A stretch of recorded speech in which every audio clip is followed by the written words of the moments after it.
We've covered a lot here on this channel, and what you might have noticed about the nature of our discoveries is that knowledge is best broken down before digested.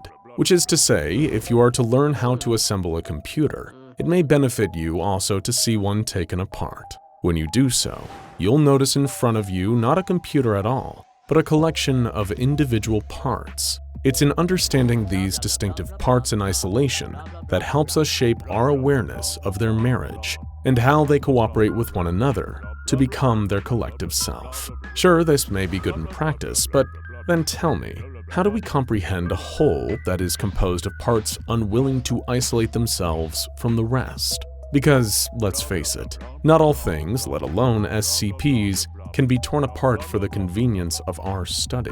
No matter the subject we seek to understand, it may choose to resist our deconstruction by one way or another. Landmarks like the temples of Malta and the pyramid of Djoser are held together by our respect. Monuments like the Statue of Liberty are held together by copper. The family was held together by Charles Manson. But it's not always the preservation of history or elements of the periodic table or psychopaths that reject humans' wishes to disassemble.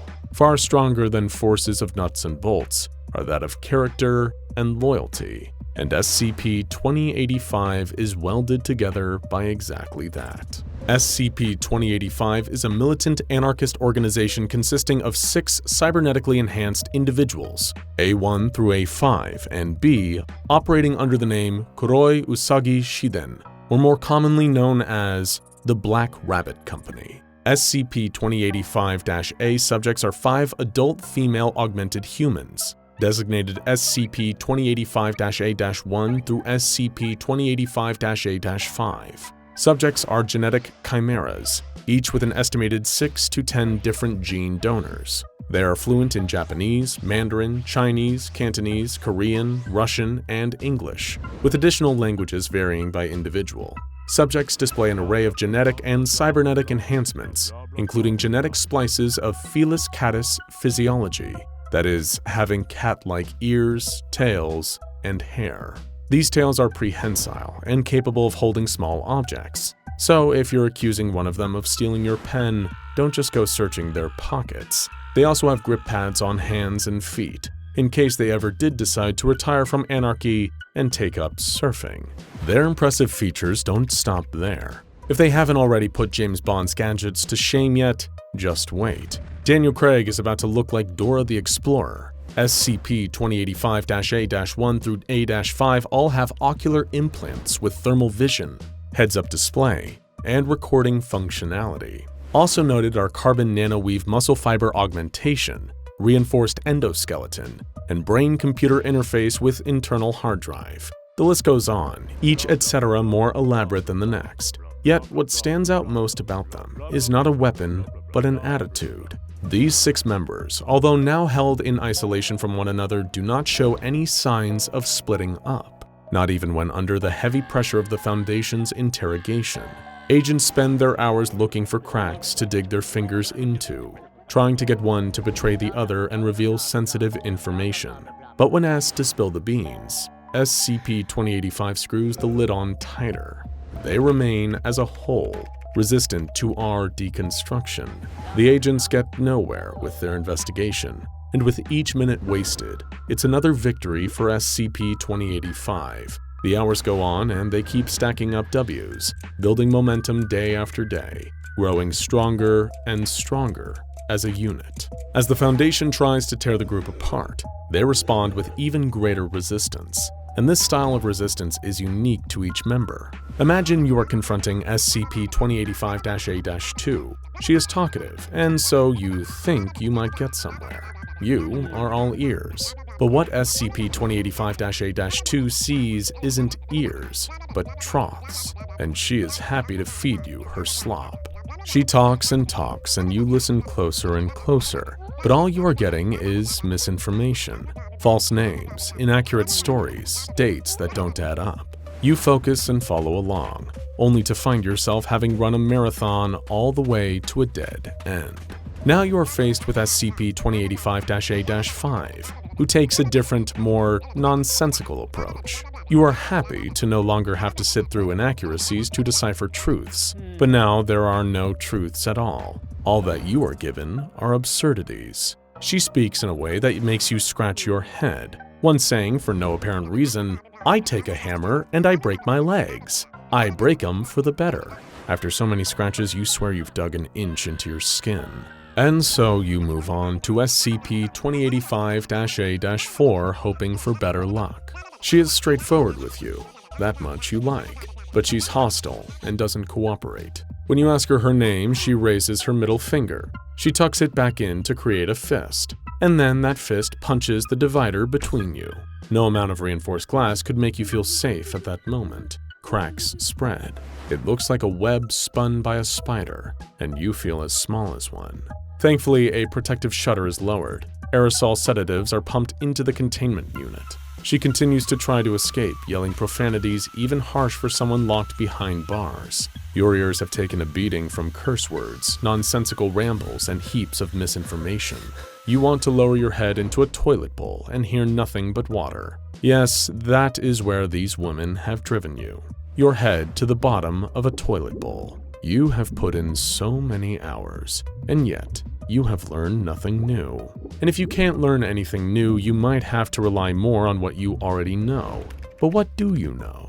Well, you know this. Their track record is quite impressive. Verified operations include smuggling, theft, assault, vandalism, kidnapping, extortion, property damage, possession of fissile materials, corporate sabotage, embezzlement, identity theft, fraud, copyright infringement, piracy, possession, transport, and sale of anomalous items, and, of course, tax evasion. Yet, when grilled under the heat of investigation, they do not reveal any details about the nature of these operations. You just know that they happened. All that is told is that SCP-2085 navigates in such a way as to minimize the chance of civilian casualties and maximize material and morale damage to their target. They are proud of this. It seems as if SCP-2085 perceives themselves on the side of good. While their list of operations on paper look like crimes, they stand proudly behind them, pleading guilty with a grin. But behind every smile is more teeth. Teeth that go beyond saying cheese. Teeth hiding in the dark caves of a sealed mouth. And you are determined to play dentist and find your way in. But SCP-2085 doesn't say, "ah," for just anyone. So how are you to understand a group that resists our preferred methods of learning? How are you to properly assess the pieces of a puzzle when the puzzle is glued tightly together? It starts at the top. Before you can decipher the motives of a nation, you'd be smart to study their leader. And if you want to extrapolate the schemes of a football team, you'd interview the coach. And to truly know the moral of a television show, you'd be better off asking the creator than the actors. All of this is just to say, if you are to ever understand the complexities of SCP-2085, it is necessary you begin with SCP-2085-B, the person pulling the string of the entire operation for all of these years. Now you might be imagining a man of many muscles, someone able to fight a bear with an arm tied behind his back, someone who kicks through saloon doors, tilts back his liquor, and walks out with a woman in each arm, or a catgirl. But you'd be dead wrong. SCP-2085-B, also known as Wizard, does not look like an imposing lead at first glance, or even at the 100th glance. He is generally in very poor health, and his face shows it. He suffers from a variety of illnesses, most notably a vitamin D deficiency, acute radiation syndrome, and has unmanageable scarring from severe and repeated skin ulceration. He doesn't wear a cape and glamorous spandex often found hanging in superheroes' closets, but instead he wears an advanced crew escape suit, accompanied by a cheap bathrobe and flimsy red felt wizard's hat. He looks, with no elegant way of putting it, like a dork, a goofball, a doofus, you get the point. Furthermore, he is an adult male human with certain cybernetic and genetic enhancements. He has an adaptation of the gastrointestinal tract to allow for an all-liquid diet. Within his suit, An esophageal input port and waste output port are integrated. It is equipped with modifications to regulate sweat, reduce abrasion damage from extended usage, and aid in skin regeneration. His genetic enhancements include the replacement of 11 previously missing digits on hands and feet, and also has an internal drug pump, typically used for painkillers. Because, as we are about to learn, SCP-2085-B is most often on the wrong end of pain. Notice these modifications are not those you would find in a science fiction novel, but more likely behind the trench coat of a suspicious man in a dark alley. And we all know nothing good is ever concealed behind a trench coat. But have you ever wondered if that truth also extends to robes? Because when we pull open SCP-2085's, what we find is truly terrifying. SCP-2085-1. SCP-2085-1 is a fibrous mass of self-replicating carbon nanomaterials within SCP-2085-B's chest cavity, with growths protruding into the liver, pancreas, gallbladder, spinal cord, and left lung. The growth of the SCP-2085-1 and its consumption of SCP-2085-B's body tissues has been impeded through the addition of various containment implants used to sever communication between growth sections and control nodes, and counter the replication process. SCP-2085-1's rate of replication without the influence of these containment implants is unknown.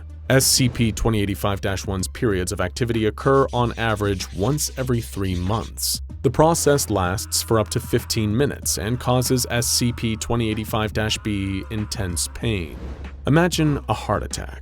Imagine Mike Tyson using your sternum like a punching bag. Imagine a cactus strapped to your front. This is the pain and torture SCP-2085 wears daily. There is no S logo printed on his chest like Superman. No symmetrically slick symbol like Batman. Instead, just cancerous growth. Kryptonite worn like a tie. The knot never to be loosened. But to SCP-2085-B, this anomaly is not just a number to be studied, but more so a being to be understood. It is more personal than a medical condition. It is something that he wakes up with each and every day. He calls it Red. At first, the Foundation saw SCP-2085's close connection with Red to be childish and silly, as if a small boy who names his freckles out of boredom and loneliness. But as you are about to see, how they met was more memorable than first finding a freckle in the mirror. A meteor struck down, and SCP-2085-B was the only person at the scene. Red was inside. As Wizard approached the meteor, Red leapt onto him and buried a home into his chest cavity. Far from a freckle on the skin, Red is a cancer. It grows and grows, leaching to what it can. It can't be removed with surgery. It can't be covered by a band-aid. It has no empathy or mercy. It leeches on and eats away at its host. But it's more than pain that it causes. Falling off a swing set and bursting open your leg hurts, sure, but at least both you and your injury are on the same team. Cuts try to heal. When left alone, injuries make effort to find homeostasis. But Red is a different breed. It hates us in a way that injuries are incapable of doing.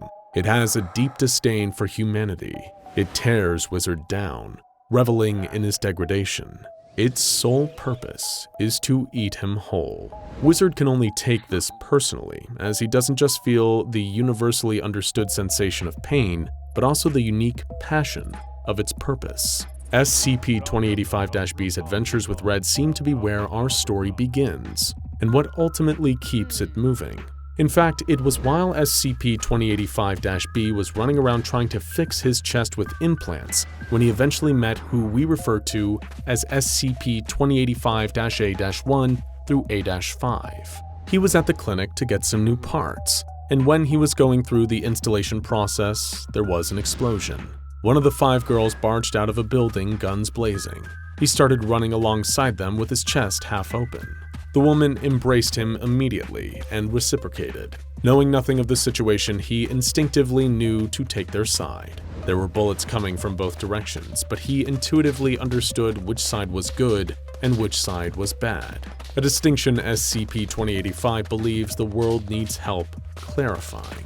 But it is hard to see a reason for a war when our eyes are focused on the casualties. Beliefs are less clear when tucked behind bullets. The sounds of gunfire muffle their message. Morality, while a complex subject, SCP-2085 believes is simplified by the masses. Events are deemed good or bad based on the term used for them in a court of law. When we see the words smuggling, theft, assault, vandalism, corporate sabotage, embezzlement, identity theft, fraud, copyright infringement, piracy, and, of course, tax evasion, it is our impulse to label those as morally bad. But SCP-2085 desperately wants you to look beyond the language.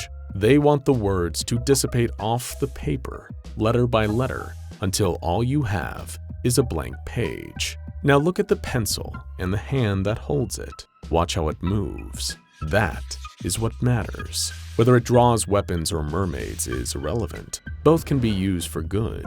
Both can be used for evil. Intent is everything.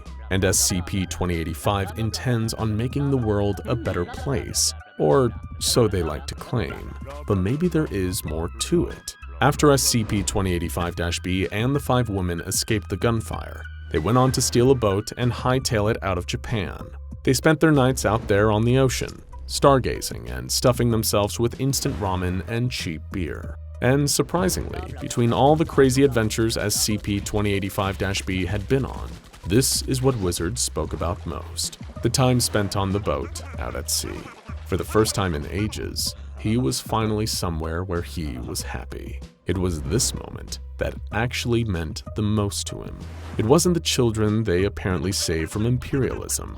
It wasn't the wealth they apparently redistributed to the poor. It wasn't any good deed at all. It was the selfish, almost shallow sensation of being happy on a boat. This singular moment meant so much to SCP-2085-B. He reflected on it as if it were a wedding day or a memorable vacation, which makes you wonder. SCP-2085 has been investigated and interrogated, and all that they preach is that they are doing the world a favor with their antics. Their tales are captivating, sure, but is it actually storytelling, or is it just virtue signaling? There is an emotional depth to SCP-2085 unique to any other militant anarchist group. While they are genetically designed to most efficiently complete missions, they are not all robots fixed on the high of task completion. Each and every one of them wants more. They want a group. They want a group not just to have the numbers to overthrow a government, but to have the numbers to fill a room, or boat, with companionship. When they refuse to cooperate with you and leak information about their operation, maybe what you are witnessing isn't the strength of their loyalty, but also the weakness of their codependence. And so you decide this is the new angle you're going to take with your interrogation. You enter the room with a new focus. You feel like an earthquake, eager to make cracks in their core. You isolate SCP-2085-A-4. You are met expectantly with hostility. You fight back with psychology. You cross your legs and put on your glasses as if to say, "Let's talk about that anger. Where does it stem from?" She strengthens her emotional guard, but you keep prying.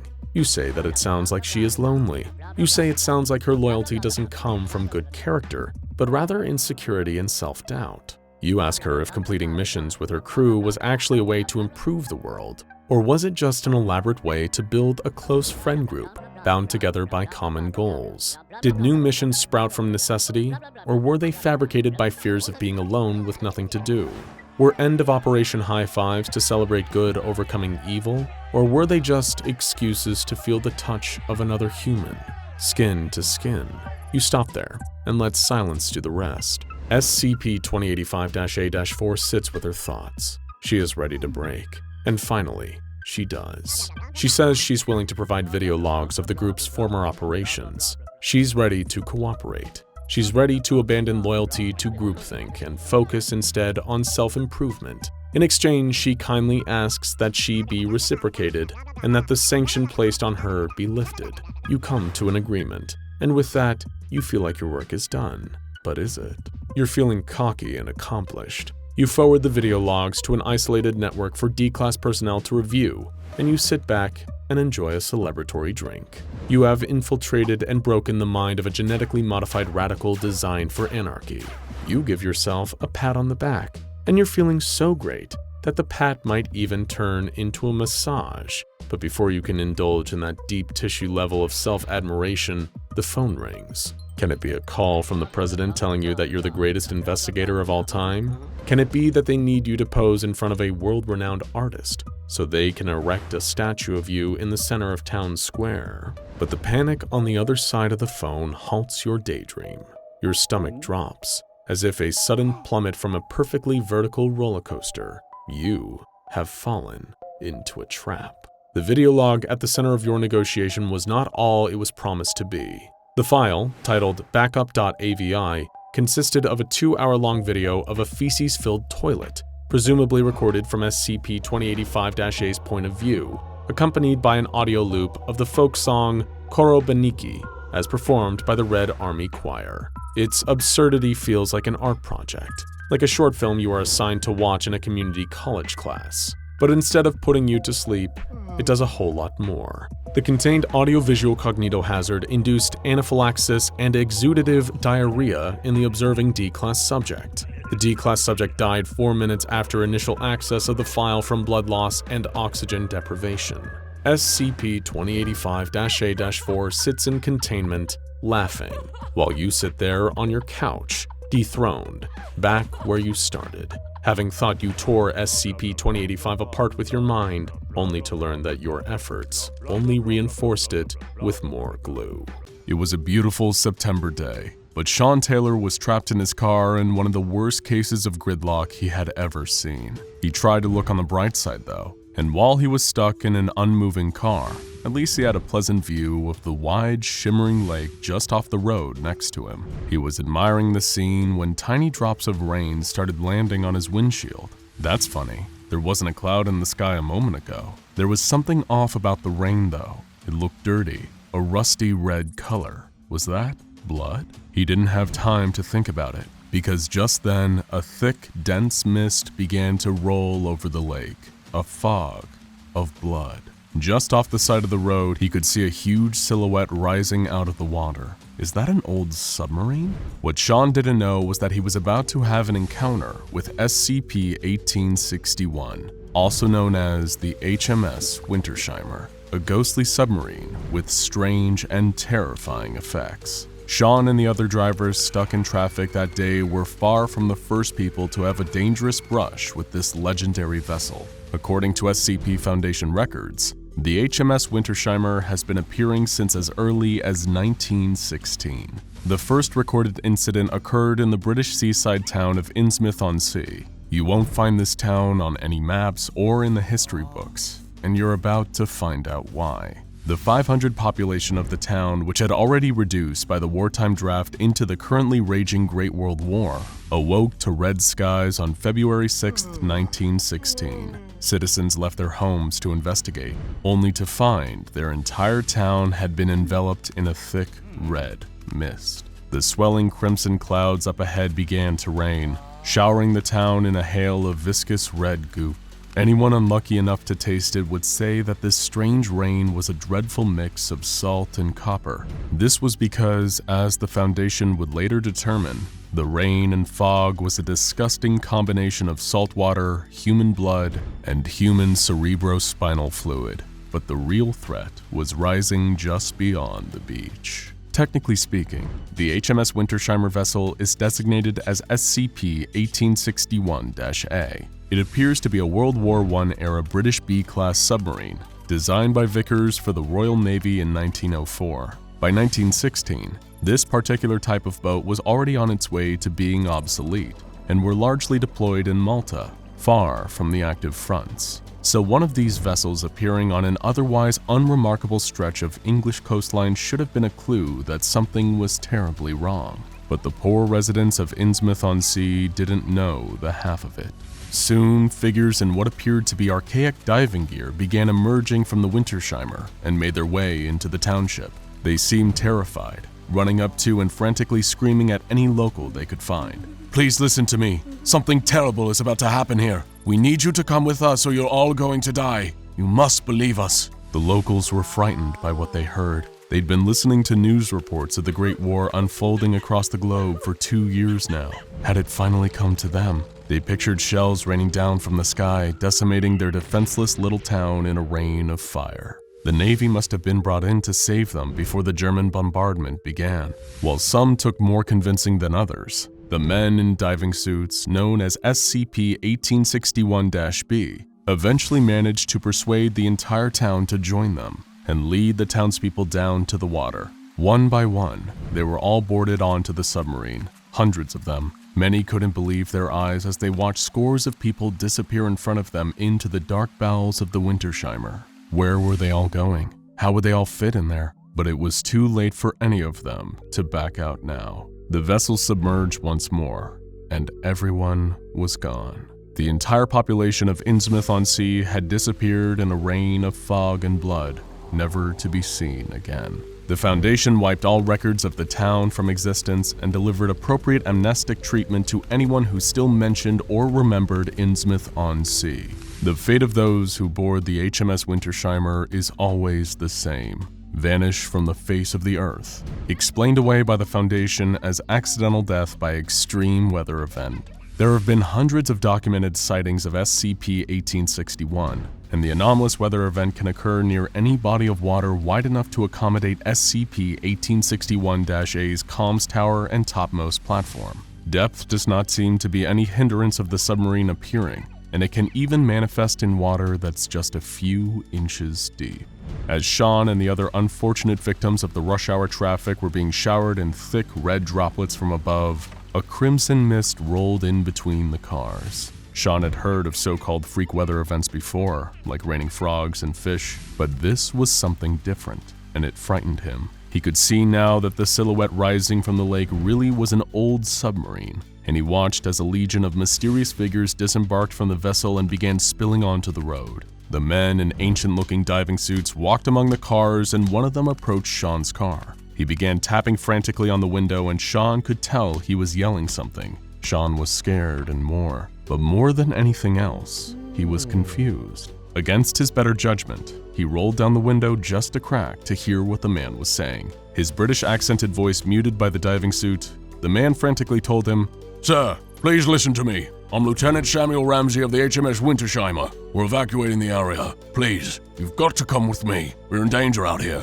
HMS? Sean thought. Isn't that what they call British ships? What was a British submarine doing in the middle of a lake in the United States? Through his windshield, Sean could already see other men in diving suits leading people from the cars out towards the submarine. Something had to be going on here, something big. Lieutenant Ramsey was still banging away at the glass of Sean's window, becoming increasingly agitated. "Sir, if you won't comply with my orders, I'm within my rights to take you by force for your own safety." Sean could feel the fear setting in, but he didn't know what else to do. He turned off the car and took off his seatbelt. He was just about to open the door when there was a tap on the passenger side window of his car. It was a soldier in what looked to be advanced tactical gear. There were several soldiers directing cars to drive on the shoulder to get around the mess of stopped automobiles. Sean looked to his left, and the man in the diving suit was gone. The soldier tapped again, and Sean didn't need to be told twice. He followed his directions and drove around the traffic jam and out of the mist. A half-mile down the road, Sean was stopped by another group of soldiers and given an amnestic. He drove away, never knowing how close he had come to vanishing in the bowels of SCP-1861-A. Sean was lucky that one of the SCP Foundation's mobile task forces had taken over the situation,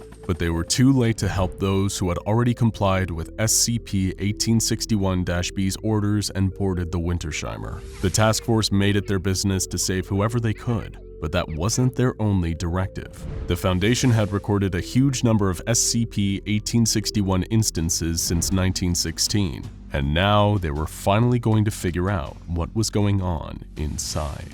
The Foundation had already discovered that those taken onto the Wintersheimer don't simply disappear. Once on board the submarine, they are forced into a diving suit of their own, which transforms them into new instances of SCP-1861-B. Upon realizing this, Foundation scientists devised an ingenious plot. 6 months before this latest instance of 1861, the Foundation dispatched 2 members of D-Class personnel who were familiar with one another into the Red Mist. One was instructed not to interact with SCP-1861-B, while the other, named Sal, was ordered to enter the submarine. His mission was to report back all findings to Foundation researcher Dr. Clutch during the next 1861 event. The D-Class who remained on shore was brought in once more by the Mobile Task Force during the September event that Sean witnessed. They checked each diving suit wearing Anomaly until they heard a familiar voice, muffled by the mask. It was Sal, and he'd been transformed into an instance of SCP-1861-B. The human D-Class, receiving questions from Dr. Clutch via remote broadcast, commenced the interview of his former friend. It is from this vital interview that much of the Foundation's knowledge of the mysterious HMS Wintersheimer is drawn.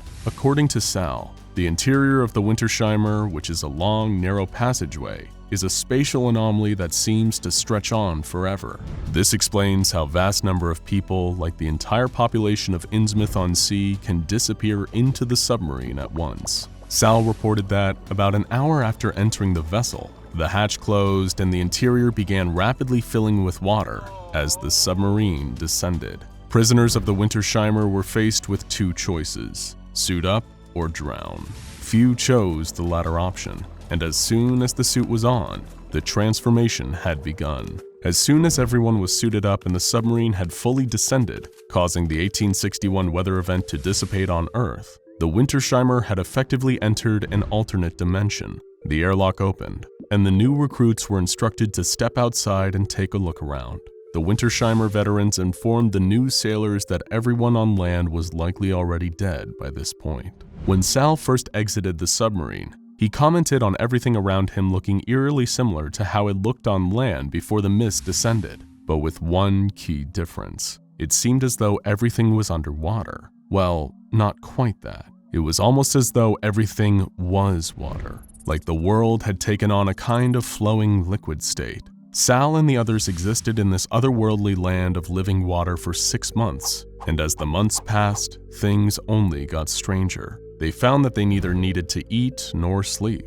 According to Sal, all they did was breathe and pass the time by exploring and talking to one another. Anyone who attempted to take off their suit would dissolve and diffuse into the same liquid that surrounded them.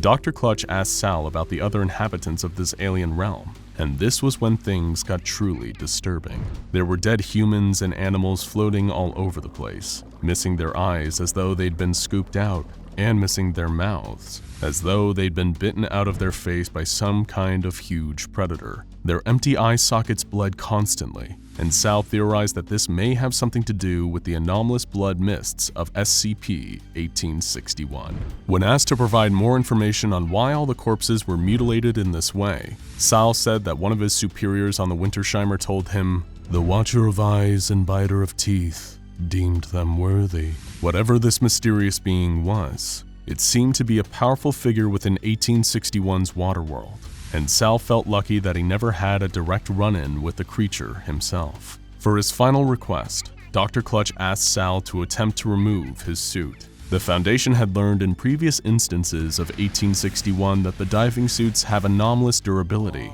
and it was impossible for anyone other than the wearer to remove them. Hence why the Foundation could never deal with 1861-B by using brute force. Naturally, Clutch was interested in finding out what was going on underneath. Sal expressed fear and anxiety at first, wondering if after all he'd been through, whether he could ever be considered human anymore. Eventually, he was convinced to remove the suit, and his worst fears were confirmed.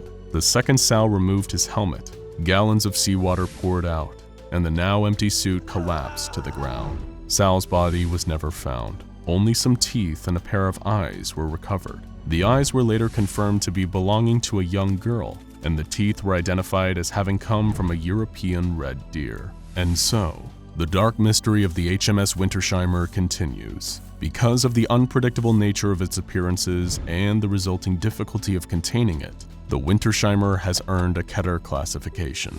The only containment procedure currently employed by the SCP Foundation is for mobile task forces to try and intercept the submarine when appearances are reported, and hopefully prevent or at least reduce the kidnapping of civilians. With so many questions left unanswered, all we can say for certain is that if a red mist ever descends on you and a stranger in a diving suit tells you you're in grave danger, he's absolutely right. The shinobi crouched low on the pagoda roof and listened to the night air. Up here in the mountains, away from the hustle and bustle of the markets in town, it was almost silent, just the distant rattle of shutters somewhere behind him. The mountain shrine was tucked out of sight, so far into the countryside that no one would stumble onto it by accident. No one would come here without a reason. The shinobi knew the face of his target, a warlord turned politician with more blood on his hands than the assassin sent to kill him. By the burning glow of the night sky, the shinobi could see the man kneeling at the shrine. The path was made up of small stones, so he'd have to drop onto the grass and creep around the pond to approach his target. No guards, no one else was there at all. This was the spot where the man came to pray when he was struggling to sleep, perhaps trying to atone for the lives he'd taken. Perhaps he didn't care at all. The ninja drew the blade in total silence and timed his drop to the ground with a rattling noise in the distance. With each dainty step, he closed the distance to his target, readying the blade over his head. It was done in a moment. The man was dead before his body hit the ground. He likely didn't even notice as the steel had severed the nerves running down his spinal cord. So sharp was the blade that had slid through his bones like a fish through water. Raising the blade to his eyes, the shinobi cleaned it quickly. If he was seen with blood on his sword, he would immediately be implicated. Not that he was ever seen, but precautions like this were what kept him out of sight for all these years. When you lived in the Valley of Ashes, the burial grounds for countless wars, you had to become a shadow, become one of the ancient spirits haunting the woods. But as he wiped the red from the steel, he caught a flash of light in the reflection, an orange glow marking a jagged line across the metal. That's strange. Sunset was several hours ago. Come to think of it, why was there an orange glow in the sky? He snapped his neck around to see the fires through the gates into the pagoda's garden. Down by the ocean's edge at the foot of the mountains was the city where he had always lived, and it was on fire. Leaping up onto the walls, he stood up straight, surveying the horror scene taking place before him. Thick plumes of smoke billowed up into the night sky, so dense and large that it seemed to become the blackness of the night. It was hard to make out much of what was going on down there. The shinobi looked everywhere to try to see the invading army or the rioters, but there were none. Just people running in all directions, like ants out of a flooding nest. But there, moving in amongst the smoke, were other shapes, impossibly tall, lumbering around like people. People that towered over the houses, that had to crane down to the ground to scoop up the poor civilians who were running this way and that. The shinobi stood there terrified, as he realized that the rattling sound he'd been hearing all night wasn't from any shutters at all. He could do nothing but watch as the trees in front of him trembled and buckled in all directions as a hulking, shadowy figure lumbered towards him.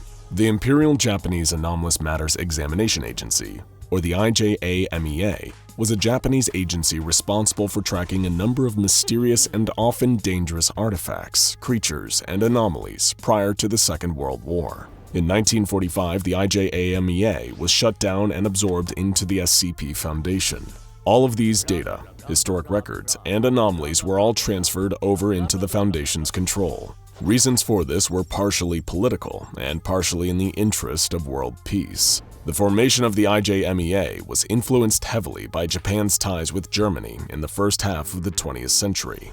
The Imperial German Anomalous Matters Examination Agency was the blueprint for their Japanese equivalent. However, with increasing militarism in Japan throughout the 20th century, the IJMEA became increasingly obsessed with trying to harness their anomalous discoveries in the interests of military power. Their goal became the establishment of a yokai battalion, powerful enough to establish them as one of, if not the world's greatest superpower. Following the bombings of Hiroshima and Nagasaki, Japan surrendered in the Second World War and agreed to dissolve its military, including the IJAMEA. That left the Foundation with the task of picking up the threads left behind and trying to come up with new ways of securing, containing, and protecting some of Japan's most deadly SCPs. Few more deadly and evasive than the entities that were too much, even for the Yokai Battalion. SCP-2863. In 1946, cleanup operations were in full effect, trying to deal with the fallout from the atomic bomb dropped on Nagasaki. Crews dressed in lead-lined suits worked around the clock, burying radioactive material and trying to remove as much contaminated debris as possible. Rebuilding the city was still a long way off. At various points, the wind would kick up and carry the dust left behind into the air, creating a dangerous radioactive haze. Crews continued to work through such conditions as the understanding of airborne contamination was still in its infancy. Watanabe Goro was one such worker. Midway through a night shift and clasping a damp rag to his mouth, he pushed on through the dust, clearing out building after building. They had spent the morning carrying corpses out of an unidentifiable building. The corpses themselves were pretty much worn away too, just skeletons really, charred by the blast from months before. As Goro staggered along the street, he kept feeling like he was imagining things. The long hours and traumatic conditions were enough to make him see all kinds of things in his dreams, but he kept feeling like his dreams were starting to creep into the real world. Shadows kept moving through the haze all around him, taller than buildings, staggering around as if they were drunk. They had been appearing all night, just out of sight, but always close by. He stopped and leaned against what was left of a brick wall. There was one of his hallucinations now just up ahead of him. The husks of buildings on either side of him were about as tall as their knees. It must have been 30 meters tall at least. But its legs were strange. There seemed to be a gap in the middle of each of them. They were skinny. No, skeletal. The skeleton's foot crushed a car right in front of him. The crunch of metal was loud enough to snap Goro out of his stupor. This wasn't a hallucination. Hallucinations can't crush cars. With a yelp, he tumbled backwards, staring up into the haze of dust. He saw the shape of a pelvis. Above it, what must have been a ribcage the size of his house, but the creature disappeared into the darkness and the dust. If it was too tall for him to see its face, maybe it was too tall to see him on the ground as well. The skeleton stopped, standing directly over him. For a second, he thought that maybe he'd be okay, but then, with a great rattling rumble, the monster hunched down low, and the enormous skull appeared out of the haze, flying right towards him. He managed to dodge its gnashing teeth, but it caught his foot, sending him rolling through the radioactive dirt. Goro didn't give himself a moment to recover, though. He took off running as fast as he could, hearing the rattling sound terrifyingly close behind his back. You will be pleased to know that Watanabe Goro survived this incident. With only minor injuries, he managed to navigate his way to the nearest police station, where SCP agents, already familiar with the entity he had encountered, took control of the situation.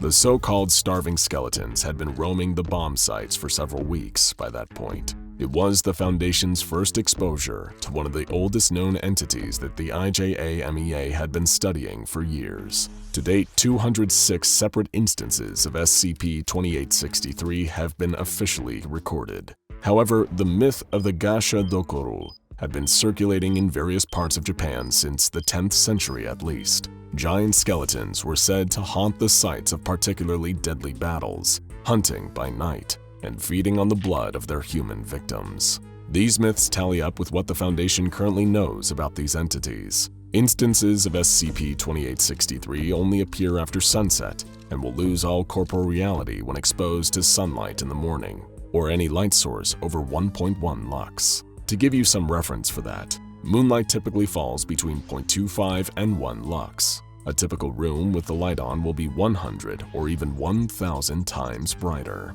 As you can imagine, this has made them virtually impossible to contain, as they manifest and unmanifest outside of controllable conditions. They seem to have continuous existence in some way, however, as previously neutralized instances can and will reappear later on. In folklore, the Gasha Dokoru are spirits that take control of skeletons. Some hesitant researchers have posited that perhaps the instances that dematerialize are returning to their spirit form. Little is understood about what that means in practice. What's more, this SCP cannot be photographed. All attempts to capture them on film or digital cameras have failed, including video tests. It is theorized that there is a link between them not appearing on camera and their disappearance when exposed to light. Again, the link between them is still mostly unknown. Due to a steady increase in urban development in Japan and ongoing peace in the region, appearances of this SCP are growing increasingly rare. While this marks a positive change for the people of Japan, it makes it even more difficult to study this SCP and learn how to prevent it in the future. The most recent fatality to occur at the bony hands of SCP-2863 happened in 2008, and it was part of a Foundation experiment. While most of Hiroshima and Nagasaki had been redeveloped into bustling metropolitan areas, the outskirts of each city, particularly several parks, saw occasional instances of SCP-2863 appearing at night. As such, the SCP Foundation conducted a series of experiments under cover of nightfall, releasing D-Class personnel into a park in Hiroshima to observe how the SCPs hunted humans. Their enormous height, towering at over 30 meters, gave them a huge advantage, being able to chase people down with little difficulty. Another notable thing about them is just how quietly they move. There is a gentle rattling sound that follows them around, but aside from that, they are very light-footed and difficult to detect until they are right on top of you. This isn't helped by the fact that they hunt at night. As a result, they are remarkably quick at catching their prey. Once they have snatched their victims up in their skeletal fingers, they perform the same eating ritual every time. They eat the person and consume their blood. Initially confused by this finding, the Foundation was unsure where the blood was going, as the skeletons had no obvious digestive system. After the release of several more D-Class personnel into the park, they still weren't certain, but they believed that the SCP instances were absorbing the blood into their bones in some way. Further testing was requested, but denied due to the sheer number of D-Class fatalities in the area. They were starting to run out, and would have to ship more of them across to Japan, which was just a bit inconvenient for everyone involved. As the outskirts of those cities have been urbanized, the instances of SCP-2863 have reduced to the point that a smaller contingent of agents and researchers are now left in place. The light pollution from these areas is enough to prevent them from being able to manifest in the first place for the most part. Only on the rare occasion of power outages have Mobile Task Force 03 been deployed. Whilst researching this SCP, the Foundation came across an account from a shinobi in the 1700s. It was rare to find any kind of written document from a ninja for obvious reasons, but the account discovered painted a harrowing picture of just how much damage these yokai could inflict upon a city. The nameless shinobi first encountered SCP-2863 while assassinating an unnamed target in the mountains above his fishing town.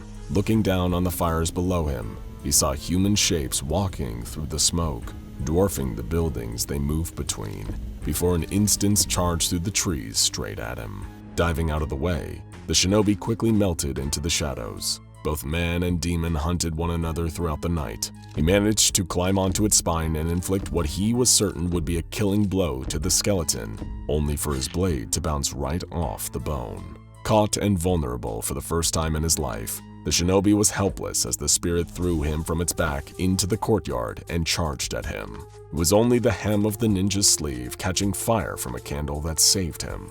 Just as the skeleton was about to bite down on his head, the light flared and the SCP disappeared entirely. For a long while, the man lay in the courtyard, pondering his actions. He should have died that night, yet he survived. Getting slowly to his feet, the man now knew what his destiny was. A monster that strikes from the shadows, scared of the light. He and the Gashodokoru were not so different. Understanding his target was the first step to defeating them.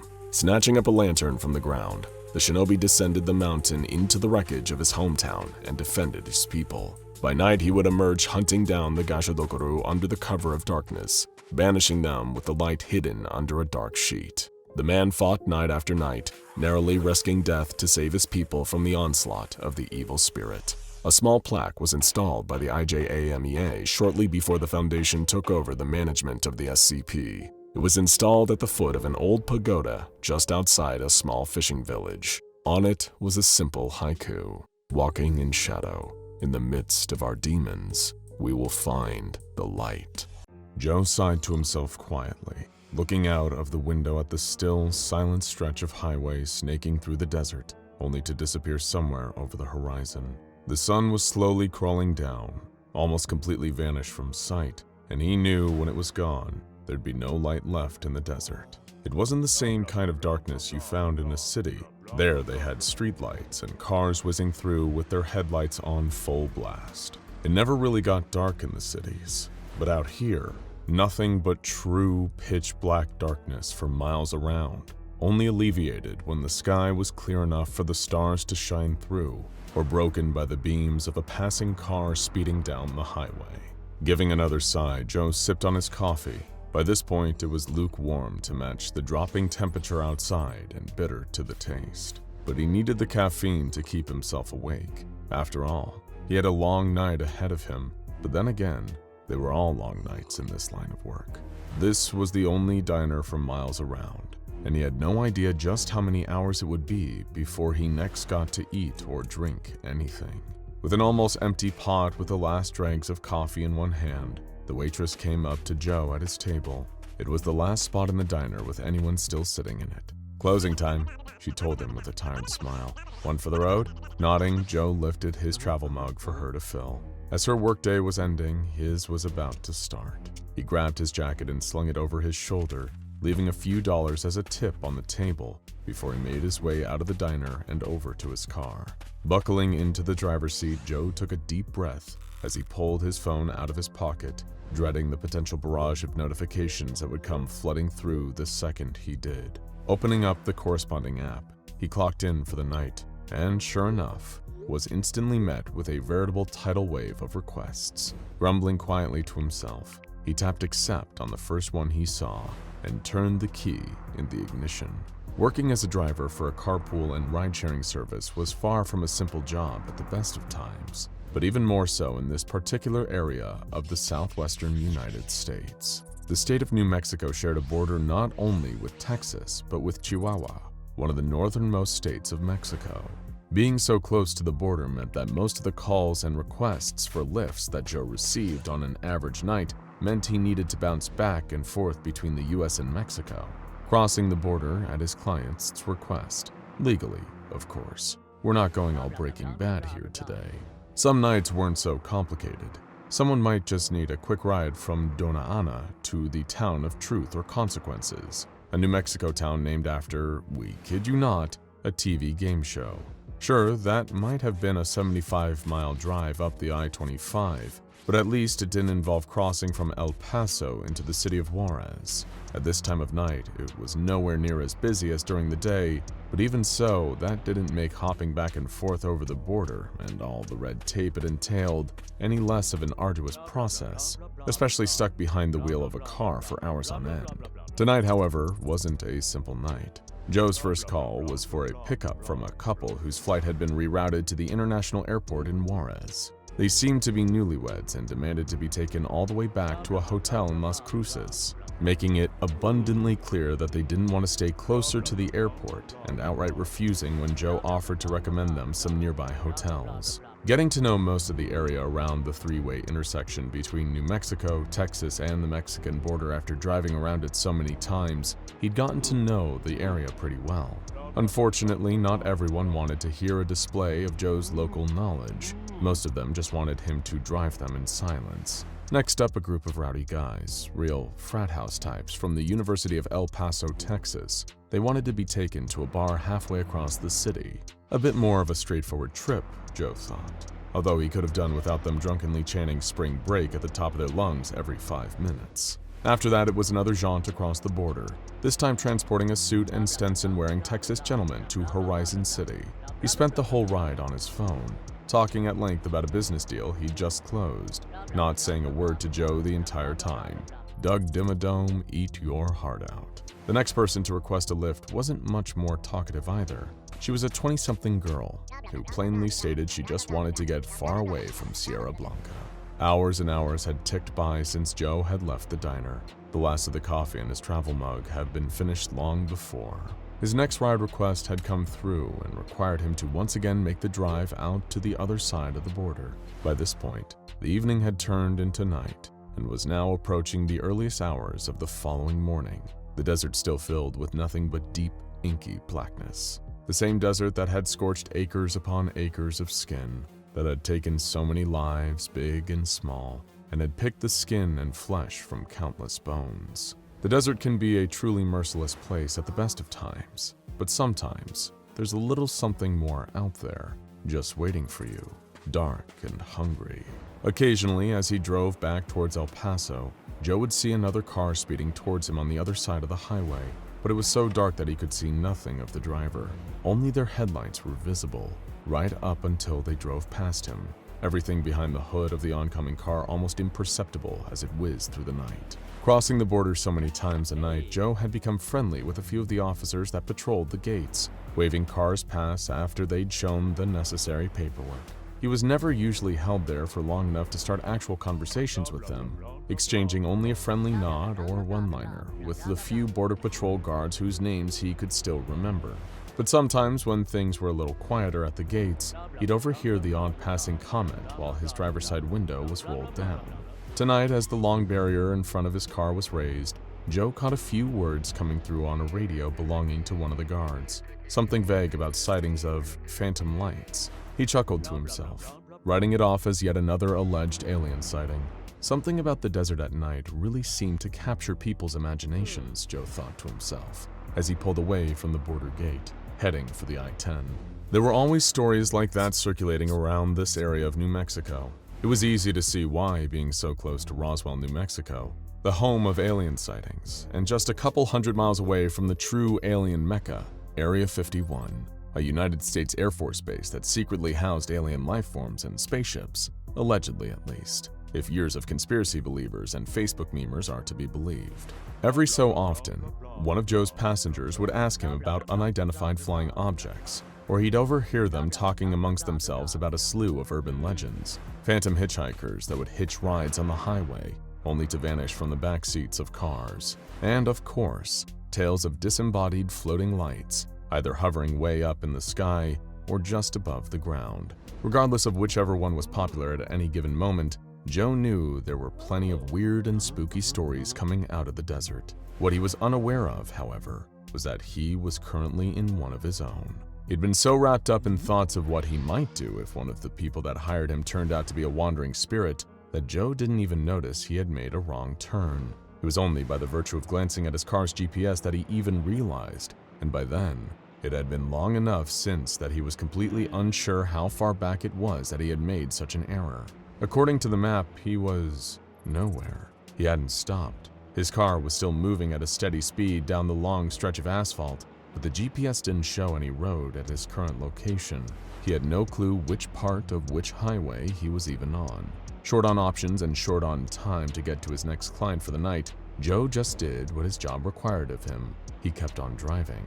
Anyone watching from a distance would have seen an empty, lengthy portion of highway with but one single car traveling along it, only the headlights both illuminating the road in front of it and giving away the car's position. Slowing down slightly just to play it safe, Joe tried searching up where he was using the Maps app on his phone. He figured he wouldn't get stopped for checking his phone while driving, or be much risk to any other drivers on the road.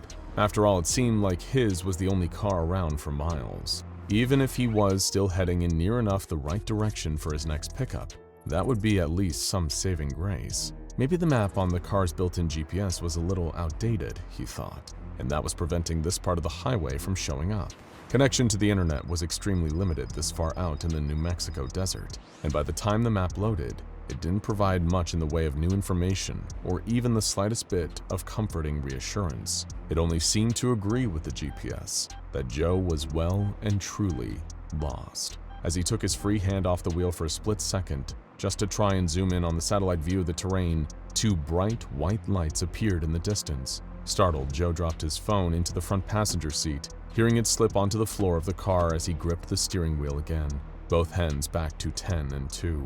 The lights were speeding in the opposite direction he was driving in, a fair few feet ahead of him, but still, it was another vehicle on this otherwise empty, isolated stretch of the highway. A loud and sudden idea rang out in Joe's head. If he could signal what he had assumed to be another approaching car, he could ask the driver where exactly he was and what the quickest route to get back to the I-10 was. He couldn't guarantee he would make the oncoming vehicle stop and help him after all. So few people would willingly trust a stranger on the highway, but considering his only other options were to either keep driving along this seemingly endless road, or to turn back around and try to find wherever it was he'd made the wrong turn in the first place, needless to say, Joe's hands were a little tied.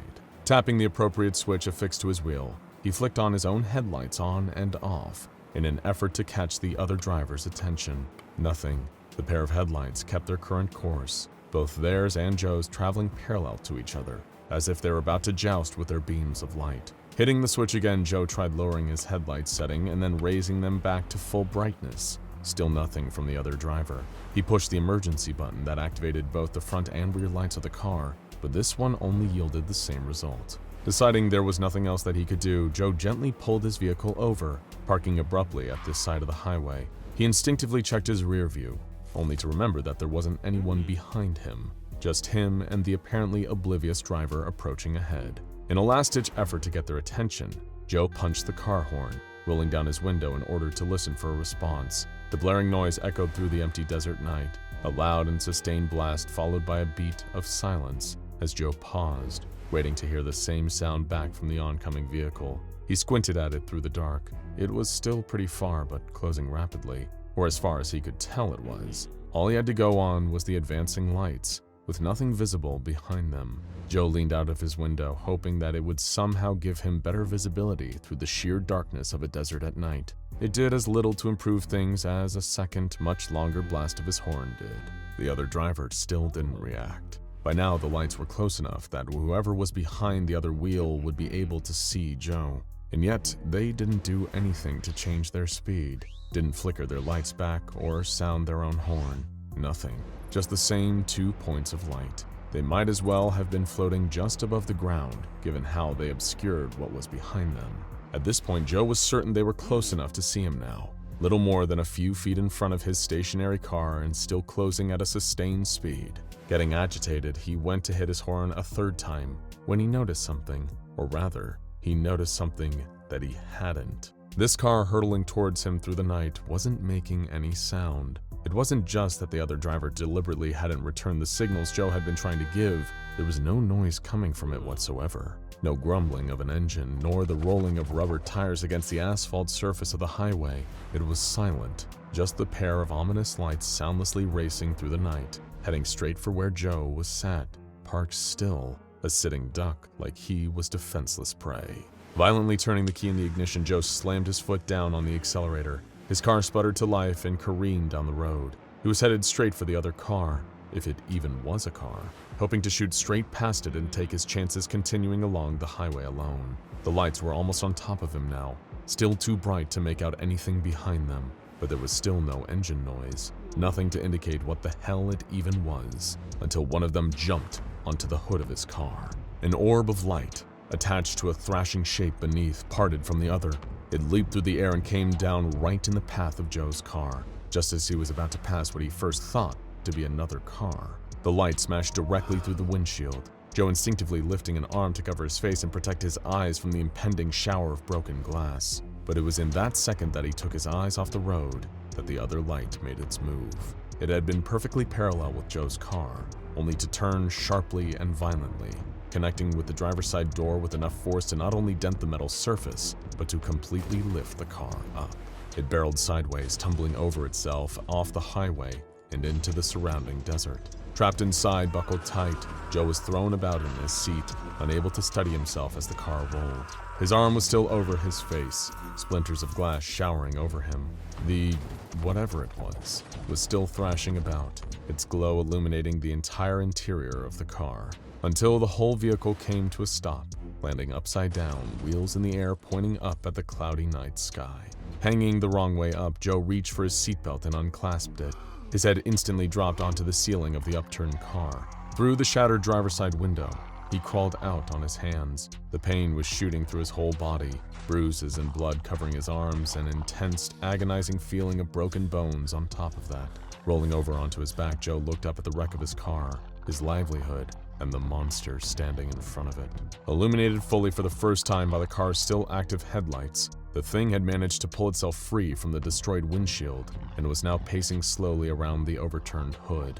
It walked on two legs, but it didn't move like a man. In fact, it didn't even look like one. It was like something pulled straight out of prehistoric times. A pair of hinged limbs supporting a streamlined reptilian body with hooked claws on its feet. Its back was arched, keeping itself low as its two arms stayed close to its center. The creature had almost human-like hands, but each finger was tipped with long, pointed talons. But its head was what Joe saw first, what he had seen at a distance and mistaken for car headlights only a few minutes ago. In the place he wouldn't have expected to see a pair of slitted eyes staring at him was a bulbous mass of a head. Bioluminescent light glowed from beneath the monster's skin, a brain visible amongst a web of bright organs, and beneath that, a wide, gaping maw of sharp teeth. Joe noticed another light drawing near, brightening the area where he lay defenseless. The second of the raptor-like monsters was pacing closer to him, both their glowing heads kept low to the ground, ready to strike.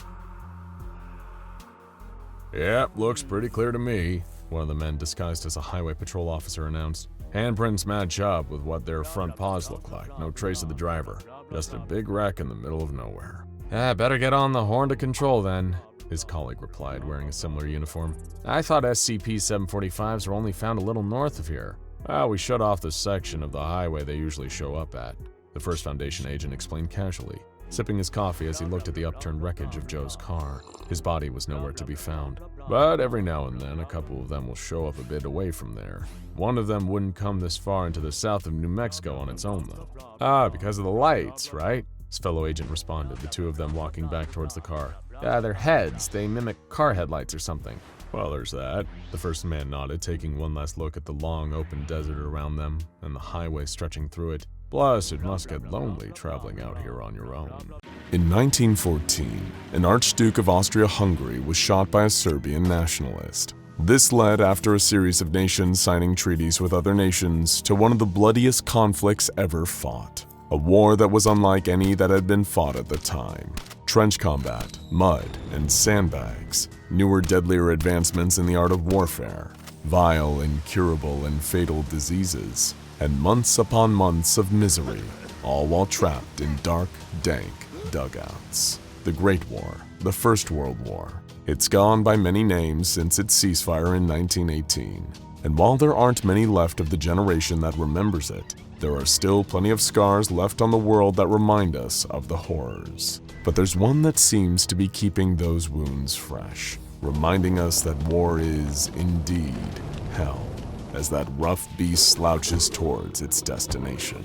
This is SCP-2574, what appears from the outset to be nothing more than a stone sculpture of a lion comprised of sandstone and living tissue.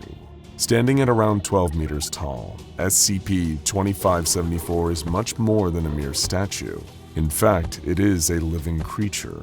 After all, this is the SCP Foundation we're talking about here, where inanimate objects are rarely inanimate at all, or will at least possess some form of anomalous properties, setting apart anything ordinary, and thus drawing the interest of the Foundation.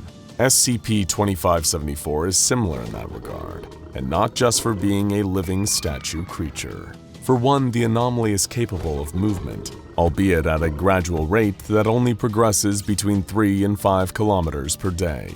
Attempts by the Foundation to slow or halt the movement of SCP-2574 have been so far unsuccessful, as it seems that any obstacle placed in its path are unable to deter it. This includes both man-made and naturally occurring obstructions, meaning there is little that can be deployed to keep SCP-2574 physically contained. Even if a body of water is in its path, the entity can swim at a rate of between 2 and 3 kilometers per day, and will normally either crush or climb over any obstacle on land.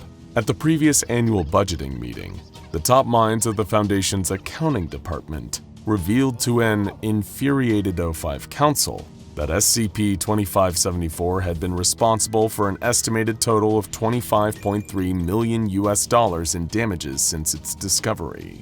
The second most pressing matter raised during that presentation was that 112 deaths and a further 625 injuries the anomaly had also caused. Despite pleas from the Ethics Committee, the Foundation accountants were still adamant that the cost of damages was more significant. Now, a number of prevailing questions might be plaguing you regarding SCP-2574. For one, what does this creature want? If it has freedom of movement and can't be physically obstructed by the Foundation, then is it just aimlessly wandering free and causing wanton destruction? Or does it have a specific want or goal it seeks to attain? And for another, what does an almost 40-foot-tall lion have to do with World War I? Well, it might surprise you to know that SCP-2574 has everything to do with the Great War. Literally everything. And as for a goal, it has one. Or rather, it has a specific destination it seems to be gradually heading towards. And if it makes it all the way there, it could spell disaster for the entire globe. In fact, it could plunge us back into one of the most devastating conflicts the world has ever seen. Can you guess which one? SCP-2574 possesses a wide array of latent anomalous effects, beyond its general functionality and movement. Above the sandstone lion creature, it is constantly surrounded by a flock of around 6,000 birds of prey. Any that find themselves flying into the path of SCP-2574 are assimilated into the growing flock, designated as SCP-2574-1.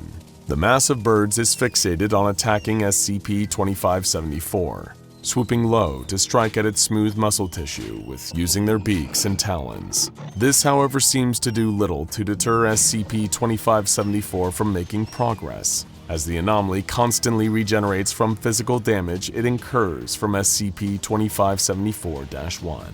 Perhaps the most notable and noticeable of SCP-2574's anomalous properties is the effect it has on its surroundings as it progresses towards its destination. The area around SCP-2574 will undergo a physical transformation in response to the presence of the lion. This transformation results in the nearby region temporarily becoming a World War I-era combat zone. The ground below becomes riddled with trenches carved through the earth. Thick, muddy bogs and coiled, razor-sharp nets of barbed wire litter the area. The change triggered by SCP-2574 is hardly just a cosmetic one either. The Foundation have observed a number of First World War-related manifestations that occur in the wake of SCP-2574. Man-made landmasses like trenches and dugouts will appear nearby, the front lines reappearing after more than a century. Weaponry from the area is also present following the arrival of SCP-2574, and this isn't just limited to firearms. World War I was one of the earliest large-scale conflicts in history, wherein both sides deployed aerial attacks through the use of biplanes, as well as chemical warfare.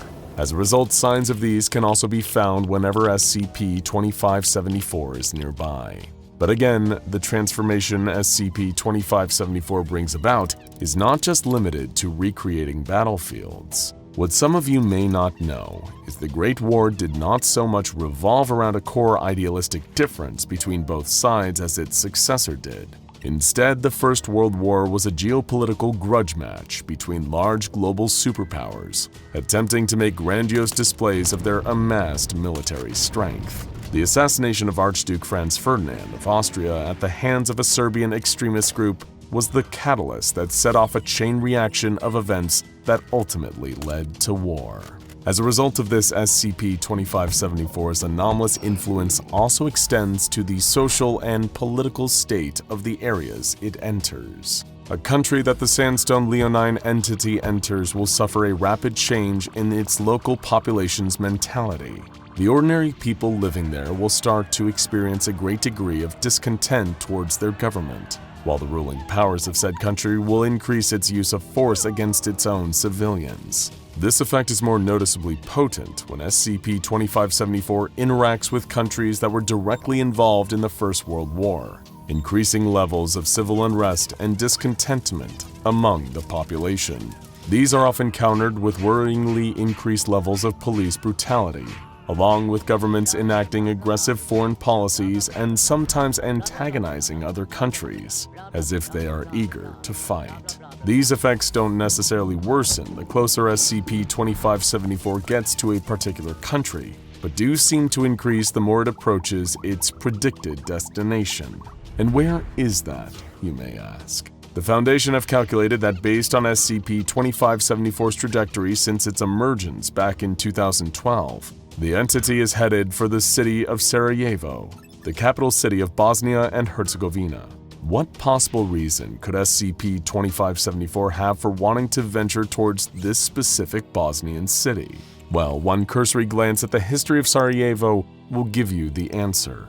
It's where the assassination of Archduke Franz Ferdinand took place, the event commonly attributed with starting the First World War. The transformative effects SCP-2574 has on its surroundings began when the Leonine Leviathan first appeared and commenced its journey towards Sarajevo on December 24, 2012. Since then, the SCP Foundation has been closely monitoring the sandstone creature's movements and attempting to log all of the anomalous effects it has had over the course of making its way closer to the site of Franz Ferdinand's assassination. Over 5,000 kilometers away, to the east of Kazakhstan's capital Astana, SCP-2574 caused an unusual World War I anomalous effect. Any written works published in either Russian or Kazakh began to randomly feature passages from Irish poet W.B. Yeats. These extracts from his body of work range from single sentences to entire poems being featured in other writers' publications, regardless of author or genre. Yeats, for anyone unfamiliar, was widely considered one of the greatest poets of the 20th century. However, unlike the authors of numerous poems and songs to come out of the First World War, W.B. Yeats was never directly involved in the conflict itself and didn't write much about it, barring a few notable exceptions, but more on him in a moment. When SCP-2574 approached Russia, things started to escalate. Clouds of deadly chlorine gas, an early World War I chemical weapon, began forming in rural areas throughout Europe that couldn't be dispersed for days at a time. As soon as the towering anomaly got close enough, Russian military forces began launching a series of drone strikes and aerial bombardments targeting SCP-2574. When these attacks failed, tensions mounted with bordering countries, the situation only getting worse when it was discovered through an intelligence leak that Russia was planning a nuclear strike against the creature, a move that likely could have spelled disaster for the neighboring countries. SCP-2574, of course, sustained no damage and continued on its course. Given that they couldn't physically contain SCP-2574, the Foundation was forced to think outside of the box when it came to coming up with some kind of solution. There were already too many eyewitnesses aware of the Leonine Leviathan's existence to consider administering amnestics, even on a large scale. The fact was, too many people already knew about SCP-2574 and would make such a move pointless. The best that the Foundation could do to combat, if not counteract, the effects of SCP-2574 was to work directly with governments affected by the creature's World War I transformative effects, to try and repair the damage left in the anomaly's wake, and ease the tension and violence it caused. It became the Foundation's job to deter any country planning an armed military response to the presence of SCP-2574, as any such strike would endanger both their military and civilian populations, while causing no damage to the anomaly. In the interest of trying to solve the problems posed by SCP-2574 reverting parts of Europe to hellish First World War-era battlefields, the Foundation made a rare agreement to collaborate with another large organization specializing in the Anomalous, the Global Occult Coalition. Working directly with the GOC, their goal was to create a large-scale memetic countermeasure that would effectively reset the toll SCP-2574 had exacted on global psychology by altering people's temperaments and creating mass political unrest as it progressed towards the Bosnian capital. However, given the tense history between the SCP Foundation and the Global Occult Coalition, their attempts at creating a memetic countermeasure are still ongoing, since neither group wants the other to engage them in full-scale memetic warfare. As such, the proposed countermeasure will consist of two parts, with neither organization being able to replicate the other's half. Meanwhile, SCP-2574's progress across Europe was responsible for a number of other significant changes, physically, socially, and politically recreating the conditions of the First World War. Poppies, a flower that has since become synonymous with the remembrance of the conflict, began to grow in regions within Russia where they wouldn't naturally occur. This included within urban locations, the red flowers sprouting in and around buildings. As a result of such a high-profile anomaly causing such widespread unrest to spread, a number of religious cults centered around SCP-2574 began to form. While the living descendants of World War I veterans began suffering from vivid hallucinations that depicted their ancestors' first-hand experience of the fighting, these cults began to amass more and more of those affected by SCP-2574. The SCP Foundation was able to observe some of the sermons delivered by these religious cults, who appeared to view the public appearances of SCP-2574 as signs of an impending apocalypse. "Come to us and embrace your salvation," one cult leader exclaimed in a sermon. "Discover the words of the prophet Yates, who spoke this sacred truth that all of history is a spiral, and that we have spiraled outwards towards chaos. Learn the true nature of the Second Coming." It appeared that some of these cults viewed the poetry of W.B. Yeats as prophetic in regards to SCP-2574. They would often reference the Second Coming, which, interestingly, was the name of one of his poems written in the aftermath of World War I. Yeats's The Second Coming refers to a rough beast slouching towards Bethlehem.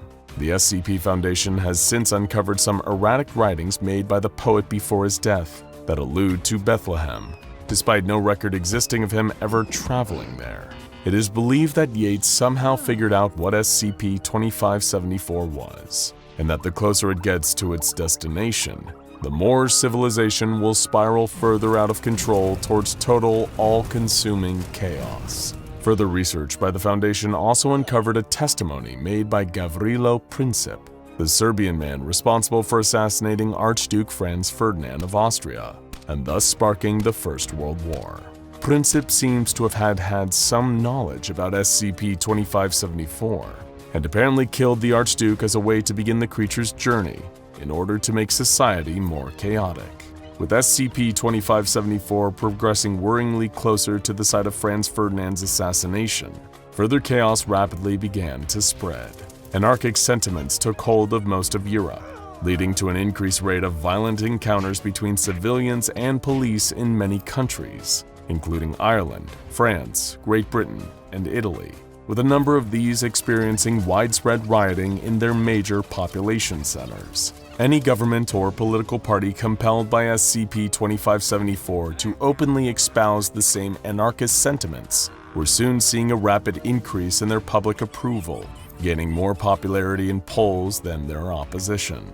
As a result of these heightened tensions between the public and the government of their countries, assassination attempts of politicians saw an alarming increase of around 60%. SCP-2574 caused countries that had existing hostile relations to engage in armed skirmishes at their borders, with at least one of these battles occurring every 2 weeks, and each time threatening to spark a much larger scale conflict. Thanks to the anomaly's effects, the international tensions, dissolving alliances between countries, and adoption of nationalism, which were all factors leading to the start of the Great War, were beginning to rapidly spread once again.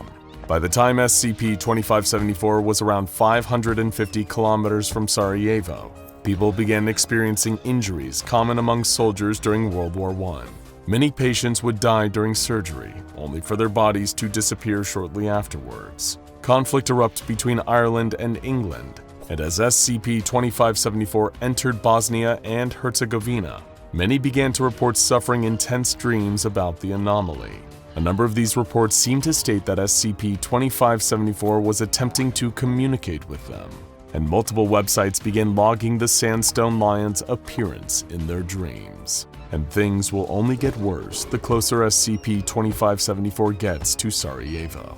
SCP-2574 contains the raw energy of World War I, one of the most catastrophic events in human history, a global conflict with a death toll in the tens of millions. The SCP Foundation estimates it'll reach the site of Franz Ferdinand's assassination within a month, and from that point, given the effect it's had on the rest of Europe, There's only one likely outcome when that rough beast slouches towards its ultimate destination: war.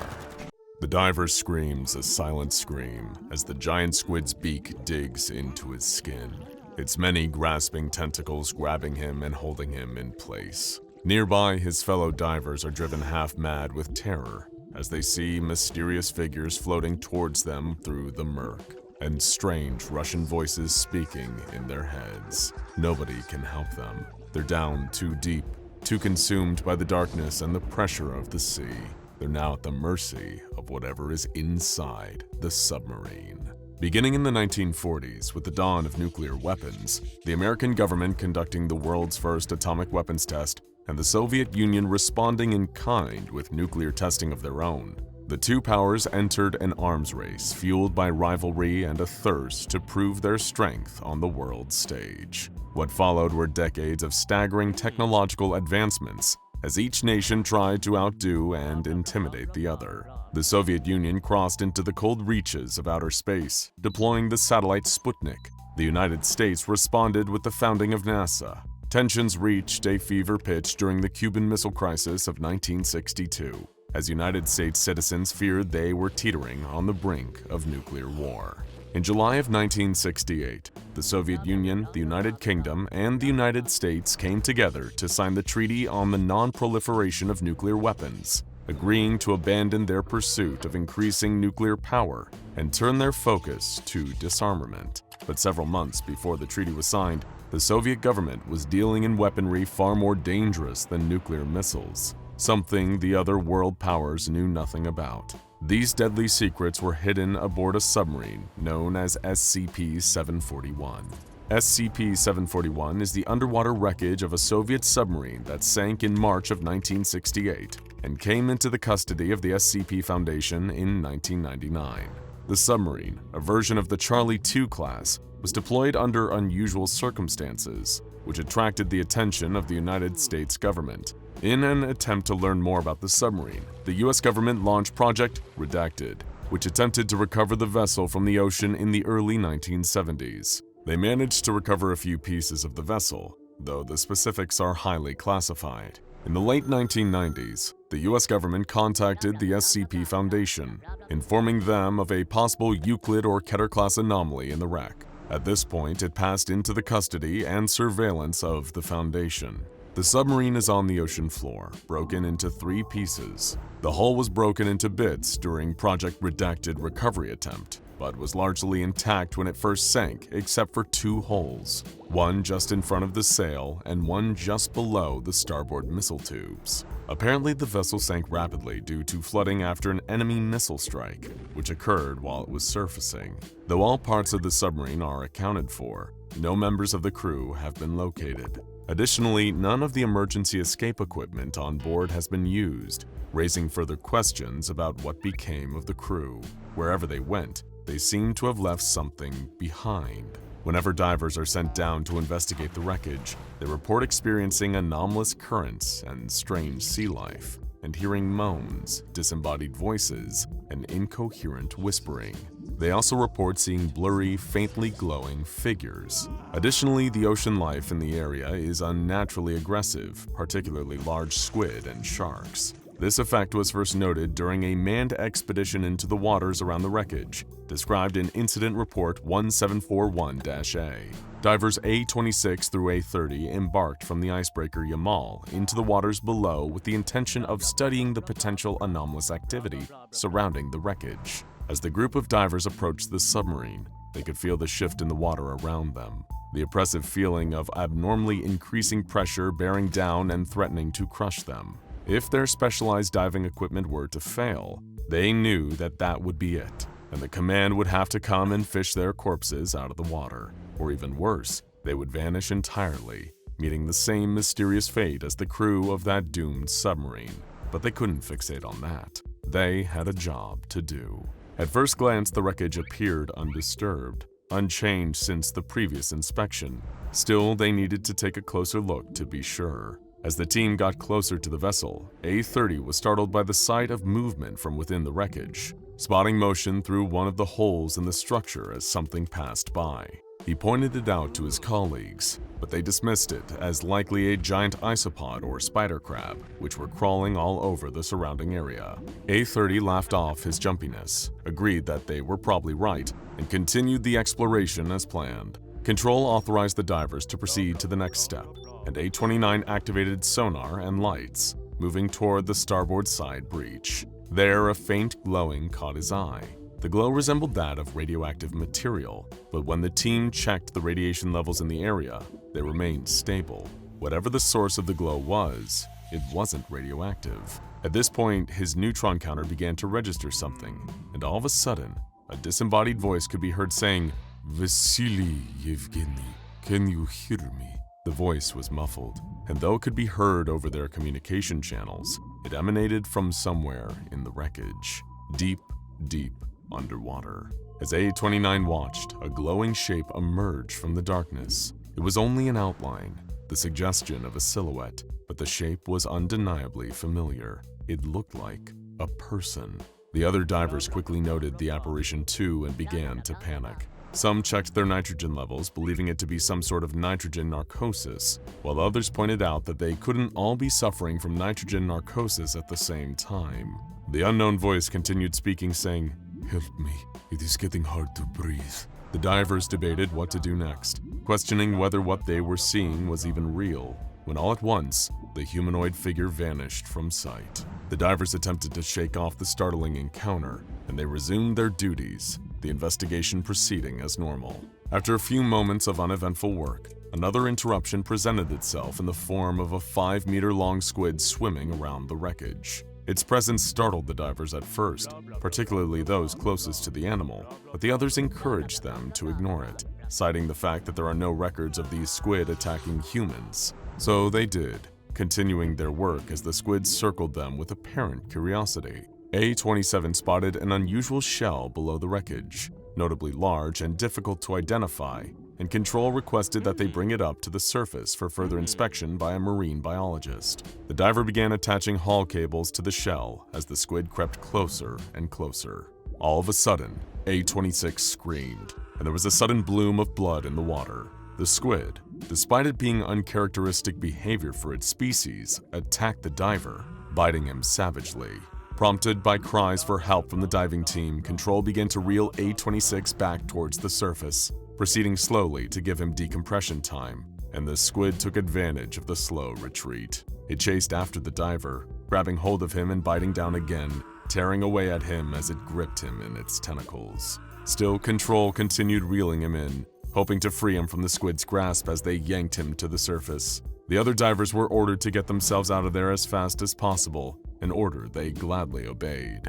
As they swam back to the surface, A30 saw something else moving in the depths. He couldn't make out what it was, but the sight of it gave him a sick feeling of dread deep in the pit of his stomach. The 4 divers were recovered alive, along with the shell. Examination of the shell indicated that it resembled that of the extinct orthoconic nautiloids, but it was not fossilized. It was taken for further study, given the possible implication of extinct species anomalously manifesting in the vicinity of SCP-714. Diver A26 lost a limb and was exposed to an unknown venom via bites from the attacking squid. His camera was destroyed in the process. As squid are not known to attack humans unprovoked, this behavior has been attributed to the influence of SCP-741, though the exact link between the two is yet to be determined. An anomalous pressure gradient surrounds the wreck with a radius of approximately 250 meters, starting around the center of the submarine. The pressure in this area is much greater than it should be, given the depth of the waters there. This unusually high pressure makes sonar analysis extremely difficult, as well as threatening the safety of any divers in the vicinity of the wreck. The few records that the Foundation has managed to obtain from the Russian and US governments indicate that the submarine was being used to transport some sort of secret cargo. Though the specifics of this cargo are still unknown, there is reason to believe that it differed from any type of nuclear or chemical weaponry. On a date redacted from official files, the SCPS Basisti was patrolling the area around SCP-741 when its sonar detected some unknown entity approaching SCP-741 from the south at a pace of 46 knots. The crew compared the acoustic signature of the contact with known submarines and torpedoes, but could not find a match. The Basisti attempted to reach the contact via sonobuoy drops and active sonar pings, but it did not respond. When the contact crossed into the total underwater exclusion zone, it became classified as hostile. At that point, the sonar recorded sounds of an undersea missile launch, and Basisti responded with the utmost urgency. The ship broke away from its original area and fired a Type 53 torpedo at the underwater threat. 15 seconds after the Basisti launched its torpedo, missiles of an unidentified configuration were seen breaking the water, flying at a height of 1.8 meters and a velocity of 0.92 Mach. The missiles did not emit any detectable radar, nor did they respond to any launch chaff or flares from the Basisti. Both of the missiles were engaged by Basisti's 3KN-5 Kinsul surface-to-air missiles and Kashtan point defense systems, and were destroyed at 1,800 meters and 210 meters from impact, respectively. After the missiles were neutralized, the hostile vessel could be heard engaging in evasive maneuvers. At this point, there were 4 closely spaced explosions and the sound of a submarine disintegrating. The identity of the attacker, as well as its intention toward SCP-741, have not yet been determined. The incident resulted in the Foundation research team suggesting an expansion of the acoustic sensor net, as well as additional patrol and defense assets placed in the area. Additionally, they advised an acquisition of undersea retaliatory capability. The incident was classified Incident 1741-C. The sonar recordings from the SCP's Basisti during Incident 1741-C were taken for further analysis by the research team. The in-depth review revealed anomalous acoustic signatures that did not match up with any known forms of propulsion, including magneto-hydrodynamic drive. Currently, the nature of the unidentified attacker remains a mystery, and it has not been attributed to any particular government or organization. Following the incident involving the SCP's Basisti, an American intelligence agent reached out to the Foundation, offering further insight into the secretive government programs looking into SCP-741. He agreed to sit for an interview with a Foundation researcher assigned to the project, on the condition that his identity remain protected. The SCP researcher's name is absent from the official file as well. The two men sat in a Foundation interview room, and the interviewer asked his informant why he chose to come forward, given the US government had simply chosen to sit on this information for 30 years. You've seen those reports. Project Redacted. Nah, we know that part too. How the directors didn't make the connection is beyond me. That and the stuff the Redacted pulled up? Yeah, the other part you don't hear about is what some of the research team died of. And the crewmen we buried? Just uniforms. Also, the nuclear device we recovered wasn't a missile or torpedo warhead. It was a demolition charge. Does that make any sense? After all those clues, I had to come forward. Why the directorate didn't is something I can't fully explain. This particular statement puzzled the Foundation researcher, raising questions he hadn't anticipated. Only uniforms? Did this mean that the sub had been unmanned? The informant replied, No, not unmanned. There were no bodies, but personal effects were everywhere, along with uniforms. There was some blood, human. Before you ask, on one of the torpedoes and a bit of skin where somebody probably crushed his hand loading the thing. Just no bodies left. When I first looked into all this, I had no clue what the hell had gone on down there, but I started putting things together. The Foundation agent began to speculate based on the mounting evidence. Could it have been a Soviet weapons program? A deadly biological agent of some kind? No, it wasn't that. I thought maybe it could have been, so I dialed up some of my contacts at Biopreparant. Us spies wind up owing each other favors after a while, and they denied it vehemently. Not your usual cover-up baloney either. They clearly stated that whatever the sub was carrying, it wasn't theirs. They wanted no part of it. Sounded like he was gonna puke when I mentioned redacted. Doctor, do you have any idea what it takes to make a bioweapons researcher sick? Now that wasn't what really bugged me though. What really kept me awake at night was the KGB file that fell into our hands. They mentioned a covert op by the Soviet military against an internal unnamed faction to get rid of a, quote, terrifying weapons that even the Soviet Union can't safely control. They wanted to lose it, whatever it was, or maybe fob it off onto the US. Of course, that all came to light right before the Iron Curtain fell. And given the atmosphere at the time, it was practically impossible to convince the directors that they weren't talking about nukes. And even once I did, they still didn't even think this was worthy of action. I mean, the redacted would probably have me hanged for treason if they ever find me, but it was worth the risk. And by what I can gather, sounds like Russia thinks so too, loaning you half the Pacific Fleet and all. The interview continued after this point, but the rest of the conversation was considered irrelevant and stricken from the official file. The interview left the Foundation with more questions than answers, though they were more certain than ever that SCP-741 must be kept under strict containment procedures. Due to the object's location at the bottom of the sea, as well as the unusually elevated pressure around it, it is unlikely that many civilians will come into contact with it. However, as an extra protective measure, sonar and submersible monitoring is conducted on a periodic basis in order to verify that the wreckage has not been interfered with in any way. The Foundation contracted Russian warships, SCP Spasisti and Krasnoyarsk, has been selected for this purpose. If any unauthorized activity occurs in the area surrounding SCP-741, nuclear and conventional missiles may be deployed. Any movement of SCP-741 is grounds for an immediate nuclear strike. Whatever secrets SCP-741 holds, whatever it was transporting that was even more of an uncontrollable threat than nuclear warfare, they're better left alone down there, at the bottom of the sea. Hey there, thrill seekers! Are you ready to get crazy? Are you ready to get extreme? Are you ready to taste the real hardcore? We here at SCP Explained know that you love a little excitement in your life. You're the kind of stone-cold solid gold bad dude whose idea of a relaxing afternoon is a staring contest with SCP-173. And you're so tough you're gonna make the peanut blink first. You're the kind of person who'd punch SCP-682 and make him apologize for grazing your fist. You wouldn't even back down from the Scarlet King himself, making the Monarch of Ultimate Despair say, "That's pretty cool, man. Respect." But if you want a genuine thrill ride, something that'll really put hair on your chest, you need to get your butt on a truly hardcore roller coaster. What? Too chicken? Afraid of a little motion sickness or something? Or maybe you've been freaked out by some of the so-called horrifying accidents that happened on roller coasters, like the 1972 Big Dipper disaster, or the 1986 Fantasyland Mindbender catastrophe. Get real. When has a little death scared anyone at the SCP Foundation? And besides, nothing is more awesome than an extreme roller coaster. And believe us, any other roller coaster will feel like kiddie stuff compared to the absolute beast that we're gonna tell you about today. If you're a roller coaster novice, maybe you should try something like the Takabisha over in the Fuji-Q Highland theme park in Japan. This baby boasts a 121-degree drop, famous for making people fall out of their seats. Or maybe you want to try something like Yukon Striker over in Canada. This widowmaker of a coaster has floorless seats, a 360-degree flip, 4 inversions, and a 75-meter drop. That's a little too tame for your taste?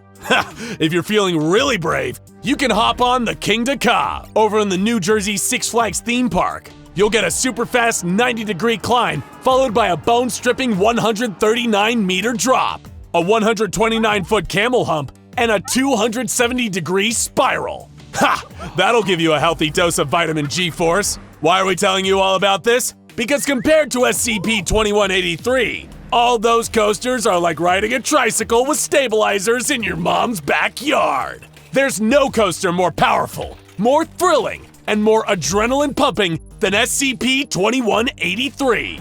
Let's take a look at some of the specs. You can find this bad boy in an undisclosed location somewhere in Idaho. This ride is so hardcore, the killjoys over at the SCP Foundation don't want you to ride it. But if the lamos over at the Foundation had their way, nobody would be having any fun. Am I right? Look at how they put the kibosh on the Carnival of Horrors, or as they call it, SCP-823. Anyone who wants to go on one of those rides will just have met the business end of a Foundation sniper rifle. And think about all the kids who've been deprived of the awesome childhood experience of Cragglewood Park, aka SCP-2571, because the Foundation party poopers decided to rain on everybody's parade. It's safe to say that if the Foundation wants to keep you away from it, you're gonna have a dope time with it. And the SCP-2183 roller coaster is no exception. They have the whole park blocked off and patrolled by at least 4 security guards at any given time. People who see this beast in action are given Class F amnestics, and they've spared no expense in suppressing anything about this coaster to end all coasters in the media. But trust us, getting a ride on this thing is totally more than worth getting on the SCP Foundation's bad side. That's right, This killer coaster has a max height of 37.2 meters and a max speed of almost 90 kilometers per hour. You can't drive that fast anywhere but the Autobahn over in Germany. Sure, it may technically be unfinished, but this bad boy still has a physical track length of 798.8 meters. You're probably wondering why we said physical there, right? That's because when it comes to SCP-2183, the real ride starts when the track comes to an end, baby. When the ride starts a-rolling, it blasts down the normal tracks like a bullet. But when the track ends and the carts fire off, they don't fall. No way. The carts keep speeding mid-air, continuing on the intended track from the roller coaster's initial badass blueprints. But that doesn't mean this ride does everything by the books. SCP-2183 is a ride that knows how to party. There's never any predicting the exact ride length, because every time the carts fire off the uncompleted section of track, they take a totally different path back to the start. That makes SCP-2183 officially the most unpredictable roller coaster in the entire world. The shortest recorded length of the non-physical section of track is 1,080 meters. That's almost double the length of the physical track. And the maximum length of the non-physical portion of the track has been 5,460 meters, which is over twice the length of the Nagashima Spa Land Steel Dragon 2000, the longest roller coaster in the world. But we know what you adrenaline junkies are thinking. It ain't just the length that gets a major buff, it's also the height and speed. Top recorded heights on the mid-air tracks have been up to 100 meters, making it the 5th tallest roller coaster in the world. And speeds have reached a face-melting 180 kilometers an hour, making it the 4th fastest roller coaster in the world. But maybe like Shania Twain, that don't impress you much. We get it. You're probably thinking, 5th tallest? 4th fastest? I thought you said this coaster was truly hardcore, SCP explained. But like a good coaster, that's just because we haven't hit you with the big twist yet. That twist being, everything we just told you only applies to when the carts are empty. When someone is actually on this absolute monster of a roller coaster, it starts to do things you wouldn't believe. For you to really understand just how off-the-rails crazy this train can go, we've got to tell you about D93730, also known as the Rider. When the Rider woke up that morning, neither he nor the Foundation researchers handling him knew he was going to become a legend. As far as D-classes go, this guy was actually pretty lucky, seeing that he'd been convicted of one of the less severe crimes that constitute D-class duty. He was actually part of a release program, allowing him to eventually exit the Foundation alive and return to a normal life after he'd been involved in a certain number of studies. It seemed like a pretty fair trade. However, this was a real pearls before swine situation. Any true coasterhead would relish the opportunity to take a joyride on SCP-2183. It'd be the greatest honor of their lives. But for the Rider, all it was a source of sweaty palms and an increased heart rate. Ha! Talk about weak sauce, am I right? He had no idea he was in for the ride of his life, in what would be both the first and last human test of SCP-2183. They sat him down on one of the carts, strapped and buckled him in with the safety bar, and got that baby rolling. When the ride began, the carts took the normal path down the physical portion of the track. But as expected, things got crazy when the carts hit the anomalous portion. Though nobody expected just how crazy this ride would get, least of all our lucky little rider himself. Ha! If he could still talk, I'm sure he would have changed his tune by now. The rider's cart detached from the rest during the mid-air portion and took a sharp right, going off on its own adventure around the rest of the abandoned park. Everybody knew this was going to be something special, because even the Foundation squares had never seen a cart act like this before.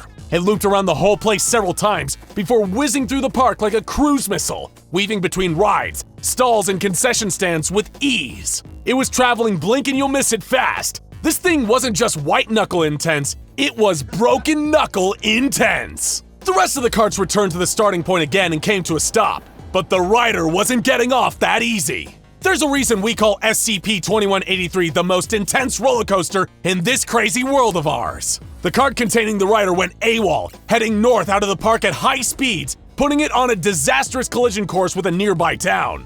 Well, disastrous if you work for the SCP Foundation. Totally awesome for the rest of us. The thing about a ride on SCP-2183 is that you really get your money's worth. When people nickname this thing the ride never ends, they don't just do that for fun. This ride literally never ends. Over the first few weeks of the Rider's ride, the Foundation just tried to suppress news of sightings from spreading. Multiple people around the nearest Idaho towns reported seeing a flying roller coaster cart zipping around the sky. Thankfully for the killjoys of the world, that kind of thing is easily written off as a trick of the mind. But this didn't stop the Rider's epic thrill ride from tearing it up all across Idaho. Over the next few months, this party train really hit the road. Metaphorically speaking, of course. This cart constantly remained 120 to 150 meters above the ground and kept traveling at consistent speeds of over 200 kilometers an hour. That makes it roughly tied for the second fastest roller coaster in the world. The people lucky enough to spot this bad boy in action reported that they heard a panicked, terrifying screaming coming from inside the cart as it passed. That's how you know that the rider was having a hell of a time in there. Real shame that anyone who spotted it got a big old dose of Class A amnestics from the Killjoy Brigade. Speaking of those squares, the SCP Foundation tried multiple times to stop the ride and save the rider from this awesome experience. They sent in helicopters and lowered ladders down to him, but the rider, perhaps finally appreciating what a gift he was given here, kept his arms fastened to his sides, his face forced into a permanent grimace. Nobody knew how he could still be alive, despite having no food or water in all this time. Ha! We can only guess it's because SCP-2183 is just that awesome. Anytime these Foundation dweebs try to get near the cart, it immediately undertook evasive maneuvers and got the hell out of there. Nobody could bring this ultimate ride to an end. In the end, the SCP Foundation proved they could take being anti-fun to straight-up military proportions. They approved firing a missile at this piece of coaster dream tech, hoping to finally bring its awesomeness to an end. After making a valiant effort to avoid them, the missile eventually struck the cart. They thought the rider inside was dead, but the cart kept flying for another 4 years before finally crashing 34 kilometers from the rest of the ride. Relatively unscathed, probably after crashing into one of those beefy Idaho pigeons. And as the Foundation would soon find out, the rider was still around too. He just wasn't in the cart anymore. Nope, he was suspended in the air in a seated position 124 meters above the crashed carts. We call him the rider, because he's still riding to this very day. And if anyone comes within a 50-meter radius of him in any direction, he'll just fly away until he's alone again. We don't know about you, but we think the rider's whole permanent flying situation isn't a horrific purgatory of eternal torment if he's alive under his comatose state. It's actually the ultimate ride. And really, what more could you want out of life, right? Sometimes people working on the site see him sitting in the cars, often only for a split second. He's one with the coaster now. Total nirvana. Like we said before, kids, the ride never ends. Picture this. If you'll excuse that foreshadowing pun, you're at your local city mall in Ohio, a place that's never still. Every time you go there, no matter what time of day or day of the week, it's always full of people, all bustling about, shopping, eating, dashing past one another. Maybe, presumably like everyone else, you came in to get some specific item, or you might just be browsing. Heck, you could be there for a casual date, or to grab a bite to eat at the food court. That's when you remember you need to have your picture taken. It could be that your passport is about to expire, or your driver's license hasn't been updated since you moved. Whatever the reason, lucky for you, there's a photo booth right here in the mall. Take your own photo boasts the sign on the outside of the cramped cubicle. A list of instructions below describing just how quick and easy the process is. You take a look at the price list, feed the right amount of money into the slot, and take a seat inside. Pulling the curtain closed, you straighten your back, look directly into the lens. A short countdown appears on the screen. 3, 2, 1. A flash bursts from the bulb above the lens, filling the booth, and leaving those white spots floating in your vision for a few moments. You head back out of the cubicle, waiting to pick up the glossy paper with your photos on it as it starts rapidly printing them off. You wanted a 2x2, 4 total pictures of your face. But then, as it finishes printing and you inspect the pictures, turning the paper in your hands, you're met with a surprise, an unnerving one to say the least. The pictures don't show your face. In fact, it barely looks like a human face at all. It has your clothes and your hair, but the whole image has been warped. not just out of focus, but completely disproportional. Annoyed that you spent your money only to receive a highly distorted image, you wander off to find another booth, throwing the unusable picture in the nearest trash can. Now, sure, you might write off something like that as just an odd occurrence, a freak of technology caused by faulty machinery in desperate need of repair. But what you don't know, in fact you won't even realize until it's too late, is what really just happened. When you sat down and that flash went off, taking your picture and printing it off as a warped, unrecognizable mess, something was born.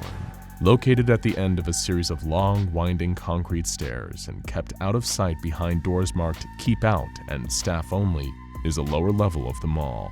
Hidden in this dark, off-limits area that no member of the public is permitted to access, there is a service door, somewhere in the southwest corner of the third sub-basement. Just taking a look at it, you could easily imagine nothing at all interesting behind it, like a power generator or a storage room. But if you were to push it open and venture inside, you'd stumble upon something you would never have expected in your wildest dreams, or more accurately, your most disturbing nightmares. Beyond that service door is a cavern, hardly the first thing you'd assume to be secreted away underneath a city shopping mall. Although if you're into cave jumping, it would be ill-advised to take a spelunking adventure down there. The entire cavern isn't actually part of our world. It's an extra-dimensional space. Think of it as its own little pocket universe that has somehow become connected to ours and can now be accessed through this doorway. If it helps, you can even picture our universe as a big soap bubble, with a slightly smaller bubble attached to it. In actuality, it's infinitely more complicated and looks nothing like two bubbles of different sizes, but like we said, if it helps to picture it that way, then go right ahead. If you were brave enough, or naive enough, to venture deeper into this cave and not to be put off by its walls that look like they've been carved from pure limestone, then you would have had to watch your step to avoid a nasty fall. Within the large cave space is a deep, dark pit, a rocky conduit in the ground, seemingly leading down into the earth. But taking a closer look, the walls of this pit aren't made of rock. They don't even match the limestone that the rest of the cavernous room looks to be cut from. The surface of the pit is coated in a slimy substance, closer to something biological, coming from a living thing rather than being carved out of rock. Depending on your familiarity with the texture, you might even say this substance is not all that far off from the appearance and feel of human fat tissue. Although you probably shouldn't reach in to try and touch it for yourself, least of all because the walls of the pit are constantly secreting a corrosive substance like acid that could easily break down your body by its molecules, painfully burning you until you melted down into soup. But there's something else down there. Lots of somethings, as a matter of fact.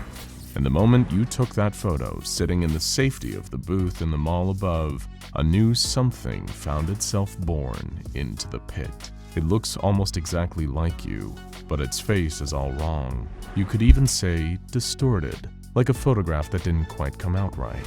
The abnormalities in its face could take the form of lacerations, cuts and open wounds, or bloody welts, like looking in a mirror at a twisted, injured version of yourself. Or this imperfect copy might have growths bulging out from its head, covering its facial features to make it virtually unrecognizable as a clone of you. Then again, maybe it'll just come out missing everything. No eyes, mouth, nose, just a blank, expressionless mask on a body otherwise identical to yours. And what does this thing, this clone, do now that it finds itself in a pit filled with other writhing, imperfect copies of everyone that's ever sat to have their picture taken in that photo booth? Well, what would you do? You would try to get out as quickly as possible, and that's what it will start doing. While you're going about the rest of your day, maybe stopping off at a few stores in the mall or complaining to the customer service staff about that faulty photo booth, it's already started climbing. Its fingernails are digging into that fleshy tissue that coats the walls of the pit as the copy drags its imperfect body upwards, crawling over the others around it that are trying to do the exact same. There's no telling just how many of them are down there, how many misshapen heads and deformed faces your clone has had to barge past and climb over as they all pile deep down within their hole in the ground. And what's the worst part of all this? It's not just the climb. The fact that your copy has to fight its way out of the pit, making the near impossible ascent to make it to the surface. No, the worst part is that you have no idea it's happening. You're completely oblivious that a distorted clone of you is raking its nails against walls of fat tissue, clambering up from underneath the ground, and even more so, you have no idea what it wants to do when it gets free and finds you. The SCP Foundation has long since been keeping an eye on the anomaly that they themselves have designated as SCP-715. Given that the photo booth itself was connected to the extra-dimensional space buried deep below the mall, removing it isn't really an option.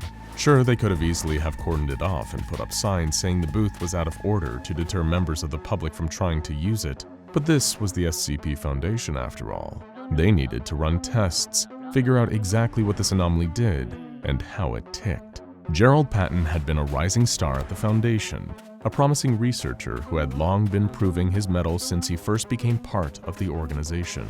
For a time, the higher-ups at the Foundation had planned to attach the researcher to the SCP-2090 project, studying a basketball player who somehow gained anomalous powers. However, hearing about the photo booth in the Ohio City Mall, he turned down this request to instead join the team researching SCP-715.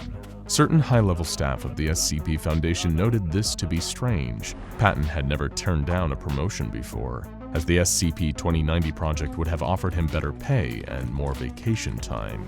In order to observe the photo booth closely without alerting the public to their presence, Foundation staff on site were disguised to blend in with civilians, and some posed as retail staff employed at the mall. Come closing time, once everyone else that worked there or who had been shopping throughout the day had finally left, the Foundation researchers were free to run their tests and investigate the anomalous photo booth. It was the night of a routine sweep. All staff members on site were required to test the surrounding area for reality warping anomalies. The sweep was mandatory for the entire team assigned to SCP-715, yet quite unusually, researcher Patton didn't report in for the procedure. The higher-ups at the Foundation decided to let this indiscretion slide though.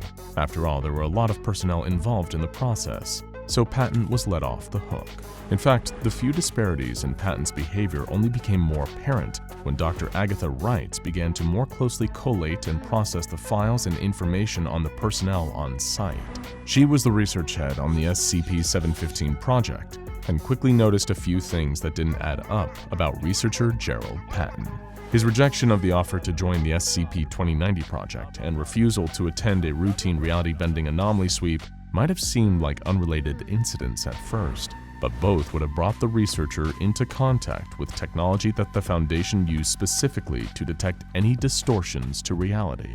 If he had taken the promotion or been present for the sweep, he too would have been within the scope of this specialized detection equipment. Yet both times, he managed to avoid being put in such a position. What the hell was Patton hiding? And what would show up if a detector was pointed at him? Dr. Wright was growing ever more suspicious of researcher Patton and his behavior. However, it was when she learned he had secretly tested the photo booth himself that she decided to take matters into her own hands in order to get to the bottom of what Gerald was up to. She had to mull it over and think about things cautiously. She couldn't confront him directly, at least not yet. Even the evidence she already had, that Patton had seemingly twice avoided situations involving the use of reality distortion detection equipment, wasn't enough to prove for certain he was hiding something.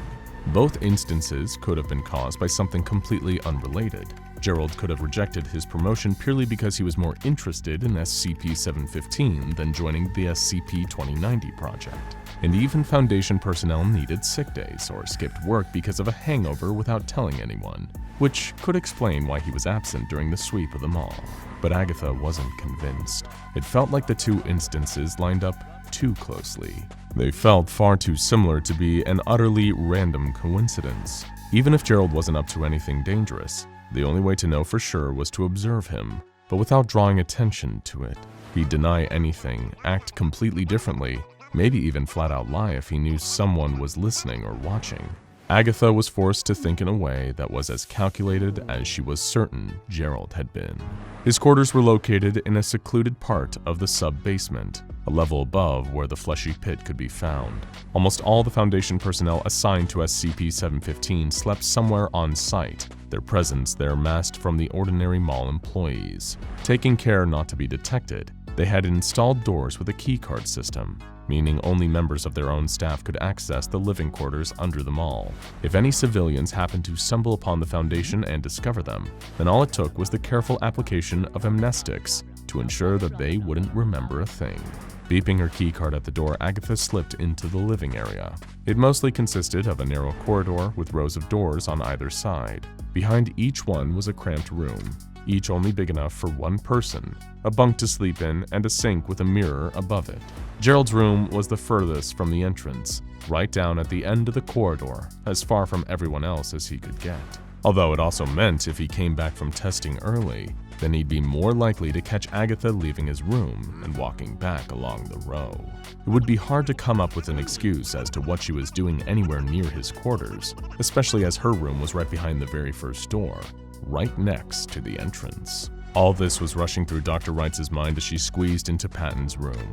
In actual fact, the interior space of them was so limited that they were even smaller than most ship cabins. Her hand had been clasped around the handle of a metal case, which she sat down on Gerald's empty bed. Unclasping the clips that held it closed, Agatha opened up the case and took out what was held inside the inner layer of protective foam. It was the Fulman Breaker Anomalous Optical Enhancement Device, a piece of the specialized apparatus that Foundation researchers use to record and identify any person or object that might be exhibiting anomalous properties. It utilized state-of-the-art optical enhancement technology and could be used to detect whether a subject was causing any distortion to the reality around it by accessing visual spectrums that were normally imperceivable to the naked human eye, or sometimes even unobservable in this dimension. Agatha looked around the tiny cabin. Given the limited space, she was also short on options as to where she could hide the device without it being easily noticed. It was also imperative that researcher Patton had no idea he was under observation. Dr. Wright looked over to the sink in the corner, the mirror just above it. Sure, it was a tactic taken straight out of the big book of spy novel cliches, but it would work. The advanced spectrum capabilities of the optical enhancement device would be able to record Patton through the glass. Luckily, the entire living quarters had been pretty hastily built, which meant it took little effort for Agatha to loosen the screws holding the mirror in place. But that's when she heard the distinctive beep of the door to the living quarters, followed by the gradual footsteps getting closer and closer. It might not have been Gerald, but there was also an equal chance that it could have been. Acting as fast as she could, Agatha placed the optical enhancement device on the wall and covered it with the mirror, frantically trying to screw it back into place as quick as she could. The echoing noise of someone approaching sounded as if they were almost right outside the cabin door by the time Dr. Wright had tightened the screws enough to keep the mirror in place. Giving a quick final scan of the room, making sure nothing looked too conspicuous, she grabbed the empty case and smoothed out the duvet where it had been laying, leaving no trace that she had ever been there. Her heart already racing, it almost exploded right out of her chest as she slipped back out of the door to Patton's cabin, only to see him walking down the narrow corridor directly towards his room, towards her.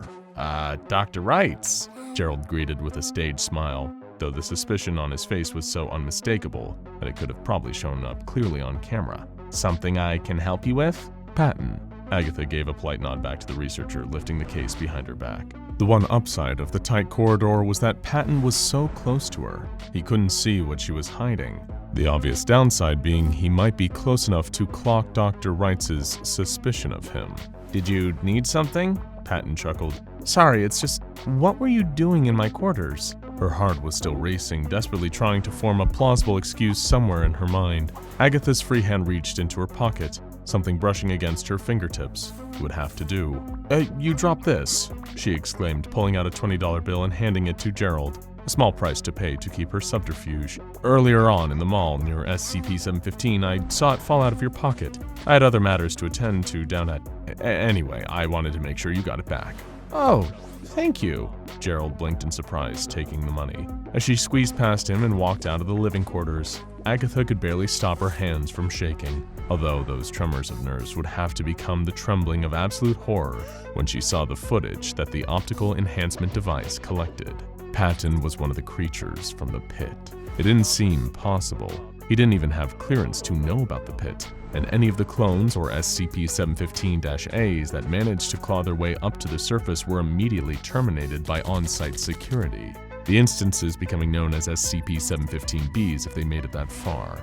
Yet somehow Patton, or whatever he really was, had made it through undetected, but that was far from the worst discovery Dr. Wrights would make. She used a number of the same anomalous optical enhancement devices to observe the SCP-715-A creatures within the pit, only to find that she and the other researchers had made a grave mistake. The SCP-715-As, they were all humans. What the Foundation had initially thought were the distorted, imperfect clone copies of everyone who had used the SCP-715 photo booth were actually the originals. They had been trying to climb back up because they wanted to come home. Their places taken by SCP-715-Bs. But none of those people, now twisted, disfigured, and unrecognizable, were able to explain to the Foundation who they were, and they'd been shot, left to fall back into the pit and die. Acting fast, Dr. Wrights updated the classification of SCP-715 to Keter, although this was later rescinded back to safe. The creature that looked like researcher Patton was apprehended and brought in for interrogation. After learning the truth behind SCP-715, the photo booth was secured and locked up permanently. But as of now, the project investigating SCP-715 has been put on hold. No one at the Foundation wants to admit their mistake, that they now have an extra-dimensional pit full of innocent, distorted people, or that they have no idea where all their body-swapped counterparts are. Did you ever have to perform a dissection in school? Maybe you had to carve up a fetal pig, or slice into a frog while nightmarish visions of Kermit and a widowed Miss Piggy danced in your head. Though it's rarely a pleasant experience, unless your tastes are on the morbid side. Most biology teachers would agree that the best way to learn how something works is to take it apart. As distasteful as it can be to hold a frog's tiny liver in your hands, it definitely does give you a better sense of the pieces that make up the complete creature. But what if there was an easier way to look at the individual parts of a living being? What if you could take it apart without ever having to prep a scalpel or stain your hands with the blood of innocent frogs? Like most of the seemingly impossible things in our world, the SCP Foundation discovered something that allows its users to do just that. In fact, it can handle a lot more than just a frog, and its applications go far beyond the confines of a high school science lab. SCP-291 is a small, plain steel building with a large door on one side. The door has no handle or knob and functions similarly to a garage door. The door cannot be pried open by any ordinary means, and the inside of SCP-291 can only be accessed if the structure is connected to a suitable power source. Once a power source has been connected, the door races and exposes a room inside. It is small, about 4 by 2 meters. It contains a console board, a large screen, and a plexiglass container resembling a coffin. How very sinister. The coffin is large enough to contain a human under 7 feet tall. So sorry, Ferdinand the Cannibal, you're going to need to sit this one out. The coffin sits on a conveyor belt with several tubes connected to the wall above it. On the opposite side of the room, there are holes of varying sizes, each containing a small door that can be opened or closed. Because initial observation indicated that SCP-291 was intended for some kind of human testing, a D-class test subject was selected for experimentation. The subject was instructed to lie down in the coffin and wait to see what would happen next. The display screen lit up, depicting a grid-lined image of the test subject. Buttons along the console board adjusted the image, showing the skin, muscles, and organ systems of the person in the coffin. There were no words or numbers on the screen, and all of the buttons appeared to have only 2 settings, on and off. When one of the researchers pressed the first button on the console, the tubes above the coffin began pouring a blue liquid into it. The test subject reacted with confusion, but did not experience any adverse effects. They quickly lost consciousness, indicating that the liquid was some sort of sedative. The liquid continued to pour into the coffin until the vessel was completely filled, at which point it congealed into a thick gel. The test subject's breathing and heartbeat slowed to a stop. and the conveyor belt suddenly creaked to life. The coffin was carried, test subject inside, through a small door that immediately locked behind it. The small room was filled with the sounds of gears turning, machinery clinking, and motors whirring. The display screen was taken over by a large rectangle, resembling a traditional loading screen. After 30 minutes, the process was complete, and the back door of the room unlocked itself. When the researcher walked through the back door, they found another room with a conveyor belt and a row of 24 lockers. Each locker was opened, one at a time, and its contents removed for examination. Inside each, the research team found a different portion of the test subject's body, in a block of some unidentified clear substance. The body was divided in the lockers into these separate parts: brain, lungs and diaphragm, heart, digestive system, reproductive organs, left eye, right eye, upper left torso and arm, upper right torso and arm, lower left torso and upper leg, lower right torso and upper leg, lower left leg and foot, lower right leg and foot, lower left arm and hand, lower right arm and hand, neck and head, upper skeletal system, lower skeletal system, lymphatic and circulatory system, and skin.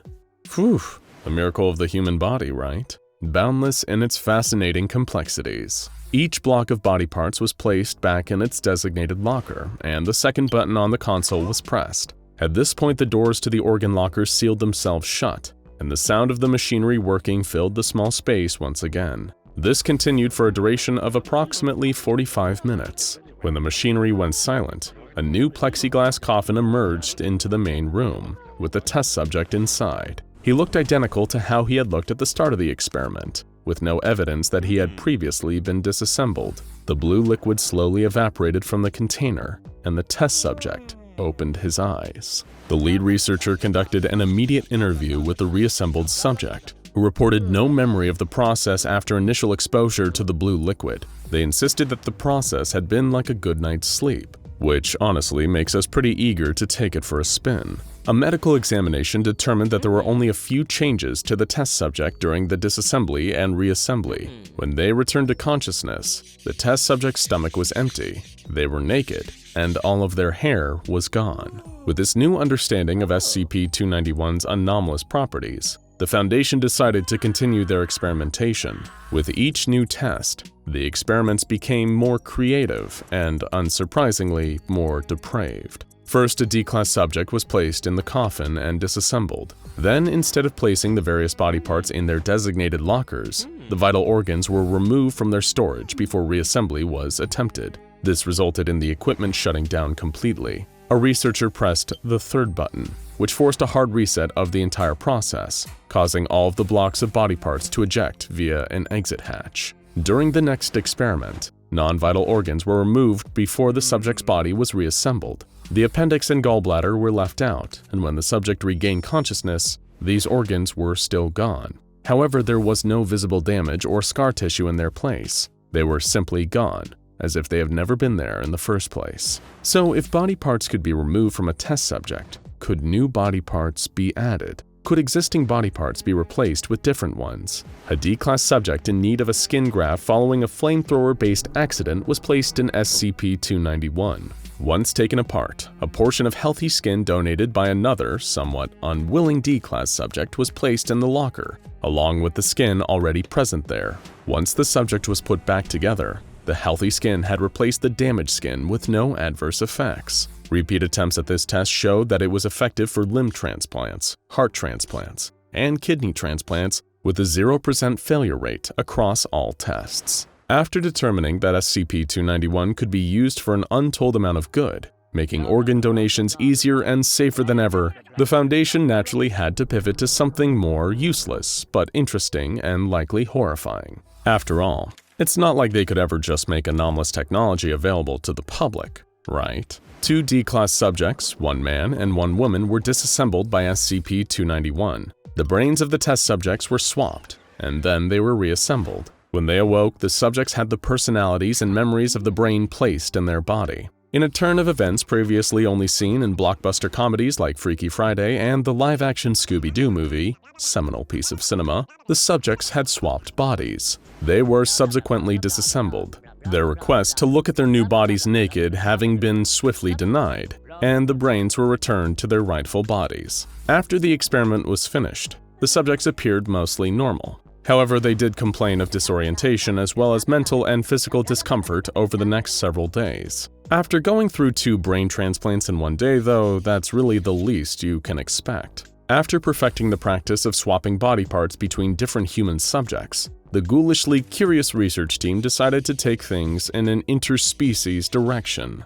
A variety of test subjects, including cats, dogs, lizards, fish, mice, and, of course, humans, were selected for this next round of experiments. 20 tests were performed using these new subjects, and only 3 of the experiments were successful in transferring body parts from an animal of one species to another animal of a different one. Attempts to swap body parts between mammals and reptiles or fish proved disastrous. When a fish and a human were both disassembled and the fish's gills were placed with the human's body parts, neither creature survived the reassembly process. The human awoke with a new set of gills embedded in their neck and immediately began gasping for the oxygen they could not take in. Within minutes, they had suffocated. The fish's fate was even worse. It did not reassemble so much as it became a pile of goo, scales, and 2 floating eyeballs. Experimentation with a human and a lizard yielded similar results, turning the lizard into a puddle of organic matter and killing the human test subject after only a few minutes. As disastrous as the failed cross-species tests were, the successful ones were almost as bad. Trial 001 involved a cat and a human. Not wanting to attempt too much at once, the research team opted to just swap out one organ, the left eye. Both subjects survived the transfer and were able to use their new eye. The human subject reported full use of the cat's eye, with improved night vision in addition to trouble seeing color. The cat did not enjoy its new eye nearly as much as the human subject, and had clawed its human eye out of its head by the end of the following week. In Trial 007, a successful brain transfer was performed between an adult human man and an English Mastiff. The man in the Mastiff's body expressed discomfort with walking on all 4s and asked to be returned to his body as soon as possible. The Mastiff in the man's body adjusted to bipedal locomotion in a few hours, but was disassembled after urinating on a researcher's shoes. The final successful trial, and the most unnerving, was Trial 016. A female D-class test subject's reproductive organs were swapped with those of a pregnant Labrador retriever. An ultrasound conducted after the transfer indicated that the Labrador fetuses survived the procedure and could conceivably be carried to term by the human subject. Several members of the research team began to take bets on whether or not she would end up giving birth to puppies, but the transfer was reversed within the day, so we'll never know what exactly would have happened. Perhaps that's for the best. Personally, we hope the Foundation's Ethics Committee gives some of these scientists a very stern talking to about their behavior on this one. When not in use for testing, SCP-291 is to be disconnected from any power sources. At least 2 personnel are positioned outside of its containment at all times, standing guard, and these personnel must be swapped out every week. When it is not connected to any power sources, SCP-291 is considered harmless, though it should still be treated with caution. The main entryway remains closed and locked when there is no available power source, but the door can be opened manually from the inside in the event of an emergency. Any disassembled organisms are stored in a locker in the containment facility, labeled with a Sharpie marker in order to keep track of what specimens are stored there. Whether this is the same Sharpie used to label food in the break room fridge is unknown, but just like Dr. DiRamiro's ham sandwich, it's best to leave these items untouched. Any personnel found to be responsible for missing specimens will be transferred to another project and receive a strongly worded email.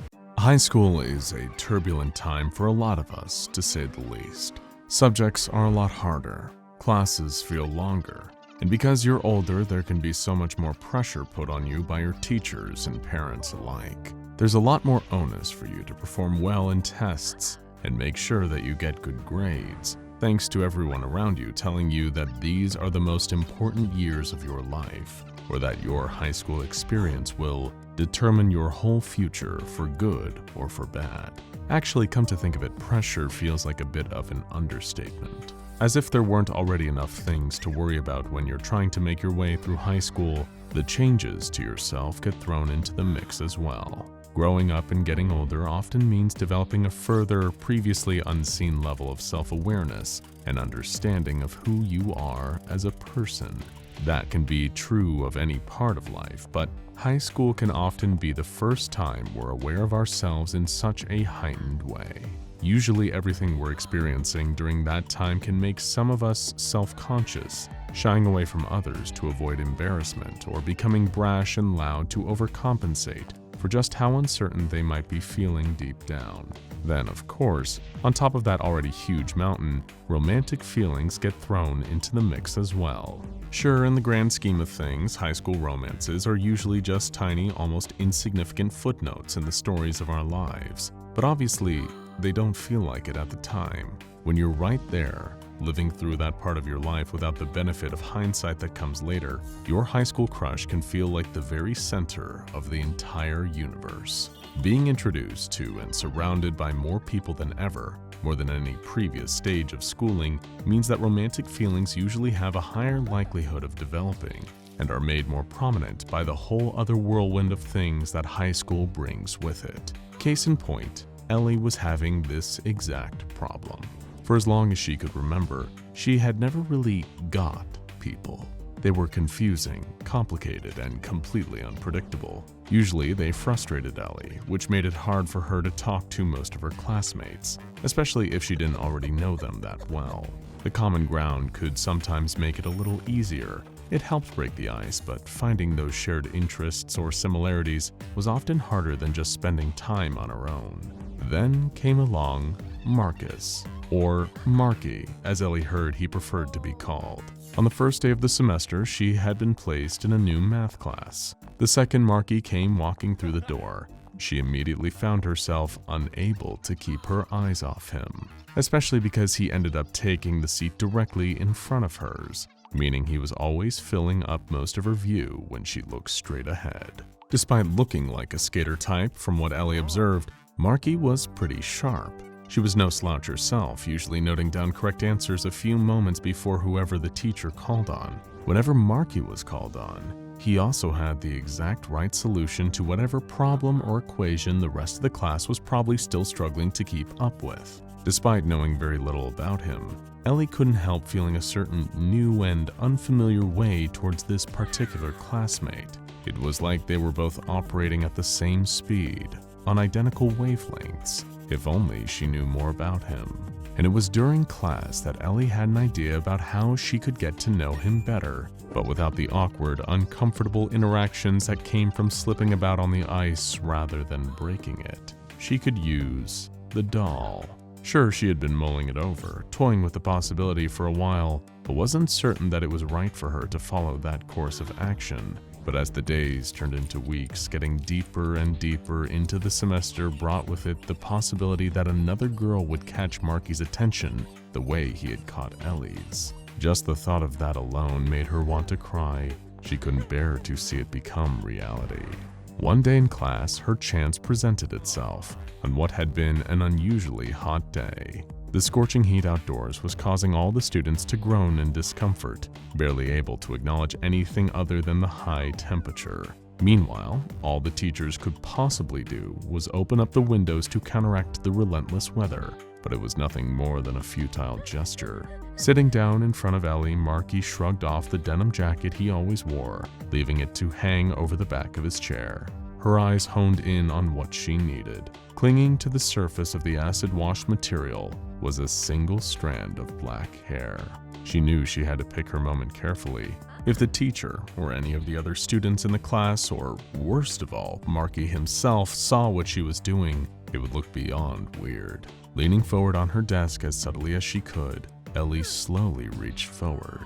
Her fingers wouldn't reach. The back of Marky's chair was just an inch or two further than her arms extended. Ellie felt her heart stop for a split second as her crush moved in his chair, the shift causing the jacket to move and the strand of his hair dropped, almost falling out of sight. Sighing with relief as silently as she could, when she saw the black streak manage to stay attached to the denim, Ellie fished a pen out from inside her pencil case. Leaning forward again, she delicately lifted the pointed tip of her pen, hooking the hair onto it. Pulling it back towards her before anyone saw, she covered it with her hand, both to hide what she had done and to stop the precious hair from being caught by the warm, humid breeze pouring through the open windows. Gently, she placed the one missing component she needed into a clean tissue, which she then folded 4 times and kept in her jacket, constantly checking throughout the day to make sure it was still there. On more than one of those quick spot checks, Ellie felt her heart plummet downwards for a second when she couldn't immediately feel the tissue in her pocket,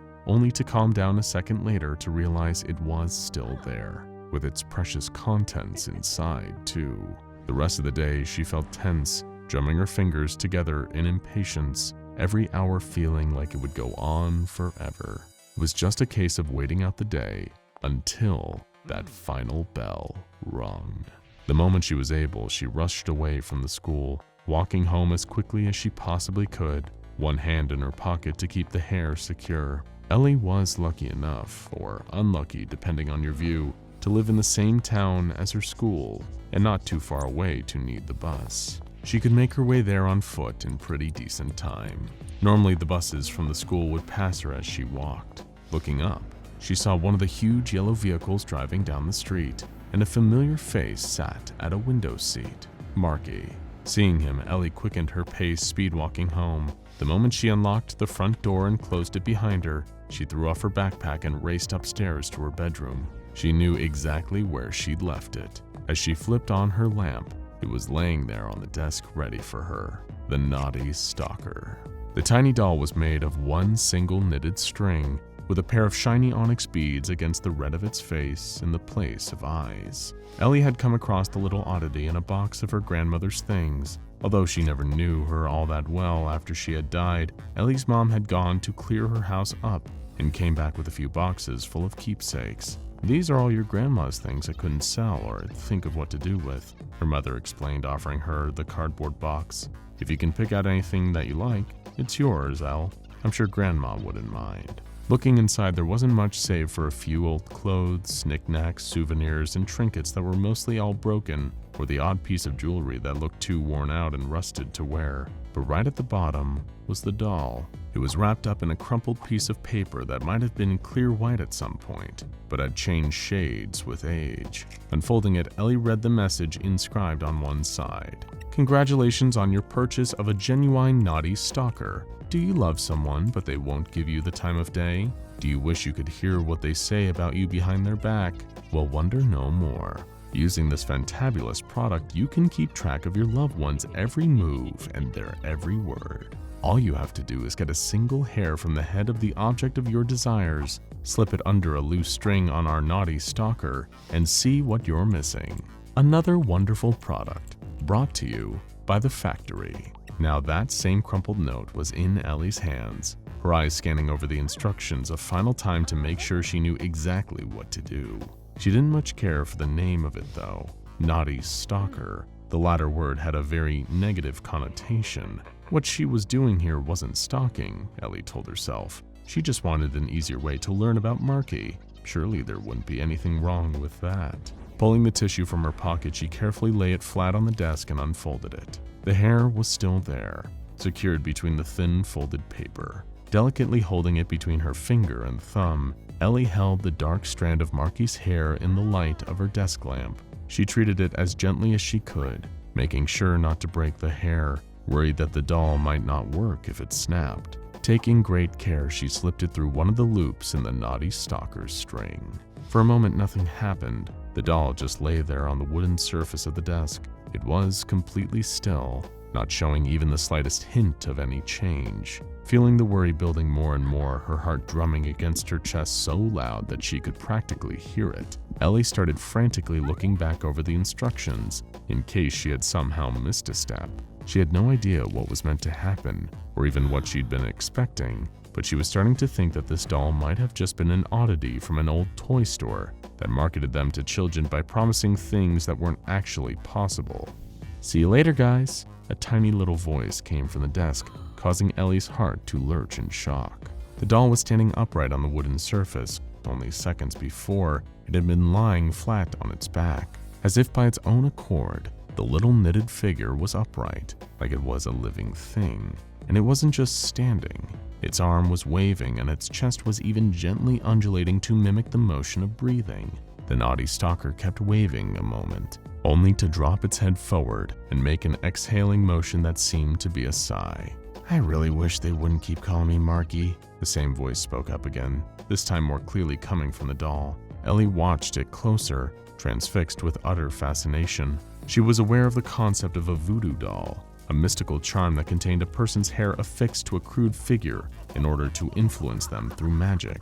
This doll seemed much the same, except it was mimicking Marcus's every move. Ellie had overheard him talking to some of his friends in the corridors at school once, talking about home.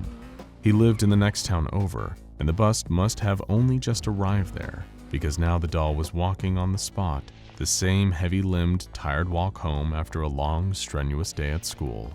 She recognized the walk. It was the same one she did when she made her own way back to her mom's house. For the rest of the night, Ellie didn't take her eyes off the naughty Stalker, watching as it streamed Marcus's actions to her live. She watched in real time as he arrived home, sat and did his homework, and went back downstairs to eat dinner. All the while, Ellie was neglecting to do those same things herself. At one point in the night, the doll started dancing around, singing into something invisible in its hand. It made Ellie smile uncontrollably to watch. She had figured out that Marcus was now playing some music through a pair of headphones or a speaker, and singing along in a hairbrush, dancing like no one was watching. The kind of thing that almost everyone does when they're alone, but never admits to.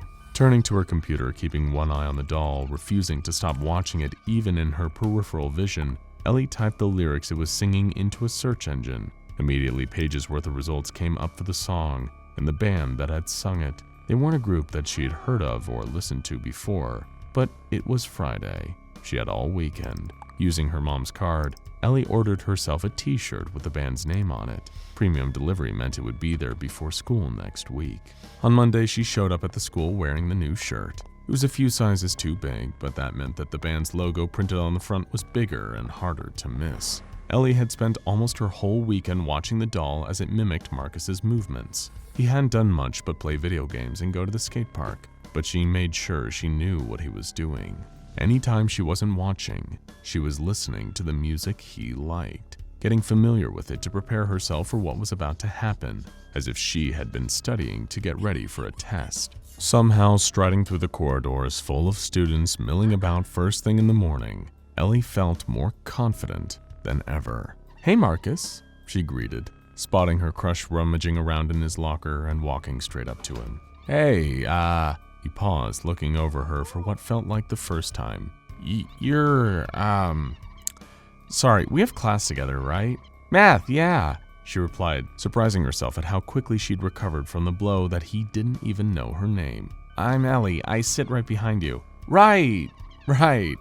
Marcus smiled. "You don't have to use my full name. Everyone just calls me Marky around here." "But you don't like that nickname. I can tell." Ellie shot him a smile, trying to do her best mysterious voice. How can you tell?" he asked.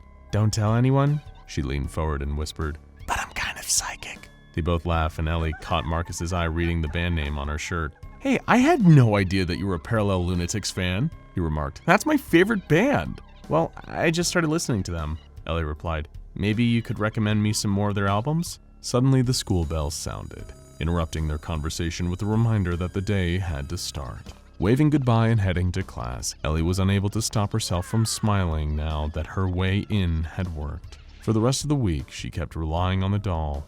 Every moment she wasn't in class, she was holding it to her ear, listening to Marcus's half of every conversation. The more she did, the more she learned about him, what music he liked, where he was thinking of going to college, and what he wanted to study there. Every time she passed him in the hallway, she'd give him a smile and wave, just to remind him that she was there. It was a long game, but she hoped it would end in the way she wanted. 9 days had passed since she started using the doll, and that's when it started to become somewhat unreliable. Over the weekend, it had been moving as though Marcus was at the skate park again, but when Ellie approached him to ask how his weekend was and if he'd enjoyed going skating, he looked at her with confusion. Marcus said he'd been visiting his dad that weekend and didn't have any time to go anywhere near the skate park. But that one inaccuracy was nothing compared to what she heard the doll say next. Still using it to listen in on Marcus's conversations, the naughty Stalker had started relaying words that made her heart shatter into 1,000 fragments.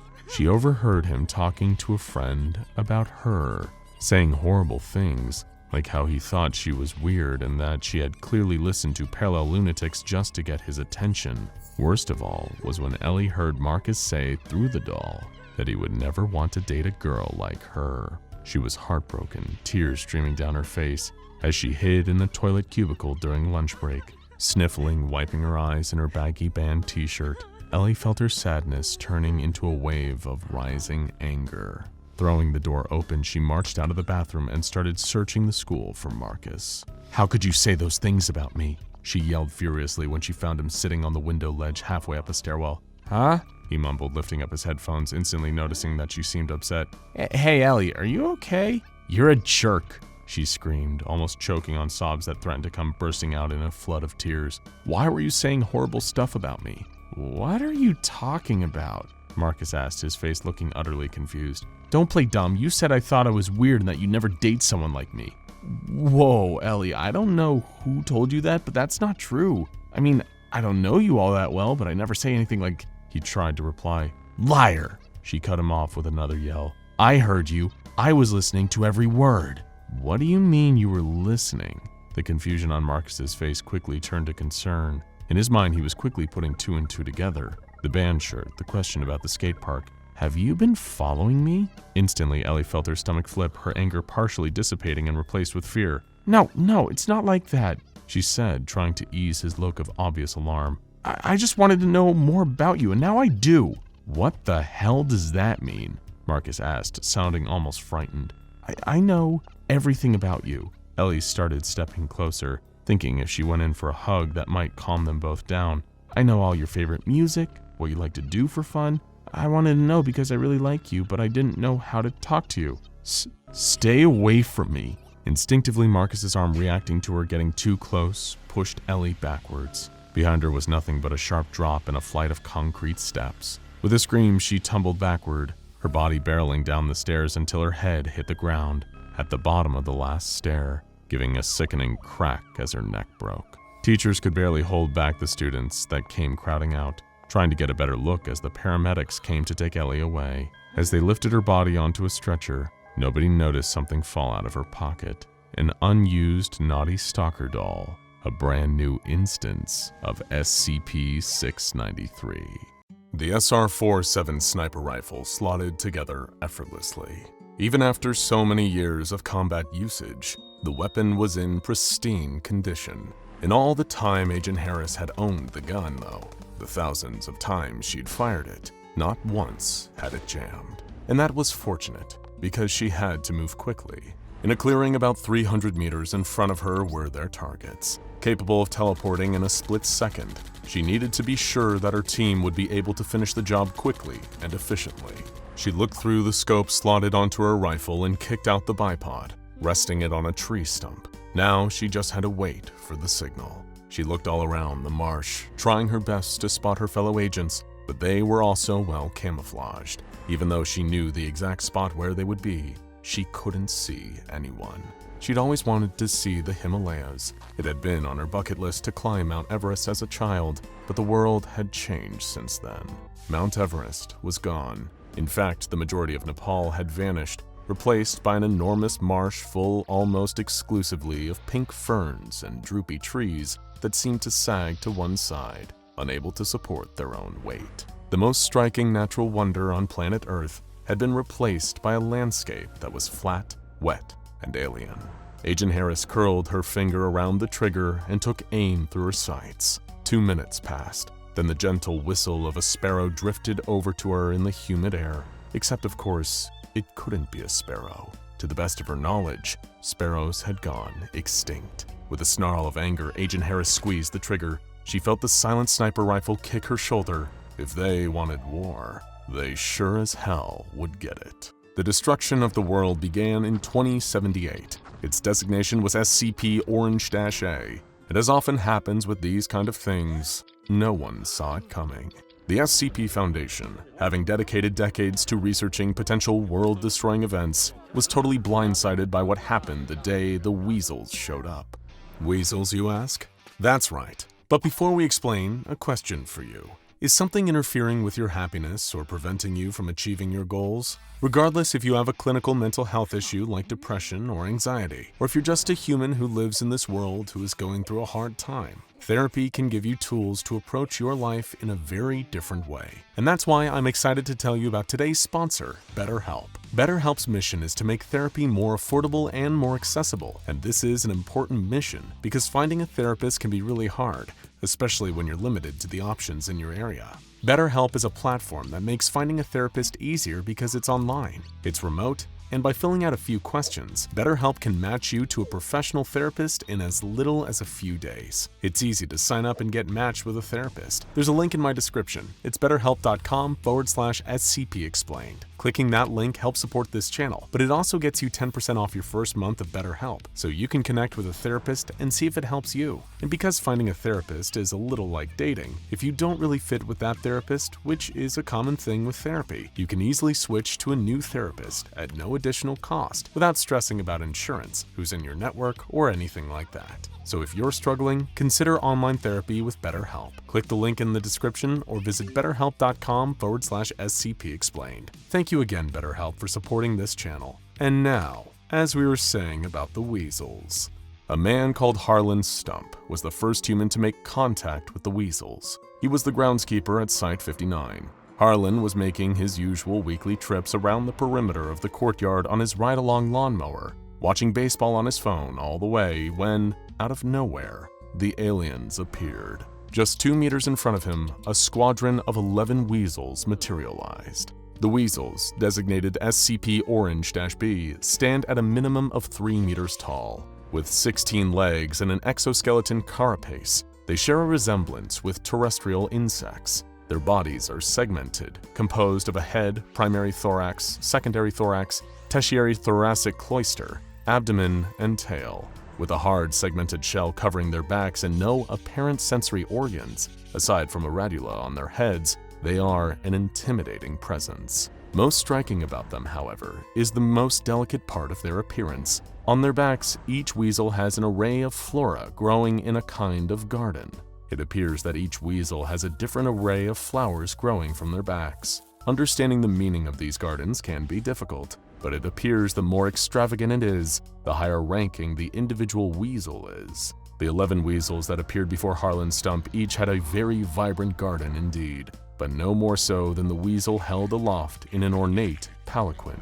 Harlan Stump stopped mowing and stared at the aliens for approximately 13 seconds, at which point he let out a sigh, pressed play on his baseball game, and continued mowing the lawn. He spent too many years groundskeeping Site 59 to get spooked by anything as harmless as giant teleporting insects. Just 3 more weeks and he would be retired. Until then, he was avoiding nonsense like the plague. Except his phone had disappeared. Harlan stared down at the empty space, confusion knitting his eyebrows together, before looking up and seeing the handset in the hands of the alien sitting on its regal throne. The smartphone made a loud screeching noise, and then all of a sudden began to flick between snippets of YouTube videos, each clip lasting just a couple of seconds. After a moment, Harlan realized that the alien was using the videos to speak to him. The words were being picked out from all these different videos to stitch together a sentence. Barely. Hi-diddly ho, neighborinos! This is Foundation. Reports indicate Foundation is, locally, the masters of the universe. Isn't that right, darling? Question mark. Keen to finish his mowing and avoid further nonsense, Harlan had to concede that he should probably talk to these aliens, if only to get his phone back. He told them he liked the gardens on their backs. Why, thank you! Gardening is kind of our thing. Well, quick question. Is your species capable of dying? Harlan gulped. He'd been around long enough to see where this was going. The conversation was brief. Harlan kept glancing at his phone, desperately hoping that these aliens hadn't somehow broken it, and that it hadn't lost his place in the match, until all of a sudden, Harlan Stump disappeared, as did his ride-on lawnmower, his smartphone, and a patch of lawn, replaced by a roughly 10-meter circle of Antarctic ice and snow. No one is certain yet how the weasels are able to do it. All that is known is that they can. The phenomenon came to be known as juxtaposing. Matter from one location could be instantaneously switched with matter from a different location.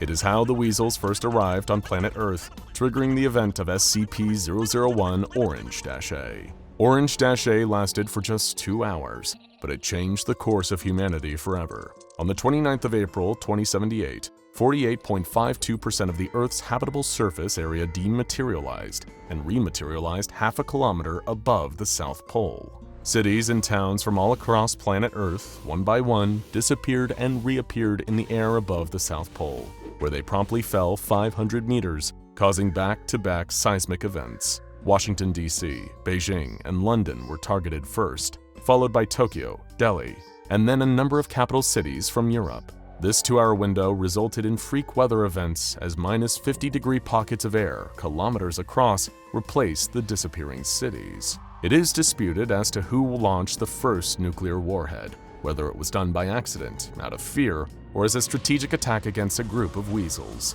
Orange-A was simply too chaotic and destructive for humanity ever to be able to know what happened in that short period of time. The result, however, was a number of nuclear explosions raging across the planet before the cities in charge of launching them were also transported to the South Pole. While the weasels were capable of experiencing juxtaposition without any apparent physical harm, terrestrial life forms were less fortunate. During the process of juxtaposition, the bonds between each and every cell are broken. While organic life does get transported to the new location, it undergoes immediate liquefaction.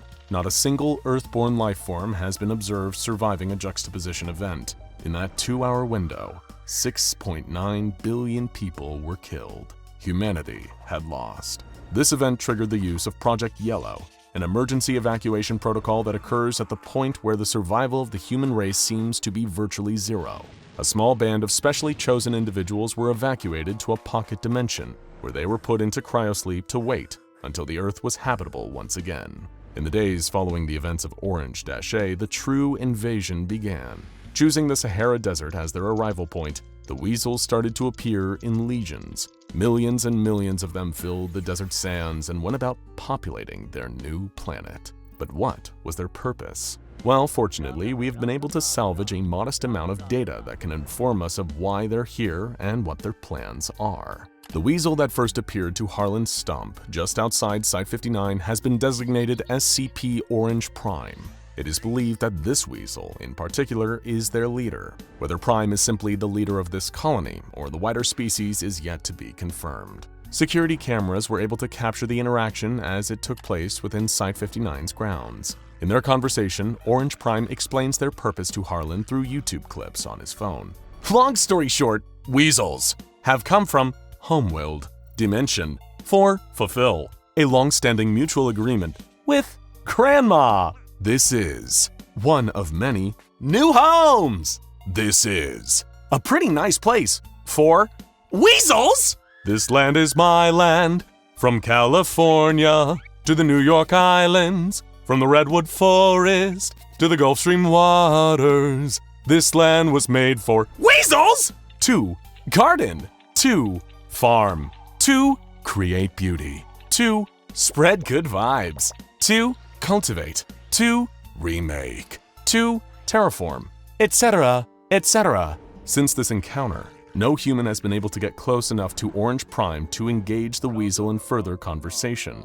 This snippet of footage is all that humanity has to understand why this alien species has slaughtered billions of us. 4 months later, Agent Harris lay flat in the marshlands, firing her sniper rifle at the weasels gathering in a clearing ahead of them. Their operation looked like overkill. It always did. It was of utmost importance that they strike quickly and without mercy.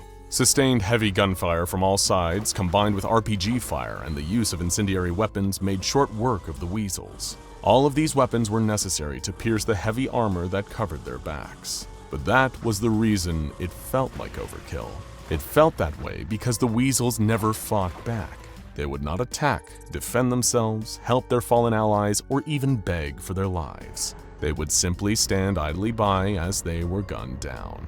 That is, until the incendiary grenades arrived. The pink ferns filling the marshlands caught fire and began to curl and smoke heavily. As soon as that happened, the weasels sprung into action, quickly splashing water onto the leaves, trying their best to save the plants. The incendiary grenades were not necessary. They did very little damage to the weasels themselves. The reason the platoons used the grenades was that it was one way they had found to distress their alien invaders in any way. It was a small revenge they could take for the billions of people who had lost their lives over the prior few months. Agent Harris pumped 5 extra shots into the corpse of a weasel before standing down and going to examine her handiwork. They had been hunting Orange Prime. Rumors had suggested that their primary target had been lurking in the Himalayan region, but that had obviously proven to be false. Among all the bodies on the ground, there was no sign of the fearless leader. Frustration boiled in Harris as she kicked a corpse. The thick shell hurt her foot. She must have broken her toe. At that moment, a rustling noise came from the other side of the trees. Soon, dozens more, hundreds more weasels were walking through the marsh. In a split second, her platoon opened fire. Tracer rounds lashed through the trees, and the orange glow of fire danced in every direction. But there were more weasels, many more of them. Agent Harris felt her stomach knot as she fired her rifle into the crowd. There were too many, simply too many. They were going to run out of ammo before they had a chance to shoot down each and every one of them. And she was right. The firefight lasted for 30 minutes before the remaining soldier ran out of ammunition. Dozens of weasel bodies littered the marsh, floating in the water. Dozens more weasels stood encircling the group. That's when the humming started. Whenever a juxtaposition event occurs, it is always accompanied by the weasels humming to themselves. It is unclear whether this is the cause of the juxtaposition or simply a ritual that they perform. But every soldier has come to know that sound, and each one of them fears it in the pit of their stomach. So they started to disappear all around her one by one, replaced by puffs of cold air with snowflakes still gently hanging in the breeze. The human population of planet Earth dwindled as the weasel population bloomed. Large swaths of the planet were terraformed one by one to make room for alien flora. The South Pole became a larger and larger dumping ground for all the detritus that had once been the most celebrated works of the human race. The Mona Lisa was torn and forgotten, buried under many kilometers of concrete, exposed sewage works, and apartment complexes. And the situation only got worse in October. Acting against prior instructions from the Foundation, the Global Occult Coalition launched Project Popko, a 200-megaton nuclear warhead, directly at a large weasel population center. As the warhead began its descent, the entire sky turned a solid dark blue. Project Popko immediately fell out of contact, as did all satellites that had been orbiting the planet. The sun, moon, and stars could not be seen. The entire sky was just a uniform dark blue. In a desperate attempt to find out what was going on, the Foundation launched a manned rocket in the direction of Popko's most recent coordinates. Contact with the rocket was lost after just 9 minutes. This is the most recent known account of events from inside that rocket. All of a sudden, just a few minutes into the flight, warning alarms started going off all over the cockpit. The radar was picking up a solid object blocking their path. Gathering around the readouts, the crew came to a very quick conclusion that the dark blue that had been filling the sky was actually a solid object that was encasing the Earth. But rather than abort the mission, the crew decided to persevere. Having witnessed so much death and destruction over the previous year, they knew they would much rather go out and crashing a rocket into a blue wall than join the billions of humans liquefied in a pile in Antarctica. Closing their eyes, bracing for impact, the crew readied themselves for their now inevitable deaths, but it didn't come. Instead, the rocket was able to force its way through the dense blue object, falling apart as it went. Ground control lost contact with the ship. Nothing. And then a few seconds of audio. The crew had made it. They had somehow managed to pierce their way through the blue shell that was surrounding their planet, and were out into, not space, the Earth. The entire planet had been juxtaposed. Willkommen! Bienvenue! Welcome to an exclusive behind-the-scenes look at Heaven. Did you hear that not so long ago, a 5-year-old boy went up against 12 of Russia's greatest chess grandmasters? And do you know what happened? He lost every single match. That's because winning at chess, dear viewers, isn't easy. Chess is an ancient game of strategy, cunning, and skill. It's not just about thinking one step ahead of your opponent. That's not going to be enough. Make a wrong prediction, and you could end up sacrificing one of your pieces, as well as vital space on the board. But thinking 2 to 3 steps ahead, beating your adversary's moves before they've even been made, now there's a viable strategy. Tricky, but viable. After all, if it was easy, we'd all be Queen's Gambit level chess prodigies. Eric Matthews had never been good at the game, but he had a pretty substantial reason to keep trying. And that reason's name was Brian Matthews, his father. You see, for as long as Eric could remember, his dad had regarded a high level of skill on the chessboard to be a sign of intellectual superiority. Intelligence was something that Brian put quite a considerable value on, given that he was a professor at a university in their home country of England. Some of Eric's earliest memories were of playing chess with his dad, usually on a Friday night when Brian got home after a week of giving lectures to the next generation of scholars. Obviously, with his son at such a young age, the professor would take it easy on Eric, playing in a much laxer fashion, focusing instead on teaching the boy the basics of the game. And for a time at least, it was good. It was a rare time that Eric and his academic father could spend bonding. After all, with his mother gone, his dad was all he had. But as the years passed, the game changed. By the time Eric was a teenager, Brian had stopped pulling his punches on the chessboard. He hoped his son would build on what he'd learned when they played in the past, using those skills to best his dad on the board. But to Eric, playing chess had never been about a purely educational experience. It was more about spending time with his old man. Time after time, the young man's pawns fell prey to Brian's expertly considered and far more competitive moves. Try as he might, Eric couldn't best his dad. He tried his best and never stopped putting the effort into every game, but thinking too hard about one possible plan of attack left him wide open to a counter strategy from the professor. Over and over again, he landed himself in checkmate or made illegal moves without even realizing it, every time earning criticism and chastisement from his scholarly father. Every game it got worse. It was like Eric could feel his father's gaze and the weighty expectations behind it with each move he made across the board. There were so many nights where he wondered if it would be better to give up entirely, to knock down his own king and concede. But how could he ever find any other shared interests with his dad beyond the two of them playing chess? It had become a lifeline, tethering father and son together, and to cut it now left Eric uncertain if he'd sink or be able to swim alongside Brian. He had long admired his father. His achievements in academia were impossible to avoid, with more framed certificates hung up on the walls than there were photos of the pair of them together. But the shadow it cast over him made Eric desperate to keep this one shred of common ground alive. Eric wasn't the type to give up, despite how much of an uphill struggle the situation felt like. Taking a leaf out of his professor father's scholarly ways, he decided to learn the game inside and out, every known move and strategy. He would research the entire history of chess itself, if that's what it took to play with the same skill as his dear old dad. Over the coming weeks, Eric checked out every book at his local library on the subject, beginner's guides, advanced rulebooks, and even a few volumes on notable players throughout the extensively long history of the game. Along the way, a chapter of a certain book stood out to Eric. It described a chess prodigy from Russia who had created an early mechanical chess device known as the Samurai. It had been designed to be a traveling curiosity and would sit playing chess games against volunteers taken from a spectating audience, each one of them having forked over some of their hard-earned money to watch this man-made wonder. The Russian chess prodigy's young daughters also had a love for the game. Seeing that gave Eric a pang of jealousy, wondering if those daughters had as much trouble playing their own father as he did with Brian.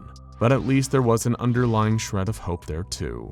If this father and his daughters could bond over chess, maybe there was a chance for Eric and his dad too.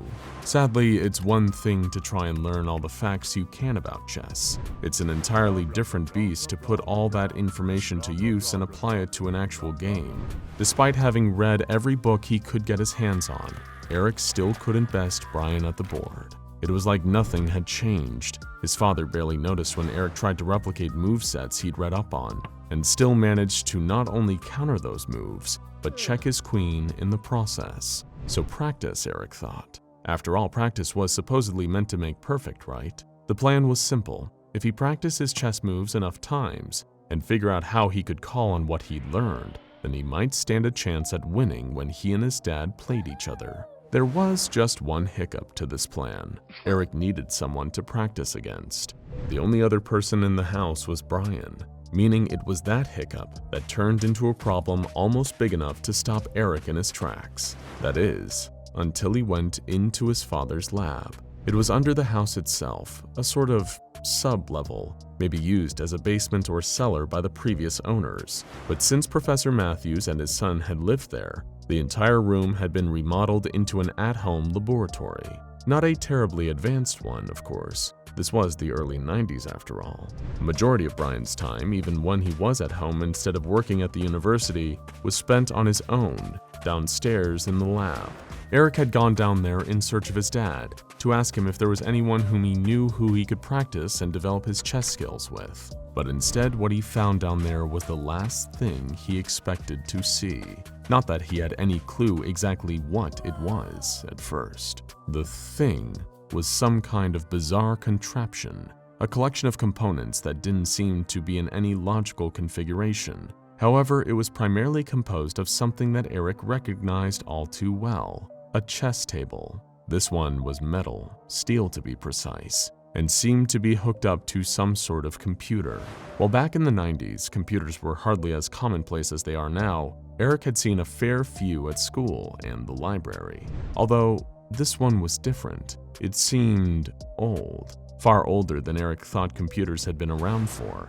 As far as he knew, they'd only really come to prominence in the mid-80s. But this computer looked like it predated even that period. Noticing another part of the contraption, a large steam engine with the words, "Manufactured by Maudsley, Sons and Field, established 1840" engraved on one side, made it seem that this whole device had been around since the Victorian era. The next part that caught his eyes was the chess pieces themselves, each one standing neatly in its place on the board. They looked delicate, intricately carved from some smooth substance. For a moment, Eric toyed with the thought of how they could even be made from bone, noticing how each pawn, knight, rook, bishop, king, and queen were all about the size of a human finger bone. He dismissed the idea. Nobody would ever do something like that. Eric grabbed a sheet covering a large component hooked up to the mess. Lifting it away in a swift pull, it unveiled what was sitting beneath, a full suite of 18th century samurai armor. Eric looked closer at the embellishments on the surface of the pauldrons. He was no expert on feudal Japan, but it looked authentic enough to be the real thing, if not a very close approximation. Taking a look at the collection of oddities all tethered together in his father's lab, a certain detail of all his chess research came to the forefront of Eric's mind. The armor that had given it away. This was the samurai, or at the very least, a crude homemade version of it that his dad had put together. But if it worked, it was also something to practice against. It didn't take Eric long to start tinkering with the contraption, trying to get it to work. All the while, the question of why his dad owned such a thing kept drumming up noise in the back of his head. Had Brian built it, or was this the original made by that Russian chess prodigy? Was this machine the reason that Eric's dad possessed such an unbeatable skill at chess? And would using it give him the edge he needed to best him at the game and earn his father's respect? After what felt like hours upon hours of trial and error with a machine he could barely comprehend, Eric seemed to have cracked it. As far as he could tell, the steam engine powered the whole contraption and could be set to 5 different speeds, labeled on the side in Roman numerals. The power from the engine was then fed to some kind of sophisticated mechanism that was within the suit of samurai armor, allowing it to move, and what appeared to be a series of electromagnets that moved the chess pieces and kept them on the board. Flicking it onto the 3rd highest of the 5 speed levels, the machine whirred into life. The sound of creaking and grinding of metal filled the lab. Kneeling opposite, Eric went to make the first move, only to stop himself. It wasn't that he changed his mind about practicing against the samurai, but because of the speed he'd set it to. Determining that the settings might have correlated to difficulty levels, Eric figured that if he really wanted to get the most rigorous practice, to really hone his chess moves, he needed to commit fully.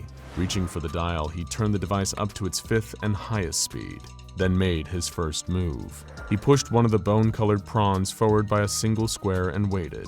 A split second passed, and the arm of the early automaton responded with its first counter move. It was quick, almost moving with the same natural fluidity and speed as an actual human being, albeit still with a little bit of creaking and some slight clockwork-like stutters. But it worked nonetheless. The machine could play. The tension over the first game was palpable, forming a layer of sweat over Eric's forehead. Every whir and tick of the machine gave the impression that they were playing with a stop clock timing each of their moves, adding to the urgency. Despite this, Eric Matthews tried his best to stay calm.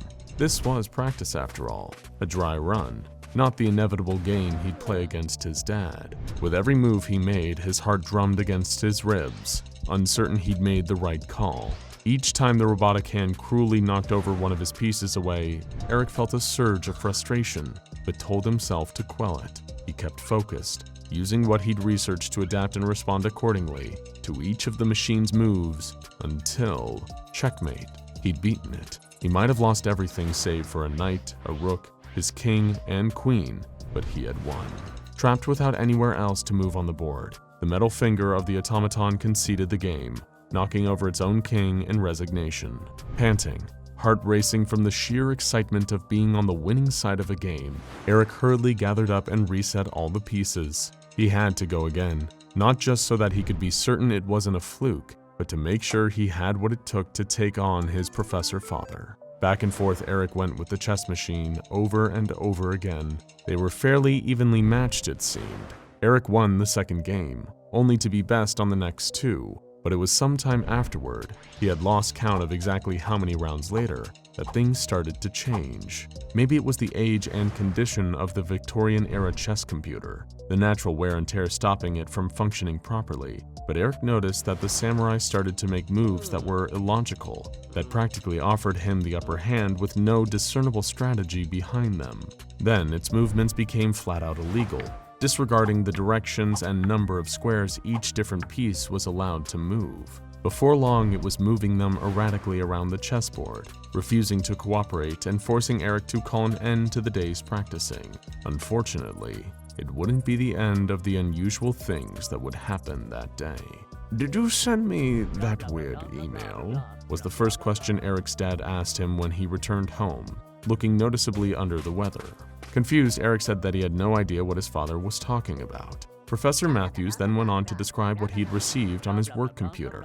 It had been an email, with a file attached to it named Shakmati, a word in Russian that translates to chess. Embedded in the email below, although it had taken a long time to load, being opened on a 1990s computer, there had apparently been a photo as well. "It was rather odd, Eric," Brian went on. "Quite unnerving, to tell the truth. Black and white, all sort of distorted and stretched, but it looked like two young girls, one grinning and the other screaming. I've been feeling, well, not quite myself since I saw it."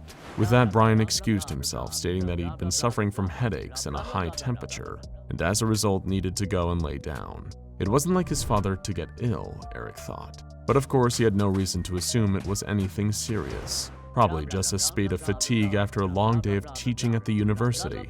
No cause for concern.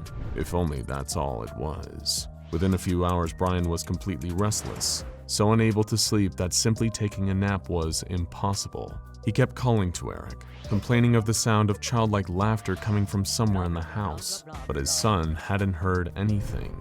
By the time the sun went down, Eric was trying to calm his dad down through a rush of intense anxiety that gripped him. Brian had been claimed to be hallucinating, seeing the warped faces of two girls that frightened him half to death. It was getting late, long past the time that they usually played chess together. But for now, Eric's mind was focused solely on helping his dad.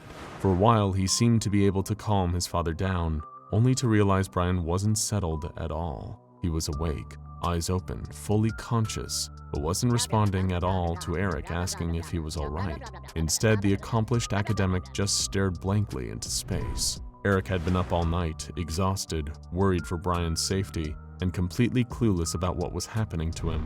After a while of being non-responsive, his dad seemed to regain a little bit of lucidity once more, but his behavior was erratic. "Take me back to work. I need to get on my computer," Brian demanded of his son. When Eric refused, that's when his dad got angry and agitated. Professor Brian Matthews was sadly found dead within the next few months. Several months later, as the sole executor of his father's estate and last living relative, Eric had to be the one to go through his dad's personal belongings. Volumes upon volumes of thick academic books, his smart, scholarly clothes. The house was almost clear now, save for one thing that was left in the basement lab. Flicking on the light switch, Eric looked at the samurai sitting motionless, still uncovered after their last practice game. He'd sold off the chess pieces to a collector in New York. Now it was just an empty oddity. Eric placed a king on the board, one of the ones that he and his dad had used when they played each other. With a gentle flick of his finger, he toppled it, resigning to the strange automaton and leaving it there in the laboratory. He wasn't sure how, but he had some kind of gut feeling that this chess machine had somehow been responsible for his father's fate. Of course, Eric had no idea what the device actually was, and what or who lay beneath its whirring metal parts. SCP-1875 is the designation given to this machine now, and has been ever since the Foundation recovered it not long after Eric sold his father's house. They were able to learn much more about it than young Mr. Matthews or even the late Professor Matthews ever had. Not just how to make it work or what its function was, but who had built it and who had been used to build it. Although details of his real name eluded the Foundation's top researchers, they were able to uncover newspaper articles about the device from all over Russia, America, and England, dating back to the early 1990s. The Russian chess prodigy who'd invented it and toured the chess-playing machine around had used some interesting components to make his automaton. Maybe they were what derived its skill at the game, and its apparent temperament when the device was made to play at maximum speed for too long. He had used his daughters to make the machine. Deep within the heart of this early form of computer, the two girls' brain tissue had been hooked up to the electromagnets. The machine's moves were theirs, each pawn or rook shifting across the black and white squares of the board. Every rule or strategy their prodigy father had taught, it all determined how the device played. Their minds, taken from their skulls, were now the analytical engine of their father's creation. The bones of their fingers he'd carved into chess pieces. Over the coming weeks, the Foundation naturally ran their usual slew of tests on SCP-1875, playing multiple games of chess against it. Every time, they increased the machine's 5 levels of speed, until it started behaving erratically while on the highest setting. Shortly after, every member of personnel working on SCP-1875 received a bizarre email. It contained a file named with the Russian word for chess and a photograph of the stretched, distorted, smiling, and screaming faces of 2 young girls. Faces that you might be seeing very soon. What do you think of when you hear the word vacation? Perhaps you imagine lying by a beach, watching the sunset over the clear blue water, feeling the sand between your toes, a tropical drink in your hand. Perhaps you see yourself in a cozy log cabin in the woods, snow gently falling outside, a roaring fire warming your feet while you catch up on your reading. Or maybe you think of a luxurious spa, seaweed wraps, natural hot springs, and cucumber slices on your eyes. But what about those of us who are sick of the usual getaways on offer, who want to take a trip that not only shakes up their routine, but their sense of reality as they once knew it? Here at Marshall Carter & Dark, we strive to provide vacation experiences for the more discerning traveler, the more, shall we say, adventurous. Someone who's had enough of those white sand beaches in the Caribbean, who's sick of villas in the south of France, and wants to invest their hard-earned money in a destination that is completely and utterly unique. We've curated a selection of potential vacation destinations to choose from for just this sort of customer, someone with an adventurous spirit and money to burn. From the mind-bendingly surreal to the downright dangerous, we promise that a trip to one of our prestige vacation spots will help you make memories you won't soon forget, no matter how hard you try. Most of our usual clientele wouldn't dream of furnishing their home with items from an IKEA, but don't let that stop you from considering the first destination in our catalog. SCP-3008, also known as the Infinite IKEA, is less of a retail store and more of an all-inclusive experience. It looks like an ordinary IKEA from the outside, but inside, well, that's a different story altogether. Once you've passed through the main entrance to the building, the possibilities are literally endless. as the interior extends to an infinite size defying all known laws of physics. You'll find a variety of accommodations, from any furniture piece you can think of to a wide array of Scandinavian culinary delights. Just watch out for the faceless entities in employee uniforms and don't let them catch you after dark. Here's what Mary, 45 from Pennsylvania, had to say about her stay in the Infinite IKEA. Please God, someone get me out of here. They took my husband and I'm getting so sick of meatballs. Are you something of a city slicker looking for a country mouse experience? Trying to get away from all the hustle and bustle and just kick back and relax, but also want to avoid going to the same idyllic English villages that all your friends at the country club have already tried? Look no further than Tembe, a charming little hamlet in Oxfordshire, England, with its own specialized local curse. You won't find this phenomenon anywhere else, making for a truly exclusive experience. Every 12 years, an invisible entity known as the Crooked Man spends 70 days targeting random individuals in the town's limits, corrupting the shape of their house, tormenting them with supernatural activity, and finally twisting and breaking their bones, stretching their limbs out beyond recognition. But don't worry, as a new visitor to the town, it's unlikely you'll be picked, and even if you are, who doesn't like coming home from a trip with a fresh new look? Here's what Jim, 32 from New York City, thought about his time in Tembe. You can't imagine the things I've heard, the things I've seen. Have you ever seen a man whose legs bent in a dozen different directions, so stretched out and deformed he can't even stand up anymore? I have. The worst part was when the screaming stopped. When he got used to the feeling of stretching and cracking, bones snapping over and over and over again until it was something else. I hear that sound at night just before I fall asleep. I see him when I close my eyes. I wish it had taken me too. But maybe that isn't quite what you have in mind. Maybe you're looking for a more permanent vacation. You've had quite enough of the annoyances of everyday life, of your neighbor's dog that won't stop barking at all hours of the night, of the stranger standing too close to you in the line at Starbucks and breathing down your neck. You just want to leave it all behind for good and finally get some peace and quiet. If this sounds like you, then why not check out SCP-2935? This space-time anomaly tucked away inside of a limestone cave beneath a cemetery near Joppa, Indiana, contains the gateway to a world identical to our own, with one exception. Every single life form there is dead. From the birds and the bees, to the flowers and the trees, to that bartender that never makes your martini the way you like it, no matter how many times you explain it to him, they're all gone. But keep in mind, what happens in SCP-2935 stays in SCP-2935. By which I mean once you're there, you can't come back. Otherwise, death will follow you into our world, and we can't have that now, can we?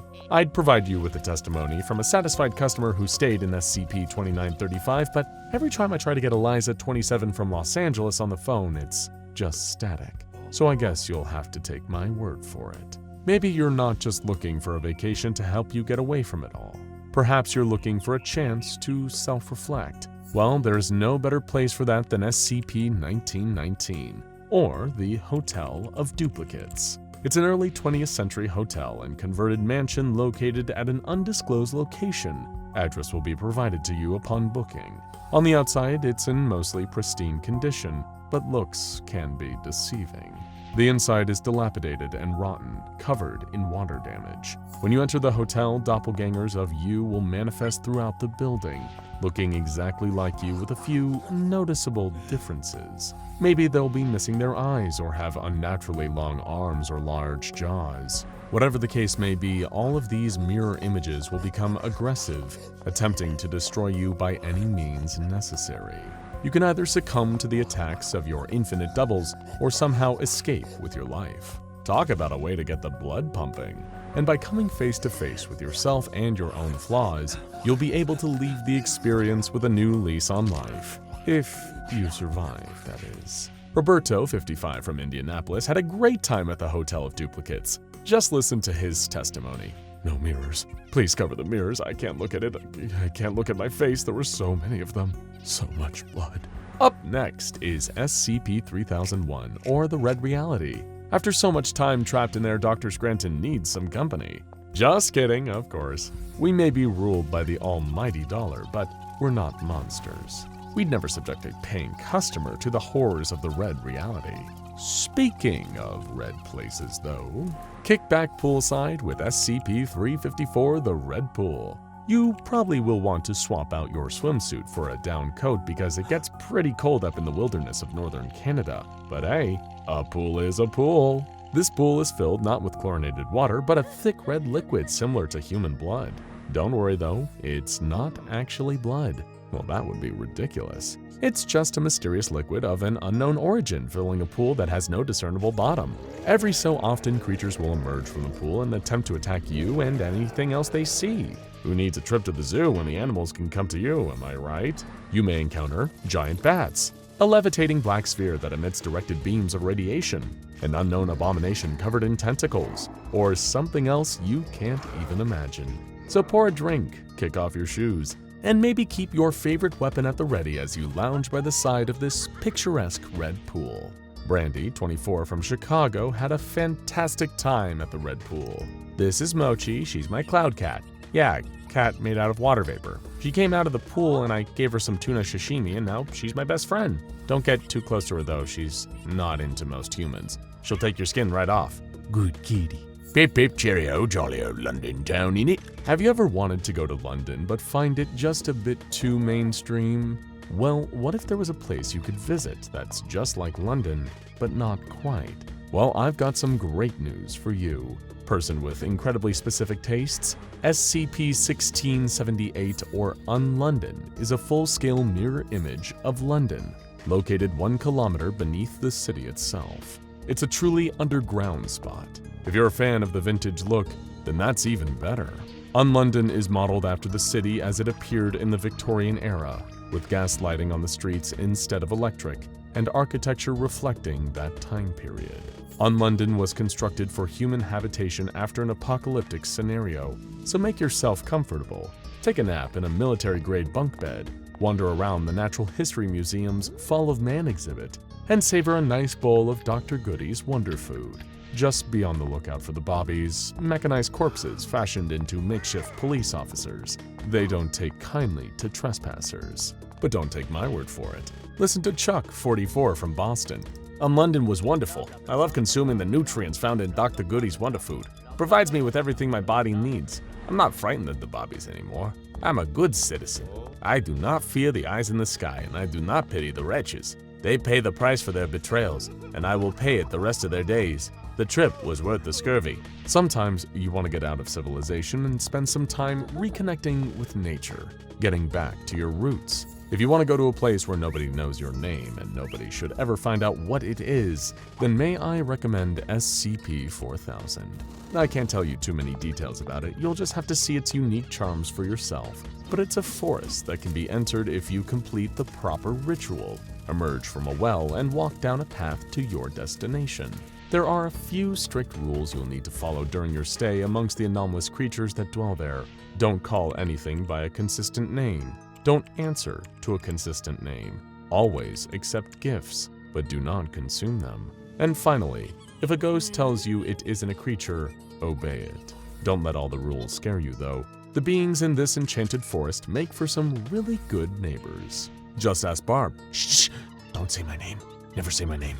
If you do, they'll take it. And once my name is gone, the rest of me follows. Don't go into the forest. It's not worth it. Don't dance with them, no matter how sweetly they ask. And don't eat what they give you. Never, ever eat it. It's just like the old poem says, we must not look at the goblin men. We must not buy their fruits. Who knows upon what soil they fed their hungry, thirsty roots. I know I said that these were all vacation spots, but have you ever considered finding a new home instead? Somewhere where you could really put down roots and build a community. The people of SCP-599 are always looking for new neighbors after all. It's a small city located in an undisclosed location, earning it the nickname Uncharted City. Don't be dissuaded by the fact that everyone living in the town matches the description of someone who went missing in a different, inferior town. This is a perfectly nice place to live, and once you visit, you'll never want to leave. Just ask Mario, 65 from Virginia. You should really think about purchasing a house here. That's such a lovely place to raise a family. Just come and stay the night, you'll see. This place was made for you. Picture this, if you will. You're staying the night in a luxurious Victorian mansion. and it's a dark and stormy night. A clap of thunder shakes you from your slumber, and a flash of lightning illuminates the bedroom where you sleep. Your heart leaps into your throat as you think you can see someone standing at the foot of your bed. You light a candle to check, but no, it's just a chair with a coat slung over the back. You're alone, just you, the enormous empty house, and the sound of rain pitter-pattering against the window. You can't relax though, can't get your mind to slip back into the blissful escape of sleep. You feel as if the walls are closing in on you, as if the room is getting smaller and smaller, enveloping you in darkness. You take your candle and use it to light the way as you slowly open the door to the bedroom with an eerie creak. Then, you step out into the hall. What was that sound? That soft sigh, the padding of footsteps coming from over there. You turn, shining the flickering light of flame in the direction of the noise, and see the figure of a woman in a long flowing dress. She's beautiful, or she would be if she looked alive. Instead, she's pale, translucent, her wide dark eyes staring into your very soul. You can smell the scent of rotting plumeria flowers, the salt and iron of tears and blood. Slowly she begins to drift toward you, not walk, but float, as if her feet never touch the ground. You open your mouth to scream, but no sound comes out. She reaches her ghostly fingers out to brush your cheek, and everything goes black. Doesn't that sound like a one-of-a-kind experience? Don't be scared. That was no malicious spirit. It was just the lady of the house. Clara Rosyth may not be the best hostess, but her home is lovely. A stately mansion located in Dark Peat in Derbyshire, England. Sure, it's a little haunted, but hey, all the best historical houses are. Daphne, 42 from London, had this to say about her stay there. So cold, so cold. Check the children, please. You have to check the children. Settle down, Daphne. Go back to bed. Now, where was I? Now, maybe you don't want to be confined to the space within the walls of a haunted house, or any house for that matter. So how about we get back to nature with a nice, simple lakeside camping trip?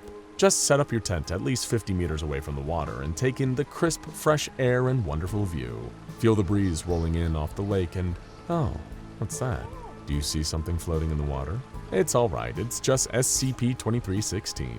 If you look for a while, it might start to look familiar. Right, Chris from Iowa? I recognize them. The bodies in the water. I know them, my friend. I'm so sorry, I have to go. I have to go to them. Alright, buddy, you do that.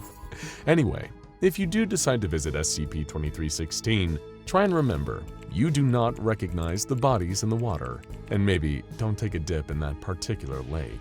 You've heard about Christmas in December and even Christmas in July, but how would you like to visit a place where it's Christmas all year round and the holiday fun never stops? If that sounds like heaven on earth to you, then you'll be a perfect fit for SCP-784, Christmas Cheer.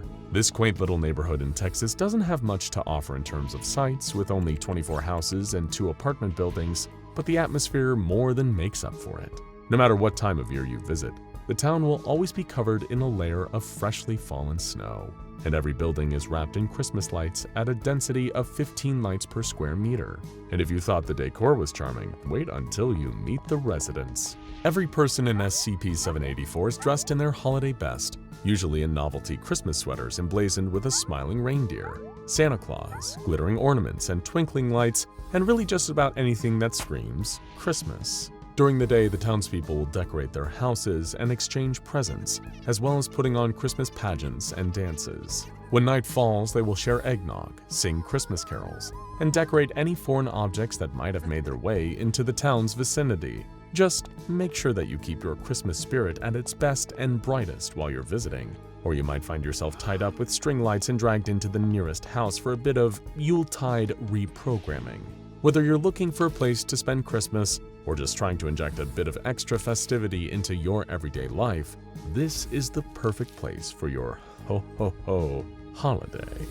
Unfortunately, none of our clients who've chosen this destination will stop singing carols long enough to provide testimony, but just take that as a sign that their time in this Christmas village was truly life-changing. Do you consider yourself something of a bookworm? When your friends are going out to private clubs, enjoying gourmet dinners, or headed on early morning hikes on the beach, do you prefer to stay in and crack open your favorite novel? Then perhaps you'd like a visit to the best library in any known universe. That's right, a book lover's fantasy. The Wanderer's Library is an interdimensional library that acts as the embodiment of all knowledge. Its ever-expanding collection of literature includes every book ever written, and some that haven't even been written yet in your native timeline.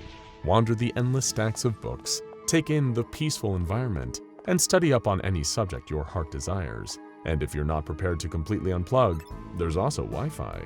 Professor Lisa Graham thoroughly enjoyed her stay in the Wanderer's Library.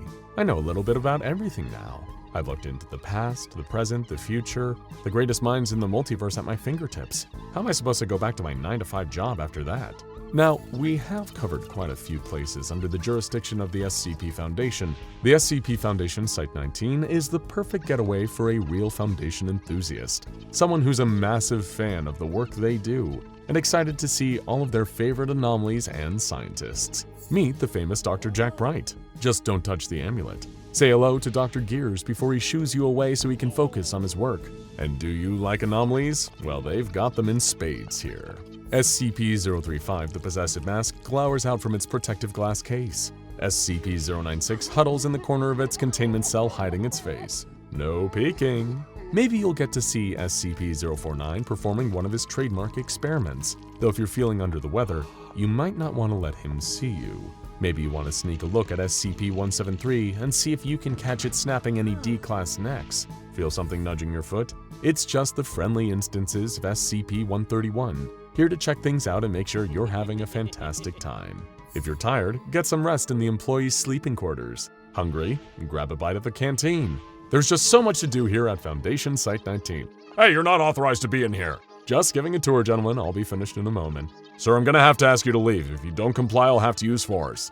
Looks like that's my cue. All payments can be made out to Marshall Carter and Dark. Think of us when you book your next vacation.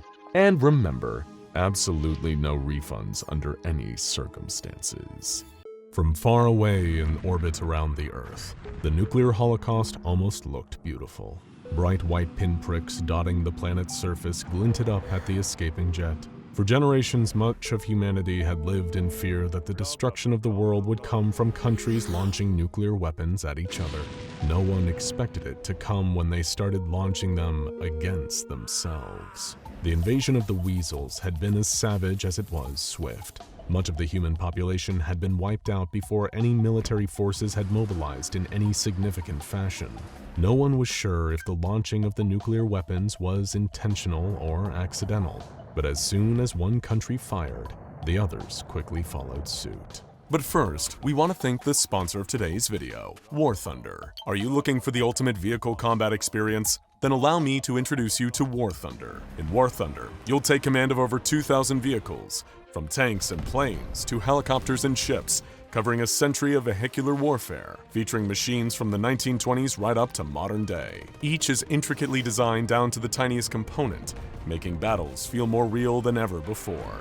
But here's what really sets War Thunder apart. Whether you're seeking a quick adrenaline fix or a more strategic combat approach, War Thunder offers both. Choose from fast-paced matches or immersive, realistic PvP battles tailored to your style. Want customization? There's an expansive system that lets you go wild with countless camouflages, or decorate them with historical markings and unique 3D details like bushes or equipment. One feature I absolutely love is the game's dynamic vehicle damage system. Instead of simple hit points, vehicles take realistic damage. Ever wondered what's happening inside during a fight? The Damage X-Ray feature shows the real-time impact on components and crew. Dive into War Thunder now on PC, PlayStation 5, or Xbox X and S, or the previous console generation. Be sure to click the link in the description since new players or those who've been away for over 6 months can claim your large bonus pack with multiple premium vehicles, an exclusive 3D decorator, and more. But hurry, it's only available for a limited time. Earth's rich and powerful, the 1% of the 1%, stared in silence as their home was ripped apart. The high-altitude jet carrying them steadily descended back down to Earth in the direction of the Antarctic. 500 people in total, chosen as the successors of the human race, shuffled off the jet and through the frozen outpost. An alarm blared, wrenching all of them out of their shell-shocked silence. A second later, the station shook violently. They had been found. There was no time left. They needed to leave right now. The swarm of people stampeded through the outpost, throwing one another out of the way in a desperate attempt to save their own lives. to save the lives of the human race. In front of them, the portal stood open. The green pastures, beautiful trees, it all felt so offensive as the earth behind them was engulfed in war. All those countless beautiful spaces were torn apart and left to waste. But they couldn't think about it now. They had to make it through. The handful of the survivors of the human race ran through the open portal just as an explosion ripped apart the remaining outpost. SCP-001-Yellow refers to a base of operation used for a Foundation continuance protocol, specifically Project Yellow. In the event of a world-destroying catastrophe where humanity appears irrevocably doomed, there is one bastion of hope. Referred to as the Garden of Eden by some of the crew, Yellow contains a large circular central space, complete with lush green grass and an orchard measuring 500 by 500 meters. This open space constitutes the main living area of Project Yellow. Surrounding this space are tall, sheer cliffs, too vertical to be climbed unaided. Built into these cliffs are 500 sleeper chambers in which those evacuated from planet Earth will be suspended in cryosleep until a time when Earth is fit to be repopulated or a new home has been discovered. How can the Foundation guarantee that this safe haven avoids the calamities that could befall planet Earth? By housing Project Yellow in a separate dimension, a pocket dimension to be specific. Following the successes of Project Bifrost, in which SCP-2591-Omega's ability to access fictional pocket dimensions was utilized, the Foundation was able to establish a relatively stable and reliable dimension for Yellow to occupy. The only way to access the base of operations was via a dimensional rift or portal housed deep in the Antarctic. Now, of course, if Yellow's population consisted of 500 people in cryosleep, cut off from planet Earth, there would be no one capable of conducting maintenance or assessing the possibility of returning to planet Earth. Therefore, carved into the cliffs alongside the sleeper cells were living quarters for the crew of 60 specialists. It was this workforce who sat down together on the night of the apocalypse and raised a toast in a more bittersweet celebration. All 500 of the evacuees had managed to make it safely through the portal before its collapse. Each of them had been welcomed to Project Yellow and shown to their individual sleeper pods before being entered into cryosleep for the foreseeable future. But as each of the crew members raised their glasses into the air, Dr. Katrina Keyes couldn't help but feel uneasy about the proceedings. Working in this job, you'd have to have a dark sense of humor and an ability to move past things that could destroy the mental well-being of your average person. Even then, she struggled to come to terms with the near destruction of the human race. For her and the rest of the crew, life would look nothing like it did before they arrived here. It was vital for the integrity of the project that the crew remained consistent and effective in their work indefinitely. As a result, Yellow had been set up with perpetuity in mind. Every 55 years, she and all of her crewmates would pass on their knowledge, memories, and entire sense of being into a genetic clone. They would then die, allowing their clone to take over the responsibility of those tasks. In another 55 years, this would repeat again and again and again. All this time, it is the crew's responsibility to monitor the status of Earth through the use of 100 drones. Once the Earth is deemed safe, all 500 sleepers may be awoken and briefed on the current situation. If all 500 unanimously vote that returning to Earth is safe, they will do so. Otherwise, they will return to cryosleep, and the process will continue. It was little wonder that Dr. Keyes was unable to raise a glass with her colleagues at the prospect of being stuck here, cloned indefinitely for generations. She sat in silence as they raised their glasses and then emptied them. A couple of them coughed and sputtered. Their drinks must have gone down the wrong way. But then more coughs filled the room, along with choking sounds. Much to Dr. Keyes' horror, within less than a minute, she found herself alone, surrounded by the 59 corpses of her crewmates. In order for Project Yellow to be viable indefinitely, it was paramount that they find a solution for natural wear and tear. Through generation after generation of usage, essential items such as tools, computer systems, and even articles of clothing would eventually wear away and fall into disrepair. As such, Project Yellow was set up as a selective entropy zone in which inorganic matter would not degrade over time. Achieving such a zone was naturally an incredibly difficult undertaking. Project Bifrost underwent countless iterations as the team strived to create a stable and balanced fictional pocket dimension capable of sustaining human life long-term. Over the next few days after the death of her crewmates, Dr. Katrina Keyes read through as much as she could about Project Bifrost. In the notes, she found records of dimensions where lava rained from the sky, and the grass was radioactive. Yellow had been the first dimension without any glaringly obvious hazards for human life. But naturally, their work had quirks. One key quirk was that the chemical composition of cyanide and their drinks had been switched with one another. The only crew member not to raise a toast had been the only crew member not to drink a glass full of poison.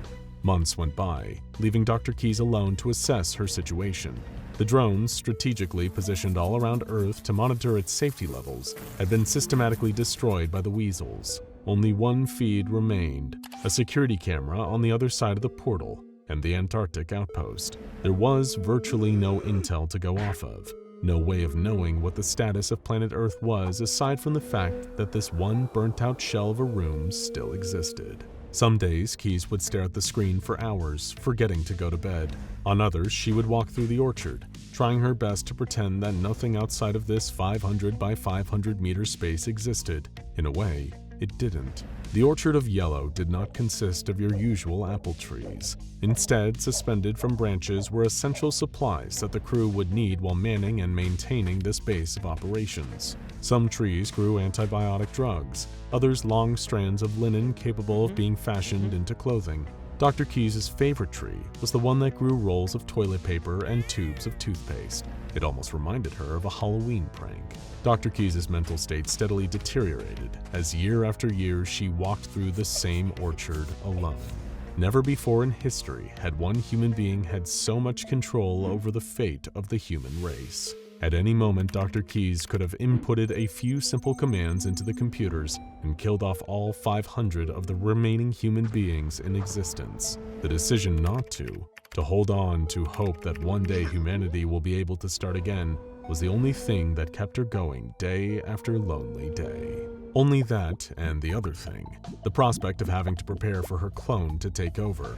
While constructing the cloning pods, the crew had made a number of small errors. The most glaring of which was that the fact that while all of the genetic material would be transferred from one person to their clone offspring, the mind would not. In other words, the clone that would replace her in this facility in 55 years' time would be starting out from scratch as a regular newborn baby. No memories, no advanced cognition. So Dr. Keyes went about preparing for the next of kin. She herself would die in the cloning process, meaning that she would need to come up with a way of raising a child to be capable of running the whole facility from beyond the grave. Item 1 on her to-do list: create a god that her offspring would forever be in service to. With a sardonic smile, Dr. Keyes came up with an appropriately amusing name: Tracy the Sparkling. 70 years later, Yellow was still operated by just a single crewmate. Only now, this crewmate was a 15-year-old girl.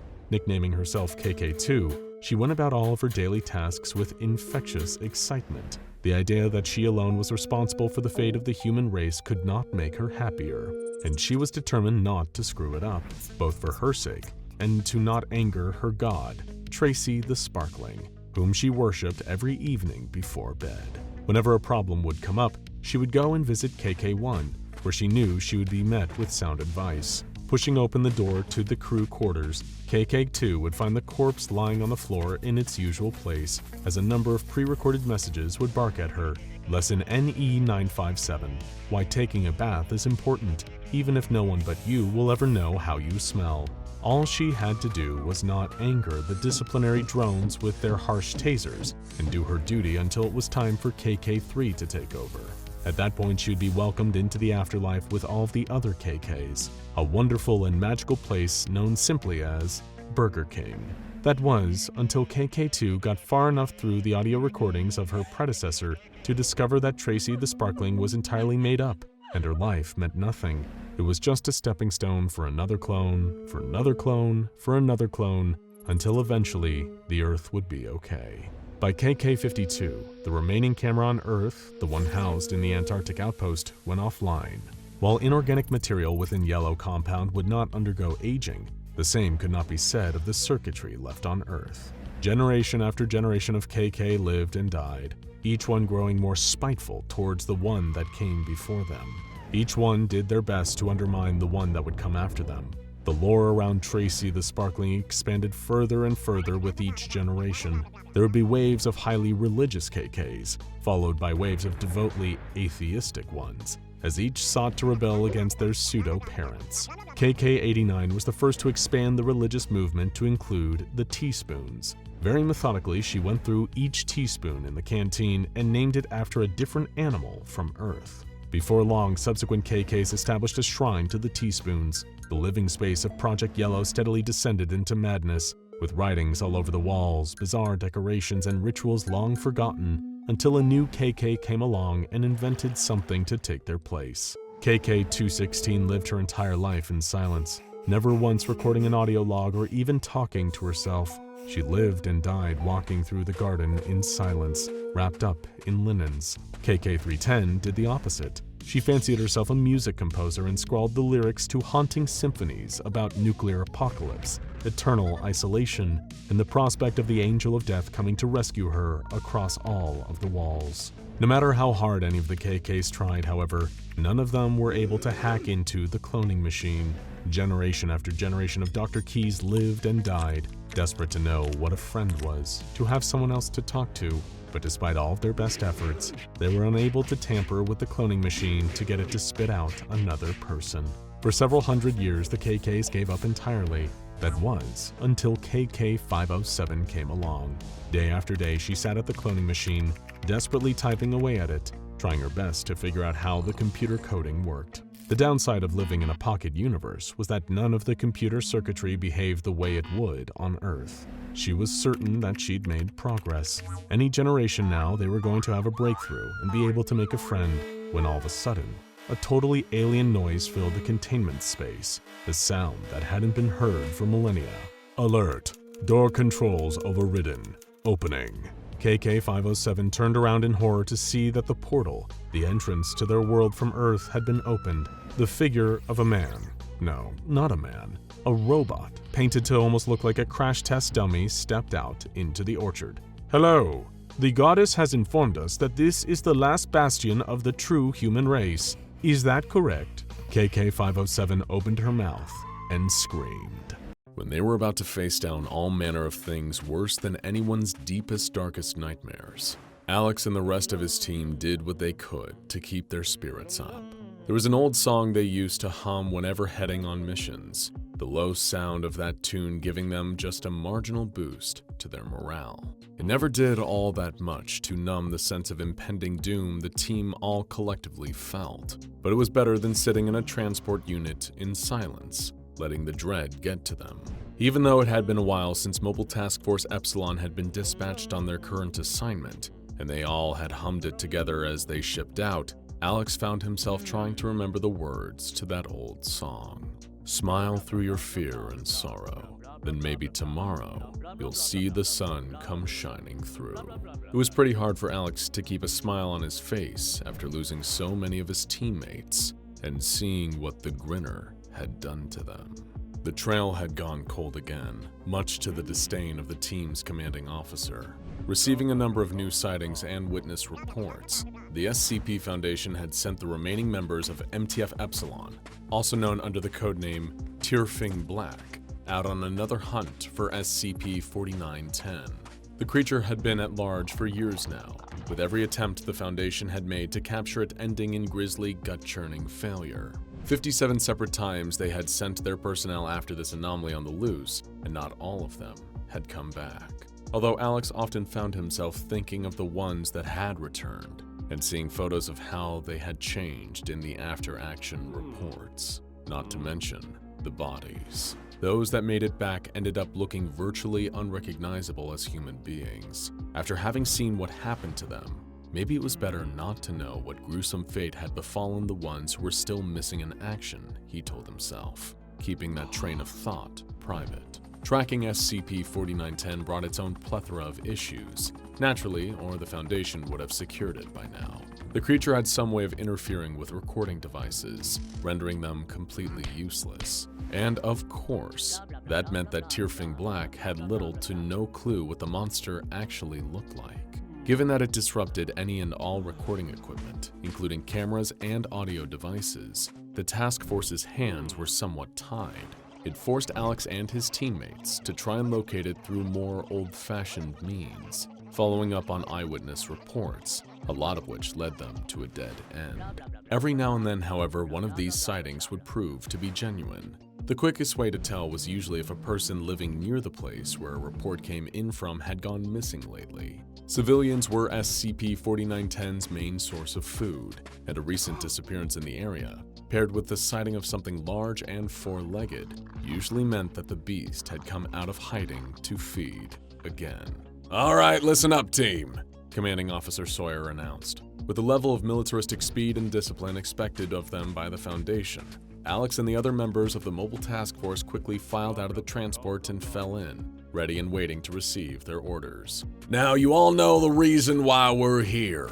Sawyer strode back and forth, arms behind his back as he addressed what was left of his unit, 3 operatives, not including himself. Even so, it is imperative you don't forget it either. So these are the facts. Today, the anomaly designated as SCP-4910 is still running wild. But if we have anything to say about it, then that sucker won't be running for much longer. The 3 troops gave a quick chant in agreement, although Alex kept quiet, just mouthing along.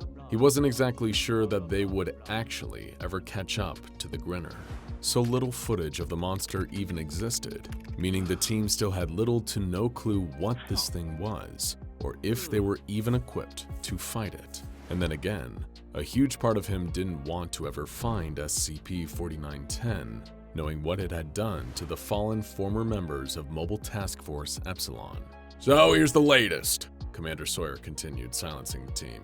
Approximately 12 hours ago, we received a message from one of the Foundation's field operatives. This agent has been in deep cover living in a nearby town for a number of years. As he spoke, the commanding officer gestured down the high ridge that they had landed on. Far below, sitting in the center of a huge dip in the earth, was a small township. There was barely enough room for more than a few hundred people at most. All around this small urban center, bordering the entire town in an almost perfect circle, was a dense forest. It was ideal cover for the monster, and Alex could see on his teammates' faces that they all knew it too. With them in the town, there was no way they could cover every possible avenue of approach. This operative, is he the one that called in the eyewitness report? One of the team, Warren, piped up and asked. That is correct, Agent Warren, Sawyer confirmed. That agent has agreed to meet us at a rendezvous a few clicks north of here. The 4 of us will circumnavigate the town, stick to the cover of these woods as we head out to make contact with him. From there, he'll guide us to where the creature was sighted. The team gave little response, just a few low murmurs expressing their collective apprehension. In a strange way, Alex found it comforting that, at the very least, he wasn't the only one having some serious reservations about potentially coming face-to-face with SCP-4910. Now, boys, their commander sighed. I get it. All of us have been trying to catch this freak for a long while, and we've lost a lot of good people from our unit along the way. But we are Turfing Black, you hear me? You all know what that name means. Tirfing, as the sword from Norse mythology, cursed to kill every time it was drawn. And that's us. That is exactly what we are gonna do when we finally find this monster. For all our fallen brothers and sisters, by the time we're done with it, the Grinner will be smiling out from the other side of its ugly face. Now let's move out, double time! With a half-hearted cheer, the squad prepared to start their hike through the forest that encircled the town. The 4 survivors of Mobile Task Force Epsilon fanned out, keeping close enough to see and hear each other, but not too close that they were clustered together. The more they huddled up, the easier it would be to take them out if the Grinner was able to get the jump on them. Although he should have been keeping his eyes forward, looking out for any tracks the creature might have left, Alex couldn't help checking over his shoulder. The sun was getting lower and lower in the sky, the day rapidly turning to night. Before long, their visibility would be compromised, severely limited by the lack of natural light. It was then he looked to his fellow team members, Warren and Jones. Besides Alex himself and the squad's commander, they were the only Tirfing Black operatives left. Warren had always been the more brash and outspoken of the group, willing to stand up and question the orders of Commanding Officer Sawyer.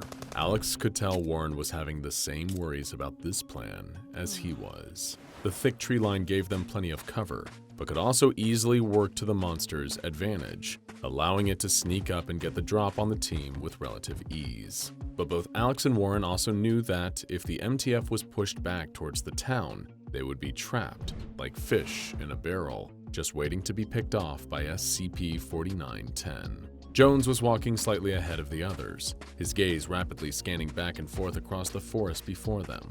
He was the team's most accomplished tracker, meaning he was always on the lookout for anything that could give them a better idea as to where the Grinner was heading, or if it was nearby.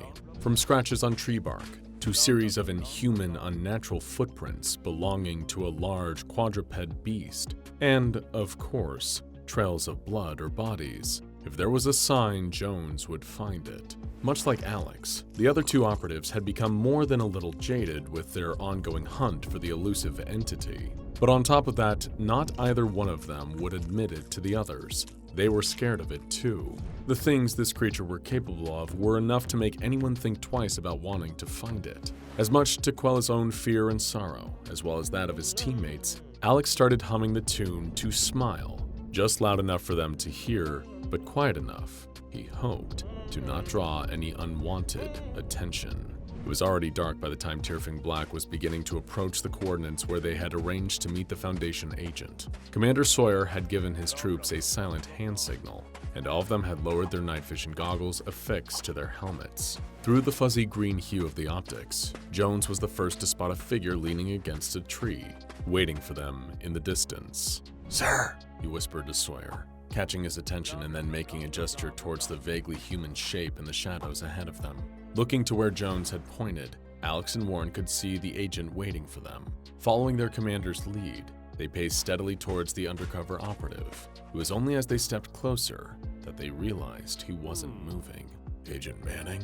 Sawyer called out to him, trying to keep his voice as hushed and low as possible. No response. Manning was still, propped up against a tree trunk. The team were a few feet from him now, while the commander stepped up to the agent and turned him around by his shoulder, only to recoil at what he saw. Manning's eyes were open but remained unblinking and lifeless, but that was far from the worst thing that had happened to his face. A huge, disproportionate grin had stretched his mouth wider than was natural.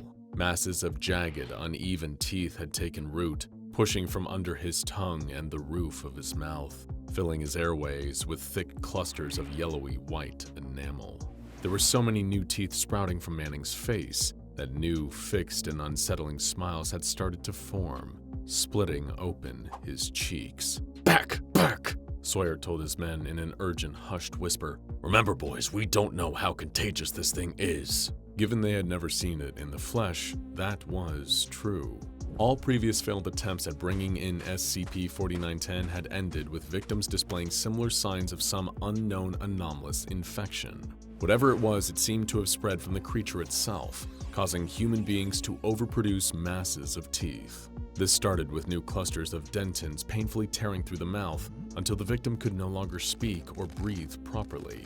If given enough time, the teeth would begin forming elsewhere on the body, below the neck in places they shouldn't be. The lucky ones, not that there were many of them, had managed to get themselves medical attention soon after they had been exposed. Within an hour, maybe two at best, of an encounter with SCP-4910, there was still a chance of saving one of its victims through intensive dental surgery, but 3 or 4 hours afterward, and it would already be too late. Hearing the distant snap of a twig, Jones turned with his weapon raised, arms locked in a combat-ready stance. Possible contact, he declared, aiming his gun into the deep, shadowy forest. Matching his bearing and targeting the same area, Sawyer gave a hand signal to Alex and Warren, urging them to lock and load. Lifting their rifles, they covered the opposite direction, just in case someone, or something, came dashing out of the forest at them from the other direction. For a few moments, everything was still, although certainly not calm in the last part. Feeling a bead of sweat crawl down the back of his neck, Alex lifted a hand to wipe his face clean, the only sound being the low, panting breaths of the 4 MTF agents. That was when he saw a shadow move, just ahead of him, darting between the trees before vanishing from the view of his optics once again. It was at least the size of a horse, far bigger than Alex had expected, and able to move around astonishingly fast on its 4 legs. Movement this side, he announced, alerting his teammates. It's toying with us, Sawyer muttered. With respect, how is that possible, sir? Warren asked. It's an animal, isn't it? It's a hunter, Jones replied. We need to move. Our visibility's no good with all these trees around, the commander whispered. On my mark, we make our way towards the town. But sir, we'll be sitting ducks down there. It can flank us from any side, Warren argued. We're better off down there. At least we have streetlights to help see it coming, Alex interjected, mainly just making an excuse to get as far away from the encroaching entity as possible. This isn't up for discussion, Sawyer said, taking command. Head for the town, that's an order. On my count, 3, 2, contact! Jones shouted. The deafening noise and blinding muzzle flash of his weapon firing quickly followed as he sprayed bullets wildly at the shape that was barreling through the forest towards the team. Alex turned to see what was happening, only for Sawyer to yell at the top of his voice, almost drowned out by the gunfire. Go and get out of here now! Obeying his orders, Alex turned his heels and sprinted towards the low orange light of the nearby town, just visible at the edge of the tree line. Warren was next to him, matching his speed, their heavy tactical gear that was strapped to their bodies jostling back and forth each time one foot came down on the forest floor. Glancing back over his shoulder, Alex saw Jones had ceased fire and was running up behind them. Further back was Sawyer, with the Grinner bearing down on him. The commanding officer of Turfing Black had his weapon raised, fingers squeezing down on the trigger. Every round he fired illuminated part of the forest for a split second. Alex couldn't make out the creature in any great detail, not while also running further and further away, increasing his distance from it. All he could make out from this far was a fleshy, quadrupedal mass galloping straight for Sawyer. He was yelling to get SCP-4910's attention, the sound of his war cries carrying over the night air. As the 3 MTF agents broke through the tree line and reached the edge of the forest, their commander's shouts quickly turned into screams of intense pain and unspeakable horror, and then fell silent. Alex wasn't sure if the creature had attacked and eaten him, or caused more of those unnatural teeth to fill Sawyer's mouth, blocking his screams permanently. Reaching the town, every road was completely deserted, gently lit by the dim glow of orange streetlights. Tiny rural stores and independent businesses had their doors bolted tight, rolled down shutters locked up for the night, meaning hiding in one of the buildings wasn't an option. Panting, Alex leaned over and put his hands on his knees, trying desperately to catch his breath. Now what? Warren asked, the terror in his voice impossible to miss. That thing's gonna be here any second. We need to get away from here as fast as we can and then send word to the Foundation, Alex answered, speaking between deep, breathless wheezes. Tell them we need backup, that this thing is too dangerous for only 3 of us to take on. There may not be enough time for that, Jones chimed in, standing a few paces away from the others. He had been staring down the long stretch of the street they had stopped at, frozen to the spot, barely moving a muscle. Both Alex and Warren turned to look in the same direction, and there it was, only a few feet away under the light of a street lamp. It was almost like SCP-4910 was waiting for them to catch their breath, intelligent enough to know its hunt wasn't yet over. Alex, having now finally gotten a better look at the monster, instantly wished he hadn't. It made him feel sick, like there was a lump lodged in the back of his throat. The Grinner stood atop 4 pink, sinewy legs, its body just a formless mass of pure musculature that looked like it had been sculpted out of the same tissue that human gums are made from. It lacked a neck, instead having a pair of massive jaws poking out between its front shoulders, a dark, marble-like eye on either side of its head. SCP-4910's wide, almost crocodilian jaws parted, showing off what had earned it the ironic nickname of the Grinner. It presented a gaping maw of crooked, uneven teeth, with more clusters of enamel protruding from its back, elbows, and head. These teeth even formed the hooves it walked on. At this distance, it was hard to tell if the sickening yellow coloring of the teeth was purely because of the streetlights, or that they had been stained and covered in plaque. Alex tried to contain a cough in his throat, his stomach feeling like it was folding over itself at the sickening sight of SCP-4910. He started spluttering, wondering if he was about to vomit, given the lingering feeling at the back of his throat, like the sensation one gets when something is forcing its way up the esophagus, but it was lodged. The feeling wasn't coming up and out of Alex's throat, it was stuck there. By now he was wheezing, desperately trying to breathe through relentless coughs. Jones kept his eyes on the creature, who was pacing slowly towards them now, keeping a distance but moving like a lion encircling its prey.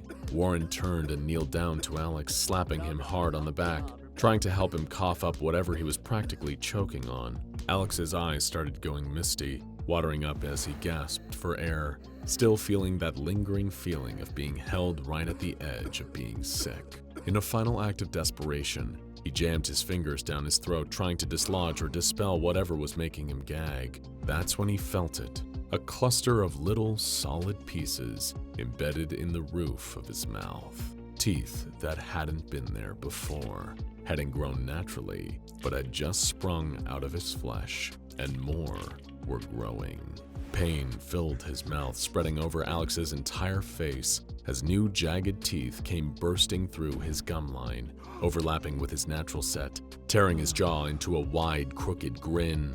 Looking up through his tear-filled eyes, he could see the same uneven smile on the face of the Grinner as SCP-4910 began dashing towards its next prey. True horror. The airplane door, belching smoke, and a burning red light. The dead talking in ancient guttural Latin. A monstrous angel made of rings, wings, and eyes whipping barbed tentacles at screaming, terrified priests. You can scarcely imagine a more hellish place. Bishop Franklin's knees gave out under him as soon as the man set foot back on solid ground. Nearing his 70th birthday, he'd never been a particularly tough man, but after the day he'd had, he doubted he'd ever be the same again. Almost being ripped into another dimension, almost being at the center of a nuclear explosion, seeing. He threw up on the ground as the Foundation personnel rushed over to him. Never, never again.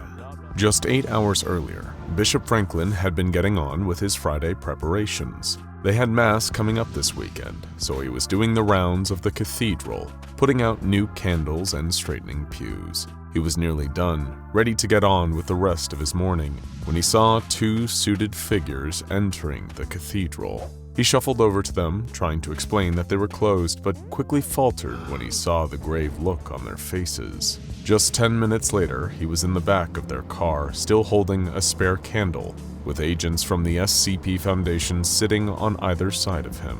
They handed him file after file, each most redacted, explaining the basis of who they were and where they were headed. It was a lot for the old priest to wrap his head around.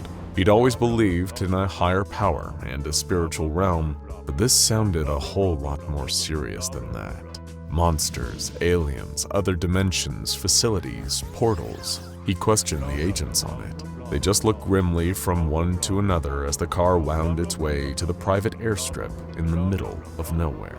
Bishop Franklin had always hated flying, but he hated it a whole lot more as he approached the airplane with no idea where he'd be landing. A small group of men were gathered on the runway just by the foot of a Boeing aircraft. It seemed like a pretty substantial plane for such a small group of them. He was at least a little heartened to see that none of them had brought luggage either. In fact, most of them were just like him. As Bishop Franklin approached the group, he recognized various faces, other bishops, archbishops, and senior priests. With him there, they totaled 7. The others all looked at him, not saying much. Bishop Franklin tried his best to start asking questions, but 2 things happened in quick succession that closed his mouth very quickly. Firstly, the luggage hold of the plane was opened, and 2 enormous shapes were loaded into it via forklift. Each shape had unmistakable symbols on the sheets covering them. Nuclear danger. Reeling from this revelation, Bishop Franklin turned to the group to be face to face with the Pope himself. He immediately shut his mouth. You may also be wondering what on earth was going on at this airfield. The truth is, Bishop Franklin, along with 6 other priests of Abrahamic faiths, were about to embark on the monthly flight of SCP-616. Within this plane, as all of these men were soon about to find out, exists an emergency door. Covered with satanic iconography, this door, when opened at ground level, operates just like any other emergency door, leading to the outside of the plane. Although any individuals who had passed through this door in this normal state reported feeling heightened anxiety during and after. However, once a month, this door will be anything but normal, opening a gate to, well, you'll soon see. In order to mitigate the threat posed to humanity through SCP-616-1, or the Gate, the plane must be in the air at the time of its opening, far above and away from any human settlements. In order to keep this event contained, the door must be kept open for the duration of the portal's existence until it has closed of its own accord. But holding this door open is not a simple test of strength, it is a test of belief. In order to protect all of humanity from unknown horrors of a cataclysmic scale, 7 priests of Abrahamic faiths must be on board for this monthly flight, praying for the door to remain open. The ability to keep the door open, it turns out, is unrelated to physical prowess, but instead is based entirely on one's own belief that the door can be held open. As such, religious figures praying to a higher power are incredibly well suited to the task. Once per year, the flight is blessed by the Pope, and every time the plane takes off, it must be holding 2 nuclear warheads in its hull. Both can be remotely detonated by the ground team, who will be in constant radio communication with the pilot. Should the pilot fail to give them regular updates on the status of SCP-616-1, the event will be treated as an XK-class end-of-the-world scenario, and both nuclear devices will be detonated without hesitation. But Bishop Franklin only knew about half of this information from his redacted set of documents, and had forgotten half of them on his stressful car journey. As he strapped himself into a window seat, he was trembling like a leaf. He desperately wanted to complain about being put into this situation, but he wasn't entirely sure who he would complain to. If he spoke to anyone external about what he was about to witness, he had been told by the Foundation agents that he would be administered with a Class C amnestic, whatever that meant. He really didn't want to find out. Fortunately for him, the most familiar of the faces from the group of priests sat next to him in the aisle seat. Bishop... what was his name? Sensing Bishop Franklin's uncertainty, the man reached a hand over and warmly reintroduced himself. Bishop Pete. They'd met 2 years ago in Berlin. Just that small action was almost enough to settle Bishop Franklin's nerves as the plane started to barrel down the runway. Almost. The plane took off, causing the old man's stomach to drop. Heart hammering, he looked around, spotting the emergency door. It was just up ahead of him, around the middle of the fuselage. It would have looked like a normal emergency exit, but for the blood-red markings scrawled across it. A wave of dread washed over him. It certainly looked evil, that was for sure. Trying his best to help, Bishop Pete struck up a conversation. He explained it wasn't his first time doing this. He'd been drafted to help 3 months ago. It was scary for sure, but everything was totally fine. The Foundation had planned everything to a T. It would have helped Bishop Franklin's nerves, but it only made his mind jump to the nuclear weapons he'd seen loaded into where his suitcase would have normally gone. The two of them lapsed into silence for a while. No one on the plane was really speaking. He supposed he should have used this opportunity to pray, but according to his briefing, he'd be doing a lot of that very soon. He hadn't entirely understood what the Foundation had meant by that. He'd been told to pray to, quote, keep the door open. What had they meant by that? A bang shattered the silence as the emergency door slammed wide open. In an instant, the plane went into a nosedive as all the air rushed from inside. The lights went out for several seconds, then came back on in flashing, panicked spasms. Bishop Franklin clung for dear life onto the back of the chair in front of him as the roar of air rushed around him. It had gone dark outside, with shapeless clouds swirling around him, shaking the plane. Screaming voices filled the aircraft, not just the voices of the men on board, but women and children too, crying out in agony and terror through throats that sounded like they'd been lashed with razor wire. Then he saw it. SCP-616-1. The gate was wide open.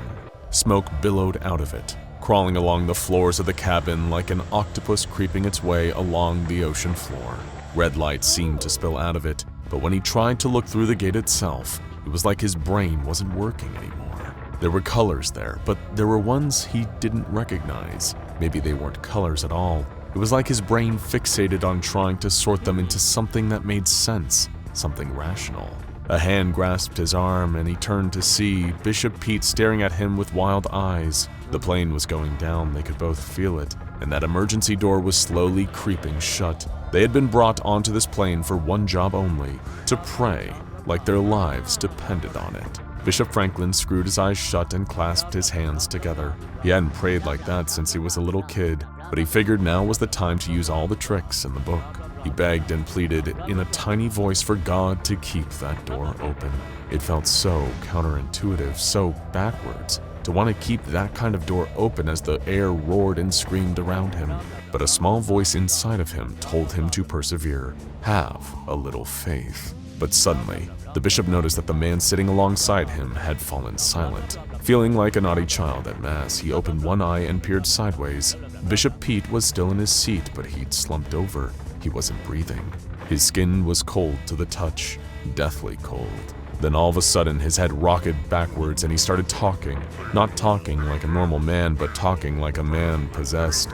His dead eyes rolled around in his head aimlessly as guttural voices rasped out of his throat. None of them were the words that Bishop Franklin recognized. They sounded almost like Latin, but far darker and more ancient. And the more the dead man spoke, the more the emergency door closed. The bishop started praying again, much harder this time, digging his fingernails into his palms so hard that he felt them drawing blood. He needed to keep this door open. He had to, and he could. He believed it entirely in that moment. The door banged back open, wider than ever despite the chanting of the dead body in the seat next to him. Nightmares swelled to the forefront of his mind as the plane hurtled to the ground. Only the plane wasn't hurtling to the ground. In fact, it was flying at a perfectly steady altitude of 10,972 meters, with an airspeed of about 780 kilometers an hour. In fact, aside from the death of Bishop Pete, everything within the plane was going perfectly to plan. Deaths of priests were just an occupational hazard of keeping this SCP contained. The pilot at the front of the plane regarded the whole situation playing out behind him while feeding constant information back to base. Everything was going perfectly according to plan, until the angel appeared. Bishop Franklin wasn't the first one to see it. That was the unfortunate lot of Archbishop Michael, who was sitting closest to the emergency door. He first spied it while staring through into the void, but his screams of terror, warning those around him, were drowned out by all the other commotion. It was only when the angel's wings crept their way through the edges of the door and the creature let itself into the cabin that the others saw it. But by this point, it was too late for Archbishop Michael. The angel was not like the angels we see in pop culture, a tall blonde person with white robes, fluffy wings, and a gentle face. It was a shifting mess of eyes and tortured wings, partially crawling along the ground, partially floating under the weight of its massive frame. It had to squeeze itself through the door to fit into the plane, but as it did, it lashed out at the Archbishop with a sinewy tendril and got to work, violently killing him. That was when Bishop Franklin saw it and began to panic. He wanted nothing more than to stop praying, to let the emergency door slam shut and keep this creature away from them. But that little voice inside his head told him that wouldn't work. If that door was allowed to close before the gate had, then it would cause the apocalypse. He could not have that blood on his hands. So he prayed, sweat pouring down his face as the angel forced its way through the gate and into the cabin. He prayed as it slumped across the aisles, working its way along the line of men, slaughtering them one by one. He prayed as it saw him and rose to its full height, unfurling great wings and readying itself for the kill. And he prayed as a wind more powerful than any on earth blew through the cabin and pulled the angel back through the gate. The emergency door slammed shut, and in an instant, the plane seemed to right itself. No more turbulence, no more wind. The light flickered once more and then came back on steadily. The seatbelt sign pinged off, and oxygen masks dropped from the ceiling about 4 hours too late. Bishop Franklin couldn't believe the time when he looked at his wristwatch. He had been on this plane for weeks, surely, not just 4 hours. That was absurd. It all felt like a dream as the aircraft circled around the airstrip, preparing for landing. Everything in the plane seemed totally normal to him now, except of course for the 4 dead bodies, one of which was slumped towards him in the aisle seat. The plane landed. The bishop staggered down the stairs and threw up on the blacktop. After a few awkward moments, the pilot sidled over to him and muttered a quick thanks. "I was really close to calling it a failure there and having to set off them nukes. I don't know what you prayed for, but you did good today." Bishop Franklin didn't feel like he did good. He felt like he'd had his whole life, his whole worldview, turned upside down in the space of an interstate flight. He had been moments away from either being vaporized by a nuclear bomb or from having economy seats to the premiere of the destruction of the world as we knew it. But just 31 days later, Bishop Franklin was on that same flight again, praying his hardest as the aircraft dropped into freefall. If there was one thing that the Foundation noticed about working with religious leaders, it was that they had a real determination to keep coming back to help keep the world safe. What the Foundation didn't have the heart to tell them was that all of the satanic markings on the door were actually fake. They had been added by researchers in an attempt to make SCP-616-1 carry more significance for those in the aircraft. Later testing revealed that it was not exclusive to Abrahamic faiths, or any faith groups for that matter, that they could keep the gate open. Anyone who believed they could do it was capable of it. Faith leaders, however, are still being utilized, and the blessing is still being performed by the Pope on a yearly basis. It had been found that these external rituals, while not necessarily directly impactful, have strengthened the belief and resolve of those inside the plane, yielding fewer casualties and shorter durations. Various experiments have been conducted to see beyond the event horizon of the gate, to see what's on the other side. Those in the plane have reported as having the name Paradise, despite never going inside. A remote-controlled rover was sent inside the gate on one experiment, but the footage was deemed far too dangerous as all those who witnessed it died within 2 months. Hopefully, you didn't peer too closely into the gate as you watched this video. The devil on your shoulder, your guardian angel. These are expressions that we've all heard countless times. Of course, they're not supposed to be taken literally. None of us have a heavenly spirit looking over us and protecting us from harm, in the same way that nobody really has a little red-skinned imp whispering encouragement to commit atrocious deeds in someone's ear. They're metaphors. Guardian angel refers to any instance of seemingly divine intervention, but is more often a coincidence that ends up benefiting a person when they need it most. And the devil on your shoulder, that's temptation. The little voice in the back of your head that sometimes eggs you on to do something you know you shouldn't. But what if there was a being that was both a demonic, malicious creature that also acted as a guardian for someone unable to protect themselves? Is it even possible for a being to be both angel and devil? And who out there could ever qualify for such holy and hellish protection? Ombre Rouge was once a fairly normal place to live, a small Louisiana town in one of the smallest of these 50 United States. Its name was derived from the French language, translating to Red Shadow, an ominous name for a township that was otherwise so uninteresting and forgettable. In fact, if things had never panned out the way they had, Ombre Rouge would have stayed that way, just a place where nothing interesting ever happened. All of that changed, of course, when the disappearances started. For anyone who might be too young to remember them, the mid-2000s were a turbulent time. The Iraq War was in full swing, and a nationwide financial crisis was rapidly approaching. But in the midst of all this global chaos and instability, the residents of Ombre Rouge were soon to be caught in the thralls of their very own shared torment. At first, like with most bad things, it started small. One person went missing, an unfortunate occurrence, but not exactly unheard of. Sadly, these things happen, especially when you live so close to the swamplands of Louisiana. People wander out into the marsh under the searing heat of the sun, only to suffer heat stroke, collapse, and end up buried in the dark, dank mud, never to be seen again. Few of those living in the town took much notice of the first disappearance. Apart from the missing person's relatives, many just shrugged off the news. As sad as it was, most of the townsfolk were just grateful it hadn't happened to any of their own family or friends. Maybe it was that ignorance, that lack of vigilance or reaction, that meant a second resident would also be reported missing, not long after the first. But this time was different. Unlike the previous disappearance, this one had an eyewitness. Clement Donovan, known to locals as Clem, had spotted a passerby while taking out bags of garbage. This unassuming pedestrian was the second disappearance victim.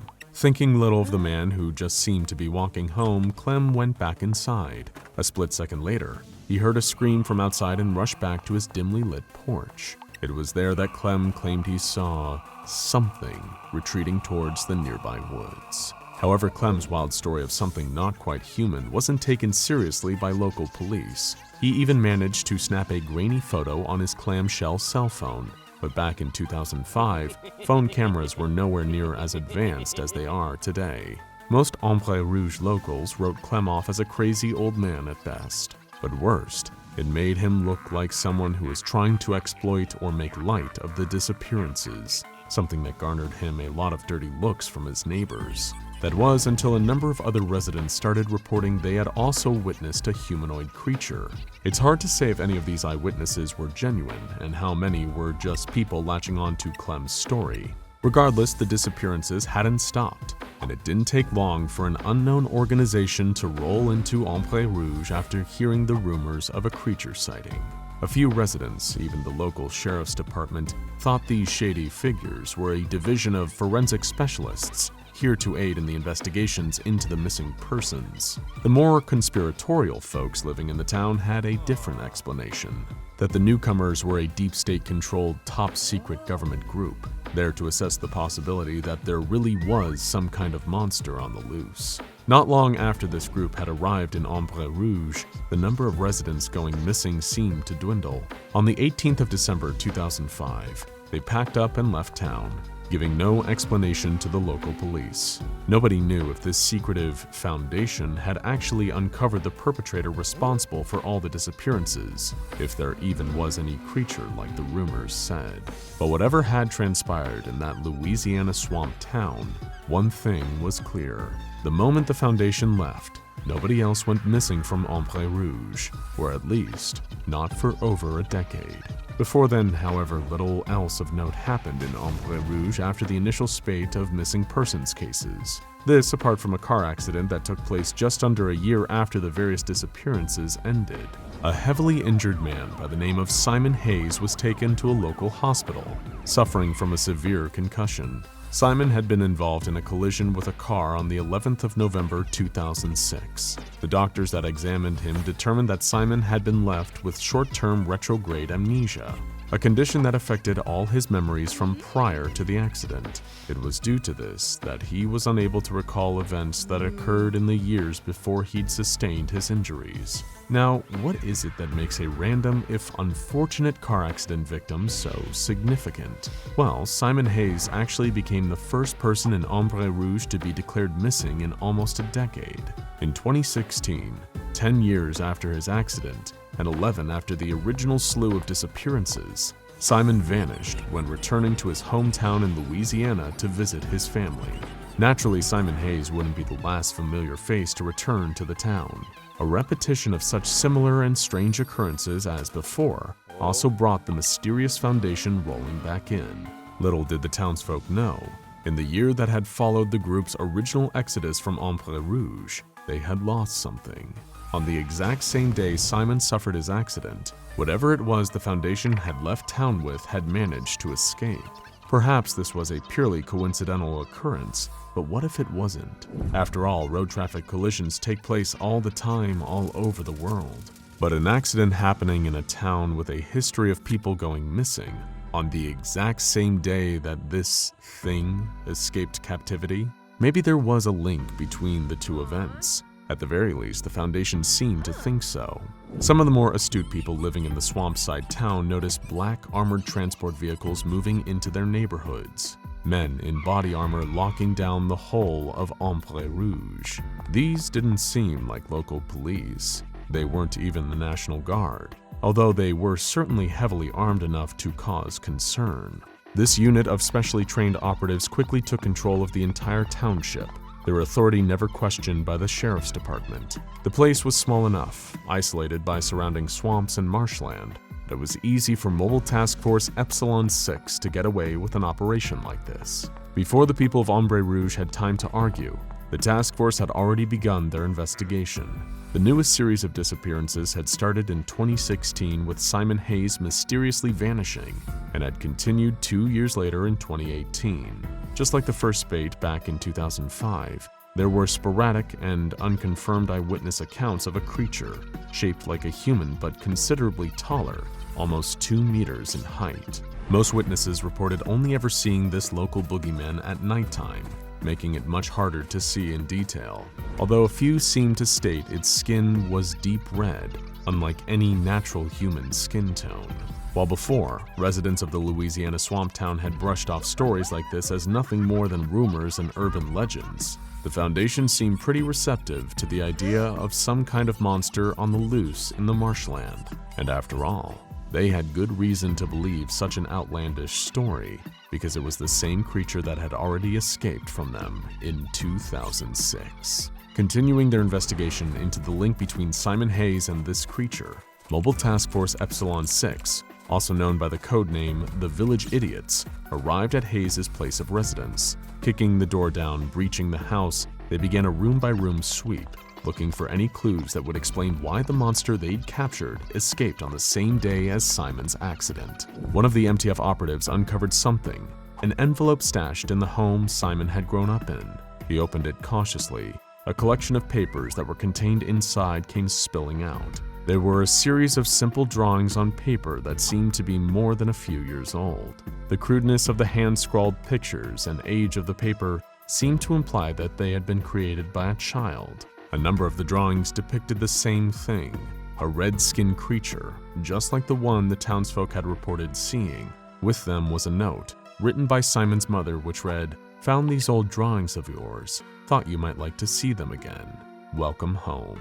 There was a link, an unclear, maybe tangential connection, but one that was growing the more information the Foundation uncovered. Whatever this being was, a very young Simon Hayes had seen it while growing up in Ombre Rouge. Due to the short-term retrograde amnesia that he'd sustained after his accident, he wouldn't have remembered it, but perhaps this thing remembered him. Did that mean the pair of them might be linked somehow? Not just by coincidence, but some kind of connection that allowed the creature to escape its captivity on the exact day Simon had his car accident. A connection that had drawn Hayes back home to Ombre Rouge, or drawn the beast to Simon to kidnap him. Moving fast, MTF Epsilon 6 began to rapidly sweep the remainder of the town, searching for any further signs that would lead them to the whereabouts of either Simon Hayes or this elusive crimson-skinned boogeyman. They interviewed residents and chased cold leads, before eventually backing their target into a corner. The Foundation's MTF operatives mapped the location of every eyewitness report of the creature, using that information to track it back to a possible point of origin. It was a barn, left abandoned, practically falling apart as it stood in a state of disrepair just outside the small Louisiana town. Under the cover of darkness, the task force approached the wooden structure, weapons locked and loaded, keeping them trained on the barn. Cautiously moving closer, remaining on high alert, the squad activated their night vision. There was a low, almost undetectable sound of movement coming from within the barn. Slowly, the MTF's leader pushed open the wooden door and peeked inside. It was there he saw what they had been looking for, the thing that had escaped the Foundation over 10 years before. SCP-3631, a man and his monster. The beast was just over 6 feet tall, its skin a bloody shade of crimson, just as some of the eyewitnesses had described. It sported a pair of arms and bipedal legs, giving it a humanoid shape. However, that was exactly where its likeness to human beings ended. The creature, later designated as SCP-3631-1, lacked ears, eyes, or a nose, only a wide gaping maw of sharp teeth. Its face was covered in holes that twitched and puckered like smaller miniature mouths. In actuality, it used these orifices for various senses. It smelled, saw, and detected sounds through the holes in its otherwise mostly featureless face. As the members of MTF Epsilon 6 entered the barn stealthily, making sure not to alert SCP-3631-1, they sighted something else. Someone else was in the barn with it. A man. Not a dead victim or another monster like SCP-3631-1, but an actual, living, breathing human man. MTF Epsilon 6's commander gave his squad the signal to engage. Hearing the sounds of weapons cocking around it, the creature turned and snarled, crawling on all fours like an animalistic predator. At first, it reared back. It wasn't until one member of the task force approached that SCP-3631-1 retaliated, attacking the Foundation operatives in a frenzy. Following a prolonged and bloody exchange, MTF Epsilon-6 managed to subdue the creature and were able to once again return it to Foundation captivity. But this time, unlike back in 2005, they had SCP-3631-2 as well. As the red monster was prepped for transport, a survivor of the task force noticed something, an ID, perhaps a driver's license, on the man's person. The Epsilon-6 operative picked the card up, wiping away smears of blood with a gloved finger, enough to reveal a single familiar name printed on it, Simon Hayes. Before long, just like last time, the Foundation rolled back out of Ombre Rouge, leaving the Louisiana townsfolk none the wiser about what had happened there.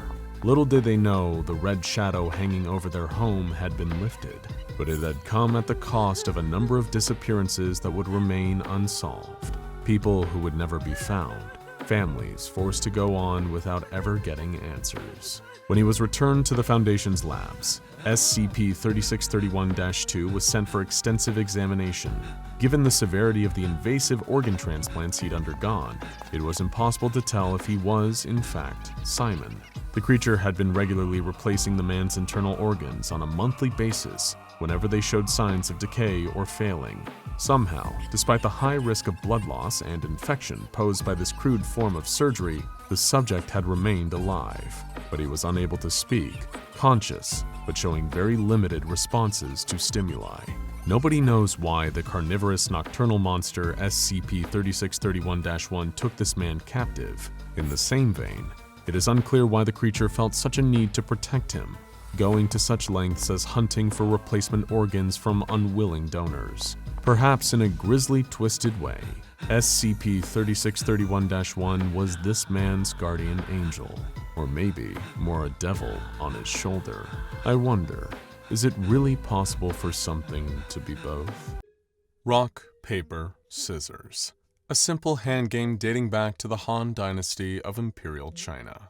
It is a decisive game between two players, with the only outcomes being win, lose, or draw.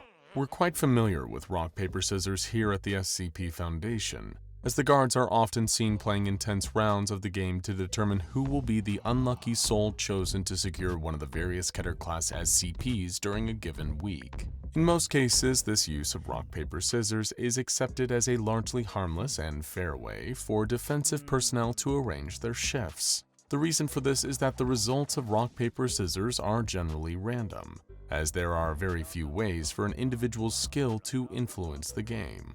Or so one might think. In reality, rock, paper, scissors is a deeply psychological game, and this is mainly because of its origin as a contest between fellow human beings. The average human is vulnerable to making errors and falling into patterns, and with only 3 options to keep track of, it is entirely possible for a seasoned veteran of rock, paper, scissors to predict their opponent's choice before any hands are thrown. Of course, that opponent may also commit an error of their own by misreading the other player's actions, and thus there is always a chance for an impulsive decision to swing the results of the game in either direction. Human limitation is the only skill-based mechanic in the game of rock, paper, scissors, and that same limitation is what, in the eyes of some, holds the game back from reaching its true potential. That was the case until someone out there discovered the rules to an anomalous version of rock, paper, scissors being spread through a mysterious email. While all attempts to trace the email back to its original sender have left the Foundation with more questions than answers,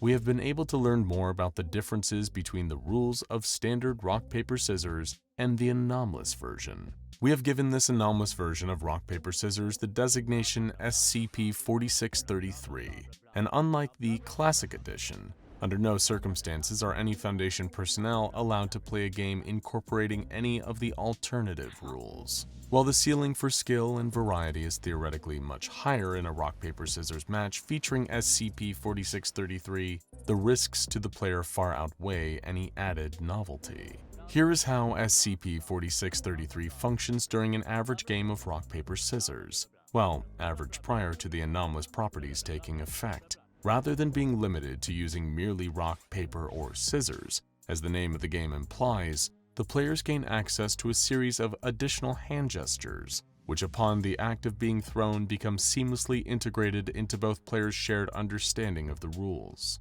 This alone would be bizarre enough, but the true harm caused by SCP-4633 is in the nature of the gestures themselves. When one of the non-standard gestures allowed by SCP-4633 is used, the player's hands will change shape in ways that, under normal circumstances, would be anatomically impossible. Each of these non-standard gestures is distinct from the rest, with the only commonality being an unusual tendency for the final gesture to resemble biological structures often seen in sea life. One particular gesture might cause a player to rapidly grow a ring of additional fingers surrounding a gaping anemone-like mouth in the palm, while another could result in the player's entire arm flattening into a fin-like appendage. Regardless of how severe a departure from a typical human limb the final gesture would be, the limbs, and on rare occasions the entire body, of the player using the gesture will quickly and irreversibly mutate into the shape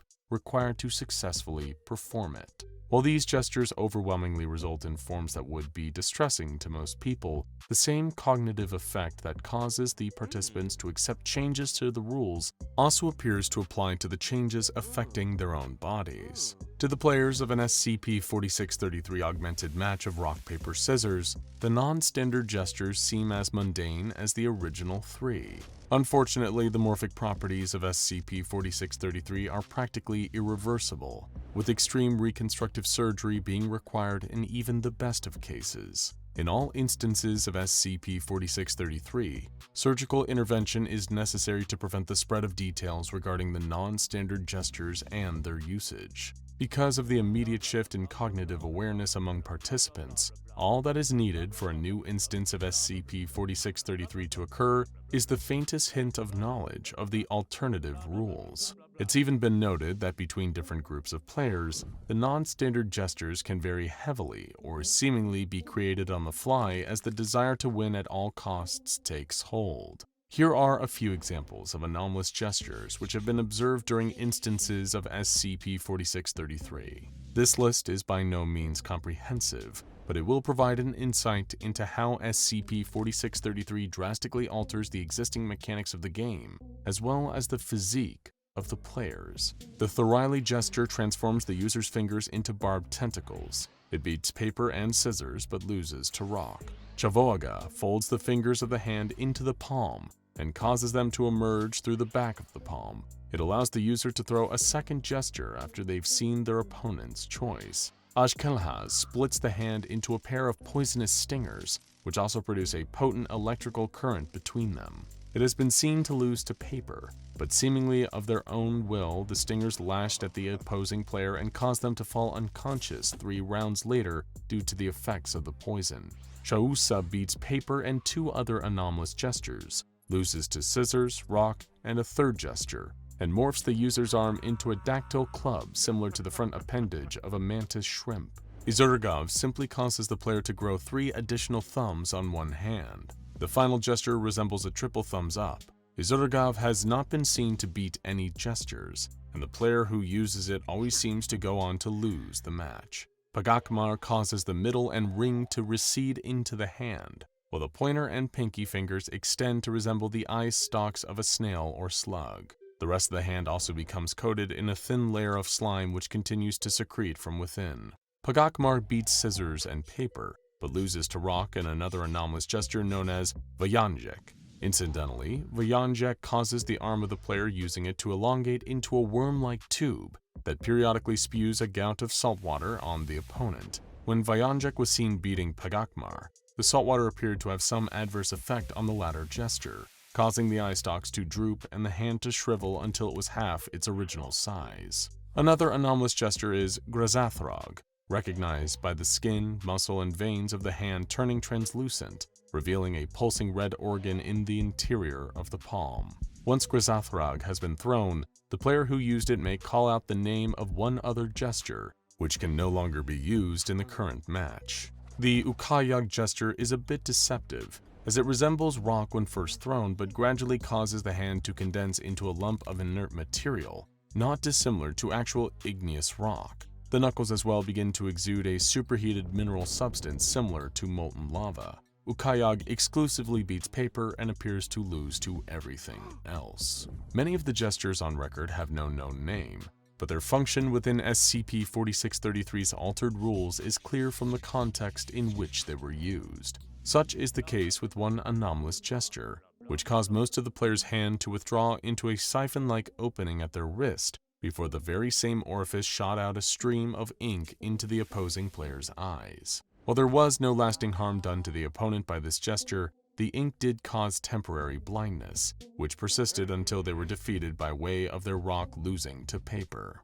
Another unknown gesture has been seen beating both Izurgav and Ukayag. This gesture makes the player's hand resemble the crest and gas-filled body of a Pacific man-o'-war. These examples are only scraping the surface of the seemingly endless possibilities that SCP-4633 has to offer. As you can see, the anomalous hand gestures can be just as dangerous within the game itself as the permanent changes they invoke in the user. While the Foundation has done its best to contain all information surrounding SCP-4633, there have been clear efforts by several unknown groups to push the game into continued usage. Over the past 3 decades, instances of SCP-4633 have seen increasing popularity in the world of high-stakes gambling.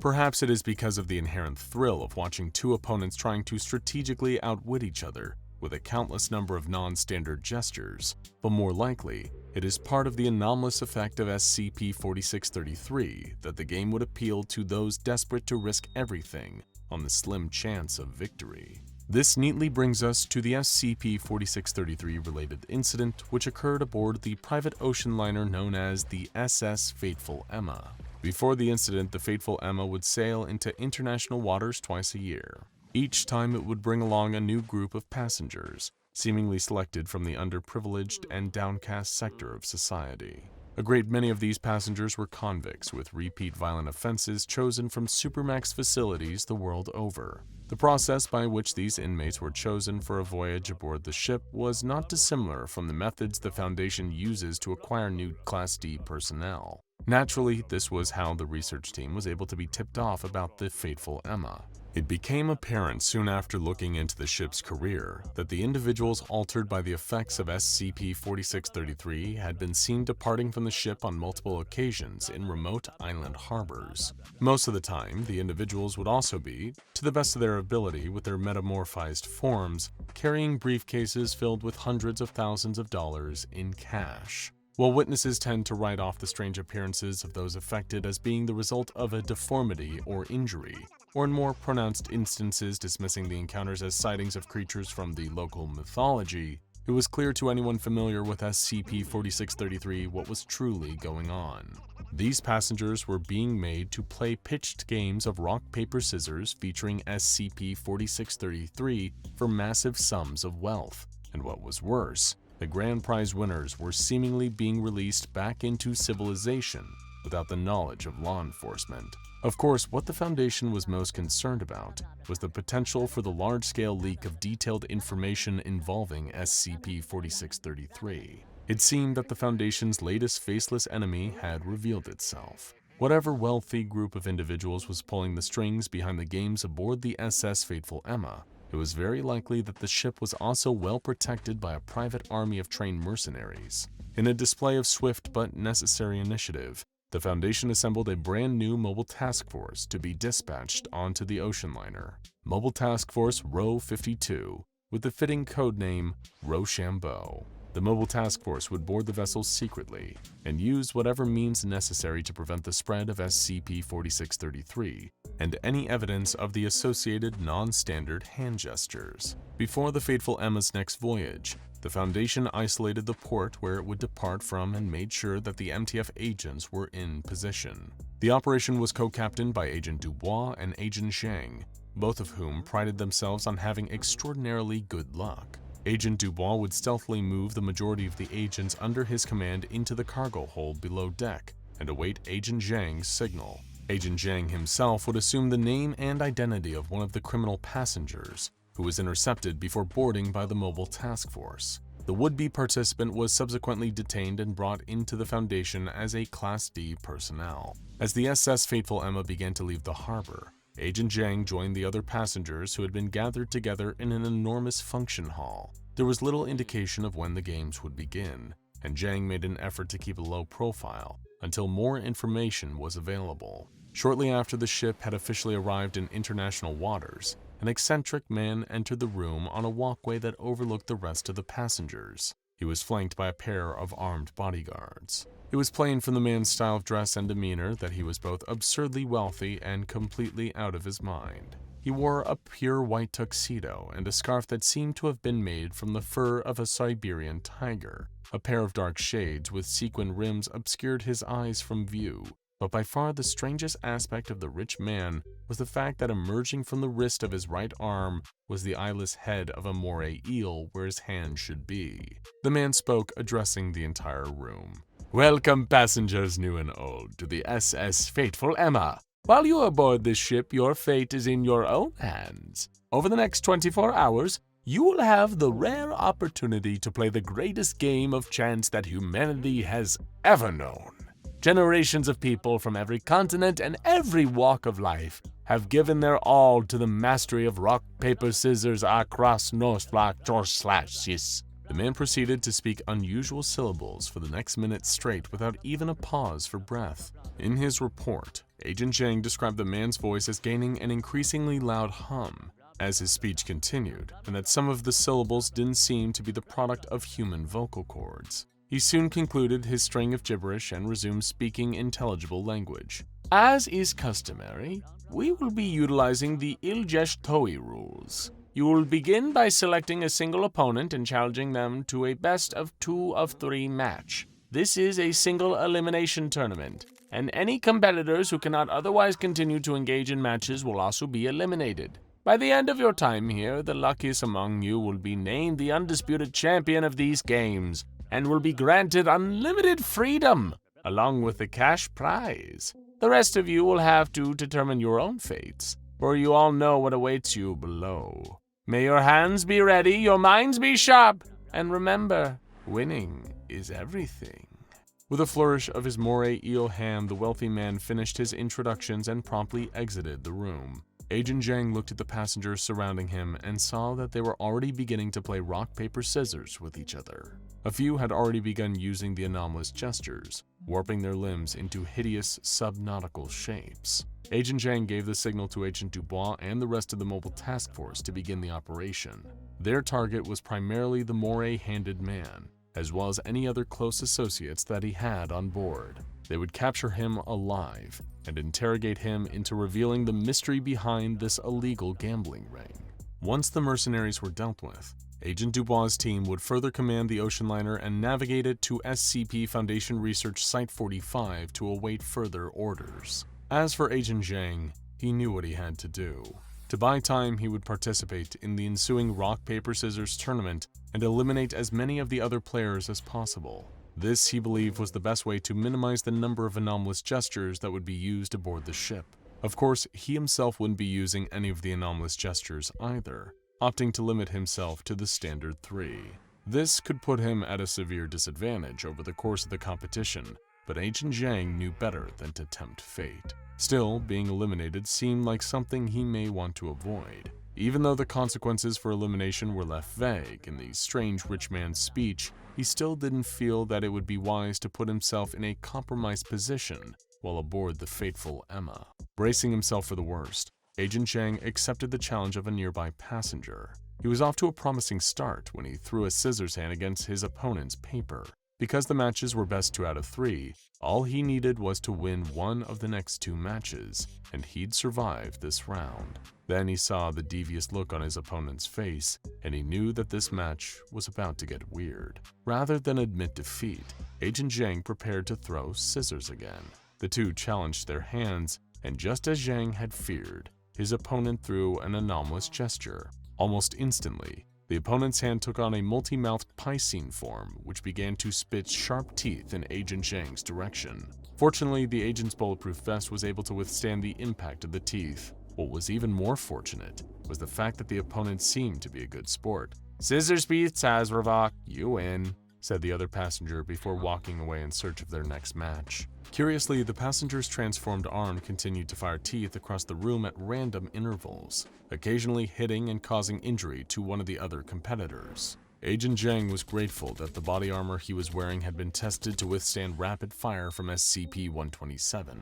Compared to the raw power of the living gun, the teeth launched from Azravok gestures were practically BB rounds. He had succeeded in not being eliminated, both from the game and generally. Excited about his win, Zhang sought out another opponent to test his luck. Below deck, Agent Dubois and the rest of the mobile task force had just finished facing off against some of the hired mercenaries when they entered a room presumed to be the ocean liner's sickbay. Inside was a grisly sight. A second rock-paper-scissors tournament playing out between players that had been so thoroughly transformed by the anomalous gestures of SCP-4633 that they barely appeared to still be human. It was like a scene from a deep-sea documentary, with strange and unknowable creatures vying for dominance, not within a natural food chain or competition for resources, but within a seemingly never-ending struggle to win a game of chance. It was purgatory. Rock, paper, scissors, purgatory.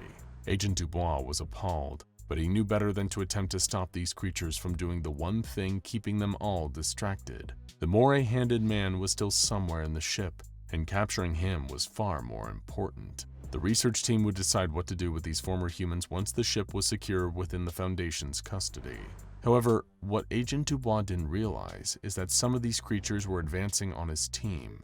In nightmarish and unearthly voices they chanted, "Rock, rock, paper, scissors." Suddenly, one of the abominations, who resembled nothing more closely than an enormous mass of coral, produced 4 arms from within its body and began to throw anomalous hand signs towards the agents. One of the arms threw Ukyag, which coated an unsuspecting agent in hot lava, causing him to drop to the floor in pain. Panicked, Dubois ordered the task force to eliminate every living thing in the sickbay, although not in the sense of their tournament standing, of course. Meanwhile, Agent Zhang was on a win streak in the function hall. Through sheer luck and determination, he had managed to avoid elimination while eliminating several other passengers himself. He began to notice that those who were eliminated were quietly escorted away by the bouncers, seeming to have their anomalous changes treated. Now it was only down to 12 remaining passengers. Agent Zhang knew that it was only a matter of time before Dubois and his team took control of the ship, but feeling reckless, he challenged one of the remaining passengers. In that moment, something came over him, as if his determination to see the mission through was also compelling him to win at any cost. His opponent threw Pagakmar, and out of instinct, Zhang threw Vanyajek. The agent went on to win the entire tournament, but sadly, he was unable to collect the prize money, as during the skirmish below deck, the man with the moray hand had escaped with a small fortune in a high-speed submersible. His ultimate goals and the scope of the shadowy group he represented would remain unanswered for the time being. When the SS Fateful Emma finally arrived at Site 45, Agent Zhang came to his senses and realized that he had underestimated the cognitive side effects of SCP-4633. Due to the immediately recognizable anomalous state of both his arms, Agent Zhang was later contained on site with minimal security. It's believed that researchers are still searching for a method to reverse the effects. It just goes to show that winning isn't everything. Given how wild and unpredictable the world can be, wouldn't life be so much easier if we could see into the future? Imagine being able to look ahead and know what good or bad thing is about to come around the corner. If times have been hard for you, knowing you've got something worth looking forward to might give you just enough willpower to keep going. Or if there's a storm on the horizon, then at least you would have enough time to prepare. Unfortunately, being able to glimpse at future events is a power that only a few, if any of us, are blessed with. Ask a cynic, and they might tell you that seeing the future is an ability reserved for scammers and con artists at fairgrounds, or selling out magic shows in Las Vegas. All people just trying to make a quick buck by telling their paying customers what they want to hear. You can't part the cloudy veil that hangs over the future for free, after all. And then there are fortune cookies, those crispy, sugary treats you crack open after a meal, usually containing a piece of paper with some pre-written generic aphorism or a vague prophecy. If a human being can't look into the future, then surely those ambiguous predictions printed on tiny slips of paper and left inside of fortune cookies could never be accurate, right? Sage was one of those cynics. Sure, some might argue he had every right to be, having fallen on some pretty hard times. Things weren't exactly running smoothly, and his life certainly had not taken the direction that he hoped it would. The trouble had started when, quite unexpectedly, his landlord had raised the rent on his apartment. Sage had been struggling to make ends meet at work already, and the increase in those monthly payments meant his hands were tied. Eventually, he had no choice but to move out, forced by the increase in rent to leave the apartment he had once called home. The one saving grace was that his friends, Ash and Joey, had offered him a place to stay, as long as Sage could throw them a little bit of money to cover their own rent. It was way less than his old landlord was asking for. However, even that came with the unfortunate downside, the caveat that Sage would have to sleep on their couch instead of having his own room. Sure, not the worst thing in the world, but it does beat the floor. But for Sage, it was far from an ideal living situation. To try and lessen the blow of having to leave the independence and privacy of his own place, Joey and Ash had decided amongst themselves to throw a little celebratory dinner.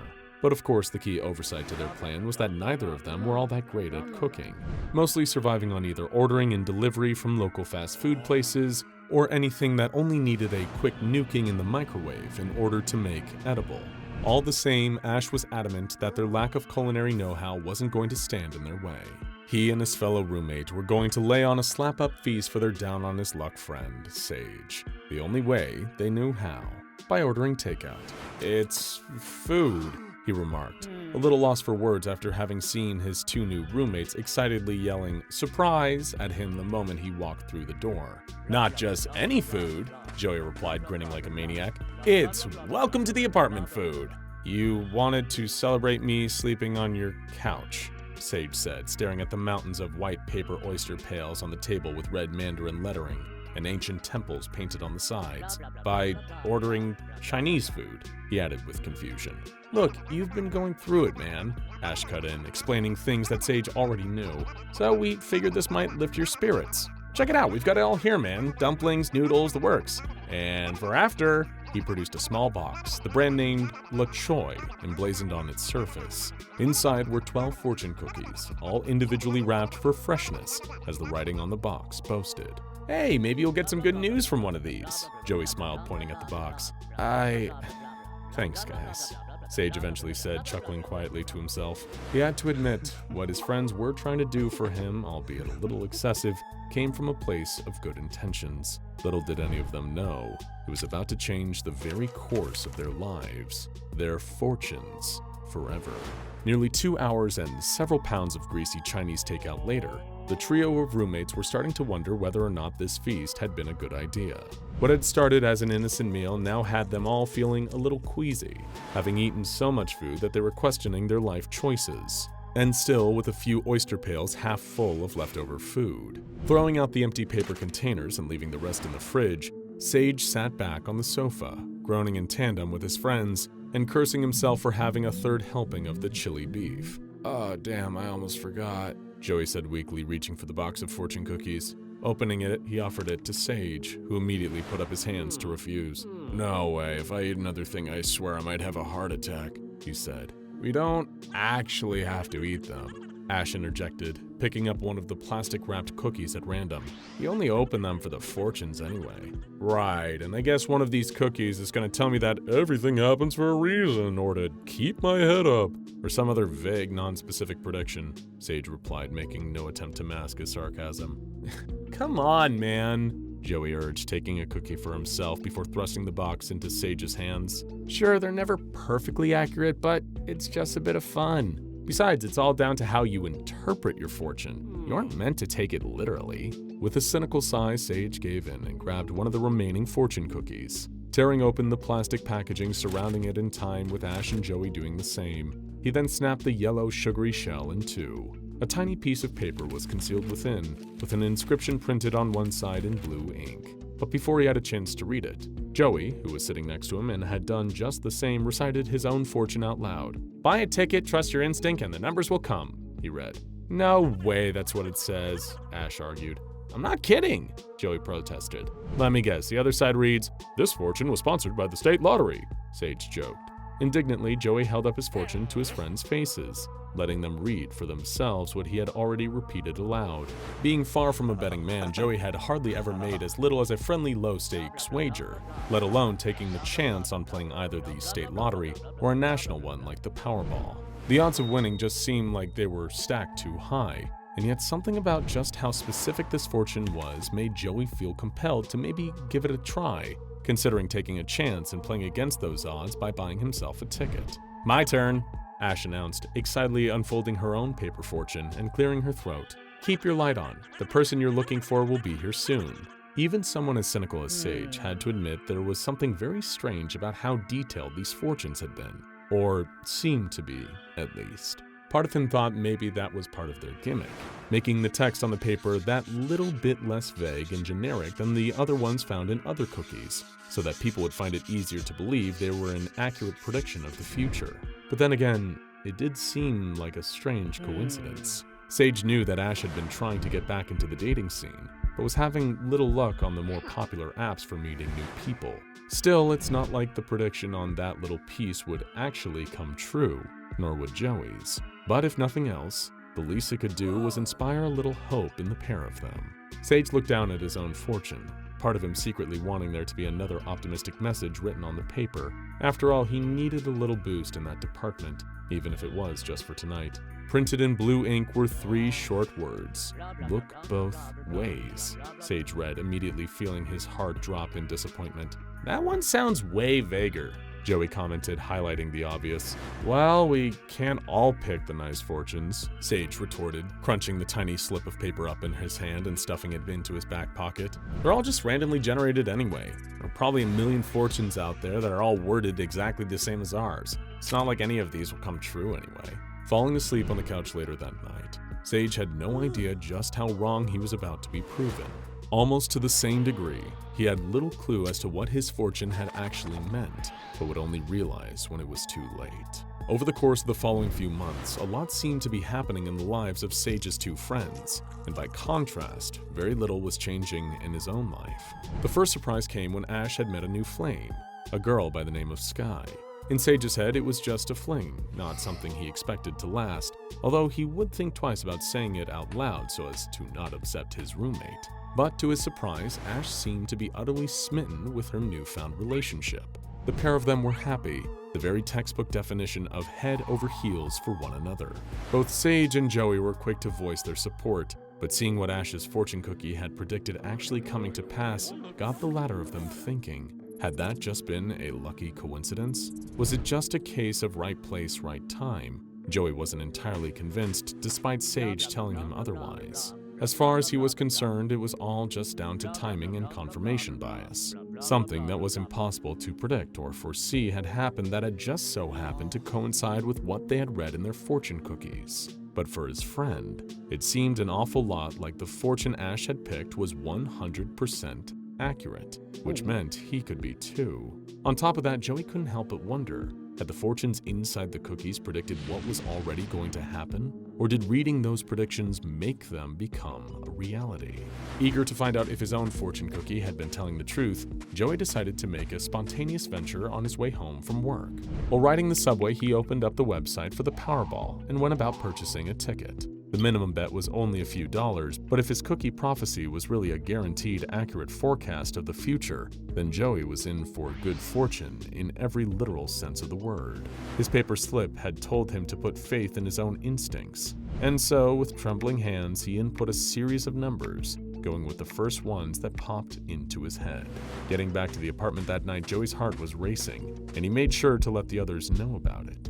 Barely able to contain his excitement, the pure, unfiltered nervousness his friend was exhibiting quickly became unbearable to Sage. The draw for the Powerball was fast approaching at the end of the week, although he was getting sick of Joey claiming his numbers were sure to be called and pondering out loud what he would spend the prize money on. Sage's cynicism still prevented him from believing that his friend was going to win, despite having witnessed Ash's fortune come true already. It wasn't until it happened right in front of his eyes that Sage started to realize just how wrong he might have been. The night of the draw, the 3 roommates, plus the new love of Ash's life, were gathered around the TV. All of them, apart from Sage, were glued to the screen, barely breathing. The apartment was so quiet, you could hear a pin drop, the silence only broken by Sage occasionally piping up. "Watch, it's not actually going to come true," he would assert, not intending to put a downer on the proceedings, but merely trying to encourage Joey to manage his expectations. The other 3 shushed him. The numbers were about to be called. Gripping his ticket in one hand, the paper slip containing the fortune in the other, Joey felt his pulse rising, heart bumping against his chest. He wasn't sure if it was out of excitement or nerves. In fact, it was more likely an even blend of both. On the screen, the multicolored balls were pulled one by one out of a spinning chamber, each one marked with a different number. Slowly, the first was revealed to the audience. Joey, Ash, and her partner Sky could hardly contain their excitement when they saw that it was the same as the first number Joey had picked out. It was only when the second number was called and the others once again yelped in excitement so loudly that Sage looked up from his phone and took notice. Before his very own eyes, he watched as each number that the Powerball presenter unveiled was met with a chorus of more and more excited whooping from his friends. They were all a perfect match for Joey's numbers, every single one. He had won a huge sum of money exactly as the fortune cookie had alluded to. Even for someone as skeptical and disbelieving of predicting the future, it was hard for Sage to deny that both of his roommates' fortunes had come true. In fact, it was especially hard to be cynical about it after watching firsthand as Joey won the Powerball by trusting his instincts, which boiled down to him literally picking the first numbers that randomly came into his head. But given how specific both Joey's and Ash's personal prophecies had been, compared to how vague his own was, Sage didn't know if what his slip of paper had said was a promise of good things to come or an ominous warning. It also didn't help that he just couldn't nail down what it meant. Look both ways. For weeks and weeks on end, he mulled the phrase over in his head. It didn't make sense for it to be completely literal, leading Sage to try and think of more metaphorical interpretations of his fortune. He thought maybe there was something political about it, that it might be urging him to consider both of America's 2 parties more equally when casting a vote, rather than just blindly ticking a box. But the next election was still years away. Meanwhile, the predictions of Ash's and Joey's fortune cookies had already come to pass in the 6 months since they had first opened them.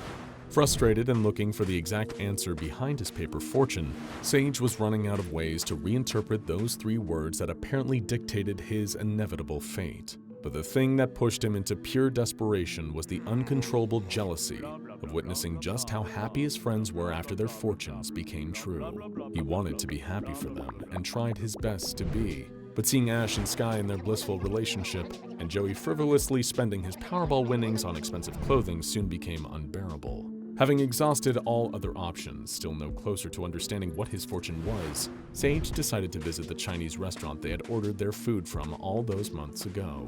But his heart sank as the staff working in the restaurant told him that whatever was written in the fortune cookies didn't have any bearings in the real world. "You don't understand," Sage argued. "My friends both had their fortunes come true. I mean, the cookies we got from you predicted it almost perfectly down to the word. I just need you to tell me what mine means." I'm sorry, sir," the young man behind the counter replied, "but it must just be a coincidence. Fortune cookies can't accurately tell the future. It's more about what you believe the fortune means." Disheartened, Sage left the restaurant, his head hanging low.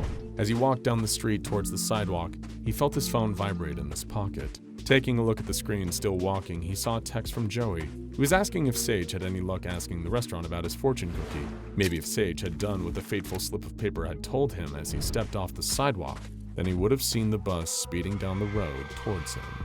If you want to know the future, perhaps you should only look at your own risk.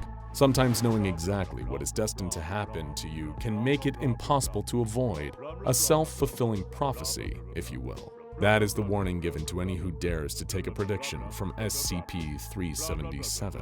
Now residing in the personnel break room at one of the SCP Foundation's sites, SCP-377 is the designation given to an anomalous box of fortune cookies. The fact that the box is seemingly capable of replenishing itself at regular intervals, refilling every 12 hours, happens to be the far less interesting thing about it. Any of the fortune cookies taken from SCP-377 are, well, the cookies themselves are completely ordinary by any and all metrics. They taste exactly as fortune cookies should, and they aren't made of any ingredients apart from those you'd expect. But somehow, without fail, every single fortune found within one of these crispy confectionery clairvoyants manages to be 100% accurate. They aren't generalized predictions for the future. Definitely. None of them have prophesized who the next winners of the World Series are going to be, or who is next in line to be president. Every fortune contained in the SCP-377 cookies are specifically tailored to the person who opens them. These fortunes have ranged from detailed foreknowledge of upcoming events and changes in someone's personal life, to vague, unspecified allusions to what lies ahead.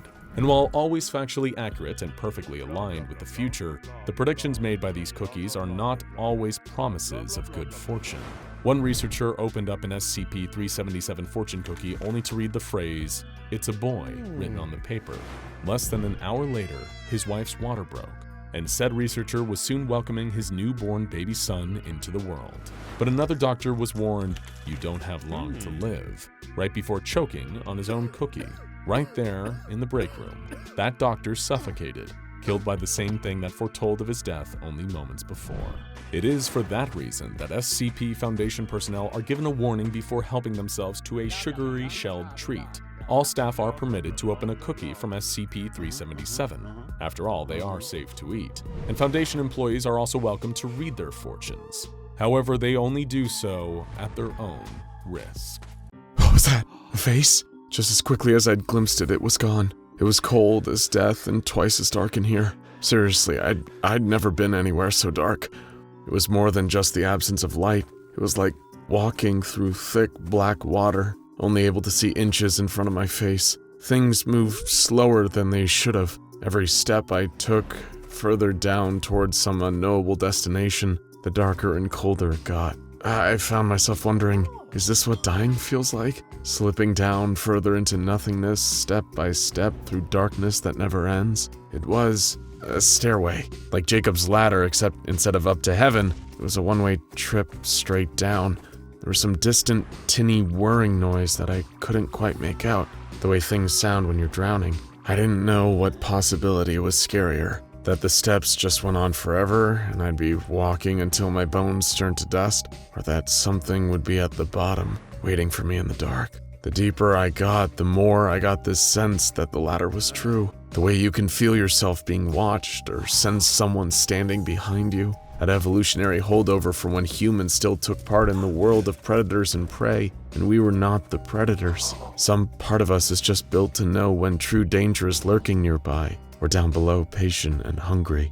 I could feel its malice rising up the stairs towards me, the way people in a skyscraper catching fire can feel the heat coming up from below, and know it's already too late for them. For the first time, my eyes came into focus, and I made something out in the distance. When I realized what it was, and worse, how strikingly familiar it was, all I could do was scream. That's when I woke up, drenched in sweat and relieved to see the darkness of the stairway replaced by bright morning lights shining in through my bedroom window.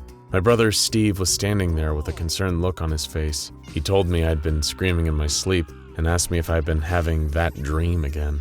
It made me feel like an idiot, but I had to nod and tell him, yes, it was the same one. This weird nightmare I've been having day after day, and despite it almost always being the same thing, it somehow never got any less frightening. There was no way to even describe the profound sense of dread I felt walking down those stairs and finally seeing what was waiting for me below, even though I could never actually remember what it was upon waking. Steve told me not to worry about it and toss some clothes onto my bed. He assured me that it was probably just final stress, seeing as we were a mere few months from graduating. I needed to be up and at 'em today. We were touring one of our first choice colleges. My brother and I had always been close. Even if we hadn't been fraternal twins, I think we still would have been best friends. All through elementary, middle, and high school, we were practically joined at the hip. So it only made sense that when we were getting close to graduation, we wanted to go to the same college. We'd be friends to the end, till we were old men on the porch in rocking chairs. It so happened that we were together in the end, just not in the way I'd hoped. The two of us arrived to check out the potential college a few hours later. It was a nice day out. The brightness of the sky and the lush greenery across campus quickly banished the bitter memories of that bad dream. High school hadn't exactly been a picnic for me. I'm the nervous type, if you couldn't already tell. Steve, who was the more outgoing and confident one, always looked out for me. He'd always been there whenever I was dealing with bullies or academic stress. But at college, I felt like I could reinvent myself and become the kind of person I'd always wanted to be. As we hopped from building to building across the tour, checking out the different facilities and attending a few sample lectures and seminars, I was only becoming more confident that college would be the place for me to finally bloom. It was perfect for me. But despite this college being exactly what I'd wanted in terms of lifestyle and academic pursuits, there was a certain stain on its reputation. If any university is around long enough, or any building at all for that matter, weird incidents are bound to accumulate. Some places have ghost or cryptid sightings. This college had disappearances, not just one or two. 6 different students and 1 janitor had disappeared from the campus. The people had nothing in common except for the fact that they frequented the college. Ages, races, genders, and majors varied across all the missing people, and none of them had known each other. No notes were given, no clues discovered, no remains ever found. A number of the cases are even still open today. It's a frightening thought that people can just drop off the face of the earth like that and never be found. There are over 500,000 missing person cases in the United States back in 2020 alone. It's more common than you think. Still, I comforted myself with the knowledge that thousands of new students came in and out of the college every year,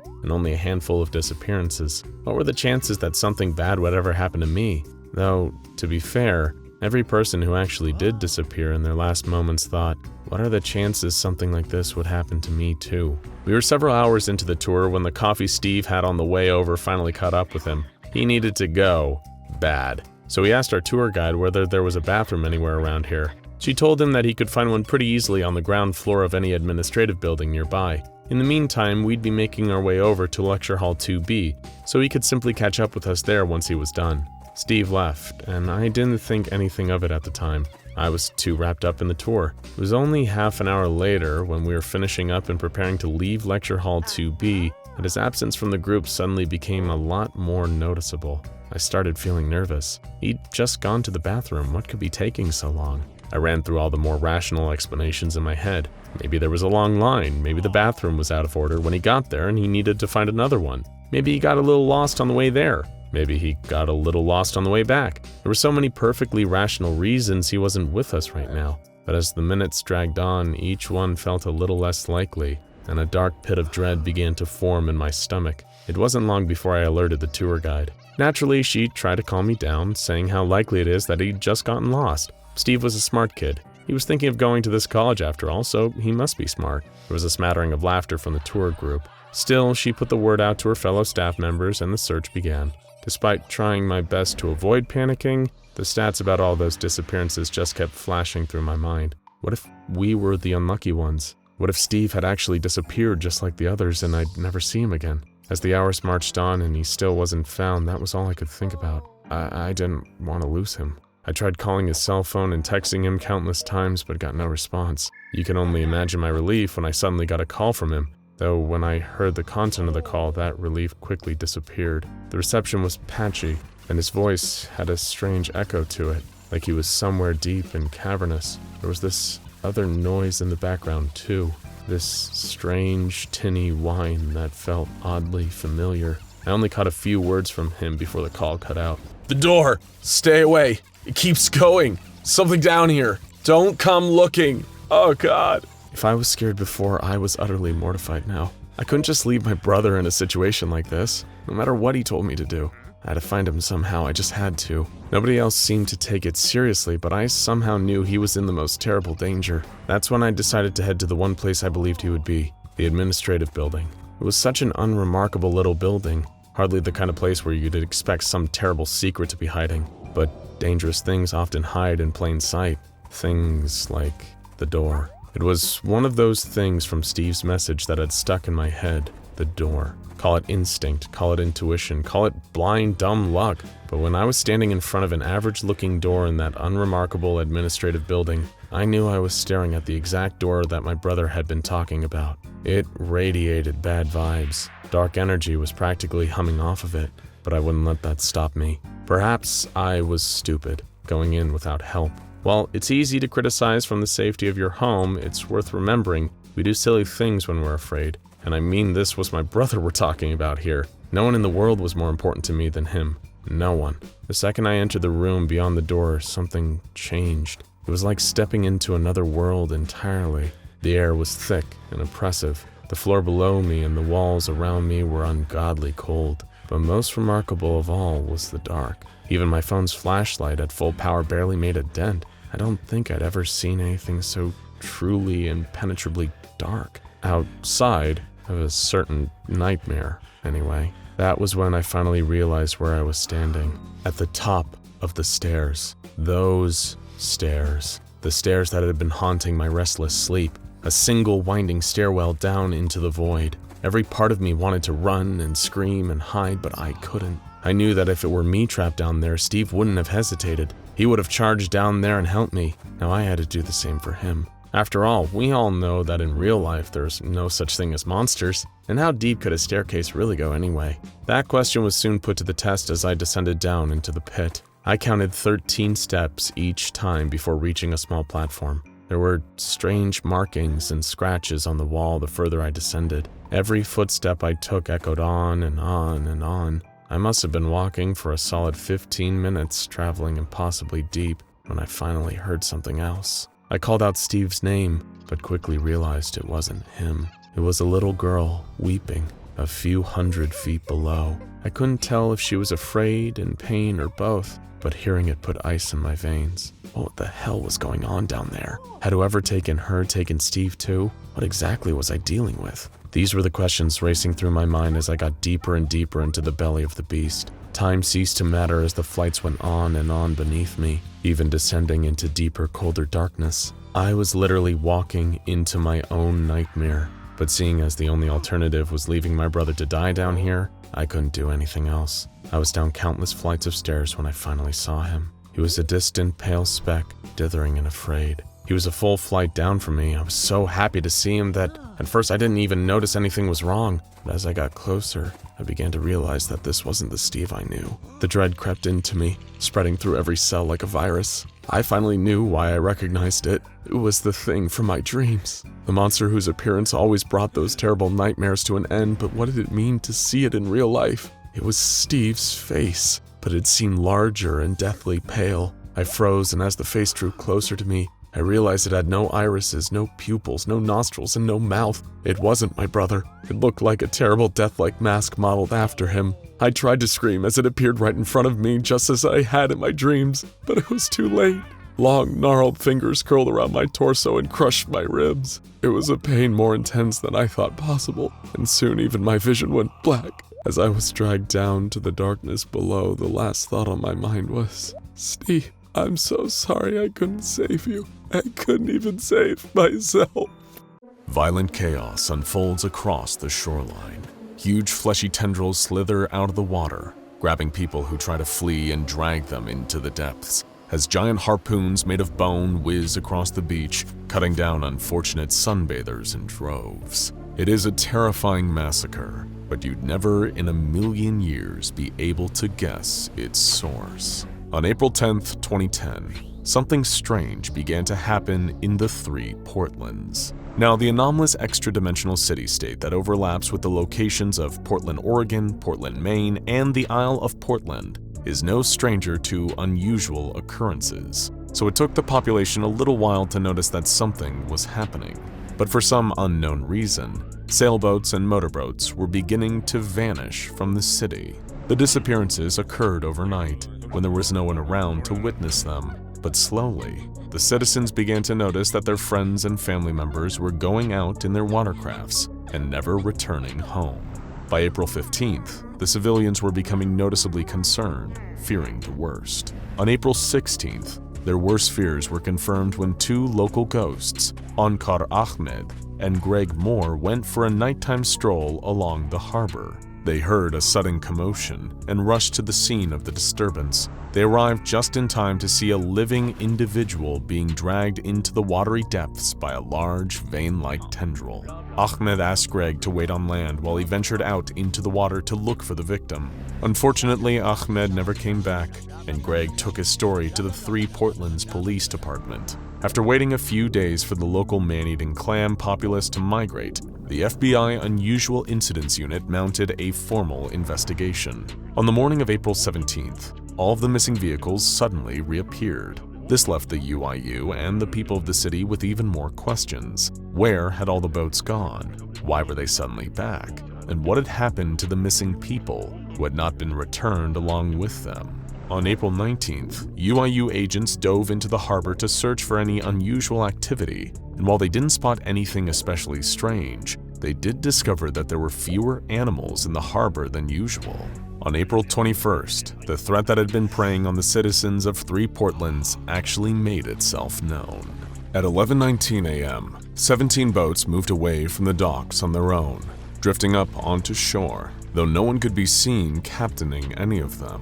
As the boats lined up, they began to form a wall blocking access to the water. No one could get in or out. Civilians watched in shock as the boats began to warp and change before their eyes, growing thick masses of scales on their surfaces, sprouting harpoon guns that fired bony projectiles, and slashing veiny tendrils at anyone within reach. The citizens began to panic, running in every direction in an attempt to escape the monstrous boats. But they were too slow to evade the attacks, and the boats snatched them off of the shore and yanked them aboard, using their harpoons to impale those who managed to run farther than the tendrils could stretch. As the army of fleshy boats closed in around the shore, a tugboat broke through the surface of the water. Unlike the rest of the boats, it had a noticeable hole in its hull and was missing its wheelhouse. At an unnaturally quick pace, the tugboat began to advance onto land, using its tendrils to drag itself along the shore and into the more populous part of town. It grabbed civilians at random, absorbing their blood into its metallic surface as it went.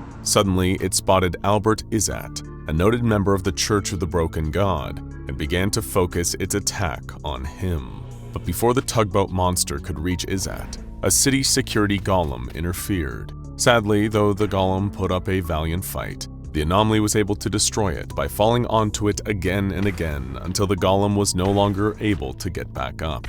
There are few creatures that would survive having a boat drop itself on top of them repeatedly, and sadly the security golem was not one of them. With the golem out of the way, the boat continued to drag itself through the streets wildly, crashing through the side of a local restaurant where its owner, an entity known as the Gruel, was in the middle of a busy brunch service. At the sight of the invading watercraft, the Gruel set down his pitcher of bottomless mimosas, wiped his hands on his apron, and grabbed his trusty dual-wield swords from underneath the counter. He kept them there in case someone attempted to dine and dash, but he figured they would do just fine against a blood-drinking tugboat. While the Gruel kept the tugboat busy, UIU forces were able to break through the barricade of boats for a brief period of time, allowing more security golems to enter the area, as well as allowing more citizens to escape.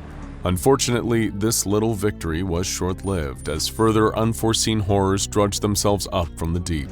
The reanimated corpses of various species native to the harbor began to crawl out of the water, surrounding the Gruel and allowing the tugboat to escape the fight. As it made its way back to the harbor, every boat it passed attempted to toss bodies onto the tugboat, covering it in fresh blood. Slowly but surely, the damage to the tugboat began to repair itself. Once the boat had regained its strength, it set its sights on a previously untouched cargo ship.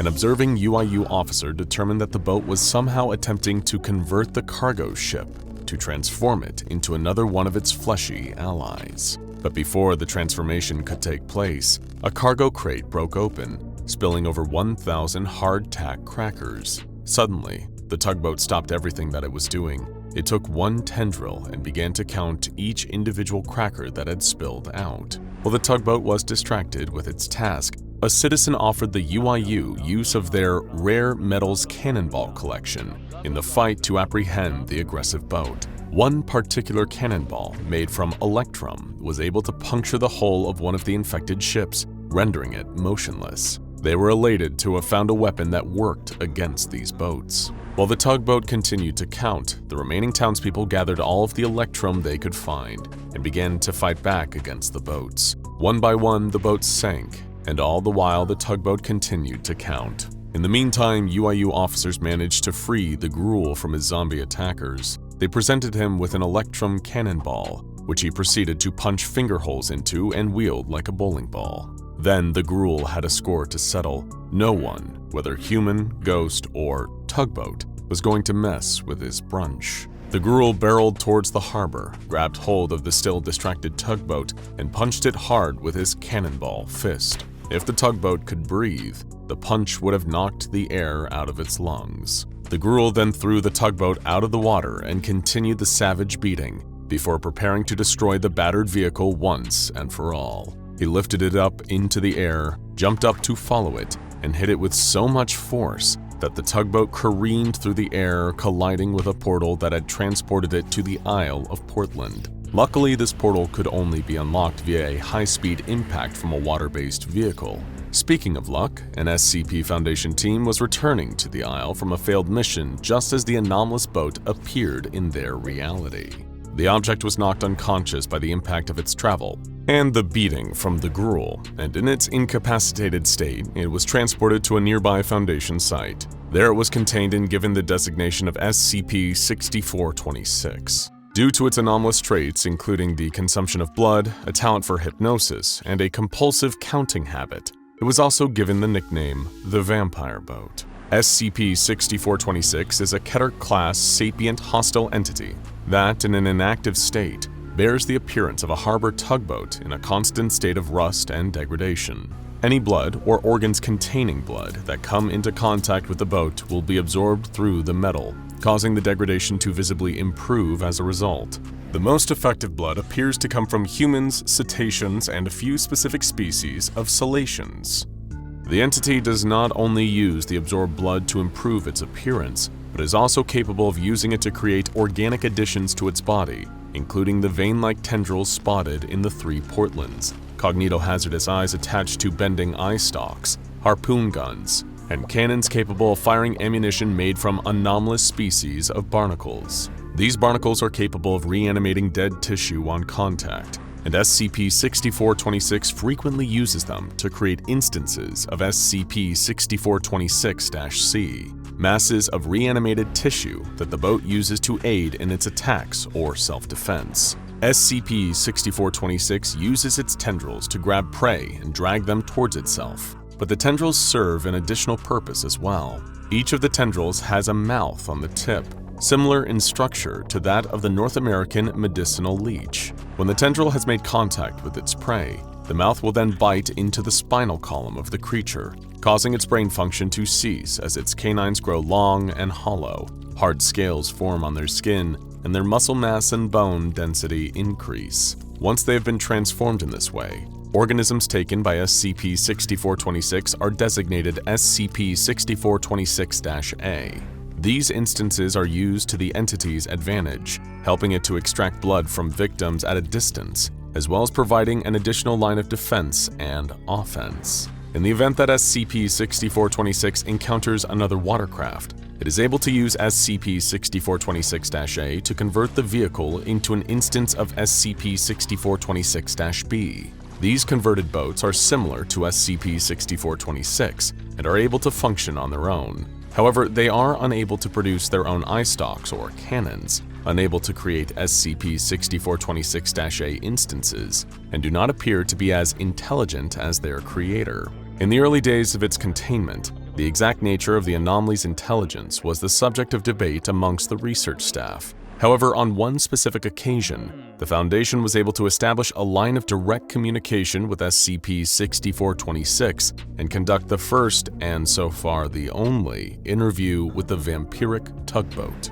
The inciting incident occurred when the arrival of the Foundation's latest hardtack shipment was delayed, leaving the boat with nothing to count and nothing to keep it occupied. Freed from the bounds of counting, it managed to escape and grab hold of several Foundation staff members with its tendrils. After chasing the boat through the site, guards were able to corner it, prompting the boat to absorb the bodies it had taken and use the organic material to produce a siren that emitted the sound of a human voice. It is through this siren that SCP-6426 responded to interview questions, using the voice of one of its victims. Junior researcher Sajad Williamson, in spite of his protests, was selected to conduct the interview.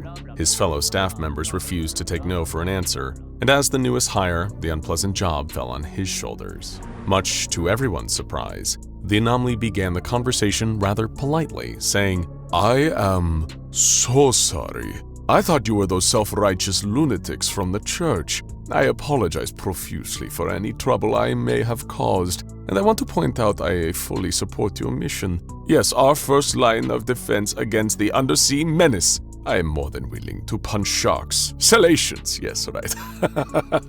How rude of me, yes." Dr. Williamson's first question concerned SCP-6426 apparent intended victim back in 3 Portlands, Albert Izzat. SCP-6426 responded, "Albert? His first name is really Albert." "Well, what other relationship is there to say besides the hunter and the hunted? Admiral Izzat is a ruthless man, known for terrorizing and slaughtering people like me. He was leading a search party of those barbaric notophiles, intending to gut me like a seal." "What do you mean, people like you?" Dr. Williamson inquired. "Free thinkers, of course. People who are unafraid to break from the mold to carve their own path in life instead of following the predetermined route set by that ignorant check valve. The church is built upon a foundation of lies. No one's really a petty officer on this ship. We're all just cabin boys, stumbling around in the dark as we follow the commands of an offhand COB. If you want real power, real freedom, all you have to do is listen for the call of the beast. Open the porthole, and he'll squeeze you right through." Dr. Williamson, feeling rather in over his head, attempted to convince one of his colleagues to take over. When he refused, however, Dr. Williamson continued, "Could you explicate your activities within the harbor and how you arrived there?" "Well, after I got the boatswains off my trail, I found a cave to hide in. I was forced to hide in, yes, forced to hide deep in the cave, which turned out to be a tunnel. Surprisingly, the tunnel led to some coastal community where I took refuge, licking my wounds in the safety of the depths as those zealots stalked the surface. I spent my time preparing, gathering the strength necessary to face them once more, until I was ambushed, assaulted within my hideout by a boatswain. I fought for my life as I was forced out into the open and descended upon by a manner of monsters and freaks, all this orchestrated by that scumbag Izzat. I was beaten within an inch of my life before. I'm not quite sure what happened after that. I believe I was knocked unconscious. You'll have to illuminate me on how I came to be in your custody." At this point, the interview began to veer in an odd direction. The boat expressed confusion about the nature of Williamson's questions, specifically how little they related to the subject of sharks and punching them. It was at this point that the site director sought guidance from the Multi-U department. A researcher there informed Williamson about the confusion. SCP-6426 had mistaken the SCP Foundation for another organization, the Shark Punching Center. Dr. Williamson resumed the interview, prepared to play along and keep the boat comfortable. Unfortunately, Williamson was a terrible liar. "Yes, we are the Shark Punching Center. We will determine if you are a suitable candidate to carry out the mission, to search, punch, and contain salations." This verbal misstep caused SCP-6426 to become suspicious. After a moment, it pieced together the truth and began to throw itself against the wall in a desperate attempt to escape. It was apprehended by security guards, who impaled it with a naval ram and returned the watercraft to its containment cell. The exact reason for its apparent fear and hatred of the Foundation is currently unknown, and the boat has made no attempt to speak since. Currently, SCP-6426 is kept in a 39-meter by 39-meter by 50-meter containment chamber. Beneath the chamber, there is an artificial lava tube. The tugboat has a naval ram through its hull and engine, holding it in place. This ram is checked daily for signs of degradation, as it is the primary force keeping the anomaly immobile. If the ram is ever removed or damaged somehow, a failsafe system will activate, releasing 100 hardtack crackers and 2 pieces of electrum into the containment chamber. This is intended to keep the tugboat occupied until the naval rod can be replaced. If for some reason the naval rod fails and the boat runs out of hardtack to count, well, there will be nowhere on water or land that we can hide. The Foundation regularly deals with anomalies of a more sinister nature. The most frightening among these, of course, are the ones that stalk and kill Foundation operatives. For no clear rhyme or reason, sometimes the Foundation's agents and researchers become subject to things that seek to entrap and utterly consume them. Dr. Elizabeth Graham is one such poor soul. Nowadays, her name is whispered through mess halls and cubicles, since no one really seems to know what happened to her. One moment she was carrying a stack of files between two offices, the next, completely gone. The Foundation's security teams couldn't figure out what happened to her. The CCTV cameras just showed her blinking out of existence and the files falling to the floor. Her biometric scanners simply returned a dead signal. It seemed that one day, Dr. Graham simply ceased to exist. Of course, the Foundation isn't above keeping secrets from its own personnel. Perhaps they did find something. A series of SCP documents, covered in sand, suddenly appearing in Graham's office one day, neatly stacked and paperclipped, all signed by her in her own handwriting, and detailing her days spent in a pocket reality of some sort. It wouldn't be the first time it had happened. The infamous Red Reality incident with Dr. Robert Scranton had already upset researchers, and there was no reason to alarm them further about something they couldn't change. So Dr. Graham's papers were covered up and relegated to long-term storage, where they would likely never be thought of again. But don't you wonder, what happened to Dr. Graham? The first thing Dr. Graham felt when she woke up was confusion. She didn't remember falling asleep. In fact, she didn't remember much at all. She had been moving files between two offices at Site 22 on a normal workday. She said hello to some of her coworkers and had a late lunch before returning to work. And then, nothing. The second thing she felt was fear. She looked around and realized she was in some kind of desert. A bright blue sky was overhead, and there seemed to be a sun, but all around her was sand. Massive sand dunes, flowing sand plains, and even what looked like a sandstorm in the distance. But all there was sand. Dr. Graham then noticed she was still holding some things. A small folder filled with paperclip documents. Pulling one out, she realized what it was. A template document for an SCP file, complete with sections for object class, containment procedures, and descriptions. This place was obviously not normal, but she had been anomalously transported to it. It needed to be documented. There was nothing else to do, so she sat down and began to write. She guessed at a number. Who knows what SCP the Foundation was on now? Might as well pick something for the middle. She scrawled SCP-3890 at the top and bubbled in Keter for the object class. The containment procedures were Spartan, but effective. No effective measures of containment were possible, and she would focus on simply exploring and finding out what was going on. Then came the description. No point in sticking to the Foundation's signature clinical tone, given the circumstances. It was more important to get the information down, and so she began to transcribe her thoughts. SCP-3890 is a potentially extra-dimensional or extraterrestrial space which I, Dr. Elizabeth Graham, was somehow transported to from Site 22 on 2/17/16. I'm uncertain as to whether I was transported here due to my involvement with the Foundation. After finishing the paragraph, she picked herself up off the sand dune she had landed on and started to walk in the direction of the sun. She didn't have much information, and exploring would be necessary if she was to accurately document the anomaly. It didn't take long before she came across something in the distance. An old, collapsed temple, completely ruined from the outside, the structure sagging in on itself. It had the columns and facades of a Roman building, she noticed. Peering inside, it was completely empty, except for more sand. In the distance, more ruins were present, some older, and some more modern office-looking buildings. In terms of geography, SCP-3890 takes the form of a seemingly infinite desert plain, with ruins of differing architectural design poking out through the sand. I've noted the presence of buildings of modern design, along with what appear to be ruins of ancient Roman and Eryxian structures. She only noticed the first figure when the sun started to set. As the sky shifted to twilight, she saw a person walking. casting a long shadow.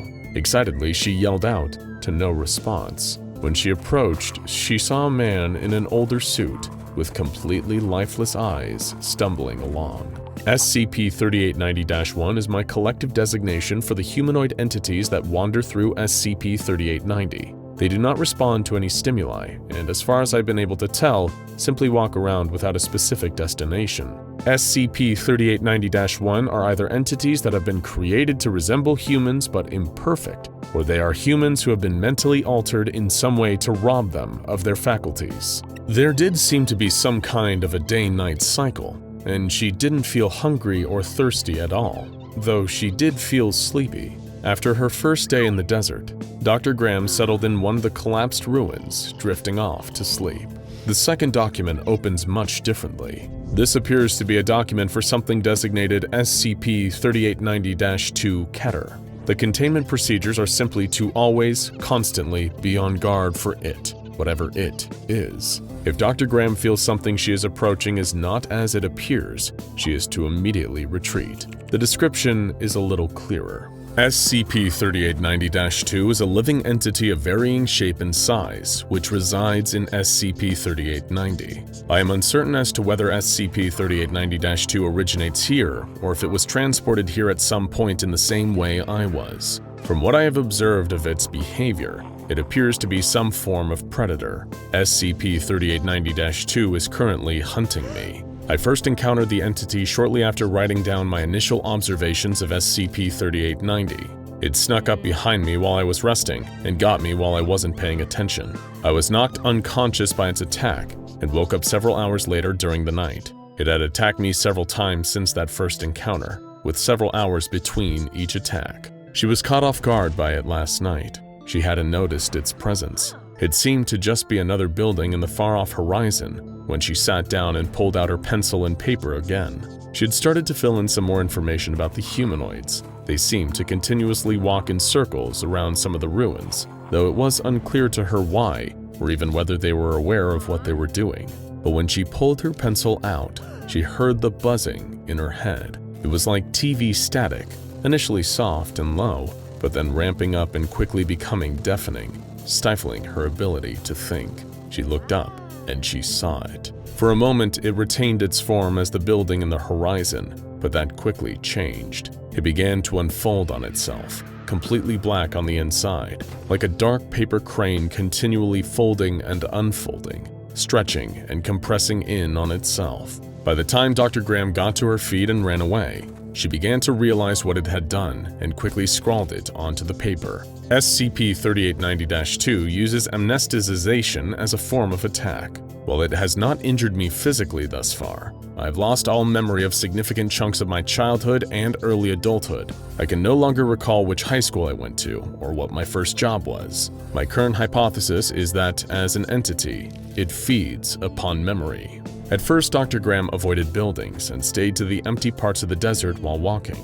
But when the creature appeared again, unfolding out of what seemed to be a piece of paper, it became clear what it was: a mimic. In the coming hours, it would pretend to be a star, a human, a fly, even a patch of dirt, while trying to make Graham come closer enough to consume her mind. The next document opens in even more dire circumstances. The containment procedures have shifted drastically. Containment now focuses on making sure that the mimic does not consume any memories that Dr. Graham cannot afford to lose. She is to write down all vital memories so she can recall them if they do get destroyed, and watch for its presence in situations and at all times. She writes the document while huddled in a vault in a bank dropped into SCP-3890, since it offers a little security from the creature. But the corpses of a family in the bank imply something less hopeful. They chose to die by their own hand, rather than let the mimic get to them. Graham plans to kill anything that tries to enter the vault to ensure that the mimic doesn't get in, but has bigger problems. I have lost all memories regarding how I came to be employed by the Foundation. I know that I am a Foundation researcher with level 3 clearance, but I simply cannot recall how I came to be in this position. Many of the SCP objects I worked with are also missing from my memory. I can tell there is a hole there, but I just don't know what was there before. Her memories of her own identity have been obliterated. Who she is, where she's from, what the Foundation even is, they have all been taken by the Mimic. Without fail, it manages to surprise her and consume an important memory, then dashing away as she tries to figure out what got stolen from her. Something small, like her favorite food or her childhood bedroom, or something foundational and fundamental, like her name and her sense of self. And avoiding it isn't an option. It can pretend to be any of the single grains of sand in the boundless desert, and Graham came to the conclusion this is an infinite dimension of sand, serving as a hunting grounds for the Mimic. Of course, it could be anything else too. A brick, a window, any of the buildings, any of the mindless wandering people, or the clothes on Dr. Graham's back. Any of them could be the Mimic, and Graham thought of that too. It's why she hasn't let go of her knife in days, even though it's dripping blood from examining the corpses of the former victims of SCP-3890-2. Even though she doesn't need to eat or drink, there is another concern: sleep. The moment she falls asleep, the Mimic will no doubt be upon her. She hastily scribbled down a little bit more onto the paper before trying to rest. The sun's going down. I can't allow myself to fall asleep. 3890-2 will come in without a doubt if I do. I don't have to eat, I don't have to drink, but I still have to sleep. This place is designed for the Mimic's benefit. It can hunt its prey to its heart's content without them dying of thirst and starvation. Is this an enclosure maybe? Some kind of sick game? My name is Elizabeth Graham. I can't forget that now. This page is my memory. The next word she writes on that paper shows something ominous. She can hear crying outside of her makeshift shelter. The next document, things have changed. Someone named Tony is mentioned in the containment procedures, someone Graham trusts to take watch while she sleeps and watches for the Mimic. The descriptions explain, Tony is a child, only 10 years old, who fell into this dimension, the same as Graham, when walking home from the playground. The Mimic can imitate objects, but it can't speak. The boy is real. They've worked on a rudimentary password system to confirm each other's identities regardless. Graham feels almost hopeful. Their chances of survival have doubled, even though they're being hunted, not for their lives, but for the precious memories inside their heads. But she's still worried about other things. If people don't starve or thirst to death in SCP-3890, do they age? How long have the mindless humanoids been wandering around? How long has she been wandering around? Though she reminds herself of her training, she also faces the fact that she might have been exclusively picked for a past reason. I have this memory from my childhood still. Everything around it is gone, but it's sort of floating free, devoid of context. I'm visiting a woman in a hospital. I think it's a hospital, and I think it's a woman I know, a close relative, my mother or my grandmother, I think. And I go to visit her. I'm just a kid, 12, I think, and she doesn't know who I am. At all. I don't remember what happened before that or after. Perhaps the Mimic brought her here because it knew she would hate having her mind consumed like this. But that would mean it wasn't just intelligent, that it was sadistic and cruel. She noted down she'd asked Tony if he had a similar experience, and they'd be a little closer to working it out. The document is hopeful. Dr. Graham now has something to believe in. The next document is a complete mess. Scribblings and scrawlings in the margins, and the text doesn't even begin to make any kind of sense. It's all word salad, the ravings of someone gone utterly insane. She mentions herself, her own name repeatedly and constantly, but in between are mentions of Tony, the Foundation, the Mimic, and everything in between. Dr. Graham has lost her grip on reality. That or whatever wrote this wasn't Dr. Elizabeth Graham. The document after that has a very simple containment procedures. She is to kill SCP-3890-2, the Mimic. Description: I woke up this morning. Tony was gone. He was the Mimic.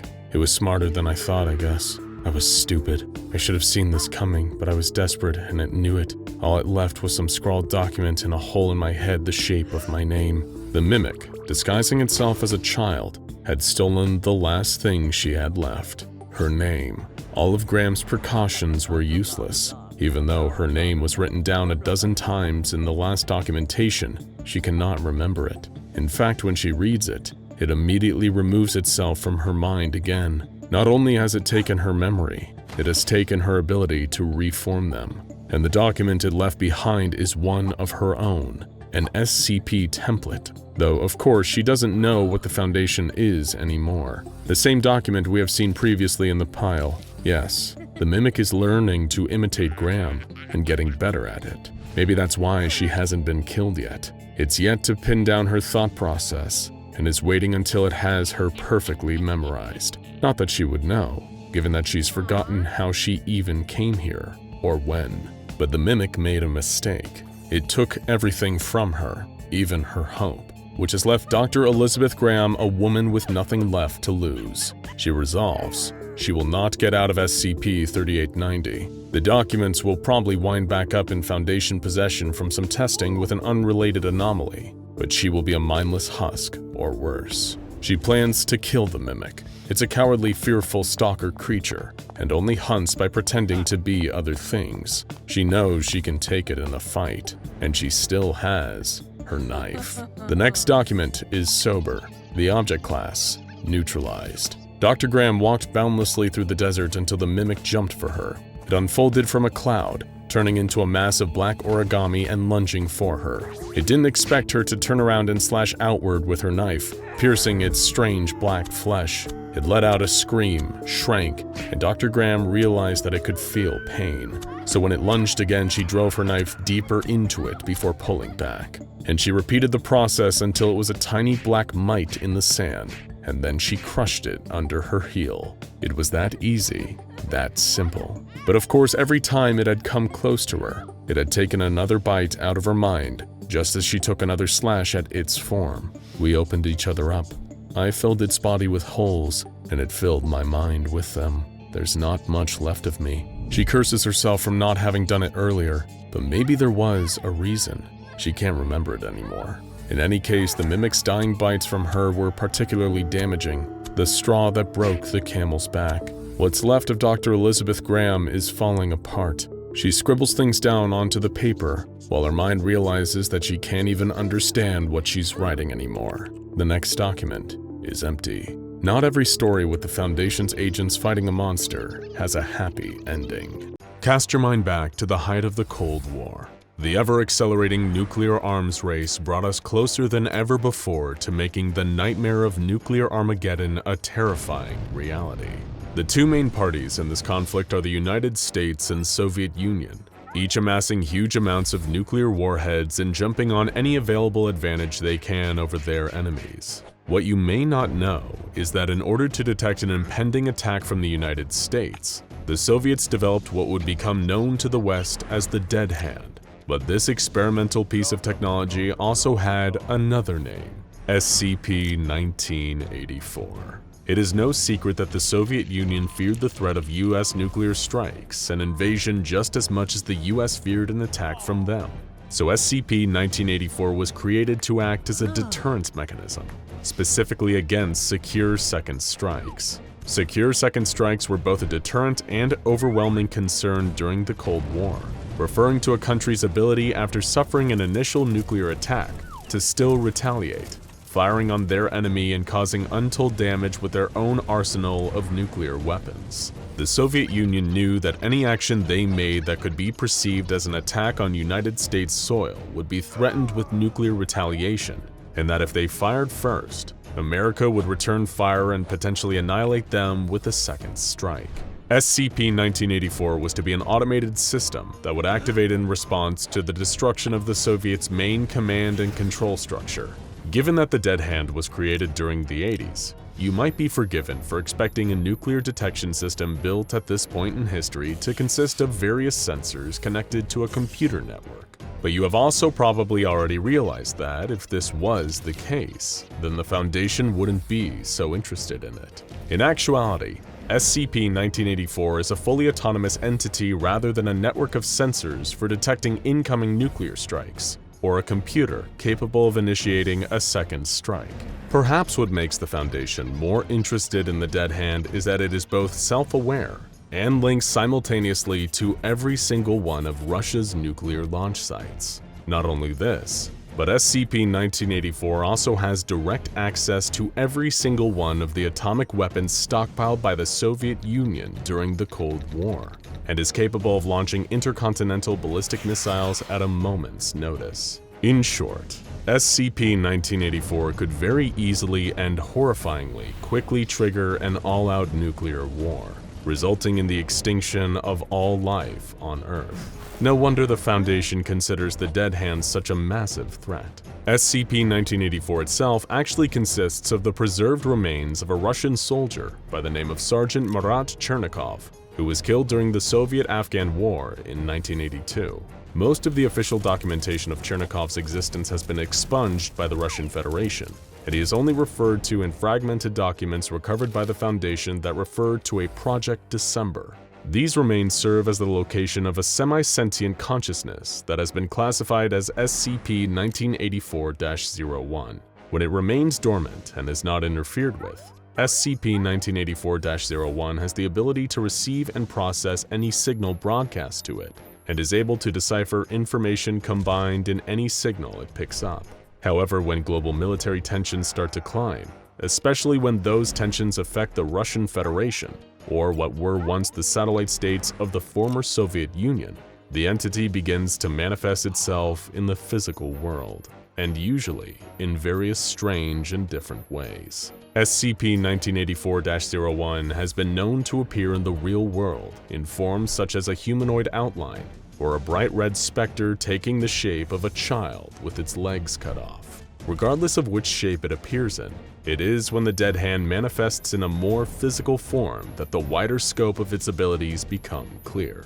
As mentioned previously, it can influence and even launch nuclear weapons, overriding their command systems and bypassing launch sequences. After appearing fully, SCP-1984-01 will travel at speeds of up to 140 kilometers an hour, directly to the nearest military installation capable of launching intercontinental ballistic missiles. Once it reaches its destination, SCP-1984-01 will immediately attempt to override the necessary systems to initiate a launch. After firing missiles at their predetermined targets, SCP-1984-01 will hastily travel to another facility housing nuclear ordnance, repeating the process until it has successfully launched all of Russia's atomic weapons. When engaged, the physical manifestation of SCP-1984 is highly aggressive, and will lethally defend itself against anyone that it observes trying to interfere with it or stop it from causing a nuclear launch. The entity has displayed the ability to disrupt the nervous system,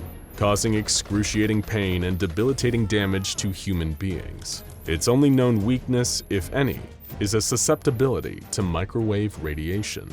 Although exposure to this does not seem to cause any lasting damage to SCP-1984, instead only temporarily disorienting its physical form. As for the origins of SCP-1984, the Soviet Union's official liaison with the SCP Foundation offered some clarity on this. Ironically, during early 1984, the liaison, a doctor named Sergei, described information regarding the Dead Hand as being of grave importance to the continued survival of the human race. Seeing as he was referring to an enemy that could single-handedly launch the Soviet Union's entire nuclear arsenal, he certainly had a point. A top-secret conference was held in Sarajevo between the Foundation's O5 Council and officials from both the USSR and the United States, using the 1984 Winter Olympics as cover, avoiding too many questions about several nations' high-ranking state officials being in the same place at once. The O5 Council was then given full, in-depth information about the Dead Hand, something they had previously assumed was a more conventional form of nuclear deterrence. SCP-1984 was far more, and worse, far out of the control of the Russian government. It was revealed that the entity had been designated outside the original specifications given to those who developed it. Initially, the Soviets had intended for the Dead Hand to be solely used as a secure second strike response. If the leaders of the Soviet Union were killed, SCP-1984 would react in kind to Russia's enemies, launching back all of the USSR's nuclear missiles in retaliation. This is more likely where the Dead Hand nickname comes from, hearkening to the idea of a dead man's switch. Picture that you had been mortally wounded by your worst enemy, shot in the stomach and laying on the ground, rapidly bleeding out. You know that there is no chance you will survive, but you cannot afford to let your enemy get away. What they don't know is that you rigged the entire building around you both with explosives. With your dying breath, you activate the detonator, assuring your own and your enemy's mutual destruction. Kaboom. Then curtains for both of you. The pressing issue, and the reason this secret summit between the USSR, USA, and SCP Foundation was held, was that SCP-1984 was no longer interested in just waiting for Russia to be attacked and only reacting after the fact. Instead, the entity's physical form was trying to preemptively strike at the enemies of the motherland, attempting to activate nuclear launches and send atomic weapons to destroy the United States, France, West Germany, and the People's Republic of China. In other words, the Dead Hand was eager to get a head start at causing total nuclear annihilation, not to mention potentially killing millions and reducing target countries to little more than irradiated craters, awash with deadly nuclear fallout. Both the Soviet Union and the United States begged the SCP Foundation to intervene and contain SCP-1984, and under the direction of the O5 Council, they stepped in to take direct control of the situation, establishing new containment procedures in the hopes of keeping SCP-1984 from hitting as many launch buttons as it could find. The embalmed remains that seemed to create the manifestations of the Dead Hand entity were held securely in an armed containment complex near Verkhoyansk, part of the Sakha Republic within the Russian Federation. SCP-1984 was placed within a standard humanoid containment cell, which was itself held within a Faraday cage, a type of enclosure constructed with or covered in conductive material, designed to block electromagnetic fields. This was done to block any external broadcast signals from reaching SCP-1984, and thus causing it to manifest its other form if it learned of an impending attack on Russia, even a fictional one, perhaps as a part of a television broadcast. As part of the Dead Hand's containment, all signals broadcast near its cage are to be monitored, and only broadcasts featuring doctored information would reach the entity. Thankfully to the work of the SCP Foundation's Information Control Team, SCP-1984 is drip-fed a stream of carefully fabricated information. Using on-site equipment and facilities, a team of military historians, economists, actors, and Soviet media specialists, the Information Control Team have created an ongoing narrative wherein the Cold War never ended. Through falsified radio and television broadcasts made to look like era-appropriated news organizations, they managed to keep SCP-1984 convinced that the nuclear stalemate between the Soviet Union and United States is still ongoing. Unfortunately, sometimes information from the real world is able to bleed through. An incident involving SCP-1984 occurred on August 8, 1984, and almost brought forth a full-scale nuclear war. While preparing for a campaign speech, the 40th President of the United States, Ronald Reagan, uttered the following joke. I am pleased to tell you today that I've signed legislation that will outlaw Russia forever. We begin bombing in 5 minutes. Naturally, thousands of media outlets reported on this, but signals of those broadcasts, including recordings of the president's remark, made their way to SCP-1984. Foundation researchers were both unsure of how these transmissions breached the Faraday cage surrounding the Dead Hand, and were unable to prevent what happened next. Hearing what it could only assume was a genuine declaration of war, the manifestation of the SCP-1984-01 entity happened immediately after Reagan's words reached its containment cell.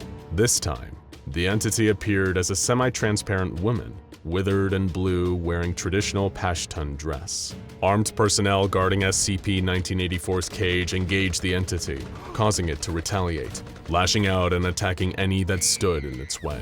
One captain and 2 privates that suffered the brunt of SCP-1984's offensive capabilities began bleeding heavily from their ears, seizing violently. Most gruesomely of all, a liquid leaked from their eyes and nose believed to have been cerebrospinal fluid. While armed personnel attempted to use microwave-emitting weaponry to slow the entity down, the Information Control Team was frantically trying to record a new falsified broadcast, in the hopes that SCP-1984 would cease its hostilities and the entity would dissipate before it was able to travel at high speed to any nearby Soviet nuclear facilities and begin bombarding the United States. Their first attempt to record a new broadcast that would result in a cessation of SCP-1984's slaughter of its guards was interrupted when a nearby wall collapsed.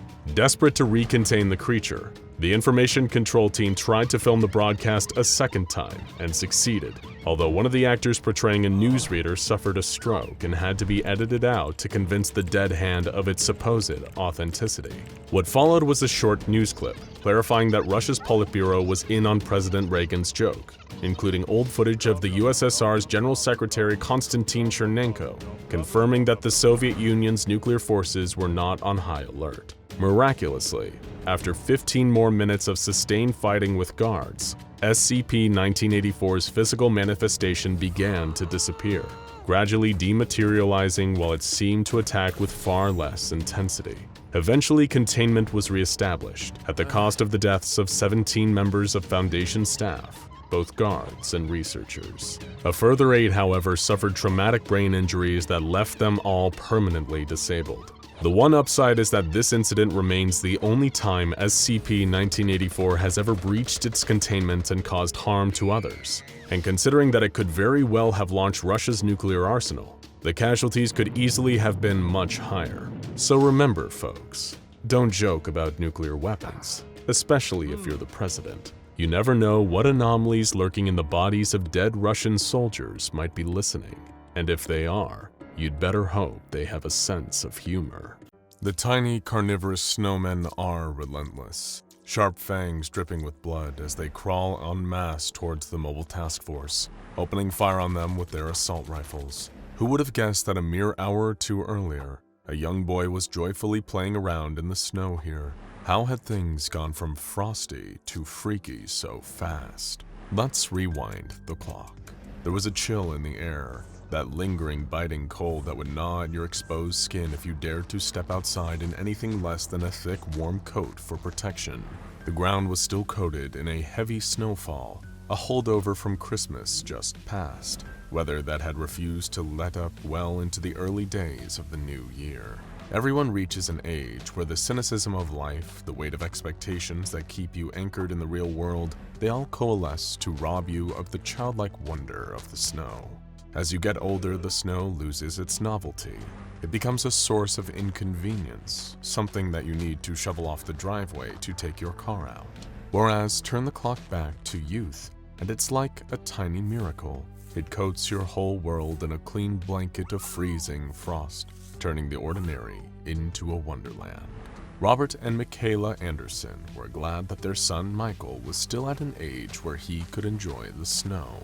After all, Michaela getting to take her son out in his sled or seeing him hurling snowballs at Robert was able to provide them with a little bit of warmth during the freezing cold, snowier months in Missouri. Optimism was never enough to melt the snow, however, and maybe that's what drew in those creatures, the snowmen. It was early 2019, not even a full 2 weeks into the year. By now, Michael had gotten used to the fact that after Christmas and New Year's Day, a begrudging return to school would soon follow. As much as it clearly brought down his mood, nothing lifted his spirits like still getting to be out in the snow. And after a long day of helping his mom take down the tinsel and pack up the lights while his dad disposed of the tree, Michael was itching to go outside. "Please, Mom?" he begged as a box of decorations was placed back in the attic, his hands clasped together in a pleading gesture. "Please, please, please, just 5 minutes. I won't go further than the front yard." Michaela sighed, partly from exhaustion, but a smile crept onto her face. It was hard not to find her son's love for the snow endearing. "All right, but only for 5 minutes," she insisted firmly. "And I want to see gloves, hat, and a scarf, not just a coat, mister." With the speed and excitement that she and her husband had long since lost, she watched Michael race off to gather his warmest winter coat. "Remember when we were like that?" Robert heaved a sigh as he appeared from chopping up that dried-out, dehydrated remains of the Christmas tree. "No, do you?" Michaela replied with a light chuckle. Before long, Michael had donned his gloves and coat, almost a size too big. His scarf was almost wrapping up his entire head, save for the little bobble hat that poked out at the top. Robert opened up the front door, and his son stepped out into a world that had been whitewashed with clear, cold snow.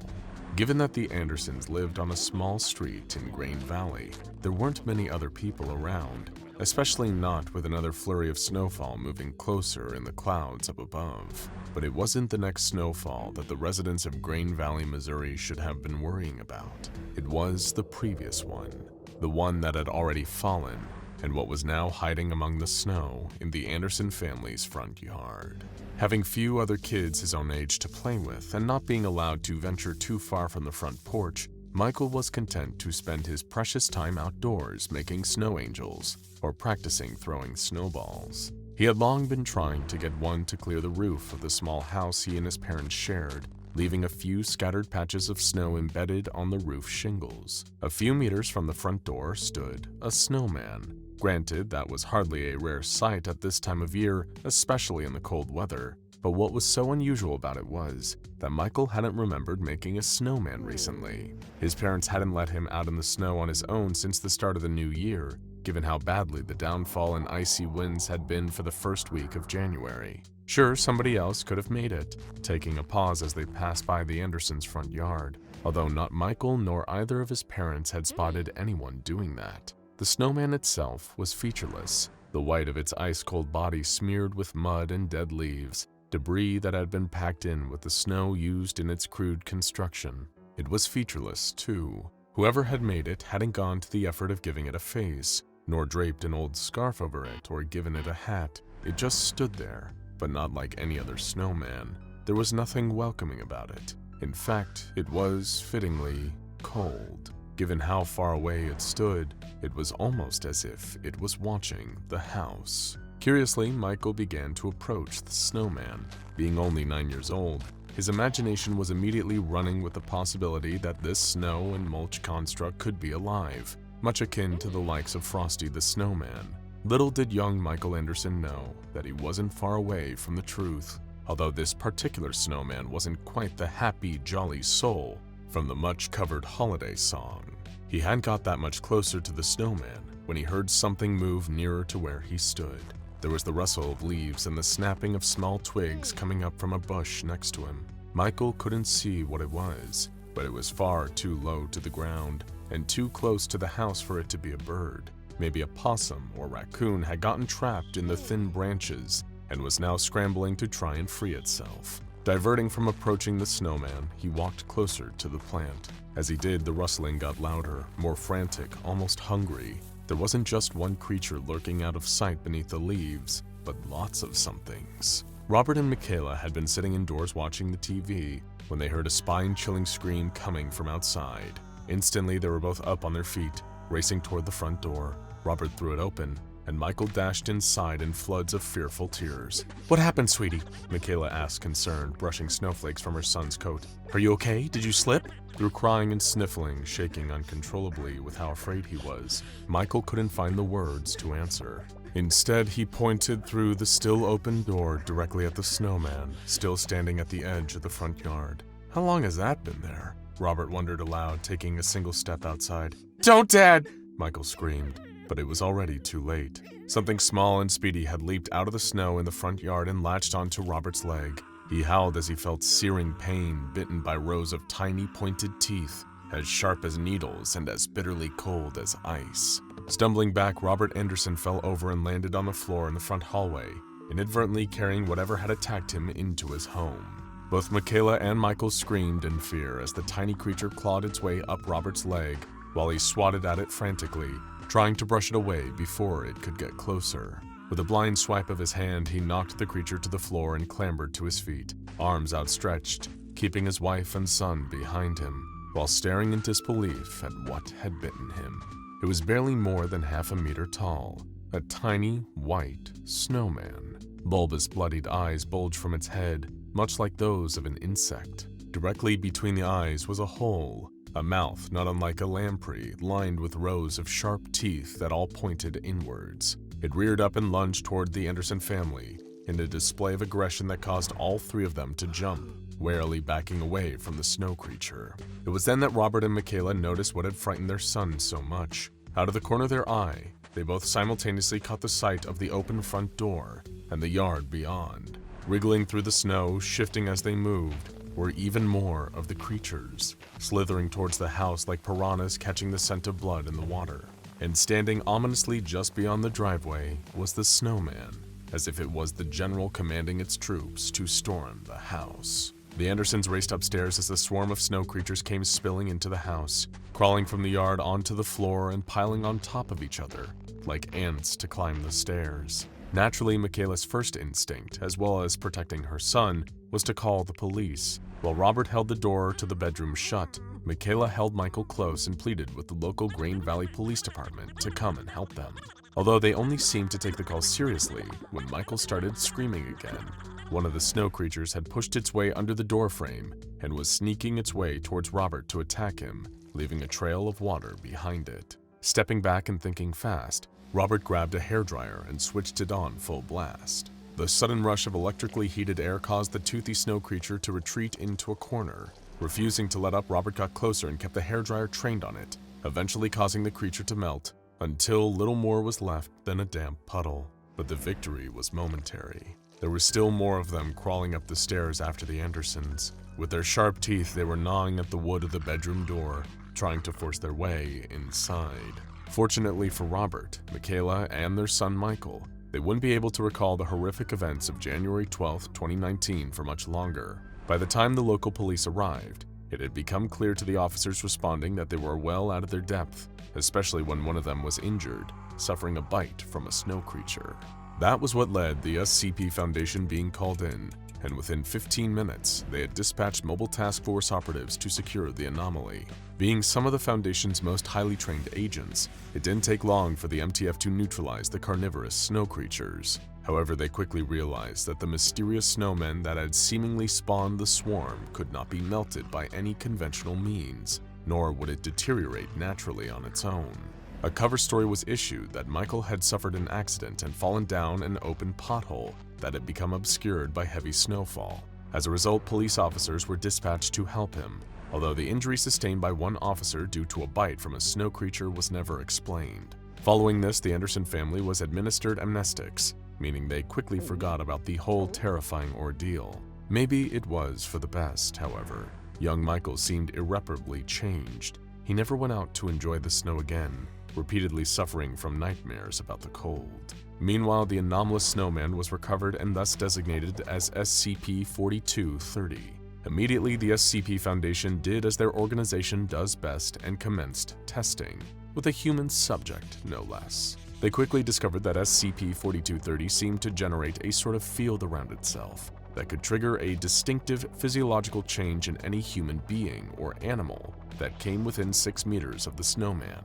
This process became known under the designation of SCP-4230-1. It appeared that Michael Anderson had managed to unknowingly escape this fate purely by not getting too close to SCP-4230, staying just far enough away so as not to trigger SCP-4230-1. The Foundation placed D-19375, a member of their D-Class personnel, within this 6-meter radius of the snowman, and observed the gradual changes he underwent over the following week. For simplicity's sake, we'll refer to D-19375 as Frost, a rather fitting moniker, and you'll soon see why. Within a day of exposure to the snowman, Frost complained to a senior researcher that he felt a lot colder than usual, although he exhibited no other observable symptoms beyond the coughing and sniffling of a common cold. By the following day, Frost was far worse for wear, appearing to have lost significant body mass to the point where he'd appeared to have been malnourished. His cold-like symptoms had continued, accompanied by disorienting dizziness, and as if all that wasn't bad enough, his skin tone had seemingly lost its natural pigment, reduced to an unnaturally pale shade, as white as snow.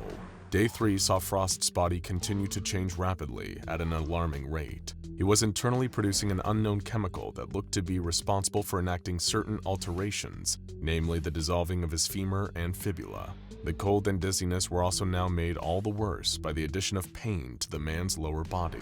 Frost even reported to Foundation researchers studying him that every movement he was able to make caused him to suffer extreme levels of physical pain. But yet, rather than attempt to cure his condition, the Foundation apathetically observed, noting down the process of SCP-4230-1.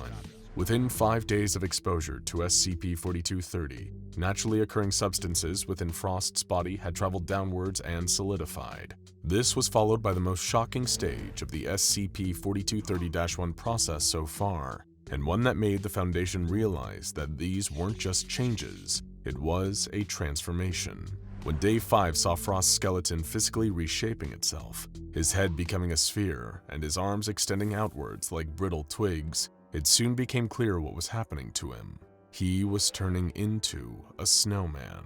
Rendered immobile and blind, a week after SCP-4230-1 began to take effect, Frost had started to secrete an unknown substance. This liquid lowered his body temperature, freezing almost instantly, and turning his skin into an icy white mass, worryingly similar to snow. Sure enough, on the 8th day, the extent of the SCP-4230-1 process was made evident. Frost had already perished, his body now looking identical to a plain, featureless snowman. No eyes or face, just a blank, cold slate. But underneath the outer layer of snow, Frost's bones and the rest of his organs were still contained inside. From the outside, though, he wasn't even human anymore. Just an instance of what became known as SCP-4230-A. However, being turned into another snowman by close proximity to SCP-4230 wasn't even the worst part. By now, you might be wondering, what were those snow creatures that attacked the Andersons? You'd be forgiven for thinking that perhaps these were rodents or other wild animals affected by SCP-4230-1. After all, testing has shown that the process doesn't just alter human physiology, but these carnivorous needle-toothed creatures are known as SCP-4230-Bs, and they are nasty little critters, to say the least. When a person or animal is turned into a snowman during SCP-4230-1, becoming one of these instances is far from the full extent of the transformation. The tests the Foundation conducted on Frost, and presumably on numerous other D-Class personnel as well, led to them discovering the further alterations made when someone becomes an SCP-4230-A instance. Their freezing, snow-encased bodies become hosts for white, spherical eggs. After a subject like Frost becomes an SCP-4230-A snowman, these eggs will hatch within 72 hours, producing up to 19 instances of SCP-4230-B creatures. The Foundation was quick to examine these bizarre snow spawn, gathering up as many as they could for testing. They found that instances of SCP-4230-B matured to adulthood remarkably quickly, reaching adulthood in 15 seconds. Destroying the eggs containing these creatures seemed to be an effective way of preventing swarms of SCP-4230-Bs from getting loose, although the snowman each egg came from would also have to be destroyed to achieve this result. Also, the lifespans of the smaller snow creatures only lasted for a total of 24 hours, and they would melt away after a full day of life, regardless of the surrounding temperature. SCP-4230-Bs seem uninterested in food that was presented to them. Specifically, one test involved giving a snow creature a head of lettuce and a watermelon. The creature regarded the fruit and vegetables with little interest, even refusing to eat either despite prompts from the researchers. This painted the SCP-4230-Bs as exclusive carnivores, which explained why they attacked the Anderson family. They were trying to eat them, hunting the Andersons as a pack. Further testing into SCP-4230-Bs revealed they had a weakness to heat above a temperature of 40 degrees Fahrenheit. During another test, a D-Class was sent into a cell with 10 of the carnivorous snow creatures, armed only with a simple lighter, an emergency flare, and 1 gallon of gasoline. Immediately, all 10 of the SCP-4230-Bs crawled toward the man, hungry and determined him to be a new source of food. That is, until they noticed the lighter he was carrying. The D-Class frantically clicked the spark wheel until the flame danced from the lighter, causing 7 of the creatures to back away from the heat source cautiously. The D-Class was able to kill the remaining 3 instances in self-defense, causing them to melt with little effort. He was far luckier than the subject of the next test would be. Another D-Class was placed in a holding cell with 3 of the snow creatures, and much like before, they instantly acknowledged his presence and began approaching him. However, the Foundation had sent this member of D-Class in completely unarmed, without even so much as a match to defend himself. The carnivorous beasts made short work of their helpless victim, feeding on what was left. The Foundation was able to dispatch instances of SCP-4230-B with relative ease, even without waiting for them to simply melt after a day. The use of flamethrowers or drawing them into warmer areas seemed effective enough at destroying the small snowman that hatched out of SCP-4230-A bodies. However, some bright spark at the Foundation decided to test what would happen if the opposite element was used against SCP-4230-B creatures. Were they vulnerable to the snow despite being made from a snow-like substance themselves? Another test was conducted to answer this, which involved a small snowball being thrown at one of the SCP-4230-Bs. The result of that incident has been entirely expunged from the Foundation's archives, but it's a safe guess to ask why. Evidently, when attacked using snow or ice, SCP-4230-Bs are seemingly able to adapt in some way that is determined to their attacker.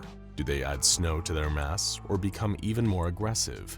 It's hard to say given the redactions, but the result of that final test were deemed so catastrophic that the Foundation banned any further testing that involved SCP-4230-Bs. As for where SCP-4230 first came from, the Foundation is still baffled. The first reported incident involving the killer Snowman and the carnivorous creatures it produced came when the Andersons found themselves under siege by hungry SCP-4230-Bs. Maybe the Snowman is just a freak of nature, or the result of an unknown pathogen or microorganism carried in a snowstorm one fateful night. Or perhaps SCP-4230 is something far, far more vicious. Whatever the case, we would recommend waiting for the sun to come back out and the snow to melt, just to be safe. The year is 1939.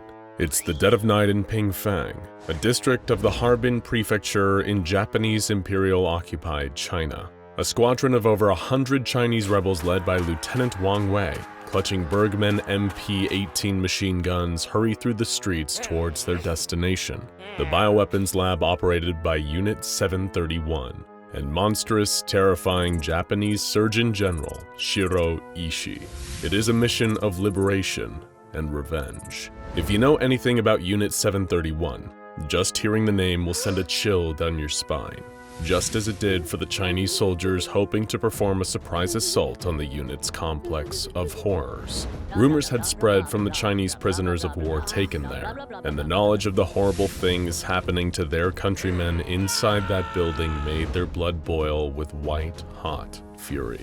Their mission was simple. They would launch an attack on the complex when the unit least expected it, save as many prisoners as they could, while also taking revenge on as many unit soldiers as they could get their hands on. But what the brave soldiers didn't know is that they were in for a battle they couldn't hope to win, because what they were fighting was not in any traditional sense human. They were about to go toe-to-toe with SCP-4007, an elite group of anomalous Japanese super soldiers known as the Pingfang 5, a name spoken in fear by their enemies and victims for what little time both remained alive. The Chinese rebels were hiding in a stand of trees outside the fortress, waiting for the right moment to strike, when the Pingfang 5 suddenly beat them to the punch and descended upon them. The plan was thrown into chaos when the trees burst into flames without so much as a hint of artillery being fired. The soldiers, all hardened men of war, began to grow scared. But then they saw something even more terrifying standing there amongst the flames. First Lieutenant Mitsuo Kitano, also known as Lightning Bolt, or SCP-4007-1 to the Foundation. One of his hands was wreathed in blue sparks of electricity, and the others he wielded a Type 14 Nambu pistol. Lieutenant Kitano continued his attack, using his anomalous lightning to blow away soldier after soldier. When the shocked rebels tried to return fire, they found that they couldn't land a single shot. Kitano dodged every bullet. The second wave of the assault came from behind, as the rebels tried to flee Kitano's wrath. Private Takashi Honda, also known as the Ogre, or SCP-4007-2, charged into the fray. He effortlessly wielded a Type 11 machine gun and rained bullets down upon his unsuspecting foes. They shot back at him, but the bullets seemed to just bounce off his skin. He wasn't bothered by them in the slightest. He just smiled and continued firing. The rebels quickly realized that the whole thing had been a trap, but what had given them away? As if on cue, one of their own soldiers turned and began firing on his fellow soldiers with his MP-18. This man wasn't a rebel. In fact, he wasn't even Chinese. It was Corporal Joichiro Aida, also known as the Fox, or SCP-4007-3. How could he have possibly infiltrated the squadron? The answer is simple. He's an anomalously brilliant liar. In fact, it's impossible to not believe a single thing that Corporal Ida says, making him a true expert in espionage. Not a single one of the other rebels ever had a chance of sniffing him out before the doomed mission. If this betrayal surprised them, then what came next must have seemed like something out of a nightmare. Lieutenant Wang Wei, the man who'd spearheaded the entire mission, turned and began picking off his own troops with his pistol. The surviving soldiers didn't understand. Had the lieutenant gone mad? They tried to shoot him, but just like the others, he dodged effortlessly and continued to murder them. That's because he wasn't Lieutenant Wang Wei at all. Wei had been murdered in the forest earlier that night and replaced by Private Teruo Nishimura, also known as SCP-4007-5, or the Shapeshifter. The Pingfang 5 had infiltrated and compromised the mission from before it had even begun. They'd never even stood a chance. During the chaos of the massacre, a few of the rebels had managed to escape, running through a nearby clearing into a thicket of trees. If they could survive, then perhaps they could regroup and lead a second assault on another day. They had no hope of survival during a head-on conflict with these anomalous super soldiers. They needed to get away and form a new strategy. But gunshots started ringing out through the forest, tearing into their bodies and dropping the men one by one. They tried to return fire, but they couldn't even see who was shooting at them. It seemed to come from all directions. The rebels' dying thoughts were that the trees around them must have been crawling with Japanese troops. The reality was even more frightening. It was only one man, Private Shigeru Matsui, codenamed Smoke, for this ability to become invisible at will. To the Foundation, he's known as SCP-4007-4, the last member of the Pingfang 5. The deadliest troops in the entire Imperial Japanese Army. But unlike many of the biological anomalies cataloged by the SCP Foundation, the Pingfang 5 were not born, they were made. In case you aren't familiar with the infamous Unit 731 and their horrifying complex in Pingfang, this unit was the secret department of the Japanese Army ordered into existence by Emperor Hirohito himself for one sinister purpose: researching chemical and biological weapons for the Japanese Imperial Army. Their leader, the Surgeon General Shiroishi, was essentially given blanket permission to do whatever he deemed necessary in order to achieve results for his emperor and his nation. Ishii took that directive and ran with it, unleashing pseudoscientific evil on a level matched only by the Nazi extermination camps in Europe. Experimental weapons and horrific diseases were tested on captured Chinese civilians, political dissidents, and prisoners of war. Thousands of people met horrific ends through execution, experimentation, and vivisection, which is the dissection of a subject that is still very much alive. How does this relate to the Pingfang 5 and SCP-4007? It all comes back to a top-secret project, overseen by Ishii himself, Project Shinka. While Unit 731 was established in 1935, in 1937 they began working in collaboration with the Imperial Japanese Anomalous Matters Examination Agency. Think of it as Imperial Japan's hyper-nationalist answer to the SCP Foundation. They had become aware of the existence of anomalous individuals in Imperial-controlled territories, and General Ishii wanted to know whether the powers manifested in these anomalous individuals could be induced in others through forced organ removal and transplantation. To test this hypothesis, Ishii had the Japanese secret police round up anomalous individuals in Imperial territory en masse. They were subjected to mass vivisections, with the intention of isolating and removing anomalous organs. It was an act so positively genocidal in proportion that East Asia had statistically fewer anomalous humans than they should to this day. Ishii's intention was to transplant the organs into loyal volunteers from the Japanese military in order to create an unbeatable military force. Perfect soldiers who would win the war for them. The vast majority of these twisted experiments were complete failures, leading to the higher-ups at Unit 731 almost writing Project Shinka off as a waste of time and canceling the whole thing. But there were soon 5 notable exceptions, the very scary individuals you've already met. Not only did every member of the Pingfang 5 end up with a specific anomalous superpower as a result of the experiments, they also experienced incredible anomalous prowess across the board. Members of the 5 boast extended longevity, meaning they rarely show their age. Enhanced physical abilities, including faster reflexes, incredible senses, and immense physical strength. They also appear to have advanced mental development, displaying phenomenal tactical and strategic reasoning, as well as the ability to effortlessly learn, read, and speak multiple languages, like Japanese, English, Mandarin Chinese, Russian, and German. Of course, Japan eventually lost the war, but the Ping Fang 5 had no intentions of ending their fight. They continued their missions long after Japan formally surrendered, causing chaos and violence across East Asia.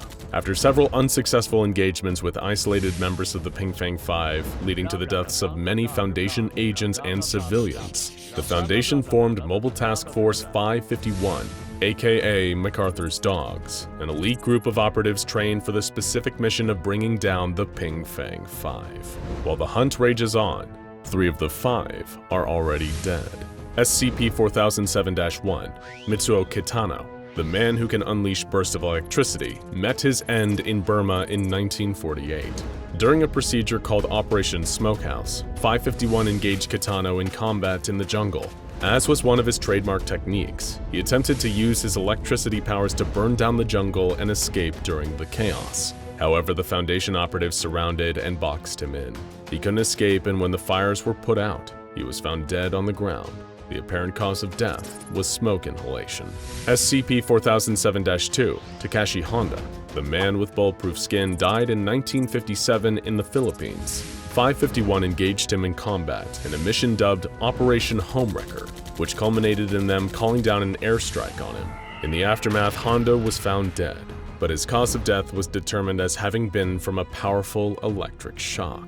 And finally, SCP-4007-3, Joichiro Aida, the man with the silver tongue, was found dead a year later in 1958. His corpse was discovered in his room in Guiyang, southern China. He appeared to have been strangled to death, and interestingly, there was evidence that he tried to engage in a shootout with his killer, but hadn't succeeded in preventing his own murder. All of these circumstances were somewhat mysterious, but the Foundation didn't investigate them much further after the bodies were tagged and bagged. SCP-4007-5, Teru Nishimura, the Shapeshifter, is still on the run today, while SCP-4007-4 Shigeru Matsui, the Invisible Man, is doing just the opposite. He lives in Sarawak, Malaysia, and works in open cooperation with the SCP Foundation to help track down the 5th member of the Ping Fang 5. Not much has changed in the 64 years since the death of Joichiro Aida. It seemed like the search for SCP-4007-4 had gone cold, until a Foundation archival clerk found something suspicious: the original paper copy of the SCP-4007 document, which was dated a year before the Foundation had supposedly discovered the existence of SCP-4007. As the archival worker dug further, they found a number of unsettling discoveries that alter the true meaning of SCP-4007. In the original paper documents, each dead member of the Ping Fang 5 had organs missing, and each subsequent member's death involved a power possessed by a former member. 2 was electrocuted, and 3's gun was useless, as the killer had been wearing 2's bulletproof skin. Who was behind this? Why? And most importantly of all, how had this all been forgotten? Through more digging, the Foundation discovered the truth about SCP-4007-4. His powers weren't invisibility, they were anti-mimetic. He can make people forget him at will, essentially editing their memories so he could do whatever he wanted without detection, like, for example, murdering his team members and stealing their powers. They even managed to find an archived letter from 4 to 3, begging for his help in fighting some kind of unknown monster, something that would require their combined powers to face, whether they ended up being as 5 separate men or 1 man with all of their powers. This whole time, SCP-4007-4 had been playing the Foundation like a fiddle, using their resources to help him track down the final member of the Ping Fang 5, to recruit him into one final mission, or murder him and steal his powers. But that still leaves one question: what is this mission? What is this monster? The Foundation managed to find out, at least partially. They charted the death locations of each of the 3 dead Ping Fang members and the living location of SCP-4007-4 and discovered something amazing. 4 of the 5 points on a perfect pentagon, centering on the South China Sea. The Foundation also estimated that the Pentagon would reveal the location of SCP-4007-5 at the final point, but his location isn't nearly as interesting as what resides at the center of this massive geographical pentagon. Foundation divers discovered huge numbers of sunken Japanese battleships, downed planes, and thousands of bones littering the seabed. Based on the damages to these vessels, it was clear that they hadn't been shot or blown up. No, they had been torn apart by something obscenely huge and powerful underneath the water. The Pentagon, a significant shape in sorcery, is likely a massive supernatural containment ritual, keeping whatever unspeakable horror is lurking under the ground there from escaping. A containment ritual that could only be maintained by 5 special individuals in 5 special places. It was in this moment that the Foundation came upon a truly horrifying revelation. They had misjudged the intentions of Project Shinka. It was never about creating assets for the war against the Allies. It was about a war against something else entirely. Something much more dangerous than, and deadly than, the squabbles between men. It was about the entity that lurked below. A creature that nobody understood, and that no conventional weapon can fight. And if the ritual is ever broken, and the beast is allowed to rise, the Ping Fang 5 will be the very least of our problems. The creature let out an unmistakable squeal of rage as stimulus Y-835 took effect. Dr. Christensen pressed his face up against the glass, eager to see the results. It had to work this time. It simply had to. He was certain that this attempt would make all the other failures worth it, and he'd once again prove the Foundation's faith in him to be well-placed.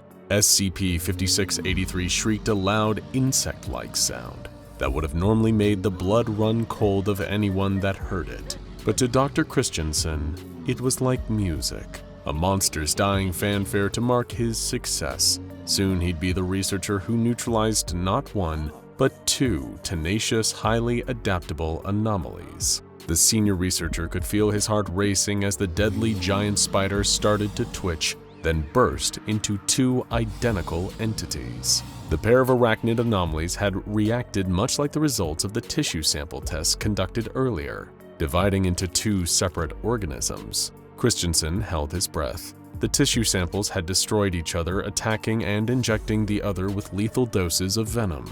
Surely, he reasoned, duplicating SCP-5683 into 2 would have the same result. His heart sank as he watched one of the spider creatures, the duplicate, perish almost immediately. As it often did when presented with human prey, SCP-5683 attacked using its mandibles and impaled its copy with its front legs to pin it in place. The clone had bitten back, with Dr. Christensen already knowing that would have granted SCP-5683 an immunity to its own venom. Its powers of adaptation were fiercely, frustratingly efficient, and nothing demonstrated this more than the intense reaction from the man tasked with destroying it. Dr. Christensen hurled the nearest object, a coffee mug, at a glass window of the observation room, overlooking the test chamber. He pounded his fist against the glass, hardly with the required force to cause damage, but enough to send pain shooting down Christensen's wrist, which then nestled in his forearm, a reminder that the experiment, like the others, had failed. "Why can't I destroy you?" he muttered through clenched teeth, looking with hatred at the enormous spider in the chamber below. The directive had reached him the day immediately after New Year's Day 2020, and straight from a member of the O5 Council no less. Their message expressed how impressed the Council was with Dr. Christensen's success with the Doomsday Clock project, and how favorably his name had been mentioned in Council meetings. This boded well for the ambitious Foundation doctor. He'd been hoping to snag the director position at Site-04 now that Director Bray had retired. But there was one more test from the O5 Council. They wanted Dr. Christensen to use the knowledge garnered during his previous success to solve the SCP-5683 problem. If he could successfully complete that assignment, it would be his ticket to being promoted. With the comfy role of site director and all its perks in mind, Dr. Christensen accepted the assignment from the Council to deal with SCP-5683. SCP-5683 was quite the beast, not an anomaly for those with intense arachnophobia. The huge spider-like organism was extremely hostile towards humans, and had to be kept in a constant state of medical sedation.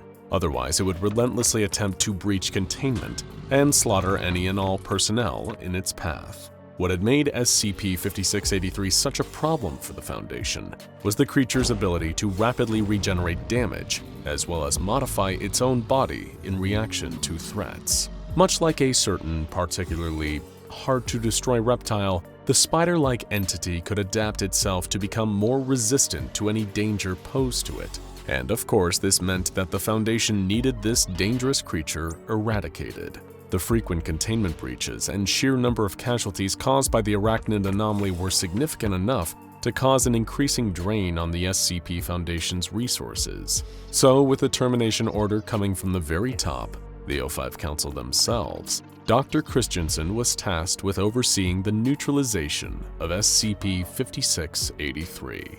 During an initial deliberation, Dr. Christensen met with researcher Miles and Hall, junior researcher Silva, and security chief Ade to discuss earlier attempts to terminate SCP-5683. The new head of the termination project was perturbed to learn that the research team had little in the way of useful information to offer, beyond what the Foundation already knew about the creature. But Christensen decided some basic stress testing would at least be a start. After a successful tissue sample test, wherein some of SCP-5683's genetic material was incinerated, Dr. Christensen tried to simply destroy the spider with fire. An understandable response, to say the least. However, exposing SCP-5683 to temperatures of 850 degrees Celsius for just 30 seconds didn't quite yield the easy victory he had hoped for. The arachnid thrashed about and screeched in reaction to the heat, only to rapidly develop a form of armor plating covering its entire body. The armor was comprised of an unknown, unidentifiable substance, but it was enough to prevent SCP-5683 from combusting. Reconvening with the rest of the team, Dr. Christensen hid his pride, assuring everyone he was just trying to establish a baseline during the previous test. Of course, he hadn't believed that terminating SCP-5683 with fire would be a success, or so he claimed, hiding how much he'd longed for an easy solution so he could snatch up the vacant Site-04 director position. But to ensure the others, Christensen explained that he'd requisitioned some anomalous materials from the O5 Council that they'd be using in their next termination attempts. Nothing that was anomalous enough to require containment, but toxic enough that they presented a few options for destroying SCP-5683. Just for logging purposes, sir, may I inquire about the specific substances we're shipping in? Junior researcher Sylvia had asked. Of course, Y220, Y835, and Y43. Dr. Christensen quickly recounted them all from memory. I'm told they should be arriving within the week. I expect each would be enough to do the job, but it's best to hedge our bets. This spider doesn't compare to the lizard, I'll tell you that. Junior researcher Silva seemed to take an interest in what Dr. Christensen had just alluded to, his previous work with the lizard. He probed further about it, and Christensen gave a solemn response. The aspiring Foundation doctor recalled an incident from a few years earlier during his experimentation with SCP-682. Some of the methods Dr. Christensen had opted to employ in an attempt to destroy the hard-to-destroy reptile had led to a severe containment breach. When describing it, he used the word unpleasant, perhaps out of guilt at how many personnel had lost their lives due to his actions. Brushing the topic aside, he assured the team to get on with testing the new anomalous stimuli on SCP-5683. Stimulus Y220 initially showed some promise. During a tissue sample test, it successfully converted part of SCP-5683 into glass, which then violently exploded, leaving nothing behind. But attempts to use it to neutralize the creature itself quickly quashed those promising results. Within 9 seconds of being exposed to Stimulus Y220, SCP-5683's body rapidly turned to glass. Around 80% of its arachnid mass proceeded to explode, shattering in all directions, sending clear shards showering over the testing chamber. As he watched, Dr. Christensen allowed himself to believe that this was mission accomplished, that he'd successfully terminated SCP-5683. But his celebration was premature. The spider quickly began reconstituting itself, its body regenerating within the space of 30 seconds. After testing with both stimuli Y220 and Y835, Dr. Christensen's frustration seemed to be increasing with each failed attempt. He knew his promotion was within reach, and as far as he could remember, he'd done good work with damaging SCP-682. Why should eradicating this anomalous spider be any different? However, it was a test with stimulus Y-436 that enraged the ambitious doctor. Expecting the anomalous stimulant to turn SCP-5683 into a fine mist, Christensen watched as the creature's body vanished, literally vaporizing, changing states of matter to little more than water in the air. Suddenly, every light in the facility powered off, plunging the testing chamber into darkness. When the lights came back on, SCP-5683 was standing on all 8 legs, right where it had been missed only 3 seconds earlier. The research team had gathered for another mediation, and Dr. Christensen's anger still hadn't subsided. He kicked a chair to emphasize his frustration, alarming junior researcher Silva, who urged him to calm down. After eventually cooling his temper, Christensen made an announcement that caused even greater concern to spread amongst the team. "I'm requisitioning Y-910. Researcher Halls and Researcher Miles objected, trying to get Dr. Christensen to realize that the course of this action was excessive, overkill even. But Christensen disregarded them, standing by his latest method for terminating SCP-5683. The Global Occult Coalition had previously used Y-910 to poison gods. He felt sure that it would work on one anomalous giant spider. His time was running short. Dr. Christensen was aware that any day now, the O5 Council would be appointing a replacement director of Site-04, and he wanted that promotion. And he didn't seem to care what corners he cut and what risks he took to get there, even if it meant endangering his research personnel.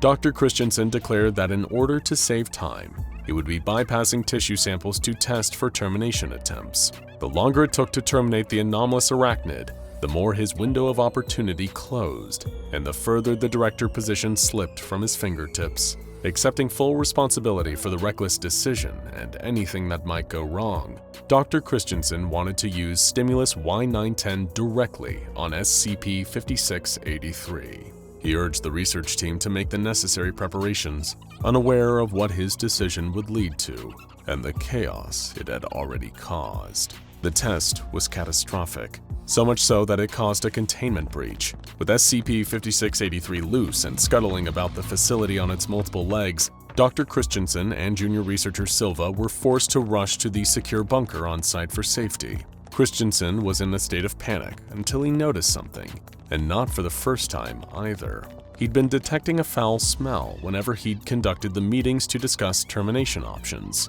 But the other members of the research team had quickly explained it was nothing more than repeated accidents in the cafeteria. But here was the stench again, worse than ever. Yet junior researcher Silva brushed it off again, stating that SCP-5683 must have gotten into the facility's reactor. The junior researcher quickly became inconsolable, stating that the whole situation was his fault. Dr. Christensen interjected, demanding to know how it was and what Silva had done to cause this situation.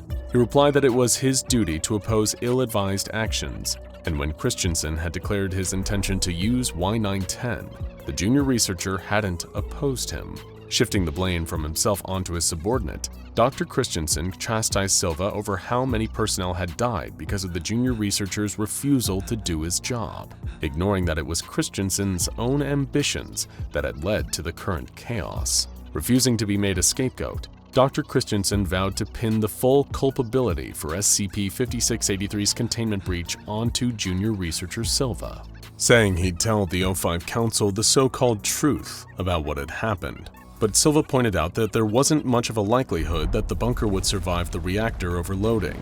He urged the ambitious Foundation doctor to admit some responsibility of his own for what had happened, but Christensen refused. Suddenly, there came a thunderous banging at the bunker door. A debilitating pang of fear struck Dr. Christensen, causing him to scream and retreat from the entrance, yelling "No" and "Please," as if he was pleading with the universe itself to spare him from the spider. Junior researcher Silva walked over to the bunker door just as strong arachnid legs tore the heavy steel bulkhead off its hinges like it was made of little more than wet paper. There was SCP-5683, the enormous spider skittering into the bunker, screeching all the while. Silva had put himself between SCP-5683 and the ambitious Foundation doctor, whose hunger for a promotion had led to all this carnage. The junior researcher announced his noble intention to sacrifice himself, occupying the creature while urging Christensen to run.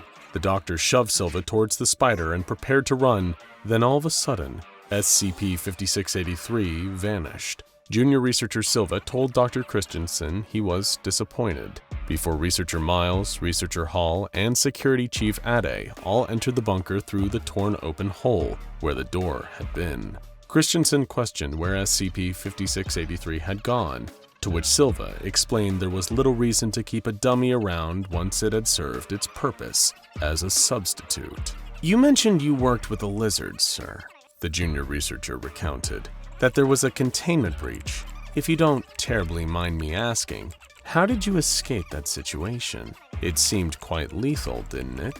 Afraid and confused, Dr. Christensen asked where he was. Hall and Miles urged him not to ask questions he already knew the answer to.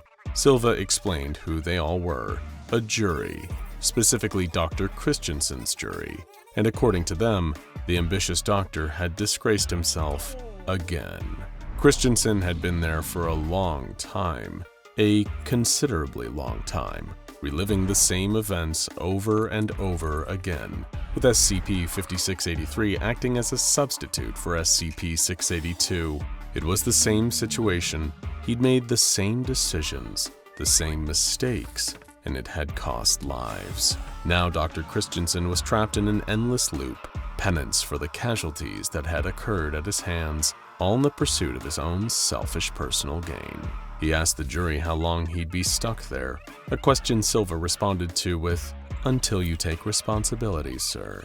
Immediately, Dr. Christensen tried to admit that this all had been his fault, but he didn't mean it. Not really. He hadn't accepted blame. He just wanted a quick and easy way out of the loop, and the jury of his deceased personnel knew it. Christensen ran for the door in the hopes of escaping his fate. Futile as his chances were, a black iron chain appeared from around the corner and wrapped itself around the overambitious doctor's throat. Ignorant of his pleas for forgiveness, saying he was sorry wouldn't bring back the people who died in service of his aspirations to becoming a site director. The chain dragged Dr. Christensen through the facility at such a speed that he collided with every wall and every corner as he turned sharply, being pulled along the floor.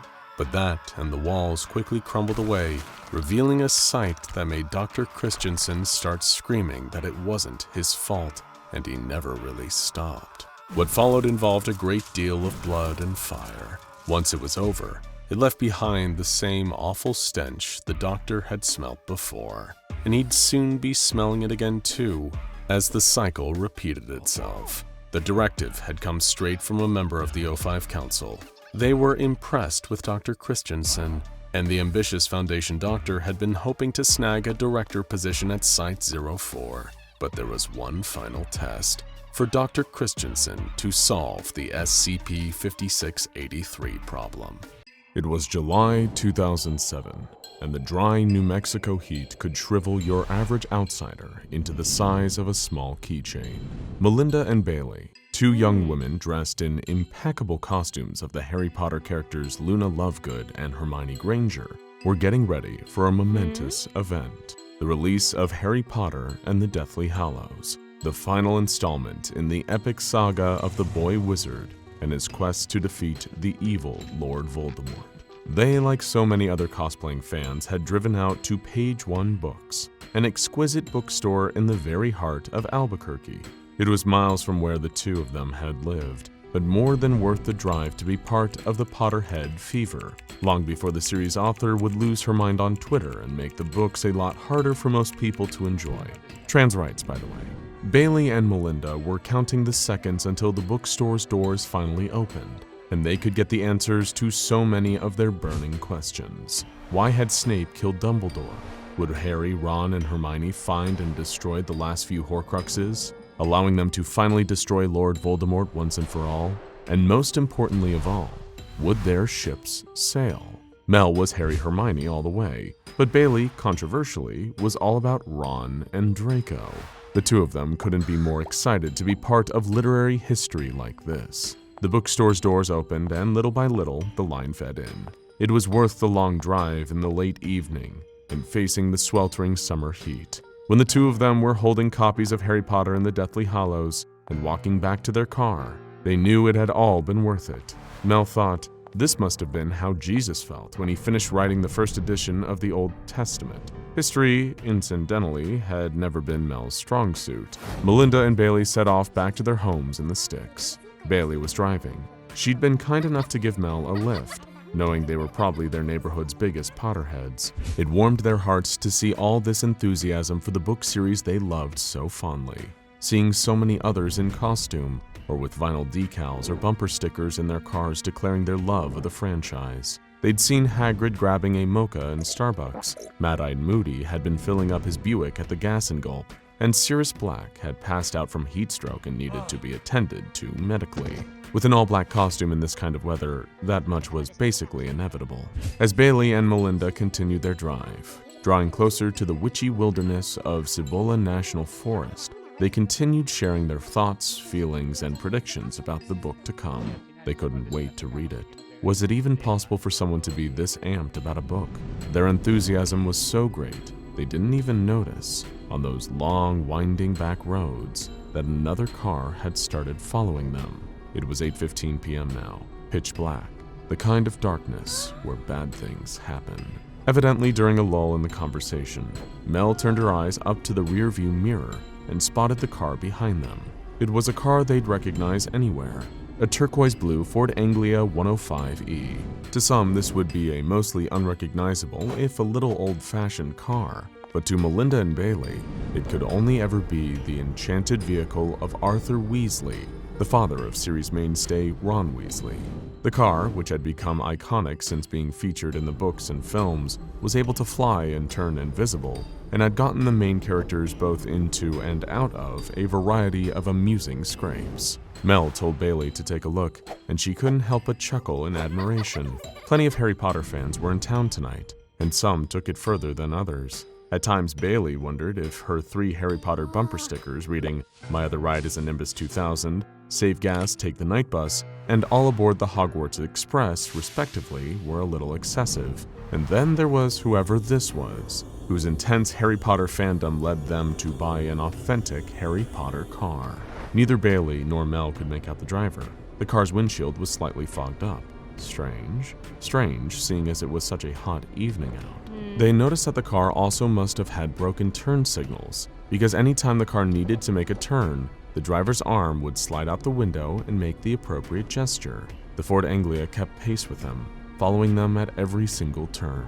It was only then that they noticed something a little odd. The car didn't have a license plate. It was almost as though all identifying features for the car or its driver had been obscured. Bailey, who was getting a little nervous at this point, decided to try out a little experiment. At the next 3 intersections, she took 3 left turns. It seemed improbable that anyone would actually intend to take a route that would lead them in a circle, and yet the Ford Anglia did just that. Bailey's most frightening suspicion was confirmed. They were being followed. She didn't need to tell Melinda, seeing as the bad vibes radiating off the car were already palpable. The two assessed their options. They couldn't drive home. After all, the last thing you'd want is a crazy person knowing where you live. Their best bet was to drive to a heavily populated area, say the center of Albuquerque during one of the most highly anticipated book launches in recent memory, or better yet, the local police station.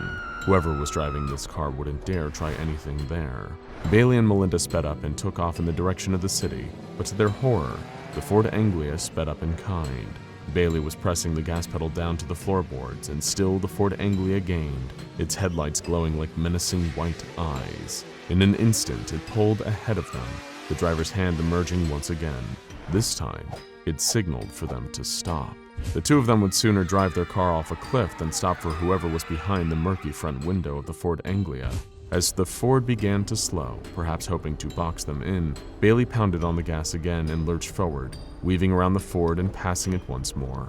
Their 2 copies of Harry Potter and the Deathly Hallows were rattling around in the back seats. Neither Bailey nor Melinda expected this night to end in a car chase. but it wouldn't be the last time their expectations would be dashed before sunrise. The two Potterheads were in the lead again, but it would still be 7 or 8 miles before they were officially out of Cibola National Forest. Bailey drove as fast as she could. She and Melinda were frantic messes of terror and adrenaline now, but the Ford Anglia kept moving, gaining on them with every second that passed. Go faster, goddammit, faster! Melinda screamed in horror. I'm going as fast as I can! Bailey yelped back. The car merged into the lane next to them and sped forward again. They were neck and neck now, but it was still too dark inside the other car to make out the driver. Just as Mel was wishing that she could have a closer look, her wish was granted in the worst way possible. The Ford Anglia abruptly moved to the side and slammed against them, knocking them off course with a sudden shocking blow. The shock knocked Bailey sideways in the car and yanked the steering wheel along with them. The car veered off the side of the road and tumbled down the grassy embankment towards the trees, taking the two unfortunate Potterheads down with it. Before they knew it, their fender was wrapped around the trunk of a ponderosa pine tree. If it wasn't for their seatbelts and airbags, they would have died instantly. But perhaps in the end, that would have been a mercy. Melinda and Bailey sat up as the airbags deflated in front of them. The car was totaled. As the two of them shakily unbuckled their seatbelts and climbed out of the car, they were bathed in the light of the Ford Anglia's headlights from above, as though they were about to be abducted by a UFO's tractor beam. The Ford was just waiting on the road above them. Its engine rumbled like a low, bestial growl. The driver was still obscured behind the foggy windshield, but their arm was hanging out of the window once more. Bailey and Melinda were too frightened and dazed by the crash to even move as the car began advancing with unnatural grace down the embankment before them. It clambered towards them with such uncanny intent that it seemed almost like it had a mind of its own, rather than a machine being piloted by a human being. Melinda pointed forwards and screamed. She saw something Bailey didn't. There was something on the outstretched palm of the driver's hand. She thought it was a tattoo at first until she saw it move.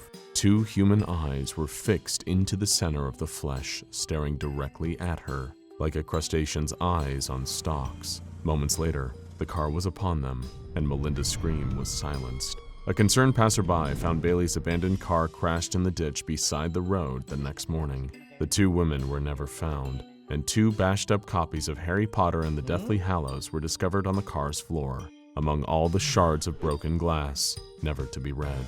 Some days can be magical, just not in the ways you would have hoped, especially if you run afoul of SCP-3470, a Euclid-class anomaly somewhat cruelly nicknamed Harry Potter's Revenge. Sadly, kidnappings and car accidents aren't that uncommon in this strange, scary world we live in, but at a certain point, the SCP Foundation's many field agents detected a strange pattern in a series of car accidents near Cibola National Forest in New Mexico. In all these instances, the cars had been found crashed, but there were never any bodies. Eagle-eyed police officers studying the crash also picked up another more subtle detail in all these events. The cars had turquoise-blue paint chips on them, even if the cars themselves weren't blue, suggesting the impact of another car. Foundation eggheads correlated this with another strange report they'd received out of New Mexico. A young couple had narrowly avoided a dangerous incident when a car matching the description of a classic Ford Anglia 105E tried to flag them down on a dark and lonely road near Cibola National Forest. Just like Bailey and Melinda, the duo were unable to see the driver behind the fogged-up windshield. However, when they got close enough to see the driver's hand, they both attested that it had eyes on its palm, describing it as similar to the terrifying Pale Man from the movie Pan's Labyrinth. With all of these frightening and clearly anomalous data points in place, the SCP Foundation decided it was time to do their due diligence and go on the hunt for this predatory car. It wouldn't be the first time they'd tackled a sadistic or carnivorous vehicle, and because of this experience, they weren't going in unprepared. There was, of course, SCP-2086, also known as the Man-Eating Bus. These were a species of huge insect-like creatures who'd evolved to perfectly mimic your average city bus in order to lure prey into their bodies. Another notable instance was SCP-1386, also known as the Living Ice Cream Van. This being is even more mysterious than the man-eating buses, and boasts a wide range of abilities from a hazardous form to a fleshy appendage, somewhat similar to the arm emerging from SCP-3470. The jury's still out on whether either of these anomalies are in any way directly connected to SCP-3470, but it gave the SCP Foundation a few ideas on how exactly to engage, study, and potentially even contain this new vehicular slaughterer of man.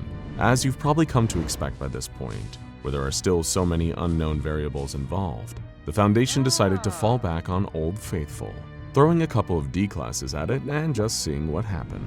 2 were selected, placed in a standard Foundation off-road vehicle with dash and rear cams, and given a variety of equipment, including a special semi-automatic assault rifle with armor-piercing rounds, each one containing a micro-GPS that would allow the Foundation to continue tracking SCP-3470 after initial contact. And if, in the process of the experiment, SCP-3470 revealed some frightening new powers, then a standard vehicle and a pair of D-classes weren't much of a loss. Once again, another hapless duo were sent off on the roads in the proximity of Cibola National Park, though the Foundation hoped these two would at least end the night accounted for.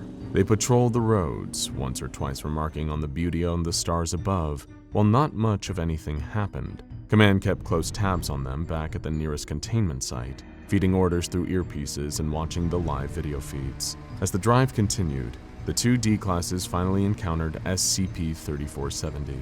They get closer, at which point SCP-3470 begins its typical pattern of hunting behavior. It merged onto the road next to the D-class vehicle and began to slide alongside them. That's when the 2 D-classes realized, and couldn't help but remark, that this looked just like the car from Harry Potter. Was Hogwarts School of Witchcraft and Wizardry a new group of interest now? Had Lord Voldemort entered into an allegiance with the Scarlet King? This was hilarious. Of course, it didn't remain all that funny to the D-classes for long. The anomalous Ford Anglia suddenly pulled up in front of them and ground to an abrupt halt, forcing the D-class driving to pound the brakes, startling both of them. That's when the human arm slithered out from the Anglia's open window and made the stop signal, before twisting around and revealing the 2 staring human eyes embedded in its palm. The D-classes started to panic and reverse away, while the car started chasing them at terrifying speeds. Foundation Command kept ordering the D-class riding shotgun to live up to his title and blast the vehicle with one of the tracking bullets, but the driver was so terrified, he refused to slow down and give his fellow D-class a clear shot. As a result, the armed D-class released a flurry of shots and just got lucky that some of them happened to strike the car. This caused it to let out a terrible pain shriek, comparable to the squeal of breaking car tires. SCP-3470 then retreated, allowing the D-classes to safely return to base, while Command tracked the Ford Anglia back to its native habitat. It was time for the next phase of the mission to begin. The Foundation brought in Mobile Task Force Lambda-12, also known as the Pest Controllers, a group of operatives who specialize in taking down particularly verminous creatures. They'd be the ones to track down SCP-3470's nest and find out what they were really up against here. In order to complete the mission, 4 members of the task force were designated for infiltration, while 2 others were designated to keep watch outside. The infiltrators were given reinforced armor and a wide selection of weapons and tools, including a flamethrower, a tranquilizer gun, a net gun, and a light machine gun. SCP-3470's movements were tracked back to a cave in Cibola National Forest. When the infiltration team entered, they saw track marks with a familiar tire tread on the floor and walls of the cave, which suggested a number of frightening things about the anomaly they were chasing. As they got deeper into the cave, the air became intensely hot and humid. They found scat piles filled with human bones and a local sheriff's badge, suggesting that the car does indeed eat and digest its prey. But most terrifying of all, the infiltration team discovered a number of translucent eggs, which had small quadrupedal organisms, assumed to be the larval stage of SCP-3470, wriggling away inside. They collected some of the eggs and then burned the rest before turning around to leave. That's when they noticed that SCP-3470 was in the cave mouth, waiting for them. Except this one wasn't turquoise like the other. This one was black. The car began revving aggressively. After a tense standoff in which one of the task force members muttered, "I refuse to be killed by a goddamn Ford," the task force member with the light machine gun opened fire on the car's exposed arm. One of the bullets hit the creature in one of its hand eyes, causing it to let out another pain shriek, and retreat from the cave mouth, allowing the task force to finally escape. The two who were meant to be on the lookout were never seen again. SCP-3470 remains at large, with the pest controllers doing whatever they can to track it down and contain it. The eggs are also subject to further study. In the meantime, be careful who you stop for, because if you end up inside this magical Ford Anglia, an encounter with the Whomping Willow is going to be the least of your worries. Nothing in life can prepare you for the raw heat of a house on fire. Throwing an arm up in front of his eyes and clasping a handkerchief to his mouth, Robert Chetford hacked up half of the contents of his lungs. Glancing at the material, he saw that his phlegm was black, poisoned by the smoke. A beam collapsed in front of him, sending a fresh wave of burning air into his face, so hot that it felt like it was going to scorch his ears off. He had to run. He had to get out of the house, but he knew he couldn't. His mother was upstairs. Robert barreled his way through the flames, shouldering open doors and stumbling along hallways. The air was so thick with smoke that he could barely breathe, so he collapsed to the floor and started to crawl on his stomach. He reached the first step of the grand staircase and started to heave himself up one at a time, feeling the heat of the house threatening to engulf him more with every inch he climbed. But he hadn't made it more than 5 steps before there was an enormous creaking sound, and the whole staircase collapsed beneath him. Sparks rushed up into the air and swirled around the room. Flames licked at the walls all around him. As Robert looked around at the collapsed staircase, he knew that it was hopeless. With tears streaming down his cheeks, he pushed himself forward and ran out of the house. The firemen swarmed past him, filling the building and shouting to one another, but Robert just stood there, staring up at the top floor window. On the other side of the glass, surrounded by billowing smoke, he looked up at his mother, sitting as she always did on her rocking chair, utterly motionless as the house burned around her. In an undisclosed facility in the United States of America, you will find what may well be the lowest security containment cell in the entire SCP Foundation. There is no heavily armored door, no bulletproof glass, no machine guns about to drop down from the ceiling at any point. In fact, there's very little in the way of containment at all. They often leave the door to the cell wide open. There is a window, but on the other side of it isn't a crowd of researchers, security guards, and agents ready to spring into action at a moment's notice. It's just a normal double-glazed window that looks out across a vista of fields, trees, and a couple of power lines. Facing the window is an old armchair in which the Concrete Man sits, SCP-014. He spends all of his day, every day, staring out of the window. This view specifically was chosen because very little changes in it. Night turns to day, the trees change with the seasons, and it rains occasionally. But there are no roads, no new buildings springing up, nothing to distinguish it from how it looked in 1937. Beside him is a small table, home to a record player. In the corner of the room, there's an antique set of shelves that house 3 dozen old records, all dated from the 1930s or earlier. All day, every day, the music plays out of the old speaker. Every so often, as researchers walk up and down the corridor, if they hear that there isn't any music playing, they'll come into the room and change the record over for a new one. The newest researchers check in with SCP-014 to see if he's okay. He rarely responds, and so before long, they stop asking. You would think, therefore, that the Concrete Man is elderly, approaching the twilight years of his life, but the man who sits there in his chair, staring out of the window and listening to music from almost 100 years ago, appears to be just 30 years old. Friends of Robert Chetford reported a noticeable change in his demeanor following the fire and death of his mother. He had lost his father not long before to a workplace accident. William Chetford had been a construction worker, climbing up the girders of New York's emerging skyline, pouring concrete and piling bricks. He had been working on a new building, one that was said to be the tallest in the world, called the Empire State Building. Day after day, he would climb the cranes, teeter precariously over the dizzying drops. Any slight mistake, and he would plummet hundreds of feet, often to the busy streets below. Sure enough, one day, William Chetford's worst fears came to life. He was walking on a gangplank that wobbled and bent with every step he took. On his shoulders was a metal bar with a bucket of concrete dangled precariously from each tip. He walked this route every day, but clearly, that day proved too much for the wood to take. The board splintered and split beneath him, plunging him down and down through the scaffolding. William desperately reached out an arm and managed to grasp the edge of a girder. He hung there helplessly, staring up at his colleagues high above him. He cried out for help, and upon seeing him, they began to scramble down level by level to try and rescue him. He just needed to hang on for a moment longer, and they would rescue him. But one of them knocked over a bucket of concrete. William Chetford could do nothing but watch as the heavy sludge slowly tumbled towards his face. He tried to dodge it, but it was no use. The company told Mrs. Chetford that this had been William's saving grace, that he had been unconscious for the long fall down to the streets below. His fellow workers knew that this wasn't the case. They heard his screams all the way down.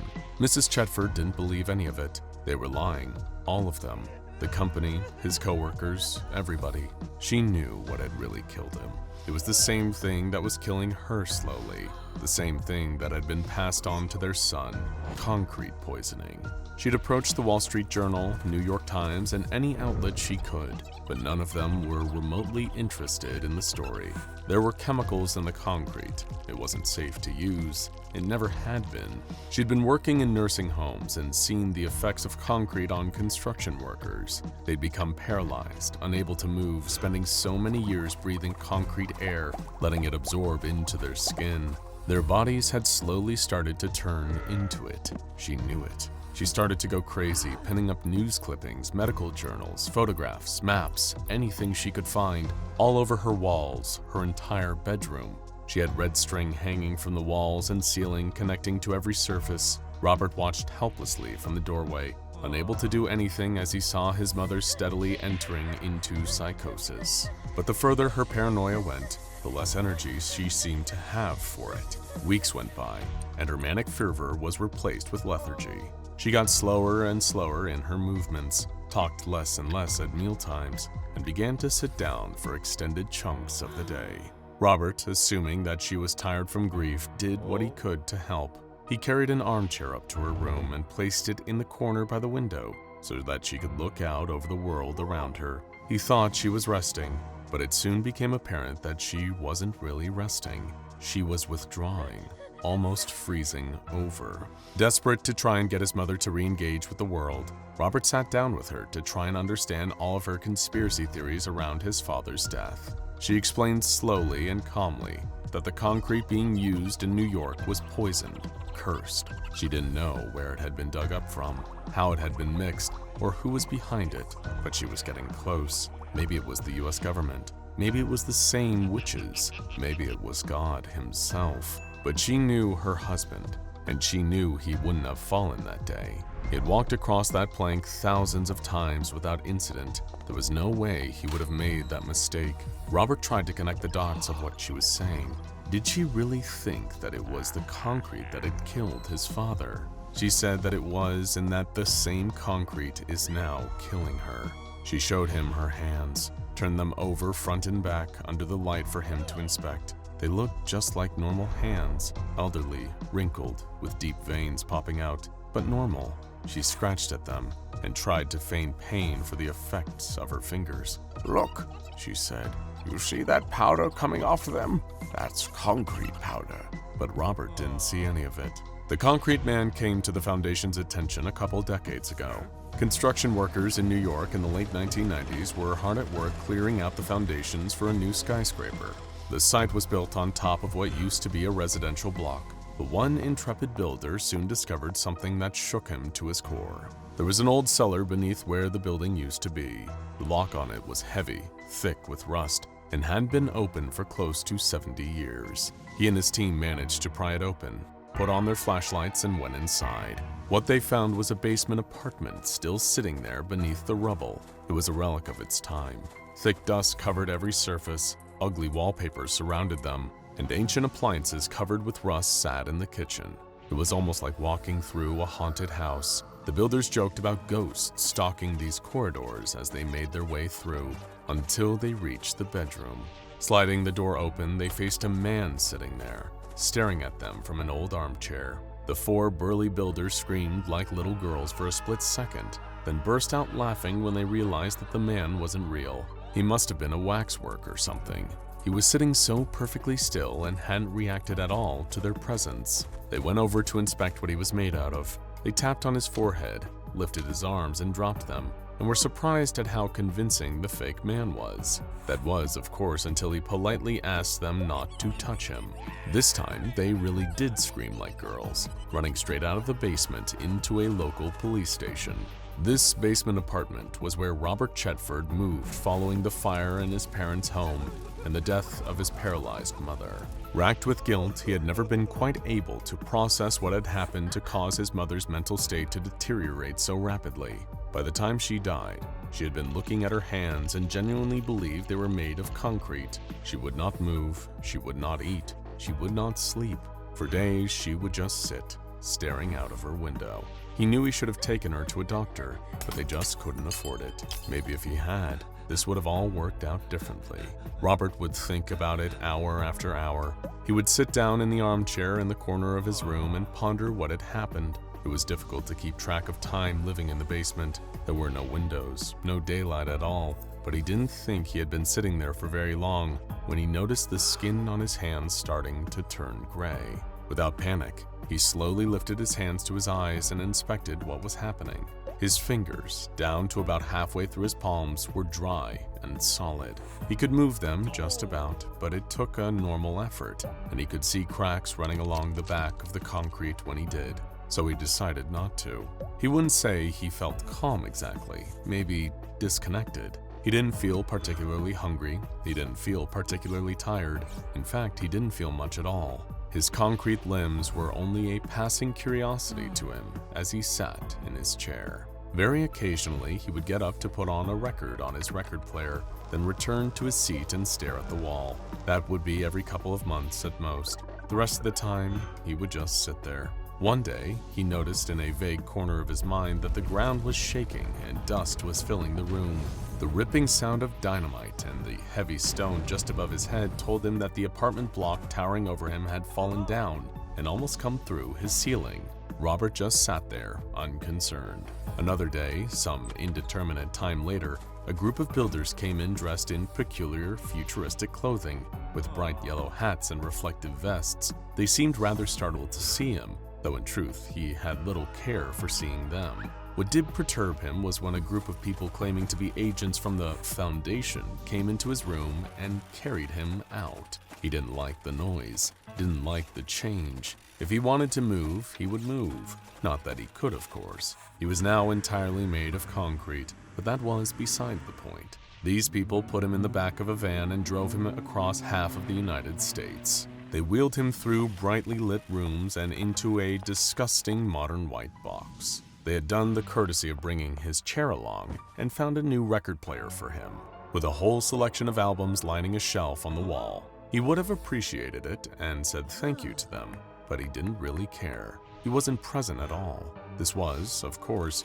due to the fact that he was made of concrete by this point. However, once he was sat in his chair and took in the sight in front of him, Robert Chetford felt a dull panic rising in his chest. They placed him at a window, just like he'd placed his dying mother in front of a window. He tried to clench his jaw, tried to move his hands, tried to cry out in fear and pain, but he couldn't. He was paralyzed. The smell of smoke filled his chest, choking him, torturing him as the memories of his burning household raged in his mind. He tried to scream, he tried to fight, he tried to do anything other than just sit there, but it was far too late for any of that. "Good afternoon, Mr. Chetford," the researcher said, busying herself and putting on another album for him to listen to. "Is there anything I can do for you, sir? Anything I can do to make you more comfortable?" The concrete man said nothing. The researcher patted him on the back of his hand. "Made of concrete indeed. Looks just like regular skin to me, Mr. Chetford. I do wonder what's going on inside that head of yours." On her way out of the room, she glanced at his view from the window. "Beautiful weather outside today, isn't it? Scorching even." Imagine you were out in public and you found yourself injured.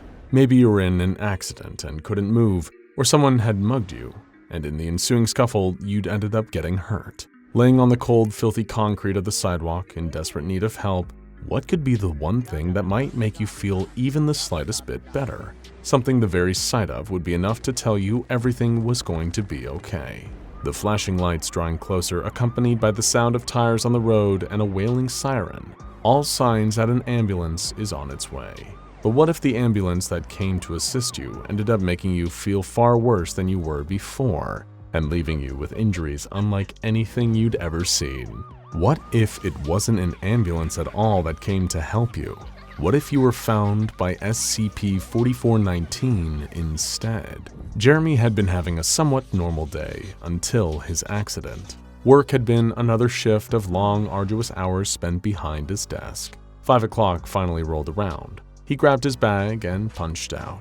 If he'd maybe left a few minutes later, he might have gotten away unscathed. Instead of getting caught in the mad rush of people leaving work, Jeremy usually took the back streets and avoided main roads as a shortcut to get home. There was less traffic, even during the rush, and that made crossing the streets safer, usually. He had been looking the other way when a car came speeding down the mostly empty side street. The driver had slammed the brakes, but only too late, knocking Jeremy down.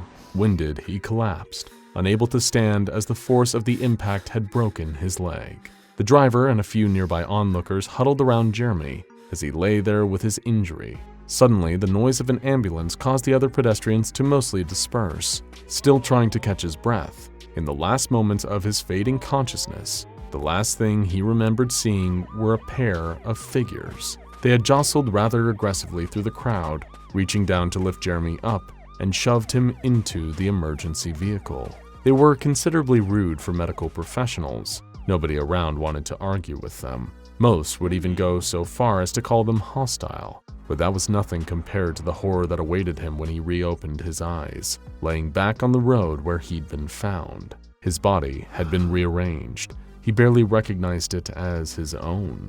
It was like he had been turned into some grotesque animal made using human parts. His arms and legs had been rearranged to protrude from his torso in an unnatural configuration. What felt even worse was that his fingers, toes, hands, feet, they all still worked. All Jeremy could do was scream until he slipped back under. A man turned into something else entirely. Bad days can happen to the best and worst of us, and sometimes those bad days can spiral into very, very bad nights. Mike had been having a night like that. Earlier that day, he'd lost a fair sum of money at the races. Gambling was one of his many vices, as was alcohol, and to commiserate his loss, Mike had hit the bar. Unfortunately, his already foul mood was nudged into full-blown temper when another patron accidentally bumped into him. The ensuing bar fight was a complete, disoriented, drunken mess of glasses being smashed and fists thrown. One managed to connect hard with Mike's jaw, breaking it and leaving him sat on the sidewalk in pain.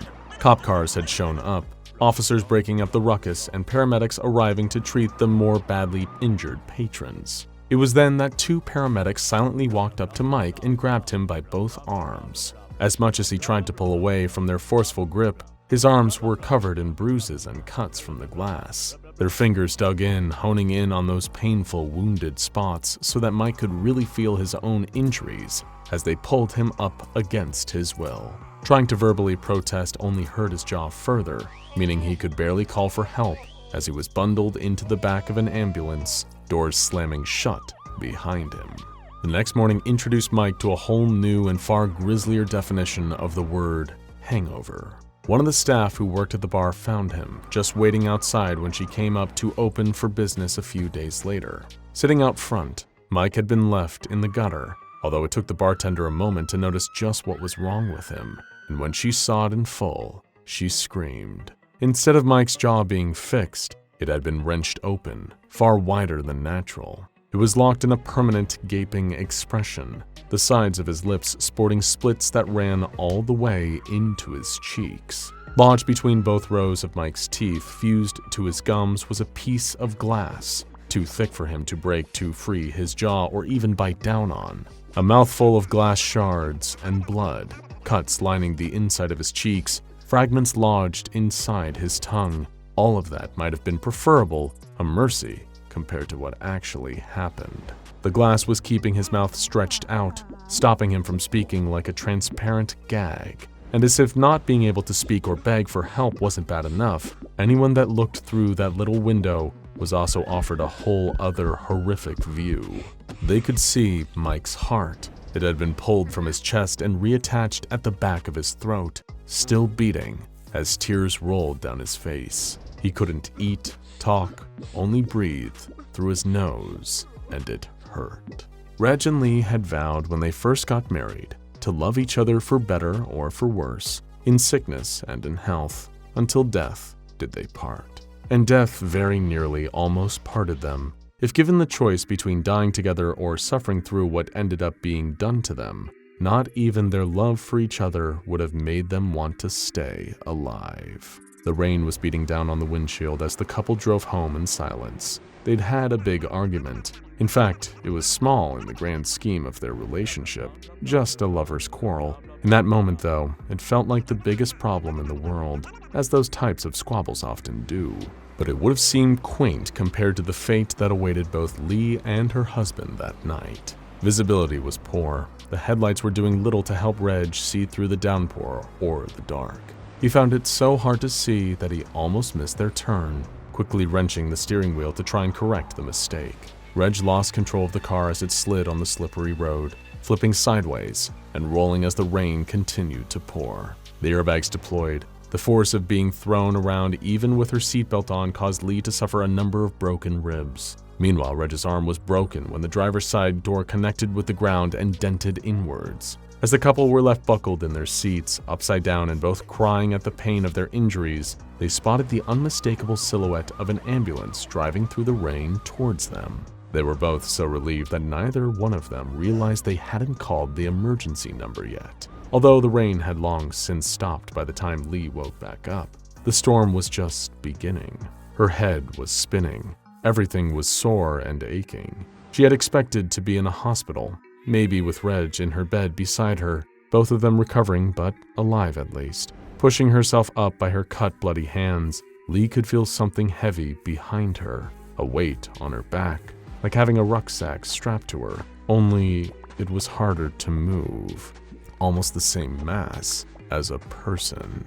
Slowly looking over her shoulder, Lee screamed when she saw the flesh of her back had been fused to Reg's, their skin melted and stuck together like candle wax, each of them unable to pull away without the pain of feeling like they were being ripped apart. To make matters worse, Lee had undergone other modifications. Talk about in sickness or health. Living alone, Rodney was relatively content with his life. Since retiring, he'd been able to spend his twilight years appreciating the little things, spending most of his time out in the garden, tending to his flowers, and occasionally enjoying the company of his adult son.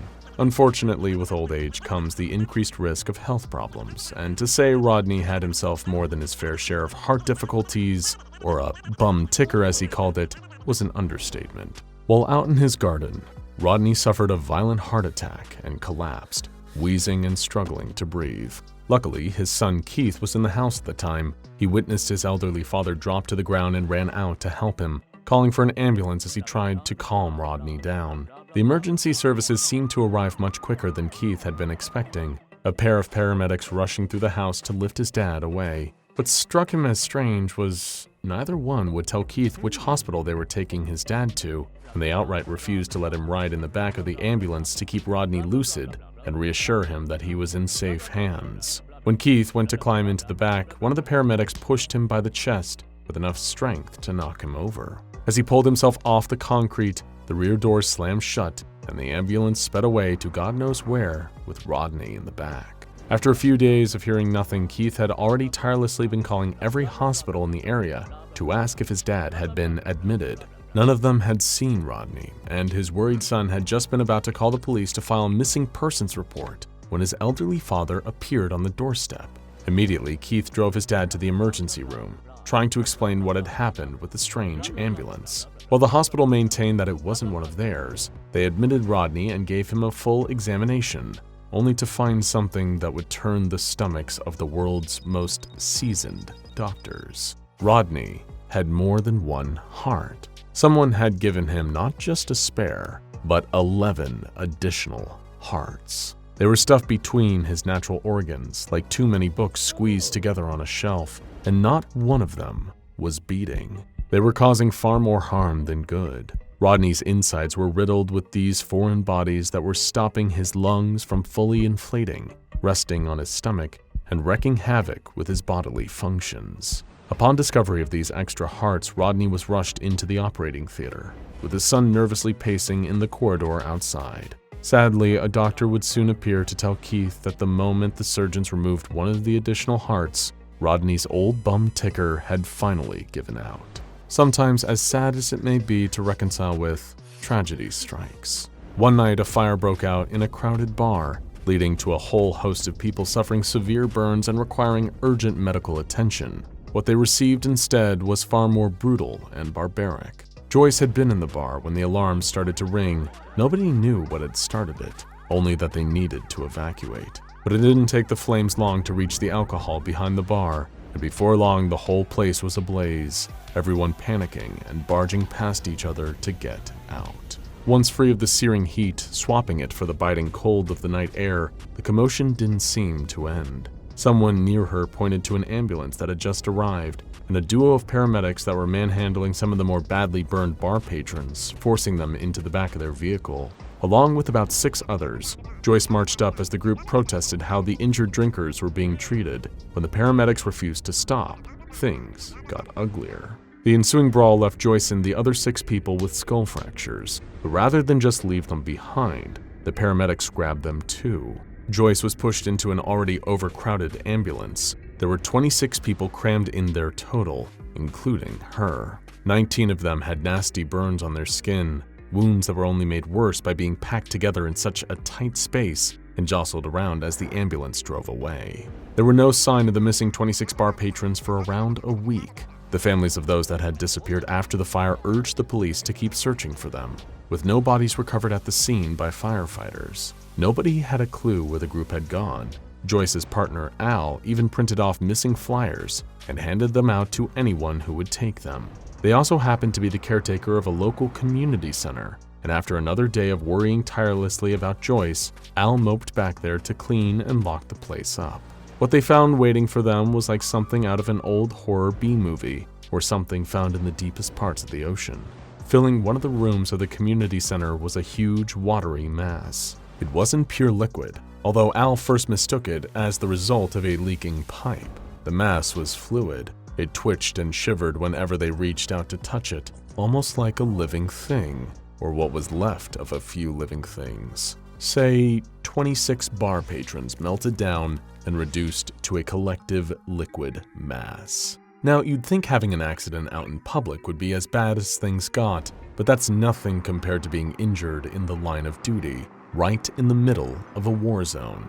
That's what happened to Private Jackson. While he and his squad were out on a routine patrol in Afghanistan, a group of enemy insurgents ambushed the United States' soldiers. During the ensuing firefight, Private Jackson sustained a severe gunshot wound, leaving him bleeding out. His comrades had called for a medical evacuation and were expecting a U.S. Army helicopter to arrive at any moment. What none of them had expected was a city ambulance driving towards them across the battlefield as if it was the most normal sight on Earth. Already suspicious of the approaching vehicle, Private Jackson's fellow teammates raised their weapons at the approaching paramedics. Despite the soldiers' demands for them to identify themselves, neither one of the ambulance attendants seemed to pay them much mind, grabbing Private Jackson and dragging the wounded soldier towards the vehicle. He called to the rest of his squad, wanting to be let go, having no idea where he was about to be taken or why. The commanding officer barked at the pair of EMTs, warning if they didn't release Private Jackson, then his men would open fire. Still, the paramedics didn't seem to be listening. Just as they threw Jackson into their ambulance and climbed into the cab at the front, the other soldiers opened fire. Squeezing their triggers, bullets were spat from their weapons, riddling the metal sides of the vehicle as it began to drive away, siren blaring and lights flashing. Every shot that connected with the ambulance seemed to cause it to leak a viscous black fluid, like an oil. But despite this, it did little to deter the ambulance from driving away with Jackson captive in the back. After being successfully extracted from the battlefield, the remainder of the squad were airlifted back to safety, arriving back at their nearby base the following day. Each one of them were solemnly silent. All of them were confused as to how an ambulance had even appeared in the desert out of nowhere and disappeared without a trace. But even more so, they were concerned for the life of their kidnapped comrade. However, they wouldn't have to wait long, as arriving at their barracks revealed the grim, grotesque fate of Private Johnson. He was on the walls, as in all over the walls. His body had been dissolved somehow, broken down into little more than a thin, bloody paste that had now been smeared over the interior of the barracks. Looking out at his former squad from the liquefied remains was a single human eyeball. Private Jackson's eye, wide with horror at what had been done to him. SCP-4419, known to some by the nickname of the Butcher's Chariot, is still out there. At present, it is unknown who, or indeed what, performs the horrific mutilations on its victims, or even why. It could be that SCP-4419, if it has a consciousness, could be trying to help those it abducts, but lacks the correct medical understanding of how to do so. Then again, it could simply just be cruel, torturing and deforming people unfortunate enough to need emergency medical attention. Given how sporadically this anomalous ambulance can appear and disappear, at the site of any medical emergency anywhere on the planet, there's little the Foundation can do other than stay vigilant and pick up SCP-4419's patients after it has mutilated them. Or rather, they can pick up whatever's left of their victims. Modern cognitive neuroscience tells us that our memories are about as reliable as a weatherman at your local news channel. When a couple is asked, "How did you first meet?" they are lured into romanticized reflection. They might recall locking eyes at a school dance. They might recall the night being just perfect, despite the truth being far from it. We don't remember the spilled punch, the stepped on toes, or the stuttering. We only remember the X's and O's. Our memory doesn't find the needle by sifting through the haystack, but rather by lighting a match and setting the barn ablaze, until all that remains is the small piece of silver shining through the smoke. In this way, our memories are our best friends. They know exactly when to lie to us, feeding us misinformation about the past to satisfy ourselves in the present. Because if humans were capable of writing and recalling accurate personal accounts of their history, our memories would be stiff, unmarketable literature. And when a book gets boring, we tend to tap out. Just the same, when our lives get monotonous, we tend to give up. So we have our faulty, biased brains to thank us for our perceived happiness and fulfillment. Our inaccurate memory systems consequently help us hide trauma, contrive purpose, and infuse unique importance into an otherwise banal existence. But let it be known, not all cerebral restructurings are gifts from psychology. Some are curses from SCPs. Which of these two possibilities is more existentially terrifying is up to you. SCP-5040 is a non-existent Japanese horror film entitled Tears of Blood, which spontaneously manifests in human memories. SCP-5040 is a master of persuasion. Those affected by SCP-5040 will remember going to see the film, even when their supposed attendance would contradict empirical evidence. It manipulates the mind into unwavering faith. While humans occasionally stumble upon the self-awareness to question their recollection, there are no documented instances of an individual doubting this specific memory.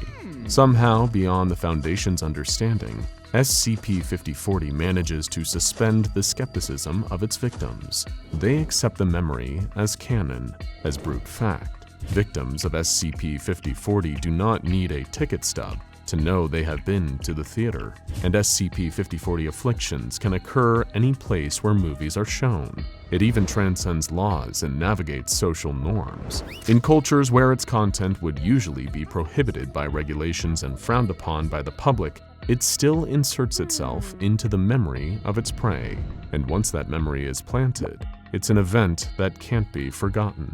Like the birth of your first child, like your favorite football team winning the Super Bowl, like the employee number you punch in and out of work every day for the rest of your life. It stamps itself into the forefront of the subject's brain, waving its arm, pleading to be recognized, begging for attention. Descriptions of the film are always similar in nature, as are the circumstances and events surrounding the viewing.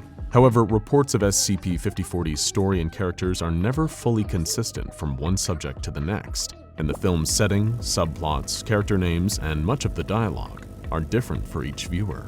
Whether this is SCP-5040's intent or inadequacy is unclear. Casting also varies and appears largely arbitrary. A broad variety of Japanese performers and entertainment personalities, both living and deceased, have been said to star in the film, even when the actor in question has no real-life associations with the horror genre. Imagine famous Japanese actor Pat Morita, better known as Mr. Miyagi from The Karate Kid, being the lead in a horror film. Despite the fact this would be a noticeably strange casting decision, SCP-5040 would still be taken seriously. Despite any and all deviations from expectations of the medium, SCP-5040 is seen as legitimate. Kinks in its design are overlooked by the viewer, similar to how our sleeping selves most often don't recognize we are dreaming, even when we encounter flying horses, friends with banana fingers, and leprechauns playing Pot Limit Omaha in Chris Hemsworth's basement. This may be because, despite all of its quirks, the film's core is sturdy. Its beginning, middle, and end are always in agreement. It doesn't stray from Robert McKee's universal structure of story. Not even the sick, twisted M. Night Shyamalan himself could have created a cinematic experience quite like this. After conducting more than 300 interviews, researchers have constructed a detailed synopsis of SCP-5040's most consistent story elements and the most common sequence of events associated with the viewer's memory of their screening attendance. There is no matinee with this movie. Screenings always begin at sunset. If there are obstacles standing in the way of the subject's attendance, SCP-5040 will see them removed. Dentist appointments, drinks with a friend, a long procrastinated date with the treadmill. All these commitments for that day and time will be pushed down the subject's list of priorities, making way for the movie. They will learn that their plans have been canceled or resolved one way or another. The dentist's office burned to the ground. Your friend is suddenly sober. The model of treadmills at your gym have been recalled. Somehow, some way, time is freed up. And when life is kind enough to offer respite from personal and social obligations, it is modern humans' instinct to sit down and veg out. At this moment, the subjects decide to see a movie at a nearby theater. Upon arrival, the theater looks to be an entity in its own right. Long lines of patrons are like limbs extending from its center box office. Bright, blocky letters forming the film's title run across the marquee like a cheap tattoo. It is truly madness. A frenzied crowd gathers at the box office, pushing and shoving, clawing at the glass partition for a ticket. The entire theater has been reserved for this special event, a one-time only screening of a rare, critically acclaimed film. Admission is entirely free. But is it actually free? Or has the cost just not declared itself? When the subject reaches the auditorium, they scan their eyes over the sea of people. Heads emerge from the backs of almost every seat. They can only find one empty space, and they have to shuffle like a crab to get past the mass of other viewers. In their seat, they notice that a large number of people throughout the audience are wearing disposable face masks. The woman sitting next to the subject's right wears one such mask, as does the woman on their left. And before you think, well, that isn't so weird, it's important to note that all of these accounts were taken years before certain recent events. Patrons continue to pack into the theater. Despite every chair being filled, more and more people enter. The aisles become overflow seating. Regulations of max occupancy are dismissed. In the darkness of the room, all that can be clearly seen are shapes. The rectangle that is the screen, the hundreds of circles that are the heads of the audience. But there is a shape that feels misplaced. What appears to be the letter P sticks up from the crowd, a thin line with a bulge protruding from the top. The specificity of its origin is difficult to define, but once the subject's eyes adjust to the dark, they notice it's an IV pole carrying a bag of unknown fluid. However, there is no clear indication of who it is connected to. Furthermore, they notice one of the masked audience members is wearing a hospital gown. There is little time to assess any of these strange visuals, because there are no trailers or advertisements before the film. As soon as the audience is settled into whatever space they might find temporarily habitable, the theater goes silent, and the film begins. The film opens with the female protagonist going about mundane activities in her day-to-day life. A phone call interrupts her. It is an unknown party who tells her that a loved one has been hospitalized for one reason or another. The protagonist drops what she's doing to accept the call to action. On her way to the hospital, however, she is attacked by a male assailant and loses consciousness. The protagonist wakes up in a fog, unable to make sense of her surroundings, but the audience understands that wherever she is in deep trouble. She's in a desolate and unfamiliar building with her arms and legs bound. She is accompanied by a number of other female captives, some of whom still remain seemingly unconscious or possibly dead.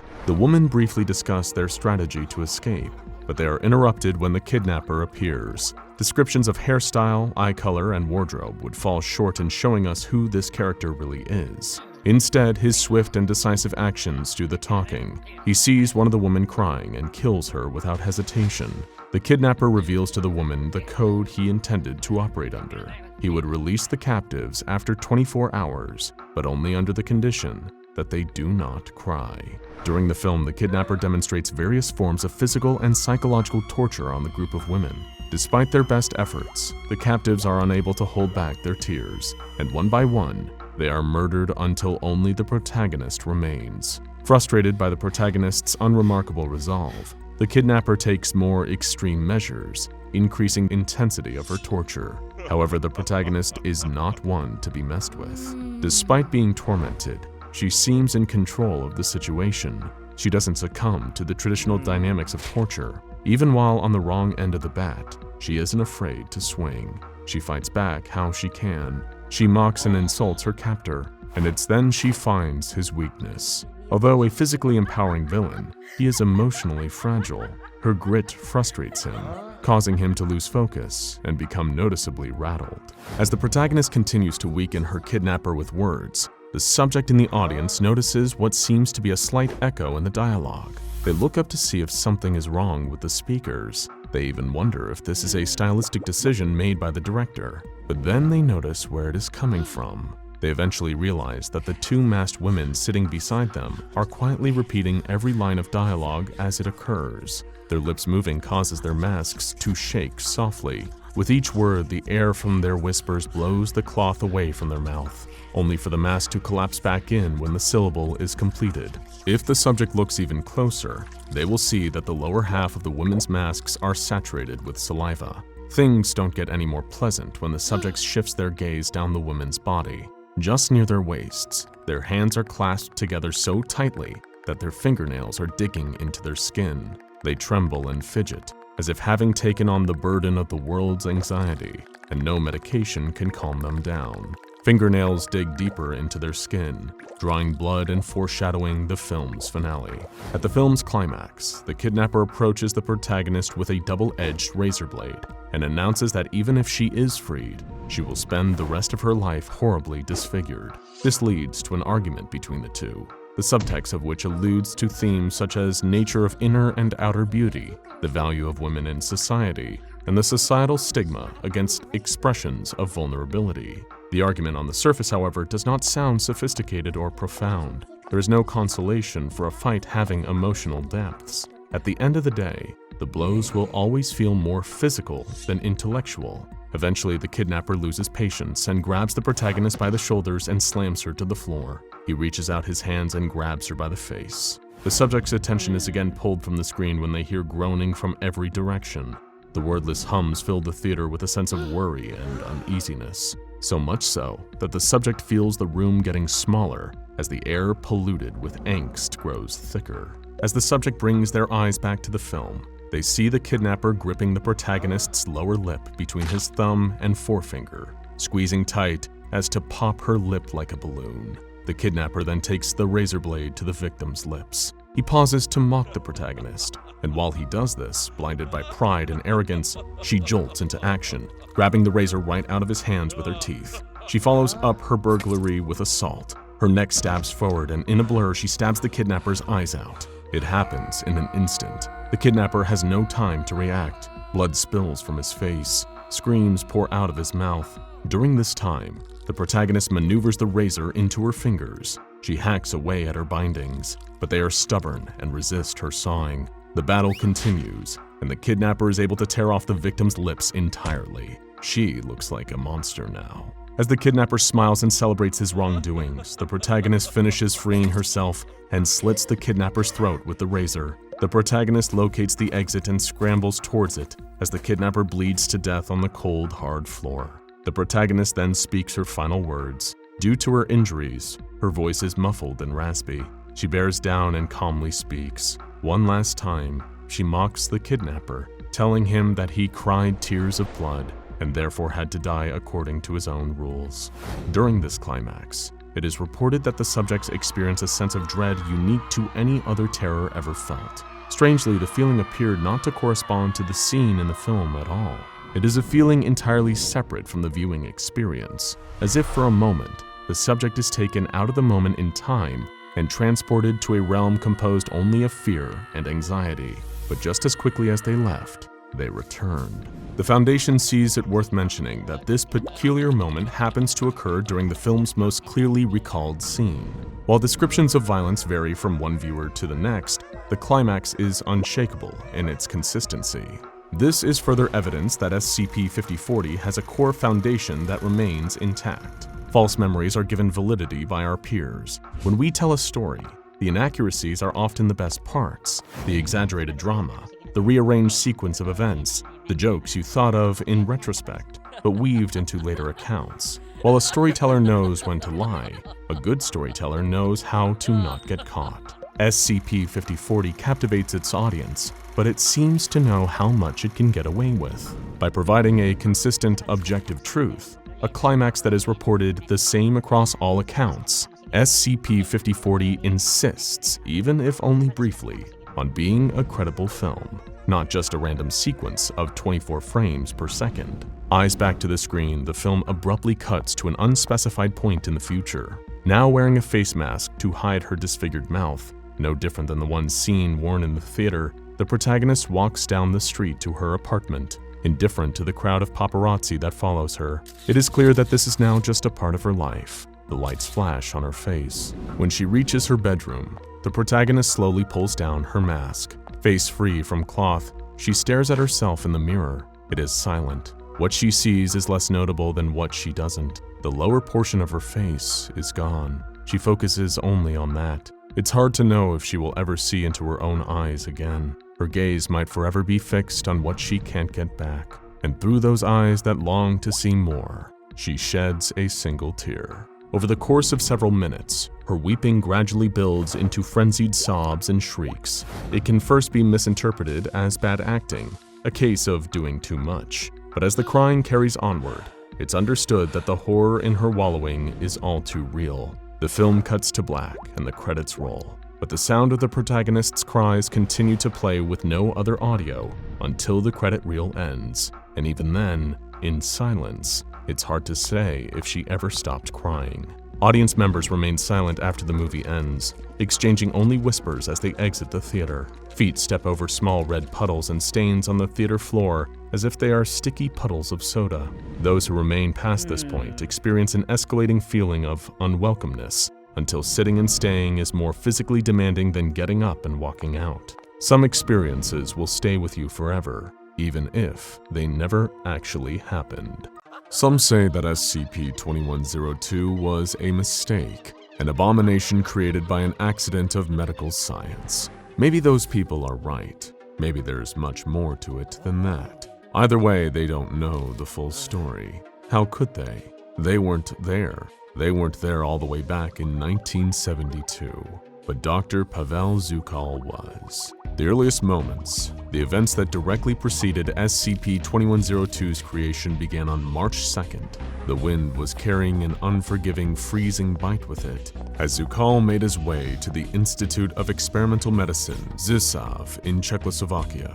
With the Cold War between the USSR and the United States underway, there was already an air of secrecy on both sides. Espionage and intelligence-gathering operations were rampant, bringing with them paranoia and distrust. There was no way of knowing if someone was a double agent, leaking information to the West. But while the governments of Russia, America, and their various respective allies and enemies scrambled for control and amassed obscene quantities of nuclear arms in secret, there were even more cogs turning, hidden in the deepest, darkest shadows. The SCP Foundation's long-standing rivalry with various other groups of interest was well known among any with a high enough security clearance. Most of these groups were radicals or outliers, despite possessing knowledge of anomalies or even being directly linked to them.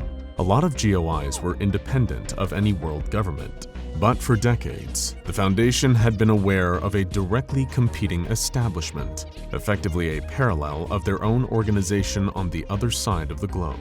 They were known as GRU Division P, a USSR equivalent of the SCP Foundation themselves. It is unclear based on what was recovered from Dr. Zukal's personal diary if he had been directly scouted by GRU Division P for their project in Czechoslovakia.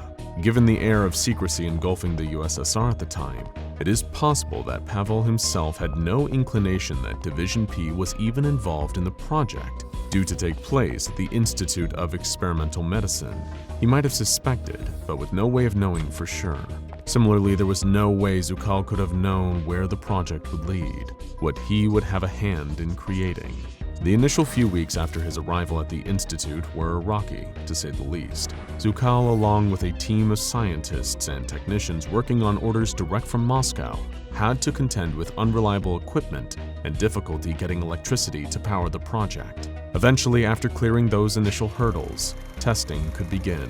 But what was the goal of this mysterious project? Well, through Zukal, GRU Division P and the Kremlin were chasing something the scientific world has been trying to accomplish for decades. Something that could change the very landscape of not only the Cold War, but the entirety of modern medicine, the secrets of cellular regeneration. Unlocking that would, in theory, enable them to create the world's very first unkillable super soldier. And hey, it definitely wouldn't be the craziest secret operation carried out by a world superpower during the Cold War. The CIA spent millions turning a cat into a listening device and training it to infiltrate enemy headquarters. This so-called acoustic kitty was struck and killed by a random van during its first mission. Compared to that, a cell-regenerating super soldier was positively sensible. With a worldwide nuclear arms race already underway, perhaps the project's ultimate goal was to produce an entire army of these self-regenerating troops. With something like that in their hands, the USSR would have the manpower to reinforce their nuclear arsenal, and potentially even soldiers capable of surviving and healing from the effects of an atomic blast. On the 5th of May 1972, the first of the project's human test subjects began to show promising results. They underwent physical trauma at the hands of Zukal and the other scientists, only for their bodies to react much faster than the ordinary healing process would allow.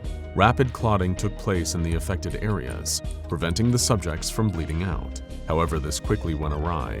The clots turned into severe lesions. Realizing this had occurred thanks to Mikhaili, one of the other project scientists administering too much neodymium, Zukal chastised his colleague, vowing him to drag him to Moscow personally if another mistake like that ever took place again.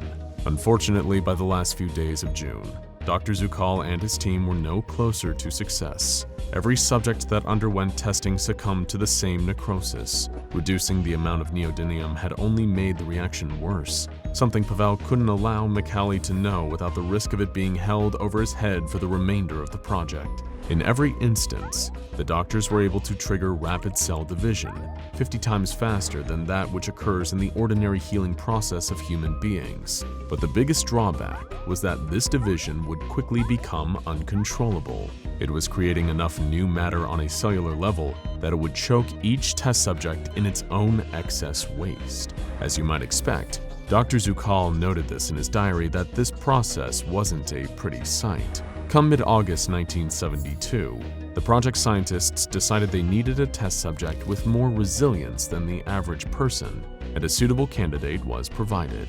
He was a counter-revolutionary who had been sentenced to 15 years in a uranium mine as a punishment detail.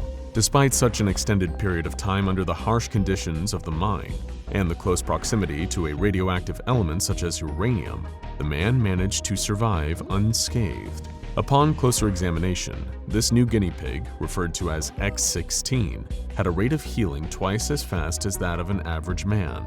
Perhaps it was a random genetic abnormality that made X16 this way, or maybe it was a result of his extensive time in the uranium mines. Either way, it made him the perfect new subject for Zukal's experiments. Initially, Subject X16's preliminary testing results looked promising. The wound healing process was actually taking place now, instead of resulting in necrosis or aborting it as it had with the earlier experiments. In fact, Dr. Zukal seemed to think X16 was healing almost too quickly.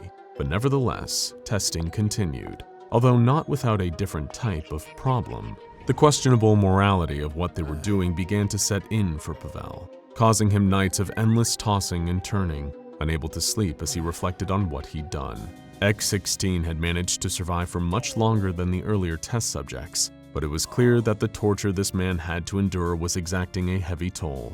Every day, the doctors would lacerate him, time and time again, recording the results. And every day, he survived, only for the cycle to begin again the next day. For his own part, Zukal was conflicted. On the one hand, the results of the testing were proving successful, lasting far longer and working far more effectively than they had in the past, and yet on the other, it came at the cost of one man's continued suffering. To make matters worse, Pavel had no way of voicing his concerns to any of his team. Any questioning of his orders or the project's methods would have been viewed by GRU Division P and the KGB as sedition and treason, earning the good doctor a one-way ticket to a gulag, or, if he was lucky, a clean shot to the back of the head from an agent's pistol. Often morality is sacrificed for the greater good, in the pursuit of the advancement of science or a nation's goals. But now that the project was showing results with X16, now that it was real, what they were doing still weighed heavily on Dr. Zukal's conscience. Then, on October 15, 1972, the final piece of the puzzle seemed to become clear. By introducing the correct amount of stabilizing agent into the serum they had concocted, Zukal and his team had perfected the composition. Upon administering this newly completed version of the solution, the doctor noted in his diary that Subject X16 was responding well. At least, medically, the subject was responding well. It was clear that the continuous experimentation he had been subjected to was causing uncooperative behavior in X16. But so close to the cusp of achieving the project's goals, Dr. Zukal was quick to cast aside his previous doubts about the ethics of their methods. They were so close to victory, so close to the project being over, that it no longer mattered how cooperative X16 was being. But 2 weeks and 4 days later, just as the project was nearing its end goal, disaster struck.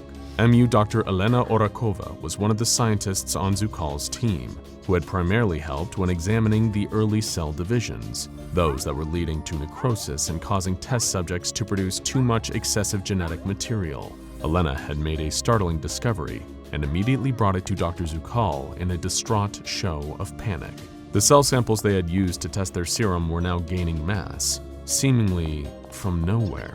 Just like the earlier experiments, the effects were working almost too well, causing an overabundance of cellular regeneration to the point where the cells couldn't stop producing masses of waste genetic material. When Zukal brought Elena's findings to Drs. Sislard and one Georgi T. Fedinko, the project heads assigned by Division P, they were quick to disregard it as an error, determining to press on with the project to meet their deadline.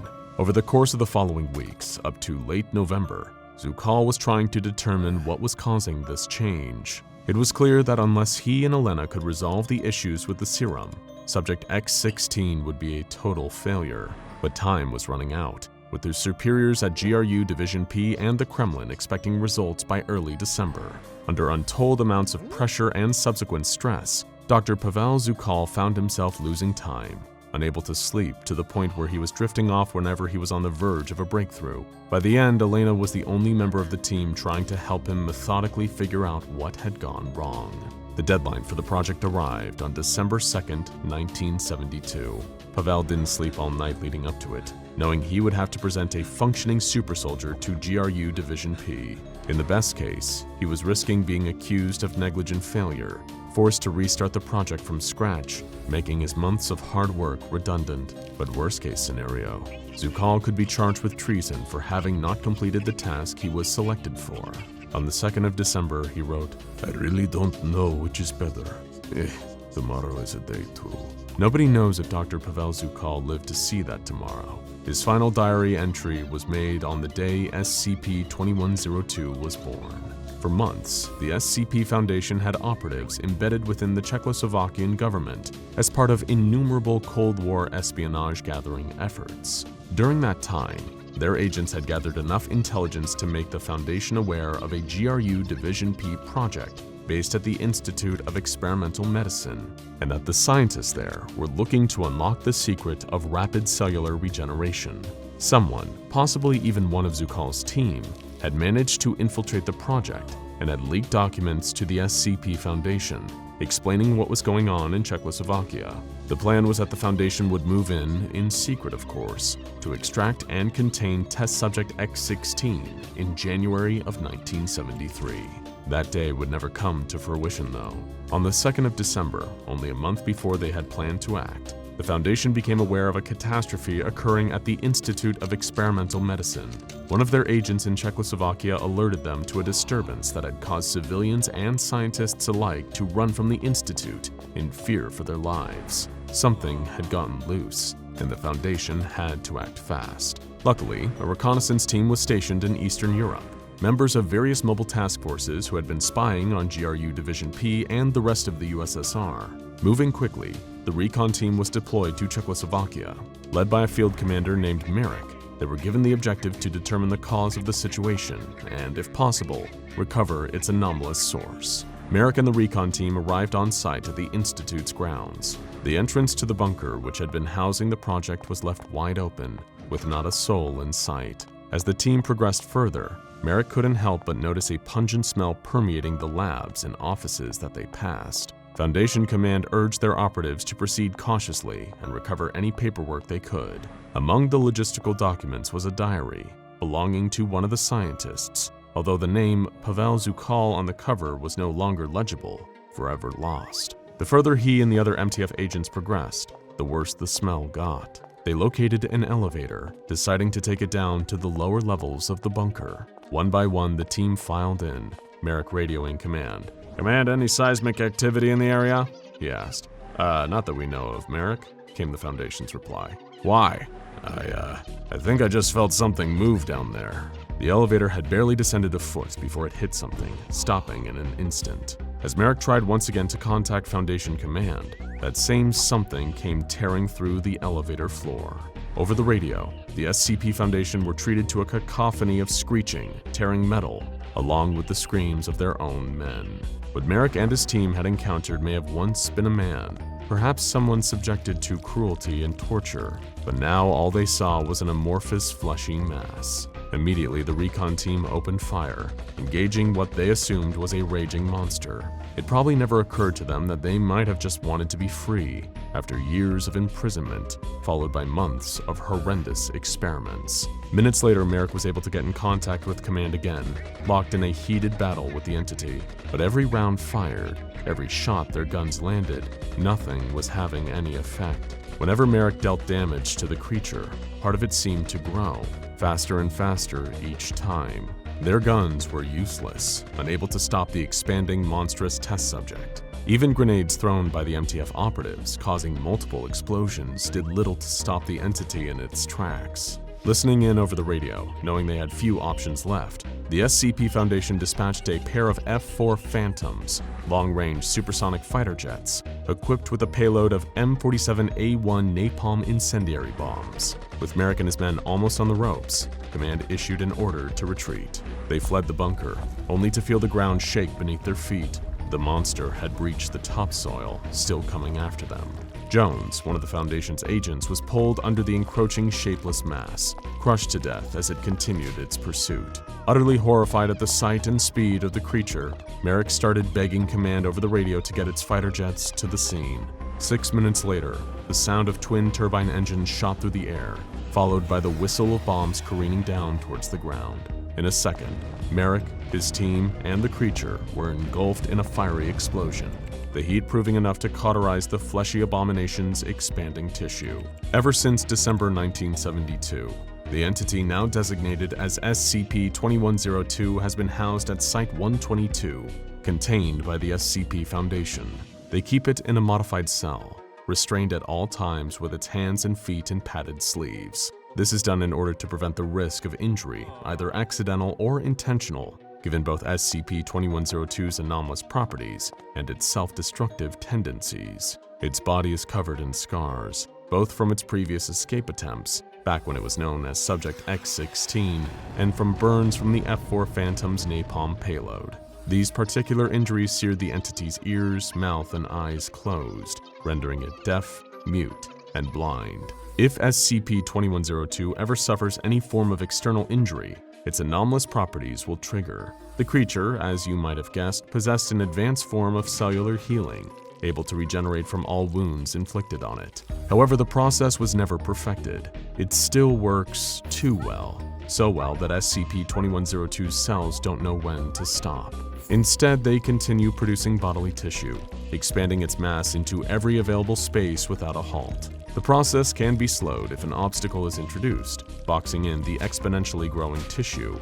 However, any object or person in its path is eventually crushed under the mounting pressure.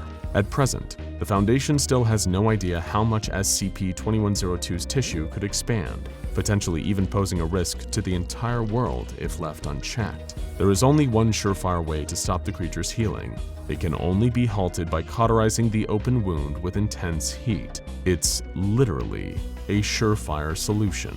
SCP-2102 is a result of the good Dr. Zukal's work, combined with his and GRU Division P's willingness to put aside their morality. They didn't create an undying, regenerating super soldier for the USSR as they had intended. Instead, all they accomplished was turning a tortured man into a monster, an abomination endlessly tormented by the experiments performed on him. Not quite as useful on the battlefield, is it? Are you afraid of haunted houses? What about haunted castles, or prisons, or mental asylums? We've all seen or heard tales of terrible, tortured souls walking down long and lonely hallways, looking for people to pass their ancient pain onto. But what about something a lot more subtle? Perhaps as humble and unassuming as a cozy little woodshed. An adventurer named Kate would find that sometimes terrible things hide in simple places. With every step, twigs broke under the sole of her boot, their snaps echoing around the emptiness of the surrounding forest. Birds cawed down at her from their perches up above, a grave omen, a warning not to tread further. Well, at least to anyone who actually bought into all that superstitious stuff. Kat was far from a believer in that sort of thing, although at the same time, she had more than a passing interest in all things occult and unnatural. For her, it was less about the actual practice of certain things. The appeal was more about the stories that those practices inspired. Legends and myths, spooky tales of ghosts, or the dead rising from their graves, and of course, the magical mother of them all, witchcraft. Although her fascination with the inexplicable and macabre rarely, if ever, overlapped with her other big passion, hiking. Until, of course, today. She could trek anywhere and wanted to aim for everywhere, through sprawling national parks filled with vibrant greenery, up the sides of mountains, climbing up to the peaks, to across deserts, following the almost empty highways to get from one tiny rural town to the next. There was something about getting to not just know about the world, but to actively go and see it with her own two eyes, to actually be out there in it. That felt so right. On her current journey, Kate had taken herself on a long trail through the heart of the American Midwest, lugging a heavy pack over her shoulders, filled with her tent, sleeping bag, outdoor cooking supplies, and all manner of camping gear. She had set off following the winding path of the Patoka River, which ran around or adjacent to a few of the major cities in the state of Indiana. Kate was hoping to follow the flow of its main body of water all the way through to the city of Jasper. From there, it would be a straight shot over to the similarly named Patoka Lake. and after she had walked around the entire circumference of that, it would be a long hike east towards West Virginia, home of the Blue Ridge Mountains. Sure, it was one hell of an ambitious trip for one person traveling alone, but Kate liked to keep her journeys unencumbered.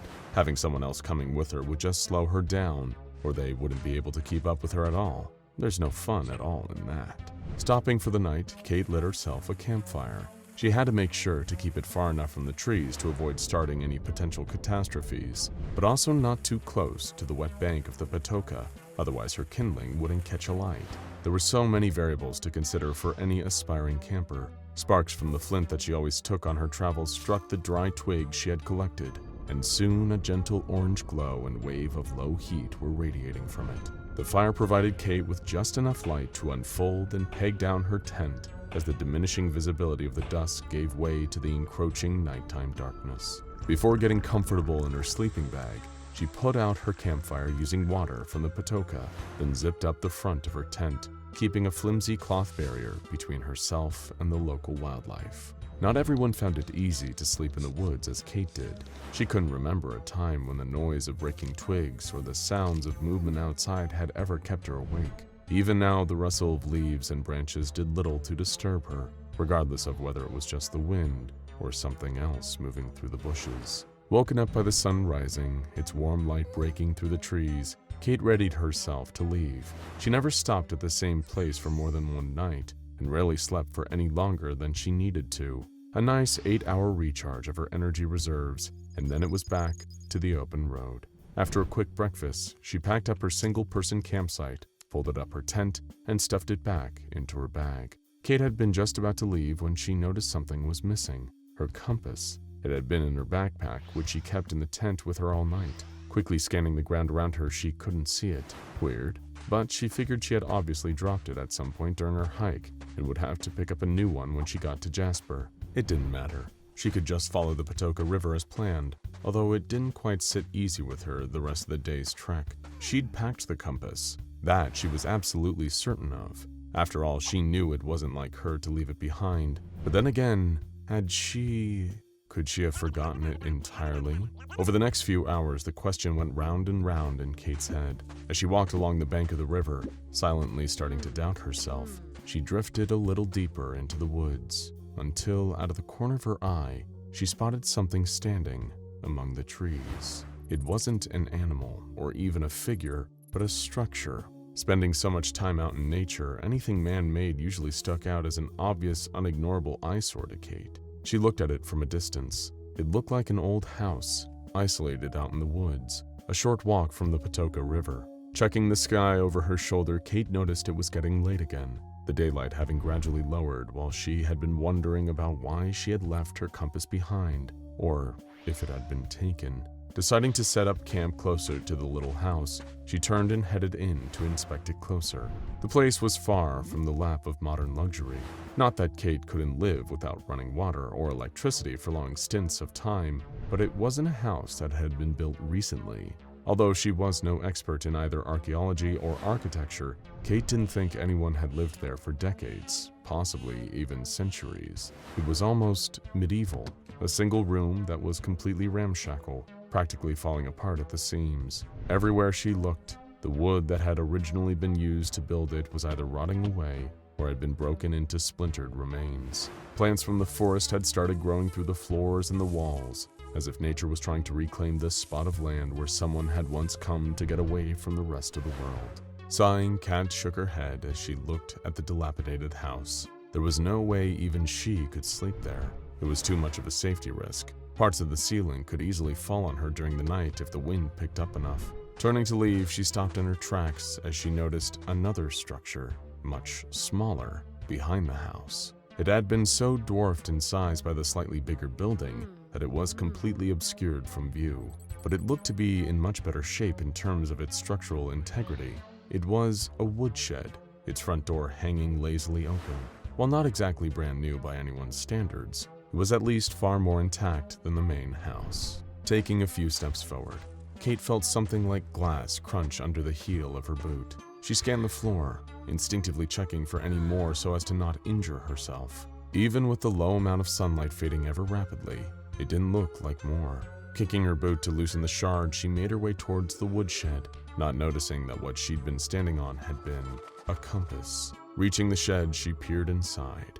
It was pitch black within, almost as dark as the rest of the forest would be in a few minutes. Taking off her backpack and setting it down, she searched inside for her flashlight. Retrieving it and flipping on the switch, she looked back into the shed, and that was when she saw it. Taking a step back, Kat tripped over her bag, scrambling back up to her feet to make sure she had seen what she thought she had. It was just lying there, still and lifeless. For a split second, she hoped it was a trick of the light, just an old decaying lump of wood, but it wasn't. It was a body.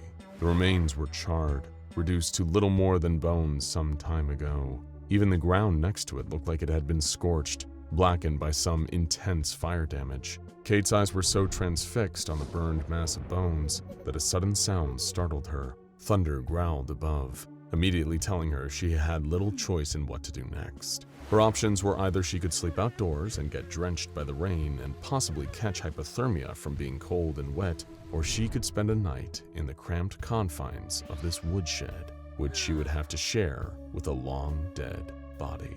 Walking back outside to retrieve her bag, she pulled out a ground sheet and used it to cover up the bones. It was a mostly sleepless night, and those were a rarity for Kate. Any sleep she did get was light, easily interrupted by as little as her own movements, and offered her no actual rest. But for the next few hours, she just lay awake on the wooden floor.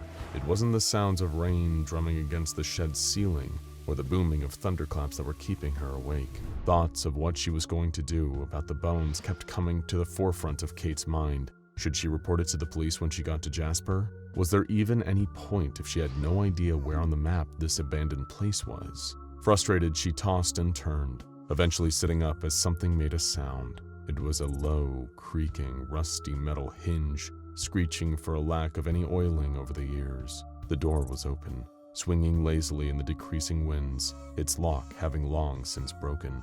Grumbling to herself, Kate reached for an old shovel that had been left in the shed and went to grab the open door. As her head poked out from the shed, she looked around. It was the middle of the night, nothing to be seen anywhere around. Yet, she couldn't escape the feeling she was being watched. Taking the shovel, she jammed it underneath the doorframe, keeping it closed. At last, there was quiet. Maybe now she'd be able to get some much-needed sleep. And she did, but that's when the nightmare started.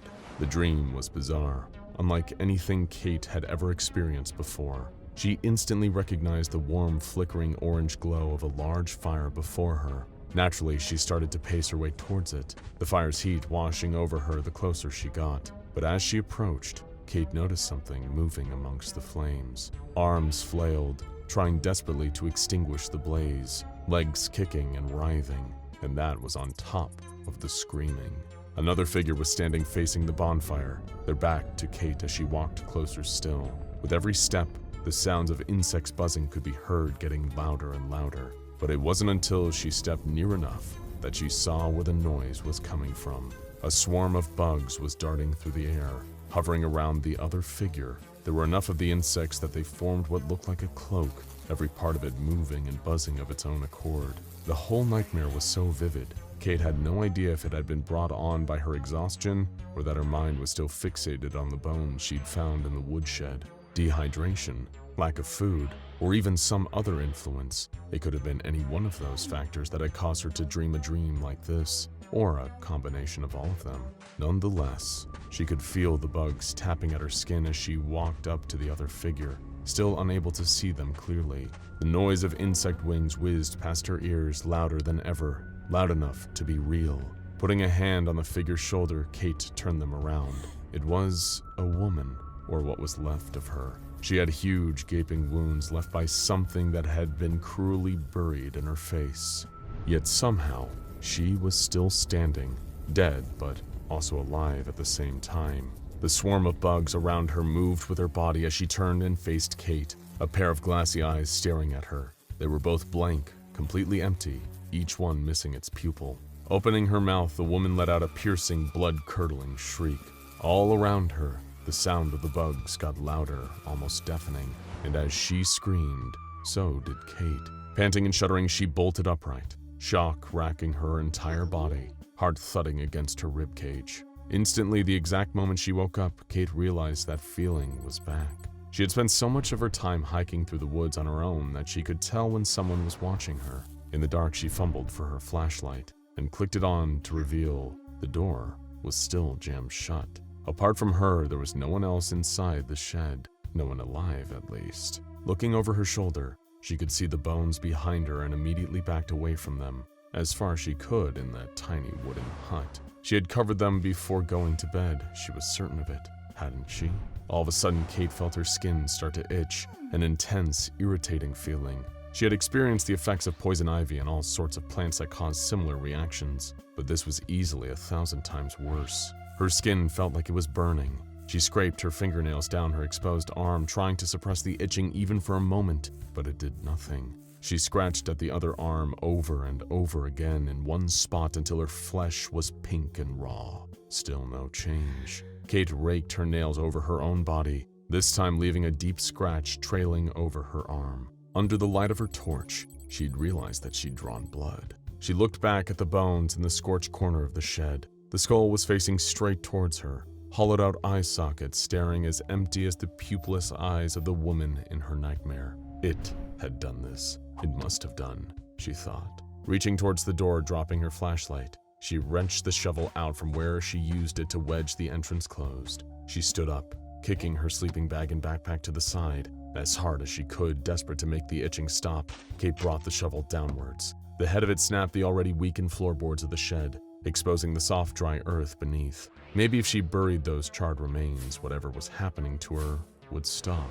Frantically, she started digging, hurling shovelfuls of dirt through the shed door. It listed further open, creaking loudly on its rusted hinges again, causing Kate to turn, startled at the sound of it knocking against the outer wall of the shed. Someone was looking right at her. She could feel it as real and as persistent as the itching feeling that crawled over her skin like the tiny legs of an army of insects. She dug further, eventually throwing the shovel to one side and dragging her hands through the exposed earth below, desperately burrowing through and only stopping to use any rock she found to try and stop the itch. All she achieved was drawing more blood. Her fingers touched something soft but solid, and Kate brushed away to clear more of the excess dirt, trying to uncover whatever it was. It felt like a long mass just beneath the ground, with a second similar object parallel to it. But the further along with it she reached, the quicker she realized what it was. A leg. Clearing more of the dirt higher up, Kate could feel more. A stomach, ribs, shoulders, and a head. Reaching for her flashlight buried under some of the dirt that had been dug up, she pointed it at the thing she'd found. The woman. The same one from her nightmare. Something inside her chest moved, scratching sharply, causing Kate to cough. And once she started, she couldn't stop. It was like the itching she'd felt on the outside had now worked its way inside, and it was spreading. No, moving. In fact, not just moving, but crawling. Through her lungs, burrowing down into her stomach, and at the same time, upwards. The clawing of tiny legs digging their way up her windpipe, blocking it. Kate couldn't breathe. She dropped to her knees, retching as she struggled for air, sputtering as she felt something move at the back of her throat. That was when she heard the buzzing again.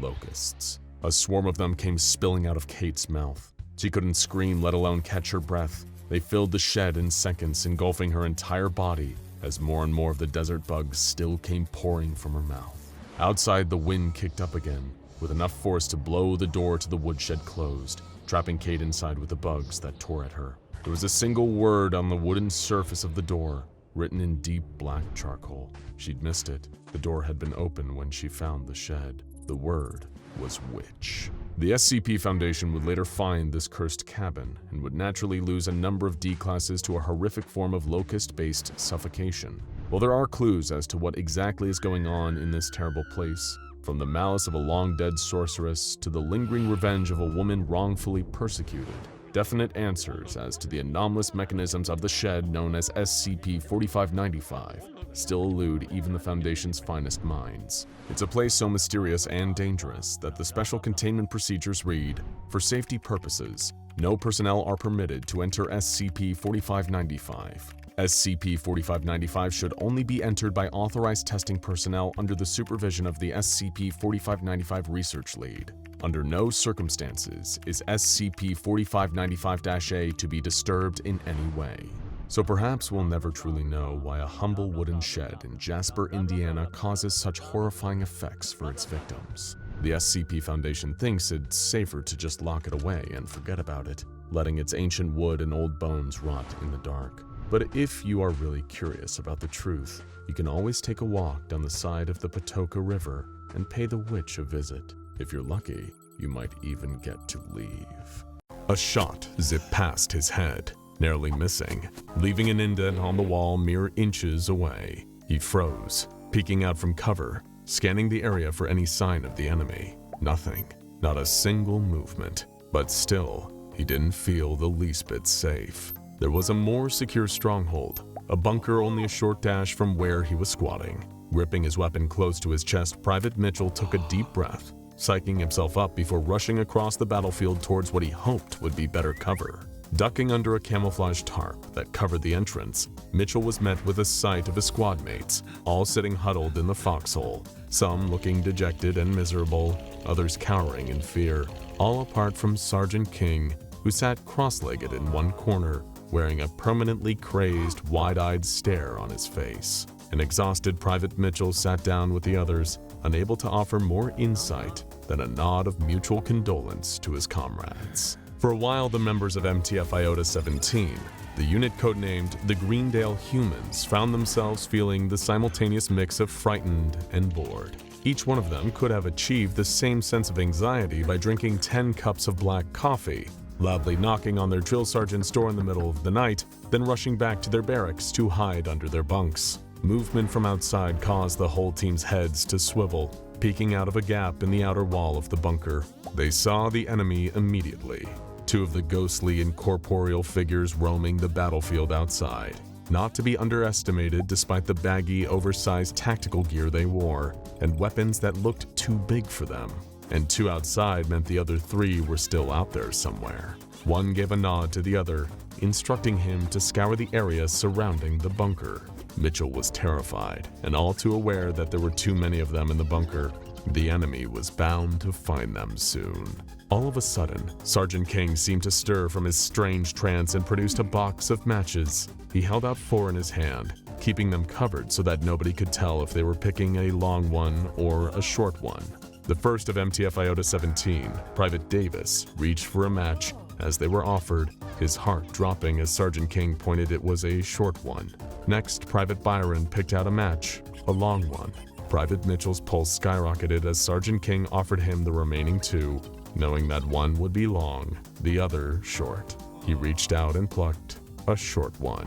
King explained that the first short straw and the first long straw go. Bad luck, Byron and Davis, but I don't make the rules. Byron, not wanting to be at the mercy of the spirits, protested that those rules seemed made up. But Private Mitchell, even less eager to go out there, affirmed the sergeant's logic.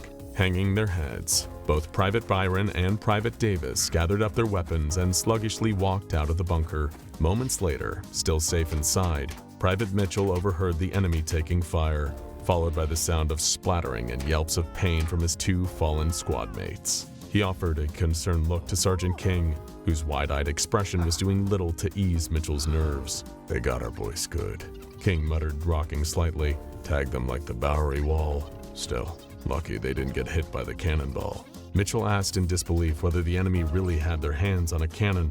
No, the cannonball's just their name for it, the sergeant said solemnly. I've never seen it myself, but I heard rumors. Apparently these incorporeal delinquents sneak a steel ball in with their ammo. That's their way of keeping things interesting.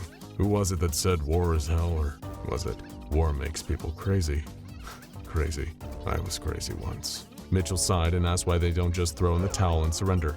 You know darn well why, the mad commanding officer barked. Chaos, mass hysteria, a whole new mess for the Foundation to clean up. And you listen here. Maybe you can live with that, but not me. Not on my watch. The private asked to be let in on the battle plan, unsure if he was more scared of Sergeant King or the enemy outside. We should drag one of them in here. Get him to give up enemy intel, King answered in a sinister, unhinged tone. He didn't respond well when told that the intangibility of the enemy may make holding one of them hostage, well, impossible. Still living in a fantasy, are you, Private?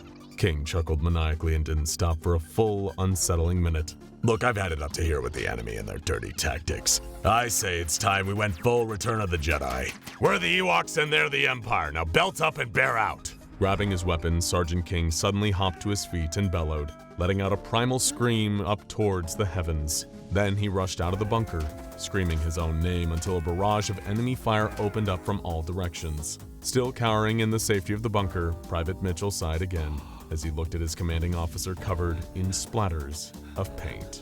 Fortunately for Mitchell and the rest of MTF Iota-17, the injuries they had sustained in the line of duty were non-fatal, save for a few bruised egos and some stubborn paint stains on their uniforms that took a lot of seltzer water and lemon to wash out. The unfortunate downside, however, was that their defeat led to a localized anomalous event. The perpetrators of that incident, 5 ghost-like entities with a bad habit of painting the town red.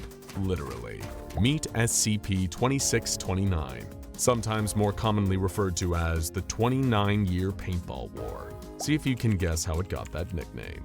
Located on the outskirts of Krakow, Poland, one can find an abandoned building that was previously used as an indoor paintballing venue. But now it's known to the SCP Foundation by its designation of SCP-2629. Inhabiting the location are a number of incorporeal entities, collectively known as SCP-2629-A. These are humanoid in their shape and behavior, but largely intangible. However, there are a few caveats to that which we'll circle back to. As for their appearance, despite being somewhat translucent, facial recognition software deployed by the Foundation has determined that these so-called ghosts bear a resemblance to a group of 5 teenagers, all of whom died during a driving accident. According to local police records, these deaths took place approximately 5 kilometers outside of Krakow, and there are no existing records that indicate the teenagers in question ever frequented the paintball venue, while they were alive anyway. Now, we mentioned not too long ago that these 5 entities aren't entirely incorporeal, or at least they aren't 100% intangible. The exceptions here are the projectiles fired from their weapons. In this case, standard paintballs with no anomalous properties remain physically tangible. They interact with the world in the same way you would expect any normal paintball to, splattering on impact with solid matter, usually a hard surface or a human target. And this exception to intangibility also works the same way in reverse. Any paintballs fired at any of SCP-2629-A will have the same expected effect. Any and all attempts by the SCP Foundation to engage in direct communications with SCP-2629-A have resulted in failure. While they will often engage in banter and trash talk with their opposition during games, they seem to be uninterested in talking about anything other than paintball. During one attempt by Foundation researcher Dr. Ben Kazarinsiak to talk with the entities and ask why they spend eternity in a paintball arena, the only answer given by one of the anomalous ghosts, SCP-2629-A-2, was, "Why not?" Every afternoon at exactly 1 o'clock Central European Time, all members of SCP-2629-A will manifest within SCP-2629. Should they be left unattended, they will begin to roam freely, often gravitating towards the nearby neighborhood. This can lead to an event classified as an Aleph 2629 scenario. However, the occurrence of an Aleph scenario can be averted should the 5 entities be engaged in a game of paintball. It is the only known measure to deter them, and as such, the SCP Foundation has assigned Mobile Task Force Iota-17 to deal with the problem. Every day, all members of MTF Iota-17, the Greendale humans, enter the paintball facility via an underground tunnel. Each of these operatives possesses a high level of proficiency in marksmanship, as well as close-quarters combat utilizing firearms. On top of that, the Foundation insists that MTF troops in this unit also need to be great at paintball. The Foundation's MTF agents must engage the 5 members of SCP-2629-A in a game of paintball shortly after the entities manifest at 1 o'clock. The games follow the traditional capture the flag rules, wherein both teams have a flag that they need to protect, while also being tasked with securing the opposing team's flag. Should the Foundation's pro paintballers be successful in winning the match, then all instances of SCP-2629-A will demanifest peacefully until they return at the same time the following day. But should the 5 ghostly teammates prevail, or if MTF Iota-17 breaks any of the conventional paintball rules, then this will trigger an Aleph 2629 scenario. But exactly how long has this protracted paintball war been going on for? Well, the clue is in the nickname. All the way back in 1988, the SCP Foundation received reports of unusual vandalism taking place in the area near Krakow. That might have been enough to pique their initial interest, but the sudden reported sightings of ghosts by local civilians was what really made them take interest. Descending on the small area outside of Krakow, the Foundation launched a full-scale investigation into SCP-2629. Given what we now know about the anomaly, it seems that with no one to challenge them, the 5 paintballing entities were free to enact an Aleph 2629 scenario unobstructed. Once the Foundation discovered the site of SCP-2629 and determined it to be the source of the local anomalous activity, they got to work evacuating the immediate vicinity of the abandoned paintball arena and devising containment procedures to keep unwitting civilians from getting caught in the crossfire of an imminent paint-slinging conflict. As far as the public would know, the abandoned SCP-2629 venue was shut down thanks to a hazardous amount of asbestos. Its entrances were sealed off to deter vandals and would-be urban explorers. But in reality, the Foundation was keeping people out so that the first match between their team, MTF Iota-17, and the 5 members of SCP-2629-A could commence. The battle was relentless, paintballs flying in all directions, splattering any in their path. The Foundation lost a lot of good men that day, although they quickly found them again once they'd cleaned up all the paint. In an attempt to shift the tide of battle and turn the odds in the Foundation's favor, MTF operatives rearranged some of the indoor playing field. This, however, was an ill-advised strategic misstep, as messing with the venue's cover violated the established rules of paintball, and doing so caused an Aleph 2629 scenario to begin. In response, a number of Aleph 2629 procedures have been put in place to combat the anomalous event. Staff at Site-19 had to equip the protective paintballing gear stored at their workstations or in lockers around the facility. If any of them couldn't access their gear, the next best thing Foundation personnel could do was cover their eyes and ears until the event passed. Any and all delicate equipment had to be stored for safety purposes. Security staff are tasked with making sure any SCPs that might be vulnerable are kept out of harm's way. The Foundation currently has no way of barring SCP-2629-A's access to areas, thanks to their incorporeality. However, they can be deterred by being presented with an abundance of targets. Staff are to remain on high alert until the Aleph 2629 scenario is over, and the all-clear signal sounds. With all this preparation taking place at Site-19 no less, you'd expect an Aleph 2629 scenario to entail something pretty catastrophic. It wasn't always such an issue. During the initial decade following SCP-2629's discovery, the Aleph scenario used to entail the 5 SCP-2629-A entities roaming the nearby area of Krakow and opening fire on people and property with their paintball guns. Hardly a paint-based war crime, but definitely goes an unnecessary extra mile in terms of vandalism. Then again, you try being stuck for an eternity in a paintball arena. Sometimes it's nice to stretch the invisible space where your legs used to be.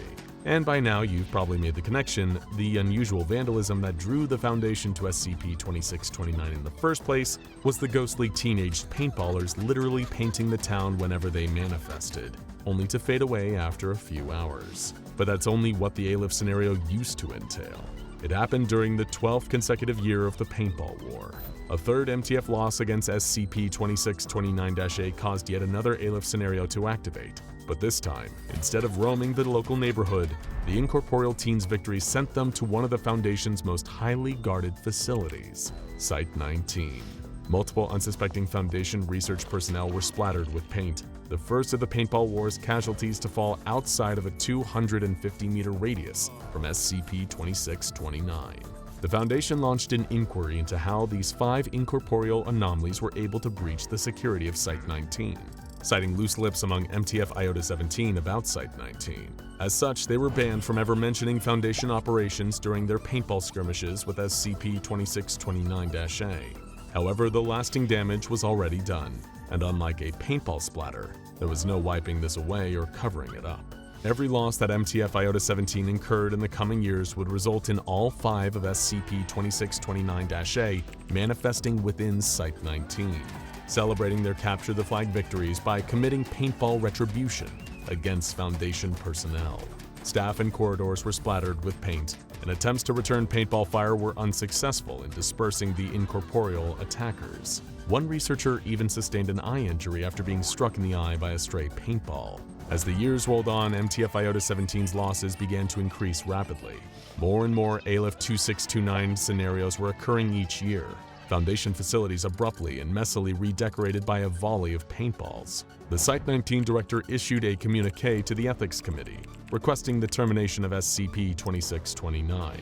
MTF Iota 17 may have some of the best trained people in the world, but SCP-2629-A have been gaining experience for decades. It was only a matter of time before the skill gap closed. Anyone we recruit to fill a vacancy in MTF Iota 17 is going to need to be able to counter nearly 30 years of paintball experience, and that number is always growing.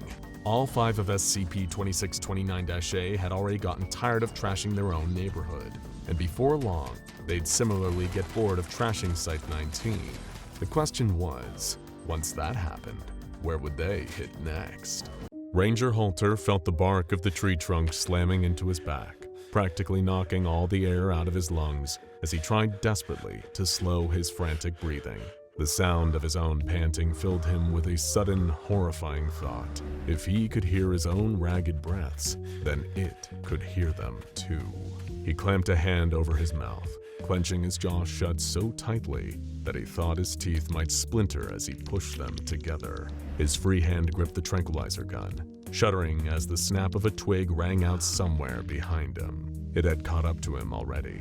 He could bolt, make a quick dash for a cover behind another tree, but it was close enough now that it would see him. And if it did, it would come rushing after him with a speed that even a seasoned park ranger couldn't match. As much as he tried to force himself to stay still, the petrified curiosity got the better of him. Halter peeked out from behind the tree and immediately wished he hadn't. It had all started out as what sounded like an everyday occurrence. High atop his watchtower in the Glacier National Park, Ranger Halter had been enjoying the view of Montana's Rocky Mountains, a cup of coffee from his thermos in his hand.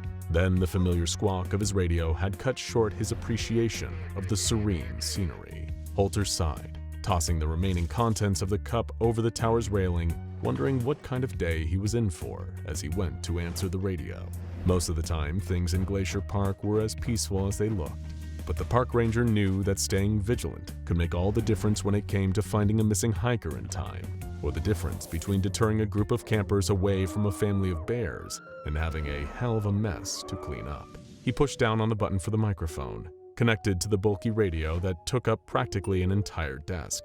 "Halter, thank God," came the relieved voice from the other side. "We've been trying to reach everyone, put them on alert. We've got trouble. Reports of a coyote gone feral attacking folks." "I'm on it," Halter replied, grabbing his gear from the cramped watchtower as he continued to speak into the mic. "Where did the report come in from?" "Not far from your station. I'd say about a click west from your position." Stowing his tranquilizer gun, Ranger Halter descended the ladder from his watchtower down to ground level. As a park ranger, Halter valued the environment he worked in. And as a fan of the SCP universe, we know how much you value intricate world building, or in some cases, world destroying. But either way, we couldn't be happier to introduce you to the sponsor of today's video, World Anvil. World Anvil is a comprehensive set of world building tools that not only help you craft and organize your unique setting, but also present it in a captivating manner. From wiki-like articles and interactive maps to a full-fledged RPG campaign manager and novel writing software, World Anvil has everything a world creator could dream of. World Anvil equips you with over 25 templates, prompting you to dive deeper into your creations. Enrich your content by embedding maps, images, sound effects, and even little secrets for that immersive touch. With their innovative design, you can easily visualize your world through maps, chronicle its history with timelines, and fine-tune events with intricate details. Your crafted world can be beautifully showcased on a unique homepage, inviting others to dive into your vision. Got a sudden idea while working on another? No problem. World Anvil lets you swiftly create new articles or link existing ones, ensuring you never lose track of your inspiration. But my personal favorite feature is their interactive maps. Beyond just creating and uploading your own designs, you can directly link your creations, allowing for a dynamic and engaging experience. And if you're collaborating, invite your team to refine, write, and even let your fans chip in. I'm currently working on my own interactive map of Site-17, and maybe I'll even let you see it when I'm done. But don't wait for me. Dive into World Anvil yourself and elevate your world-building game. And here's a treat. Use our link in the description to go to worldanvil.com and use the code SCP to grab a whopping 51% off any yearly subscription. Explore, create, and share with World Anvil. The sun was already starting to dip out of sight behind the trees. Pretty soon it'd be pitch black, save for the beam of his flashlight. He had to move fast. Coyotes were only known to attack humans on rare occasions. Usually they kept away, at least enough to make them a minimal risk. But waiting for him just west of the watchtower wasn't a coyote, at least not at first. Watching it from behind the tree moments later, Ranger Holter's stomach turned at the sight of the creature. It walked bipedally like a human, but the shape was all wrong. Its legs looked broken, but that hadn't stopped it from catching up. Instead of bending at the knee, they were Z-shaped, pointing back behind the creature, then twisting back again in the opposite direction at the joint. They looked more like the legs of a dog, but they were far too big. The same could be said of the arms, bent out of shape at multiple points like its legs were. The creature was a mess of misshapen limbs. The cartilage in its ears had seemingly reformed into points, and there were claws protruding from its fingertips, practically bursting out from where a human's fingernails would be. But beneath it all, and what alarmed Ranger Holter the most, was its skin. It had darkened in patches, layers of fur sprouting over those areas, but there were still parts that remained clear, where skin, human skin, was still visible, peeling away to reveal the new fur-coated layer underneath. It looked like a grotesque accident, like something ripped straight out of an old horror movie, the kind of monster that a mad scientist would make by haphazardly splicing DNA and playing God. Holter checked the tranquilizer gun in his trembling fingers, still empty after that most recent shot. He reached for another dart, slowly sliding it into the loading mechanism and readying the pistol. It cocked and made a sound. The creature's malformed head turned, snapping directly towards the source of the noise, directly towards Holter. He turned to sprint away, trying to expand the distance between him and it. If he was too close, the dart wouldn't have enough momentum when he pulled the trigger. The toe of his boot snagged on something solid, unmoving, a root from the tree he'd been hiding behind. He felt himself tumble, landing with a hard thud against the forest floor. His gun, it had fallen from his grasp. He scrabbled around in the dirt for it, barely able to see where the tranquilizer had landed in the dark. Just as his fingertips brushed past something metal, Holter felt the force of something heavy strike his back again. This time, though, it wasn't a tree. It was the creature. It snarled, gnashing its candid jaws that were protruding out of its skull, rows of sharp teeth that had uprooted the old ones, burying themselves into the park ranger's neck and not letting go, until he'd stopped moving for good. A few short hours later, a convoy of mysterious unmarked vehicles arrived at Glacier National Park. The rest of the park rangers who had reported the strange activity were approached by shadowy figures who refused to give their names or offer up any form of identification other than just referring to themselves as experts in things like this. Not long after, none of the others would remember Ranger Holter or the incident that had led to his untimely death. After administering amnestics, it didn't take the SCP Foundation search party long to discover a lone coyote sniffing around the remains of a park ranger covered in blood. The wild animal was captured, to be brought back for testing before being re-released into the wild. Meanwhile, the Foundation scoured the rest of the area until they came across the real culprit. Standing in a clearing a short distance from a footpath through the forest was SCP-1579. Of course, the next challenge was getting it packed up and transported to Biosite 66 without touching it. To the untrained eye, SCP-1579 looks to be fairly unassuming, even as far as anomalous objects go. It is simply an old wooden sculpture, the kind that can even be occasionally found in various wooded areas throughout the world. Its age is apparent from even one cursory glance at SCP-1579. The partial damage to its cedar surface speaking to the numerous years it has existed for, along with the bright green moss that covers it. Although, curiously, this moss doesn't seem to dry out and die in responses to changes in humidity, nor does it affect SCP-1579's structural integrity. As for where it came from and who made it, those are still unknown, as if the answer to what holds SCP-1579's anomalous properties, whether or not the cedar it was carved from or the moss coating the sculpture possesses some unknown properties, or if SCP-1579 was somehow imbued with these after being created. Initial testing by the SCP Foundation's researchers determined SCP-1579 to have an abnormally high resistance to the type of damage wood, and particularly cedar wood, is susceptible to. For one, it does not seem to show any signs of rotting or natural degradation. For another, it is also resistant to heat, at least to a certain extent. It doesn't burn the same way other objects constructed from cedar wood. However, this sculpture is not entirely indestructible. Pieces can be easily chipped off of the main body of SCP-1579, and these splintered fragments continue to carry the same anomalous effects as the rest of the sculpture, even when separate from it. But of course, you want to know about the creature. How does this supposedly harmless, if a little structurally abnormal cedar wood sculpture connects to whatever it was that killed Park Ranger Holter? Well, it's quite simple actually. SCP-1579 killed Holter. Not directly, you understand, but by proxy, through its further anomalous properties. Still confused? Well then, how about a demonstration? Let's take a look at one of the Foundation's preferred test subjects, an expendable member of D-Class personnel, probably spending multiple life sentences working here at the SCP Foundation, rather than behind the bars of a maximum security institution. Now, what would happen if you place this delightful individual in the same room as SCP-1579? Well, nothing initially. That is, until the subject touches the cedar wood surface of the sculpture, either out of curiosity or following the instructions of a Foundation researcher. That's when the real anomaly starts. The wooden sculpture will exhibit a slight but observable movement, shuddering slightly as if moved by an unseen force. This will precede the person who touched the object feeling a burning sensation, that kind of irritating, painful heat that spreads underneath the surface of the skin. The burning will always begin at the area of their body that made direct contact with SCP-1579, and touching it again at any point will trigger a reactivation of the sculpture's anomalous effects. Subjects experiencing the effects of SCP-1579 have described the feeling as being akin to a bad sunburn that rapidly spreads across the skin from the point of contact, only to stop once it has affected a person's entire body. Following the subsidence of the burning sensation, subjects experiencing the side effects of touching SCP-1579 will notice an immediate change to their skin. Within a window of 3 minutes, their skin becomes thin and paper-like in its texture, before starting to peel away.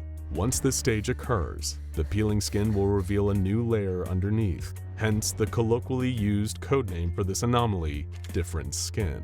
However, this so-called different skin isn't merely a new layer of otherwise ordinary human skin. Instead, it will belong to another species entirely.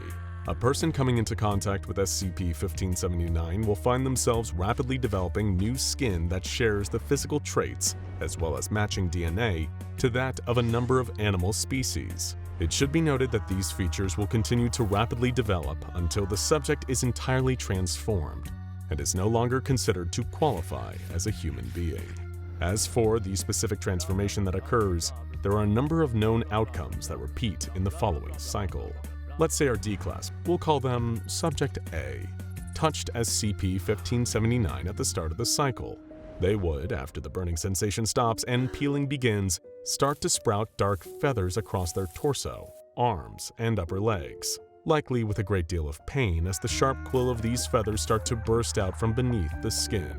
Beneath the knees, Subject A will see their legs start to become yellow and scaly, as well as a change that causes their toenails to simply start to painfully protrude outwards until they form pointed, blackened talons. Subject A's face will also start to grow feathers. However, these grow outwards away from the areas of the nose and mouth. Flight feathers will also protrude from the forearms, multiplying in number until their entire body is covered, at which point Subject A, on every level including genetically, more closely resembles a Corvus corax, more commonly known as the common raven, than a human being anymore. Take another test subject, Subject B, and get them to touch SCP-1579 right after.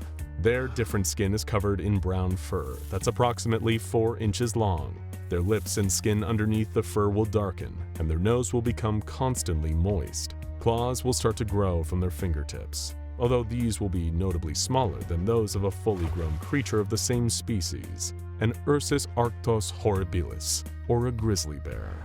Then we get to the point in the cycle where some unwitting hiker encountered SCP-1579 in the forests of Glacier National Park, Montana. When this Subject C, touched the cedar sculpture, their skin began to grow layered fur, as the cartilage of their ears is separated from their tissue and replaced by new, reshaped cartilage. Much like Subject B, who SCP-1579 turned into a grizzly bear, Subject C also had darkened skin, a moistened nose, and longer, sharper nails. It was at some point during this transformation that an unassuming park ranger stumbled upon Subject C.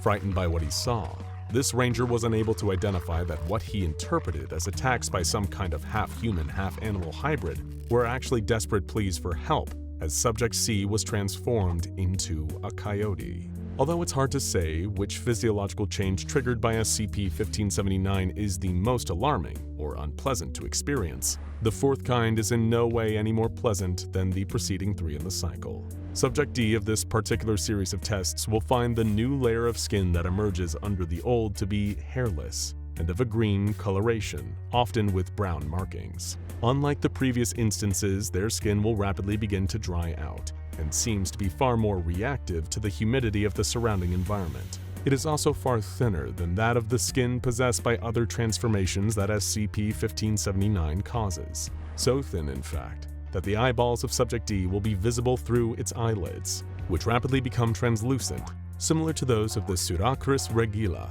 otherwise known as the Pacific tree frog. Repeated activation of SCP-1579's anomalous properties will trigger the next transformation in the cycle, whether the cedarwood sculpture is touched by a new subject or repeatedly by the same person. In the latter instance, where a subject is re-exposed to SCP-1579, the additional changes their body undergoes will be significantly more painful. Their already newly replaced outer layer of skin will fail to dry out and will begin bleeding instead. 3 or 4 consecutive exposures to SCP-1579 will lead to excessive bodily trauma for the subject, usually causing them to die from shock before the 4th transformation is complete. And as we're sure you can imagine, an amalgamation of a human, a raven, a grizzly bear, a coyote, and a tree frog is hardly a pleasant sight. This unfortunate fate was suffered during one of the first incidents with SCP-1579 that brought the Foundation's attention to it. During an elementary school field trip, a teacher who was explaining the history of totem poles in Native American culture accidentally touched SCP-1579. While experiencing the pain of her transformation, she fell against the sculpture in a panic, not realizing it had been what caused her to change. This repeated triggering of the object's anomalous effects led to her untimely death, an event that had to be wiped from the minds of her students by the Foundation, using the careful application of Class B amnestics. For now, SCP-1579 is kept in a secure, sterile environment at a Foundation storage warehouse, where personnel are not permitted to make any contact with it. So there's no need to worry about accidentally running into SCP-1579 in the wild. Although, there are always plenty of other things to worry about while out on a hike through the forest. Things that could be right behind you. Researcher Martin pushed the deck against the door, hoping it would hold long enough for him to find an alternate escape route. He wasn't thinking about the long term. He couldn't afford to. With the Foundation's global reach, he'd never truly escape them, never be able to make it away, condemned to spend the rest of his life on the run from the organization he'd devoted his life to. It was too overwhelming to even attempt to reckon with that, especially with the pounding of a fist against the door. He scrabbled around, opening windows to try and see if there was a safe way down. Technically, none of this was his fault, at least in his mind. The administrative login information he'd used to access the file shouldn't have been left so easy to find. That was just poor cybersecurity on the Foundation's part. Researcher Martin had been tasked with compiling information on SCP-001, one of the most infamous anomalies ever encountered in the Foundation's long and storied history, or multiple of them at least. What Martin had come to learn was there were numerous entities within the Foundation's files that all acted as proposals for SCP-001. Some were creatures, the typical kind of anomalous entities the Foundation dealt with on a regular basis, but some of the proposals focused on more abstract anomalies, and somehow, those were more existentially terrifying than any evil godlike being bent on destroying reality. theories about the very source of anomalies themselves, that their very existence might have been predetermined by some otherworldly force. Then there were the other proposals that named parts of the Foundation as the true SCP-001.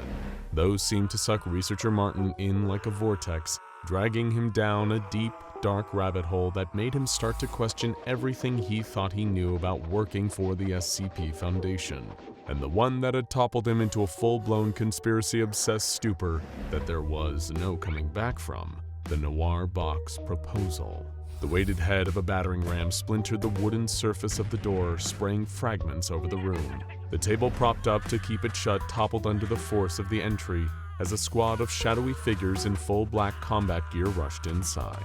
The mobile task force surrounded the cowering researcher, keeping their weapons trained on him. Researcher Martin, pleading for his life, started gesturing to the walls of the room around him that had been plastered with hastily scrawled diagrams and equations.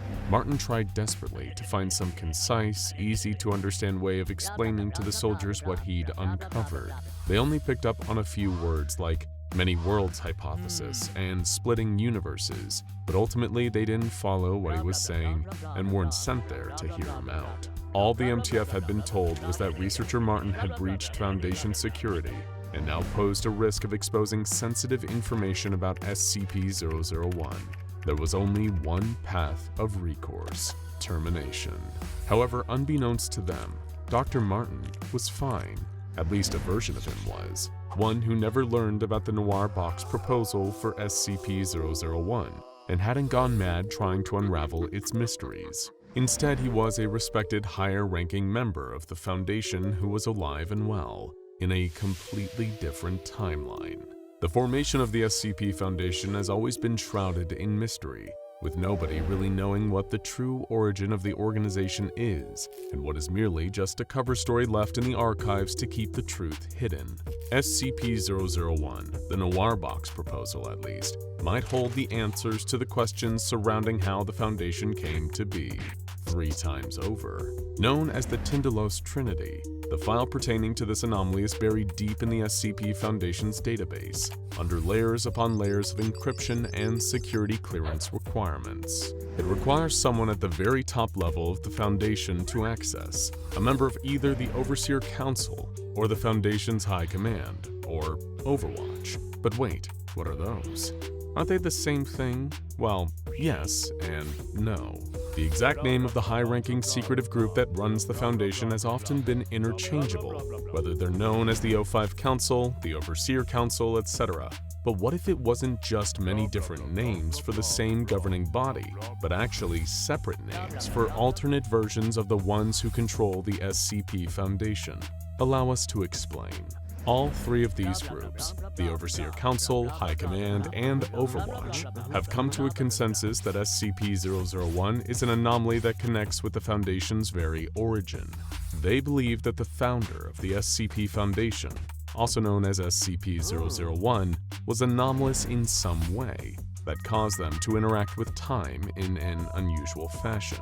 The triumvirate of councils are in agreement that around the time that the SCP Foundation was formed, 3 distinct timelines were generated, given the anomalous nature of the organization's founder. Each of these timelines drastically altered the nature of SCP-001, featuring a different version in each one.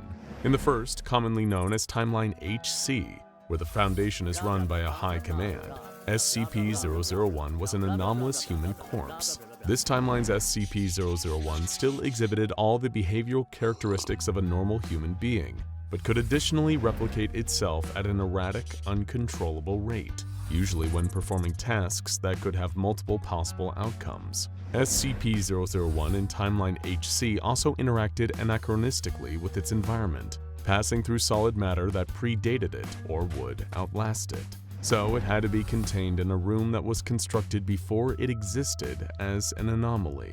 This timeline's SCP-001 was responsible for conceiving the idea for the SCP Foundation, and was able to promote a significant interest in the organization.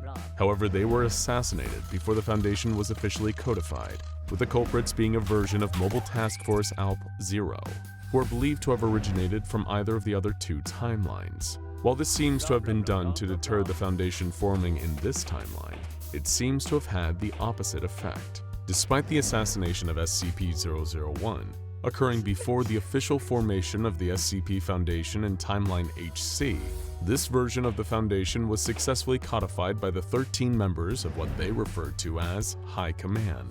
Given the anomalous circumstances around the death of SCP-001, it provided a catalyst for the organization to immediately establish itself as this timeline's protection against the threat posed by anomalous entities. The body of SCP-001 was placed in the building that had been its childhood home, securing it somewhere that predated them to negate their anomalous properties. This made them the first anomaly contained by Timeline HC's version of the SCP Foundation, posthumously garnering them the official designation of SCP-001. So that's the first of our 3 timelines at play. The events that unfold in the second are considerably different. In this timeline, Timeline OC, the Foundation was initially created by a different SCP-001. This entity, referred to primarily as the Founder, appropriately enough, was a human being known to possess anomalous temporal abilities. The Founder was known to also be immortal, showing no visible signs of aging, and with a resistance to external damage that prevented him from being directly killed. Any injuries he sustained could be healed, but only at the same rate typical of an average human being. The temporal side of his anomalous properties pertained to predicting the future. The Founder was able to, with an inarguable level of precision and accuracy, forecast events before they occurred. His foresight, it appeared to the Foundation, was not inciting these events to happen as he predicted them.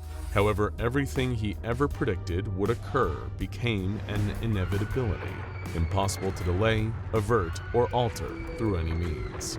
During the events of Timeline OC, and as his preferred nickname implies, the Founder was the sole figure responsible for establishing this version of the SCP Foundation. In this course of events, the O5 Council of this timeline were known as the Overseer Council. It was, however, while he was in the process of establishing the organization that things started to go awry. Whether he was able to predict this occurrence or not is unknown, although it seems to have corresponded with the MTF-ALP-0 assassination of SCP-001 in the other timeline, Timeline HC. In Timeline OC, at the same time as the assassination in Timeline HC, the Founder began to exhibit his anomalous temporal properties in front of the original members of Overseer Council. However, it should also be noted that there was no recorded presence of MTF-ALP-0 in Timeline OC. Believing the Founder to be a potential danger to the Foundation they had all helped to create, the founding Overseer Council classified him as an anomalous threat. They immediately devised a set of containment measures for the Founder, now designating him as SCP-001, the first anomaly contained by this timeline's version of the Foundation. He was placed within a standard humanoid containment cell and given regular meals, while personnel were forbidden to communicate with him. Given his role in establishing the Foundation in this version of events, SCP-001 is, naturally, in favor of containing and analyzing anomalies. However, not when that includes him, and insisted that he be released. According to one of his predictions for forthcoming events, he requested to be allowed to build a device, but refused to elaborate on the intended purpose of it. SCP-001 even refused to allow other members of Foundation personnel to construct the device on his behalf for testing purposes. The third of these timelines is referred to as Timeline OW, wherein the leading body of the Foundation are known as Overwatch. Here, just like the previous iterations of its history, the description of SCP-001 and their role in forming the SCP Foundation differs. In this timeline, SCP-001 is an anomaly that consists of 2 distinct parts. The first of these is a figure not dissimilar from the Founder. Referred to as SCP-001-1, this person is also a functionally immortal human, who doesn't age and can't heal rapidly from damage. SCP-001-1 also advocates for securing and analyzing anomalies. However, this includes himself, as he doesn't object to his own containment, or that of the second component of this SCP-001. Known as SCP-001-A, this device is capable of accurately calculating any and all possible outcomes of any event that is input into it. Unlike the Founder, who seem to possess a foresight able to predict the only inevitable outcome of the future.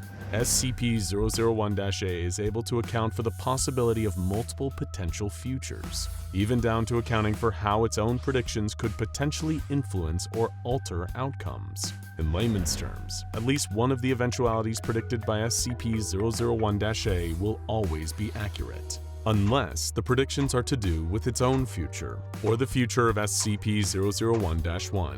In this instance, the device will always produce one of two assumptions that are incorrect. Either that SCP-001-1 was killed after an assassination attempt and never constructed SCP-001-A, but that's impossible after all. SCP-001-A exists. It's already been made in this timeline. The other incorrect prediction it can give is that SCP-001-1 also exhibits the same anomalous properties as the prediction machine, more akin to the founder, and that SCP-001-A was never constructed in the first place. But again, that can't be right, in this timeline anyway. According to records within Timeline OW, their version of the Founder, who is of course SCP-001-1, encountered a version of Mobile Task Force ALP-0 from one of the other timelines.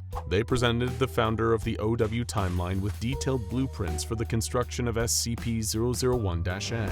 The device's completion coincided with the assassination in Timeline HC, and the corresponding anomalous incident in Timeline OC. After this point, MTF-ALP-0 departs from Timeline OW. This version of the SCP Foundation is then created to study the device, SCP-001-A, with this founder and a group of his close friends, who would become this Foundation's Overwatch. Following this initial research group's discovery of other anomalous phenomenon that threatened the rest of society, the team's goal expanded to research anomalies and protect the world from the danger they posed. However, the rest of the Overwatch began to age at a natural rate. While the founder didn't recognize this, he volunteered to be contained and studied, thus becoming a component of this timeline's SCP-001. Stepping back and looking at all of these timelines, there seems to be a number of marked similarities, particularly relating to how the Foundation was established and how a figure, usually the one who founded the organization, possessed anomalous means of interacting with time and temporality. Under normal circumstances, interaction between alternate timelines should be impossible. But the preservation of information about all three on the SCP Foundation's database has somehow enabled all three timelines to communicate with each other. Through exchanging intelligence via their own versions of the database, all three iterations of the Foundation across the three timelines have learned that almost all of the anomalies they have encountered since being established are exclusive to their own timeline. There are a total of 17 anomalies that have been confirmed to exist across the three timelines. But there is a concerning factor in all this: the presence of an anachronistic military group referring to itself as MTF-ALP-0. This Mobile Task Force's direct involvement in the events of both Timeline HC, where they assassinated SCP-001, and Timeline OW, where they provided schematics for SCP-001-A, raises an awful lot of questions. This MTF had to be acting on orders of the Foundation, but which version in which timeline? The consensus among the leading committees of all three, the High Command, Overseer Council, and Overwatch, is that at some unknown date in the future, each of them will inevitably send their own version of MTF-ALP-0 back in time to alter the Foundation's past. And in a sense, they've already done it, and seen how this altered the circumstances in order to inadvertently create the Foundation. But this poses the risk of one of these timelines overriding another, thus meaning all information garnered by alternate iterations of the Foundation could be lost. So, putting their heads together, these Foundation leading committees come to the conclusion that they need to attempt to merge all three timelines. And it seems the way to do so is using the device that Timeline OC's founder wanted to build, and that Timeline OW's founder was able to construct. This device is how this proposal for SCP-001 was given its nickname, the Noir Box. The intention of the Noir Box is to shunt all three timelines into a stable joint path, like turning loose strands into a single length of twine. As such, the leading committees of all three different timelines have agreed to share their intel on how each of them can safely create their own Noir Boxes, and all three will be used to merge the timelines. Every member of High Command, the Overseer Council, and Overwatch sign off on it. But whether or not the plan works is another matter. The fabric of time is delicate, and one wrong move could tear everything apart. It's such a beautiful day out here. The air is alive with birdsong and the gentle bubbling of nearby brooks. There are ancient oak trees everywhere, reaching up into the sky and forming a dense canopy. The occasional shaft of light spears through amongst the leaves, illuminating the lush green moss on the ground below, as soft and perfect underfoot as a brand new rug. This might seem like we're just having a pleasant jaunt through a local forest here at SCP Explained, but take a closer look at the trees. This isn't just any forest, dear viewers. That's right. After years of attempted espionage and infiltration, we are here at long last. The Wanderer's Library, the limitless interdimensional archive of all knowledge in the multiverse, often frequented by the Serpent's Hand via portals known as the Ways. Who would have guessed that the secret to getting inside was just asking very politely and promising not to steal any of the books? We should just try being nice more often. But hey, as the dispensers of user-friendly animated knowledge here on YouTube, we felt that we ought to share this bounty of limitless knowledge with you. The wing of the Wanderer's Library we're seeing right now is known as the Hidden Nest. It's a good starting point for new scholars perusing the boundless texts available beyond dimensions. How about we begin with this collection over here, King Shosh's Shelf. Try saying that 3 times fast. And then take a look at the inscription above the case. The Lord of the Lazy. His kingdom is anywhere in which sloth reigns above activity, in the hearts of all those devote to lounging over labor. He and his secret army wage a war against all doers, a battle for the universe that can only end in the cessation of all motion in the universe, or total unstoppable chaos. Lord of the Lazy, Sounds like me when I clocked off for the weekend. Let's crack the spines on a few of these dusty old volumes and take a look inside. First, we have On the Common Vampire, an extract from the thought-to-be-lost St. Emile's Bestiary, translated into English by the famed scholar of the Anomalous known as Rounderhouse. It is an indispensable source of knowledge for those who are aware of, and rightly fear, the vampires that lurk in the dark all around us. It goes into great detail about the biology of the common vampire, also known as Vampire Draculae, and believed to be the progenitor to all other vampire species, as well as their diet, behavior, and the best methods of hunting them. The following is a brief extract. Vampire Draculae is largely similar in shape and form to Homo sapiens sapiens, an erect biped with a wingspan roughly equivalent to its height. The most obvious feature discerning them from a human is the shape of their hands. The vampire's hands are claw-like, with long, hard nails extending up to 2 centimeters, often sharpened to a point. The muscles in these hands are taut and powerful. They can be quickly contracted to exert immense pressure on anything in the vampire's grasp.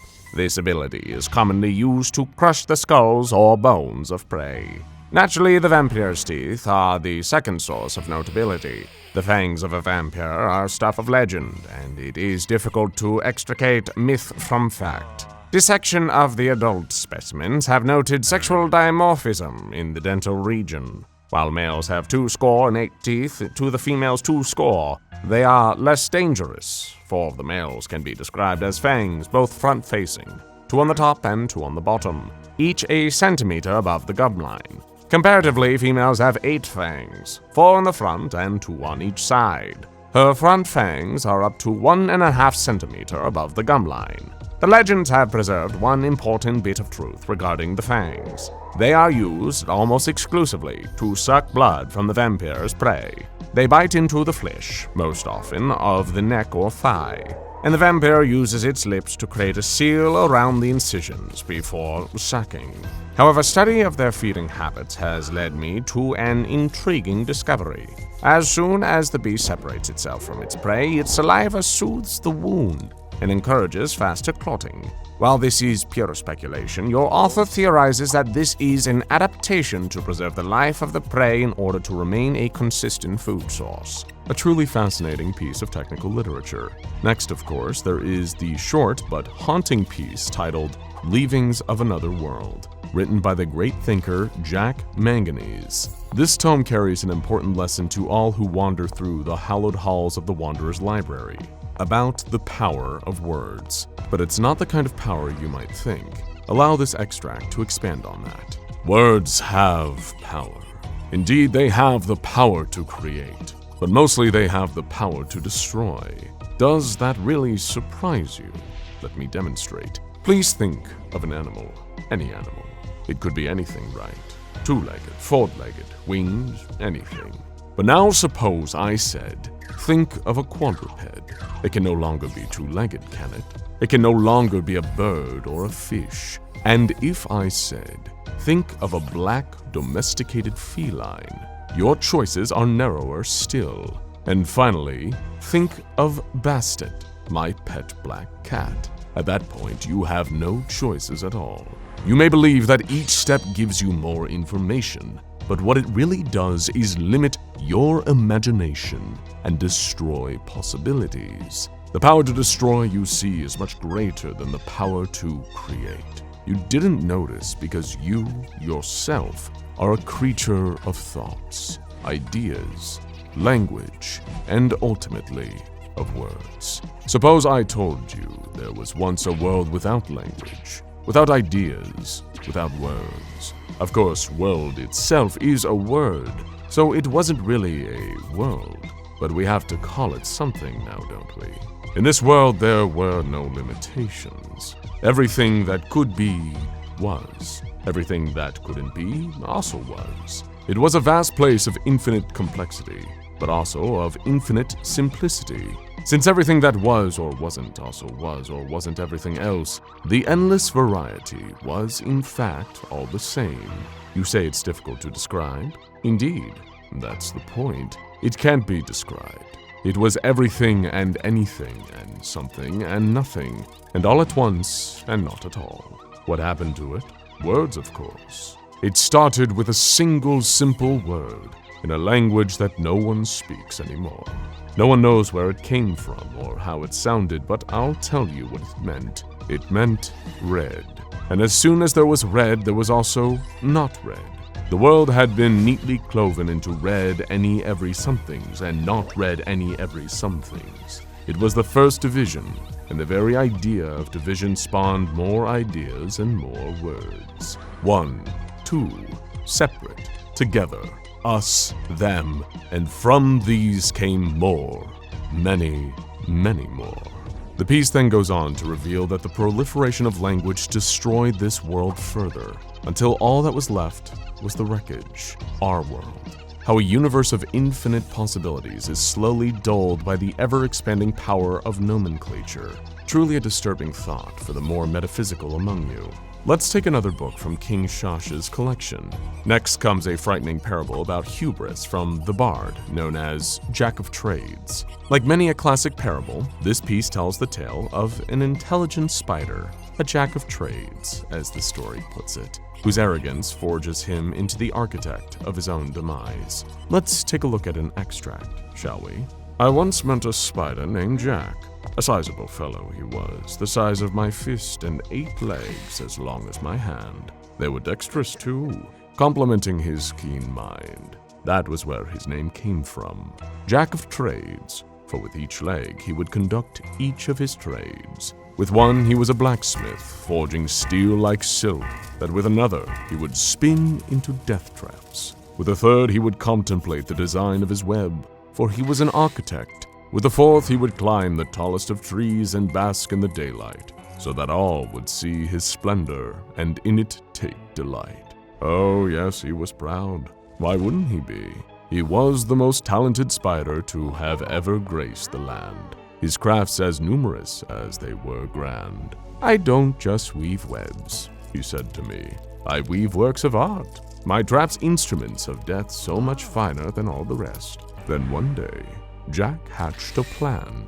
Up the tallest of trees he climbed. He did not rest for 2 nights and 2 days until he reached the highest branch. The words some proclaim say he could touch the moon up there, but I digress. For one thing was certain, the height he had reached was a thing to impress. What Jack did next was more august still.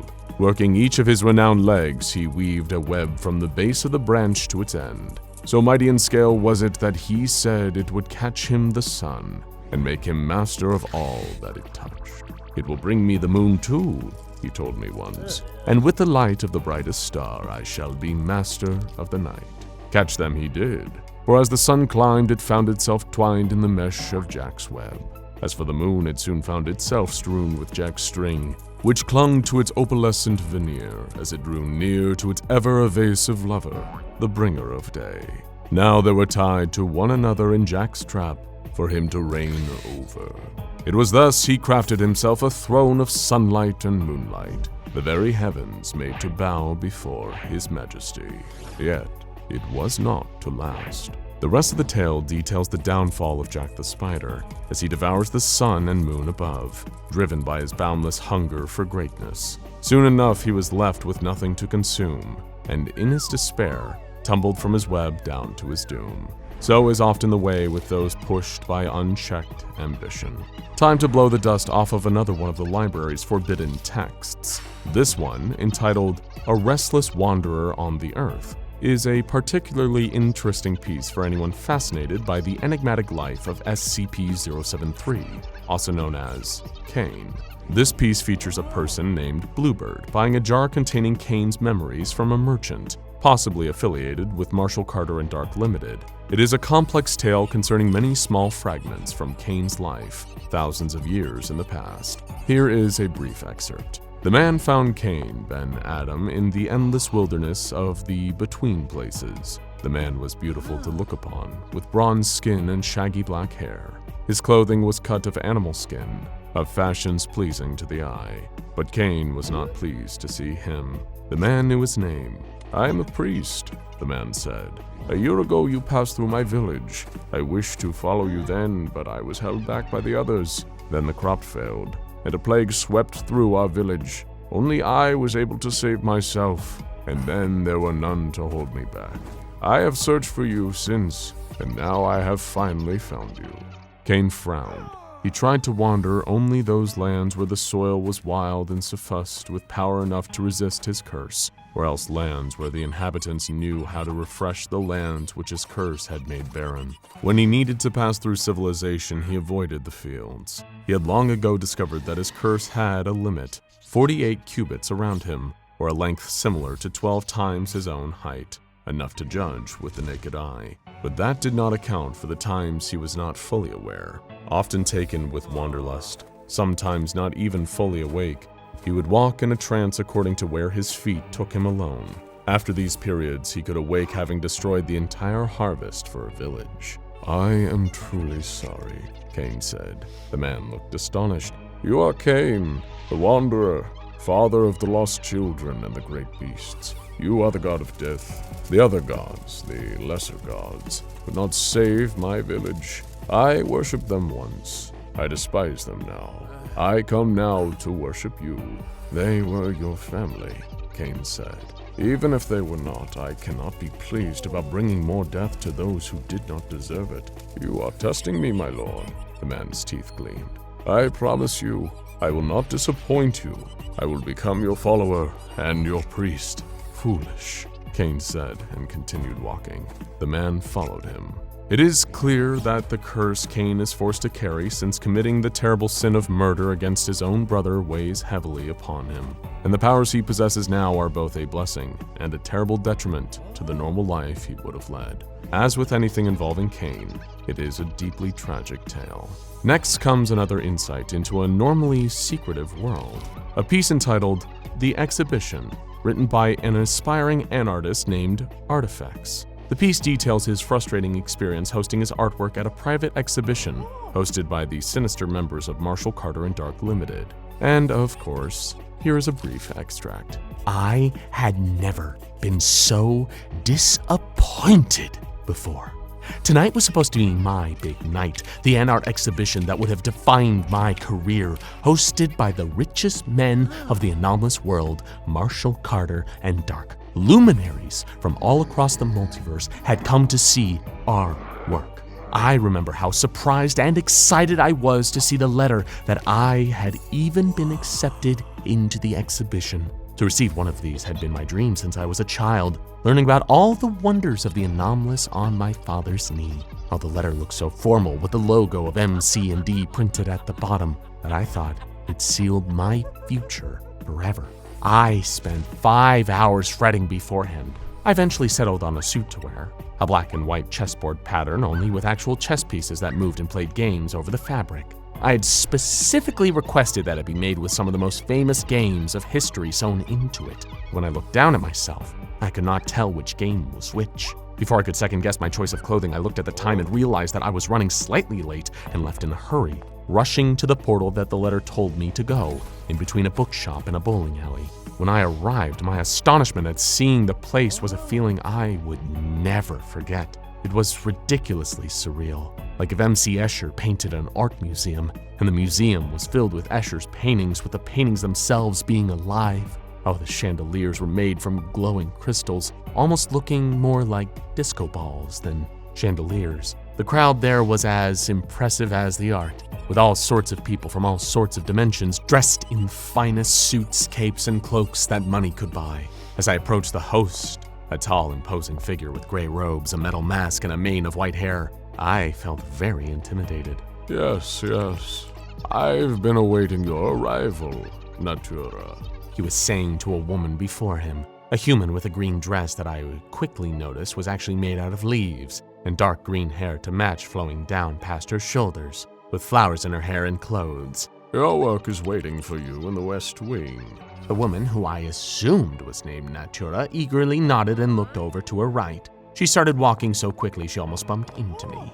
The night didn't go much better for Artifix after that. His NR pieces were a painting of a woman who makes you fall in love, a vase that kills anything put inside of it, and a little statue of an archer who fires real arrows. The representatives of Marshall Carter and Dark were not impressed by this meager display, leaving Artifix, who'd mainly gotten in from his father's business connections, feeling, well, let's say, less than stoked. But the Wanderer's Library isn't all just technical documents and prose. There's also a fair share of spellbinding poetry in these dusty old pages. Take, for example, Stars Wait for No Man, by the illustrious poet who goes only by Dr. Pan.